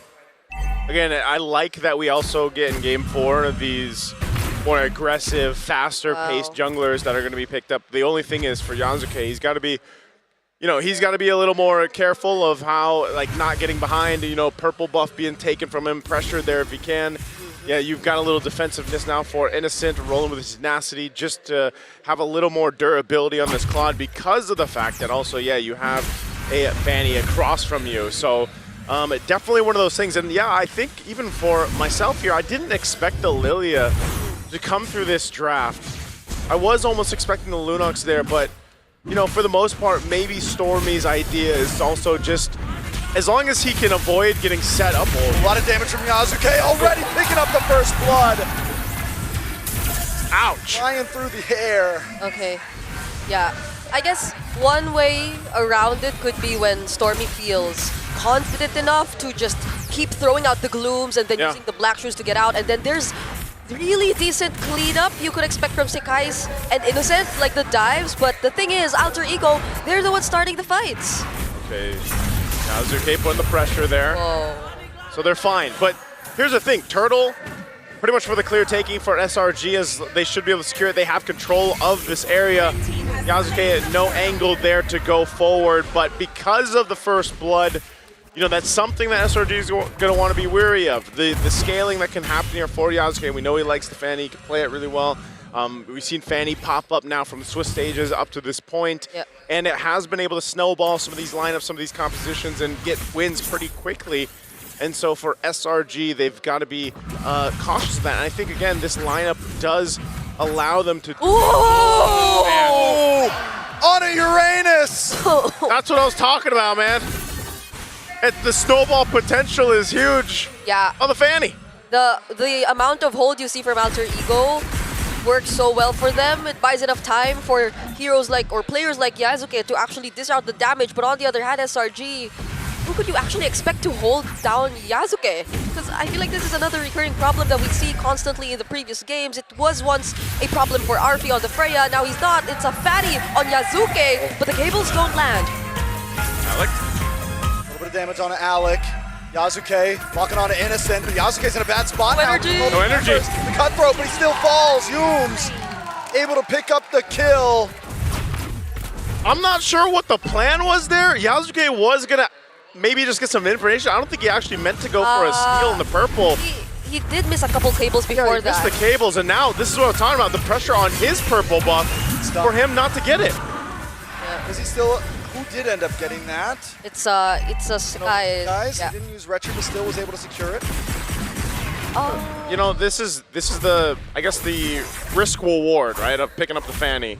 You miss a couple cables early on too. That's going to set you back a bit, but nonetheless, they still hold on to a lead. Guys jumping in the mid. Guys, down comes Glorious Pathway. Electrifying Beats does go off, but he's not able to connect onto any. Yes, you missed the purple buff, but you said it right. Alter Ego still holds a gold lead, and the leveling between Sekai's and Yasuko is still even. Yeah. Doom's flickered again? For that too, by the way. Made. Barely able to get away there, but Crimp! Thunder! Gets the kill. Nino gonna try to slow him down. Here comes Yasuke, looking for the cutthroat, able to get it and get the kill. So 1-for-1, but I do like the kill going into the hands of Yasuke there. They're trading kills for the objectives right now. Alec. Alec won't be able to get away from this. All right. Alec goes down. Not sure if that was actually necessary either, but that's what's happening, right? They're trading objectives. They're getting kills, and a lot of that damage that's coming out from Yasuke he's got the Blade of Hepsies. He's got to make sure he locks in his buffs, though. He needs to be able to get that point, and SRG's not letting up. Big feather airstrike, Black Shoes, still takes a shot to the face. But the thing is this is what Alter Ego wants. Yeah. This is what they want every time. They want to bring out the worst in you and make you fight them head on. That's how they always get you. And if SRG continues to play this way, it might just fall into Alter Ego's hands. Yeah, they're going to focus on the gold lane though. It's clear that they really want Innocent to have the advantage. And so far, they're actually making it work. There's been teamfight participation for Innocent here, 2 out of 3 kills. He's a level ahead of RP. and he hasn't been caught by Yasuke. That was the only instance Yasuke could have actually taken out Innocent. Yep. But I guess it was a miscalculation on his part because he already missed a couple cables. He did lack some energy. He could have walked away from the threat of 3 members of SRG, but he didn't. Now he is starting to feel the pressure from SRG just the same. RP already losing his tier 1 turret allows for so much room for SRG to group up together, and that's what you don't want if you're Yasuke looking for some early pickoffs in the stages of the game. At some point too, Nino's Ruby pick might play a part of these objectives, these fights that they're looking for. Now, the difficulty of that is you're working against 2 Purifies, of course, which we expect. Cram should be able to get away. I mean, he is on this Uranus. Nino's making his way up top. Oh, they follow through. I'm offended. What's the Destinata onto Cram, and Cram goes down along with the feathered airstrike. Alter Ego Esports find pickoffs. Right on cue. As I was saying, Nino's Ruby is always going to come into play, and it does that. Now Turtle's up. This might be actually a Turtle that can be contested and secured up by Alter Ego Esports. For SRG, they're still going and maintaining most of this. Again, for Innocent to continue to build up, he's going to be fine. Yums will go ahead and rotate down for this, as they do want to fight for this last Turtle. Eyes in position. There, I'm offended onto 2. Nino still on the run though. Blazing Duet in the backside. Innocent picks up Nino. Alec gonna be next. For that airstrike though. Lands on a Yums, but Yums able to flicker, and here comes Cram for Hijume once again. Oh, Yakuze, he swings around for Sakai's. He's looking for a target, is able to get away. Sakai's doesn't have the electrifying beats, isn't gonna fully commit, decides to just go for the Turtle instead. Yeah, no one expected that entry from Sakai's. Or maybe not even that entry from Cram when he did get to finish off the kill on Hijume under that tier 1. So Alter Ego Esports may have found themselves a bit too deep, trying to set up somehow for that upcoming objective right there. But when it gets a bit too split up, especially in scenarios like this, they aren't able to coordinate, don't get to maximize the amount of lockdowns you have, then it's not going to be as easy for Yasuke either.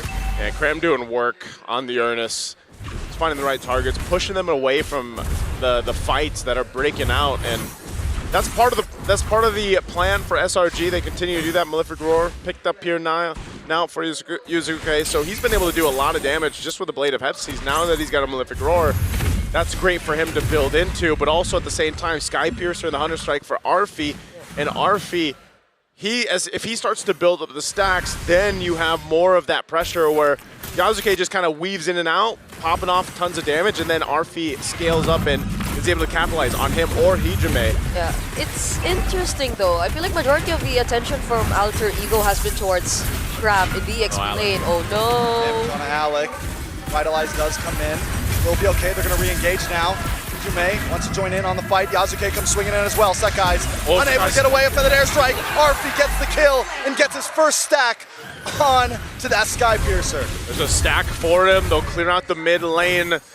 SRG is really putting their pedal to the gas here. But the problem is, again, if they get punished like that and then they start to give over stacks, now Malefic Roar 2 for Arfi, you're going to put yourself in a bad position very quickly. This is not a massive lead or anything that they're working with.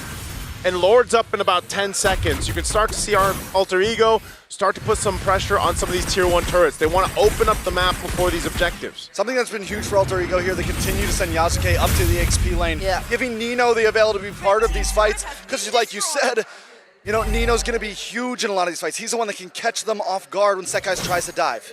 Yeah, so that's why they've been putting so much of their attention on the EXP lane. Whoa! Ooh, I'm offended. Black Shoe's forced out very early. In comes Innocent, getting a couple free shots onto Alex. He wants to try to push it, but he BMI's back. The disengage from SRG, and Lord is back up. And they get to see that Yasuke is working on the turret down bottom though. Doom's also trying to make sure he is within sight. For me? It's just a zone. It's just a zone. Nino able to lock up 3 members. Electrifying Beats pops a little bit early for SRG, and now they are not going to be able to contest this quickly. They wanted to potentially make a move on Stormy because they knew the Black Shoes was used earlier and that Purify, but it's back up. Neither team wanting to commit to the Lord just yet because, again, they don't really have the space to work with.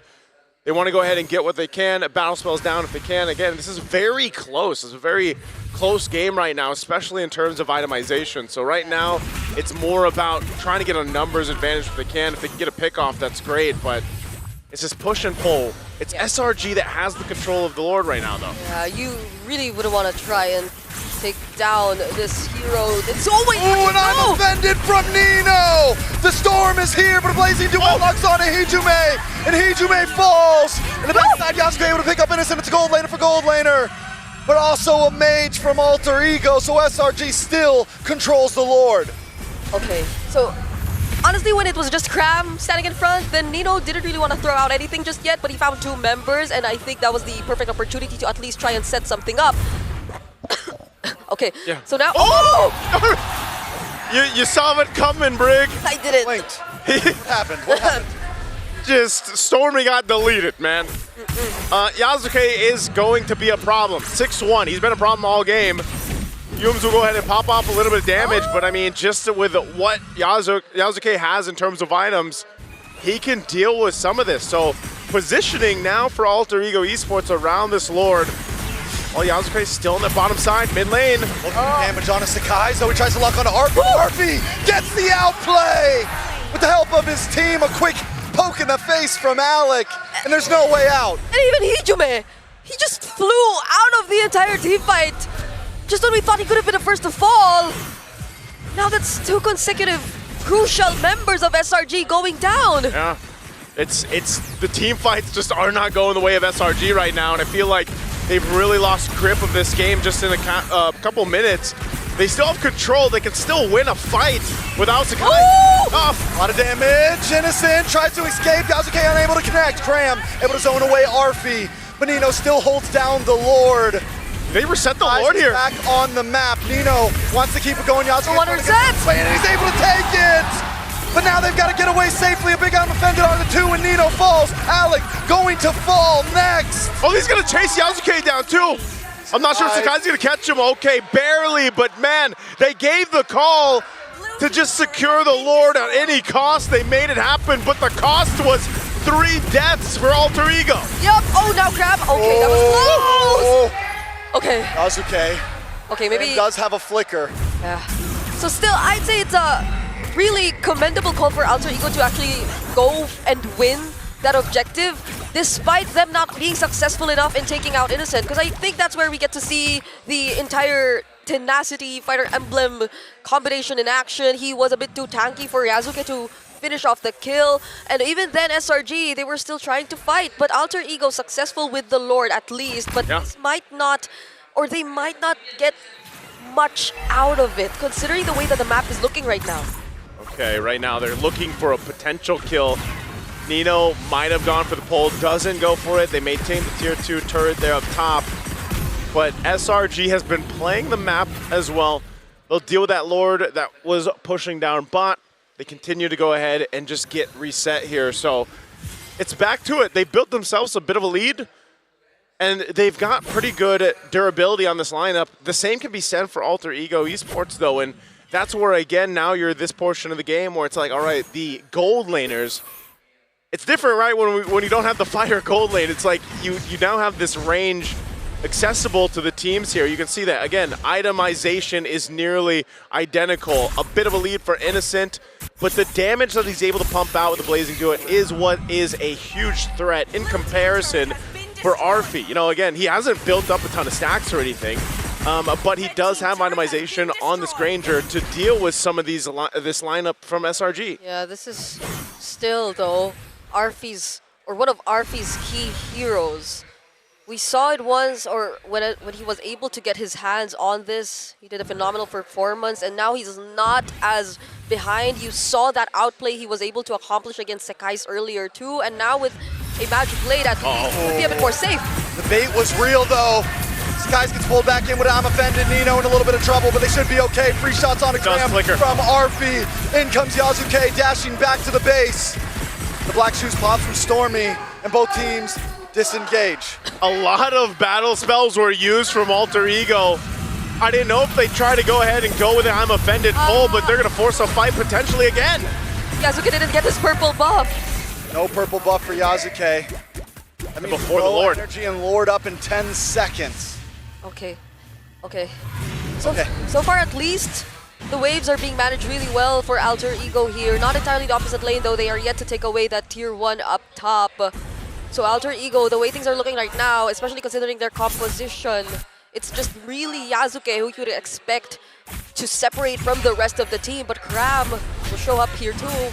I love Crab. He's just like, I'm going to pop the Consecrate. I'm going to do my thing. I have an eye on Yasuke. Yeah. Lord is up, and it's actually going to be started by SRG. They're blitzing it. Ooh. And because of that, again, Crab has been everywhere from start to finish up to this point. And he's providing so much information and such a front line for SRG. So with that, they get themselves an easy Lord. Oh, Conceal? Conceal's used. A lot of damage on the Yumes. Instant comes in. Yasuke takes a couple shots to the face. With this Lord, I don't think Alter Ego is going down just yet, as long as they don't make any big mistakes.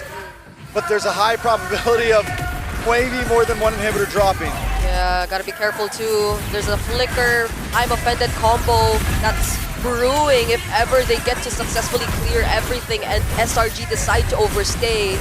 But SRG are fully aware of that idea. They aren't actually showing themselves or making themselves available or within reach. Again, this is a very difficult lineup to just force yourself into the base, right? They've got great, they've got crowd control, they got great clear, especially with a Farsa. I mean, Yasuke can help clear as well, and then Arfi just sitting in the back. He's got a Rose Gold now, a little bit of defense. He picked up a Sea Halberd too. Alec went Radiant Armor, got the Dom Eyes, Chastised Pauldron, so defensively, they are able to go ahead and fight. And I think too, again, Nino, a big pull could change the course of that, so they can actually defend their base, probably even another Lord, and that's why SRG wants to take the discipline route.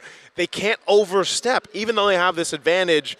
If they get punished, there's potential for things to turn in favor of Alter Ego Esports. So it's better if SRG takes this lead that they have, and they just go with the fundamentals, right? Wait for that Lord to come up. If they try to make a response or a conceal play, which is most likely going to come from Alter Ego Esports, then it gives them that advantage to stay alive. Because these feathered airstrikes, you can see it takes Innocent down to half. Yeah. So they really have to be careful how they approach it. It's also looking like a Winter Crown for Sakai's as his last item. So there could be a lot more opportunities to bait out resources for Alter Ego, or just stand there and throw out the electrifying beats while everyone just scrambles to keep themselves safe from the damage that you could actually go out with. Yumes. I'm offended onto Yumes. RP had to get a couple more shots. Purple buff is up for Yasuke. Oh, they use the feather this airstrike before the Lord. Feather airstrike used up. Look at this. They're just gonna go put pressure here. Oh, that's a very anticlimactic. Yeah. That's all part of the plan, though. Like, we've seen this many times, and that's what I was saying when we jumped in this game. With a Fanny on your composition, you know that there's going to be pressure for the purple. If you can't get it, well, here's a fight. Yumes onto Arfi. Arfi's not going to be able to get away from this one. Looking for the better airstrike in response to this with a blazing duet. Goes down, and Yasuke hasn't even joined in the fight. Oh, Wind of Nature. Still doesn't have the energy. Wind of Nature comes through. On the boss side, Cram finally falls. 2 members drop from Sangalore Red Giants. And Alter Ego find a moment. The Lord is up, though. Does SRG even want to do this without Sakai's? They have to reset. That footwork we saw from Arfi. I thought for sure he was gone. Yeah. Call that an athletic flicker, by the way. Every time we see that, that is the move right there. Oh. He just repurchased.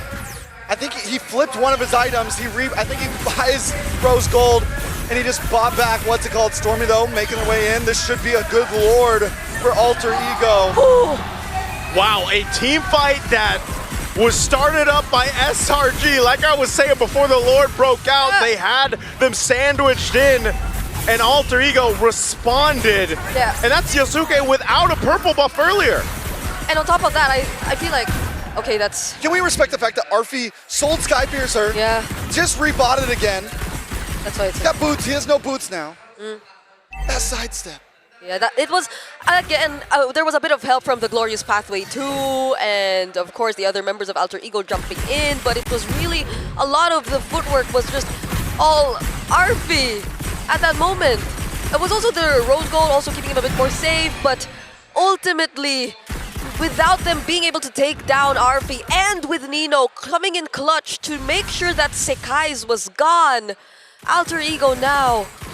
This is a huge opportunity. It's an Evolved Lord. Evolved Lord up top. SRG on the back foot. Kazuke. All right, putting the pressure. How does SRG respond to this? Nino up front, pulls. Defended onto Cram. Cram taking too much damage. And Hijume. And look at Arfi. Just like last time. Conceal play. Alter Ego breaking through, and the damage is just too much. Innocent comes in, but another I'm offended. Hijume in the backside. The Lord is on the base. Arfi looking for another target. Arfi's down though, shut down from Hijume. They can't quite break through. They take out a base turret up top and bot. And now one base turret stands for SRG to stay alive. Alec has the glorious pathway. Don't have Arfi, but Hijume is going to reposition. There is a feathered airstrike in the kit. Sakai's getting pulled back in. Nino able to lock him down. Innocent doesn't have Blazing Duet just yet. Can he defend this? Now he's got it. Blazing Duet comes in, but it's still not enough damage. One cannon minion on the base. All they got to do is get a couple more hits. Cram tries to defend. Another wave on the bot side. He's going to hold the minions. He's doing everything he can. He gets pulled back in. Some doubted. Some said they'd never make it this far. But today your eyes are on Alter Ego as they take all of the hearts of Indonesia with them to the M7 Grand Finals. First it was the Titans, and then the Giants, and now they face against the Lights in the Grand Final.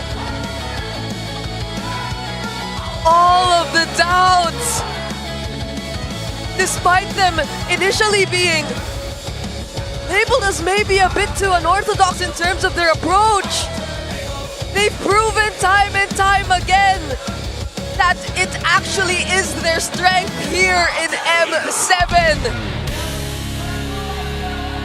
What a series, man. You gotta think, back-to-back series. 9 games Alter Ego went through. And it's not like they dominated those series either, or the games within them. They grinded through this gauntlet. Those were 2 champions they took down. Champions of their respective regions just to make it where they are right now. When this event started, nobody's eyes were on Alter Ego. Nobody thought it was SRG, it was TLPH, it was this team or that team. Alter Ego defy it all. They defied a whole lot of naysayers, but there's also a nation behind them now going into the grand final, and you know they're gonna be cheering just as loud. You saw the watch party out there towards the end, man. They are gonna be out here tomorrow, and we are gonna be in for a show. They took out champions along the way. They made adjustments along the way. They adjusted the meta along the way here for the M7 World Championship, and leave it up to a team that a lot of people might not have had their eyes on, but now they do. Alter Ego has showed us so much throughout their run in the lower bracket especially. And my God, I can't wait to see what they're able to bring to the table in the grand finals. We're gonna throw it over on stage for our winning interview.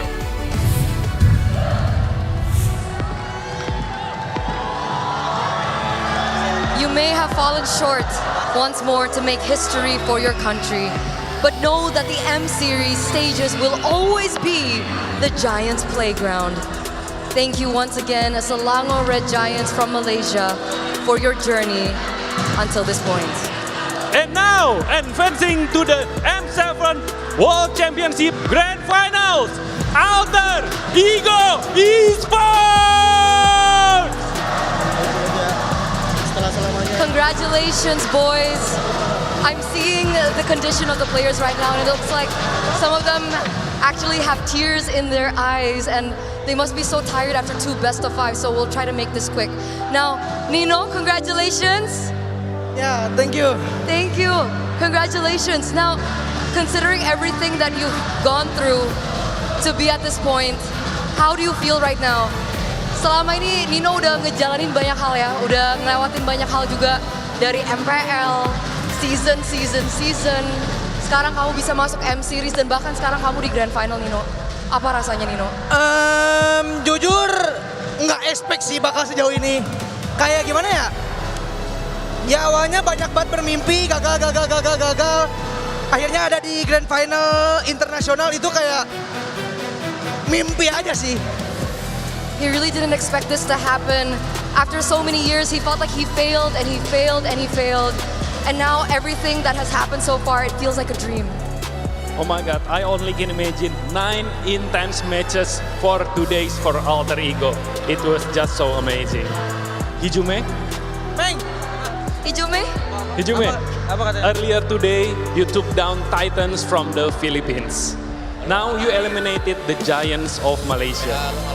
How did the team prepare for this long day? What was the mentality coming into this fight? Paling dari latihan kita udah nyiapin dari segi mental, dari segi in game, semuanya udah kita preparein sih. Kita bersyukur aja masih banyak banget yang support kita walaupun kita struggle, kalah ya kan. Tapi alhamdulillah lah, gue bersyukur banget bisa masuk Grand Finals. Semoga besok hoki lagi. So Hijume said the preparation is already prepared before the matches, in game and everything, and he want to say thank you for all the supporters that always support Alter Ego. Wow. The mentality that these kids have right now up on stage. Thank you, Hijume. Arfi now. Hello, Arfi. Arfi, everyone is saying now that you cannot spell Freya without Arfi. Why are you so good at this hero? Kenapa Arfi jago banget sih pakai Freya? Kenapa aku jago banget? Karena ada Bang Geni yang ngajarin aku buat main Freya. Siapa? Bang Geni, Bang Geni. Oh, Zephyr. Zephyr was the one to teach him and that's why he's really good. Ada lagi? Kuncinya jago Freya ada di Zephyr. The key to his Freya is with Zephyr. Kaget gak sih tadi banyak yang ngelepas Freya kamu, akhirnya kamu bisa menang main Freya berkali-kali? Were you surprised that the Freya was left open for you to utilize over and over again? Kaget sih sebenarnya. Cuma ya kalau dapat hero-nya ya pakai aja. Kalau nggak di respect, pakai. Kalau di respect ya udah. He was very surprised that the hero was left open, but if it was left open, he'll just use it. Respected, he won't use it. If it's respected, he can use it. What a standing performance by Arfi using a Freya today. So Yasuke, you once had to fight for your dream without full support from your parents. Today, they are here, leading the support for you. What does this moment mean for you, and what would you like to say to them? Untuk momen ini ya? Yes. Paling untuk momen ini benar-benar sangat berarti buat gua. Soalnya gua player entah berantah, gak ada yang expect kan gua bisa sampai ke grand final ini. Gua sangat bersyukur, terutama buat coaching staff, teman-teman gua, sama keluarga gua yang support. Terima kasih banyak. Itu semua sangat berarti. So, he said that he want to say thank you not only for the coaching staff and also the family that always give him a full support. It's amazing because we got to talk to your parents earlier on. Tadi orang tua kamu datang loh untuk support kamu. Jadi mereka juga kelihatan senengnya ya dan sangat bangga banget sama kamu, Yasuke. Alec, you've already made history even being here in the grand finals. The last time that Alter Ego was even close was M2, but they couldn't make it to top 2. So the fight is not over. Tomorrow, you'll come back and face Aurora Gaming Philippines for the World Championship title. So could you help us to assure the thousands of Alter champs right now that there is a chance, there is an opportunity for Alter Ego to lift that trophy and bring it finally back home to Indonesia? Sebenarnya yang aku bisa janjiin ke Alter Champ sih, kita nggak kayak hari pertama playoff lah. Kita udah mempersiapin semuanya buat lawan Aurora PH dan nggak akan kejadian buat kalah yang kedua kalinya. He's prepared He said that this is not the first time. It's not like it's day one of the playoffs. They are mentally prepared. They have also prepared to face Aurora Gaming Philippines so they don't lose twice. Wow, I cannot wait to watch grand final tomorrow. Okay, congratulations again one more time for Alter Ego, and get some rest and good luck for your grand final tomorrow. Now, to find out what happened in the match before, we will throw it back to our panel.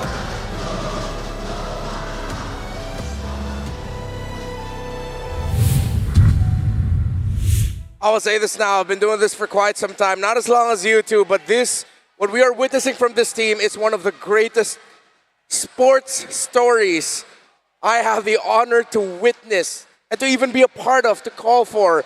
This Alter Ego team that we're seeing, their run is special. The rise of El Familia is nothing like we've ever seen. Wolf, you've been here since day one. And can you compare Alter Ego's rise to anything we've ever seen? I think might be the closest is like maybe Blacklist of M3, just because they also got to the lower bracket, but I had to go through the entire gauntlet. But it's different because at least for Blacklist, people are expecting them to win during that time. That's what I'm saying. Alter Ego are true underdogs, and they are the people's champions. And I'll tell you now, not just here in Indonesia, not just in Jakarta, did they win the hearts of many. I'm sure there are a lot of fans watching all around the world saying, hey, this team can play MLBB. Yeah, I'm seeing a lot of Filipinos in the comment section everywhere. There's a lot of respect coming out of the Philippines for this Alter Ego team. We love our underdog stories in the Philippines, and Alter Ego has won the hearts of the world. And can I just say that apart from Nino, Arfi, and all the players out there that really look stellar in this particular game, the coaching staff, or whoever is drafting, Professor X, Zephyr, or whoever is deciding. Sticks as well. And Sticks. Yeah. Deciding for Alter Ego Esports. I think they're genius. I think they have broken the meta game. They have researched so much and they played so well. And then when you draft this in this way, in this manner, it's just so difficult for anyone to defeat you. They are now a scary team, and I gotta say, I think they are the best drafters so far in M7. Lay the hammer down. Here's a spicy question for you. In this M7 World Championship, has Alter Ego broken the code? What does that mean? Is that a yes? Yes? That's a yes. All right. Oh yes. yeah. Sorry, for a moment there, I forgot that you are not Gideon because we did this with Gideon. But yeah. Last time. Yes.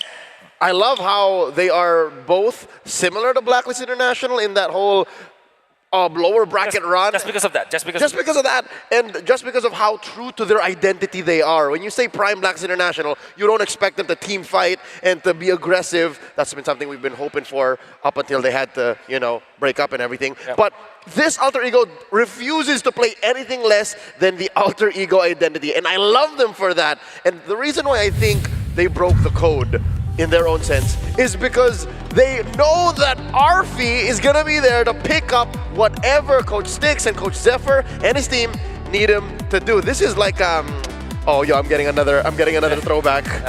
What's this? Filipino sniper vibes. Oh yeah. And even better because in this particular game, imagine having to play fighters, particularly Freya, for almost the entire day, then close it out with the Granger, shuffling items like a boss, picking up Rose Gold Meteor when it's needed. Positioning is so good, but you also have to take note of the other good players in here. I have to really commend Yasuke on this Fanny. There was a time when I was restreaming his game up against Aurora, it was, and he played this Fanny, and I was duly impressed with that, and now I'm even more impressed. Alter Ego Esports were already losing this game, but because of how brave they are, how bold they are, how much they trust each other, how synergized they are, and how much they trust this Fanny, they were able to break through. I haven't seen a team like this come out of Indonesia for the longest time. There's something different this time around with Alter Ego. That's something that even peak Onyx ID in M5 World Championship, even I didn't see that from them. This is something else. And I'm sure the Indonesians are proud of their representative in the Grand Finals. Their representatives in this World Championships are so fit to what the Indonesian identity and the play style is, and the world loves them for it. And again, multiple times today, Arfi took home the MVP nod, and I do not expect any less from Alter Ego's El Familia's Hijo de Oro tomorrow. He's the golden son. Hijo de Oro, the golden son. That is what Arfi is for Alter Ego. Whether it's the fighters, whether it's the Granger with his stacks that were promised to him 3,000 years ago, you can count on him to show up. And we can see that for SRG. If you think about their job, and I actually asked some of my friends from out there, they thought like, yeah, Joy is good. But the way I see it is Joy with the Claude is such a risk in a way that, yeah, surely it is strong in the latter portions of the game. We can see it really working, but you have to get there. But it's 22 minutes. And what happened in this game? Why did Alter Ego eventually took this? I think that they are more disciplined and they're more fluid when it comes to their movements. They're moving as one. Whereas for SRG, I feel like in the clashes that they have lost, particularly in the late game, Innocent was just out of there. Yums was overextending. Sekai's was caught in the middle without anyone to peel from him. Yeah, they got caught in jank team fights in the worst spots possible. In the worst time possible, because in the early game, you'll see here, SRG was in control for a majority of the game. They had the gold, they had the EXP, they were choking Yasuke out of his purple. But again, I love how you brought it up, Wolf. The discipline of Alter Ego, the macro sense that they had that still rang true to their identity of, yo, we're gonna fight our way out of here. But in the right time, Iho, in the right time. Yes, El Padre. And then eventually, when Nino said, yo, it's go time, that I'm offended turned things on a dime. The way that they are helping each other out is so reminiscent of what they did in games 1 and 2, where there is going to be a dive coming out from SRG and then they peel off for each other. Be it the Ruby for the Fanny, Ruby for Arfi, or even the Farsa just helping the Hylos when the Hylos try to initiate and helping Stimeo with just a stun. All of those combine together and then they move as a combined unit, as a great box. It looks really wonderful because you know that it is actually Alter Ego sticking with their plan. And because of that, we now make history yet again for MLBB Esports. Oh, I love it. As for the first time in history, the grand finals of the World Championship will be contested by the runner-up of MPL Philippines and the runner-up of MPL Indonesia. Aurora went through Team Liquid, went through Alter Ego, then took down the Giants. While you look at Alter Ego, they took down the Titans and the Giants on the same day. They took down Team Spirit the day before that to make it to the grand finals. Show me the soul who predicted this. No one could have seen this coming. This is the reality we have. You can't write this. Alter Ego have taken down the 3 champions in the lower bracket of different MPL regions. This is such a good story and I can't help it. I'm actually, I'm tearing up right now. 6 p.m. GMT +7. The team that has failed over and over again to capture a title now has a shot to call themselves world champions. The team that no one expected to make it here, that they themselves have declared it's only luck, have now said, screw that, we are now competing for the world championship. Aurora Gaming Philippines, Alter Ego continue the rivalry of Philippines and Indonesia. This is fate, this is destiny. No matter how you slice it and dice it, these 2 regions, these 2 powerhouses of MLBB Esports are fated to fight forever. It will be a battle of wit. It will be a battle of endurance. Specifically for Alter Ego because they will not have that much time to prepare. But I'm sure that Aurora, they might not have actually saw this coming because you're looking at Alter Ego, you're looking at SRG as well as TLPH today. Only one will be their opponents. Let's see if they are prepared for that. And I'm sure that there are already a lot of things that they can really do it. Bad for you. Leo, Wolf, thank you so much. This has been a stellar day and it has been an honor to share this desk with you. But no matter what happens tomorrow, remember that in the hands of these players are the hopes and dreams of our community. They are a reflection of what we all hope to achieve one day.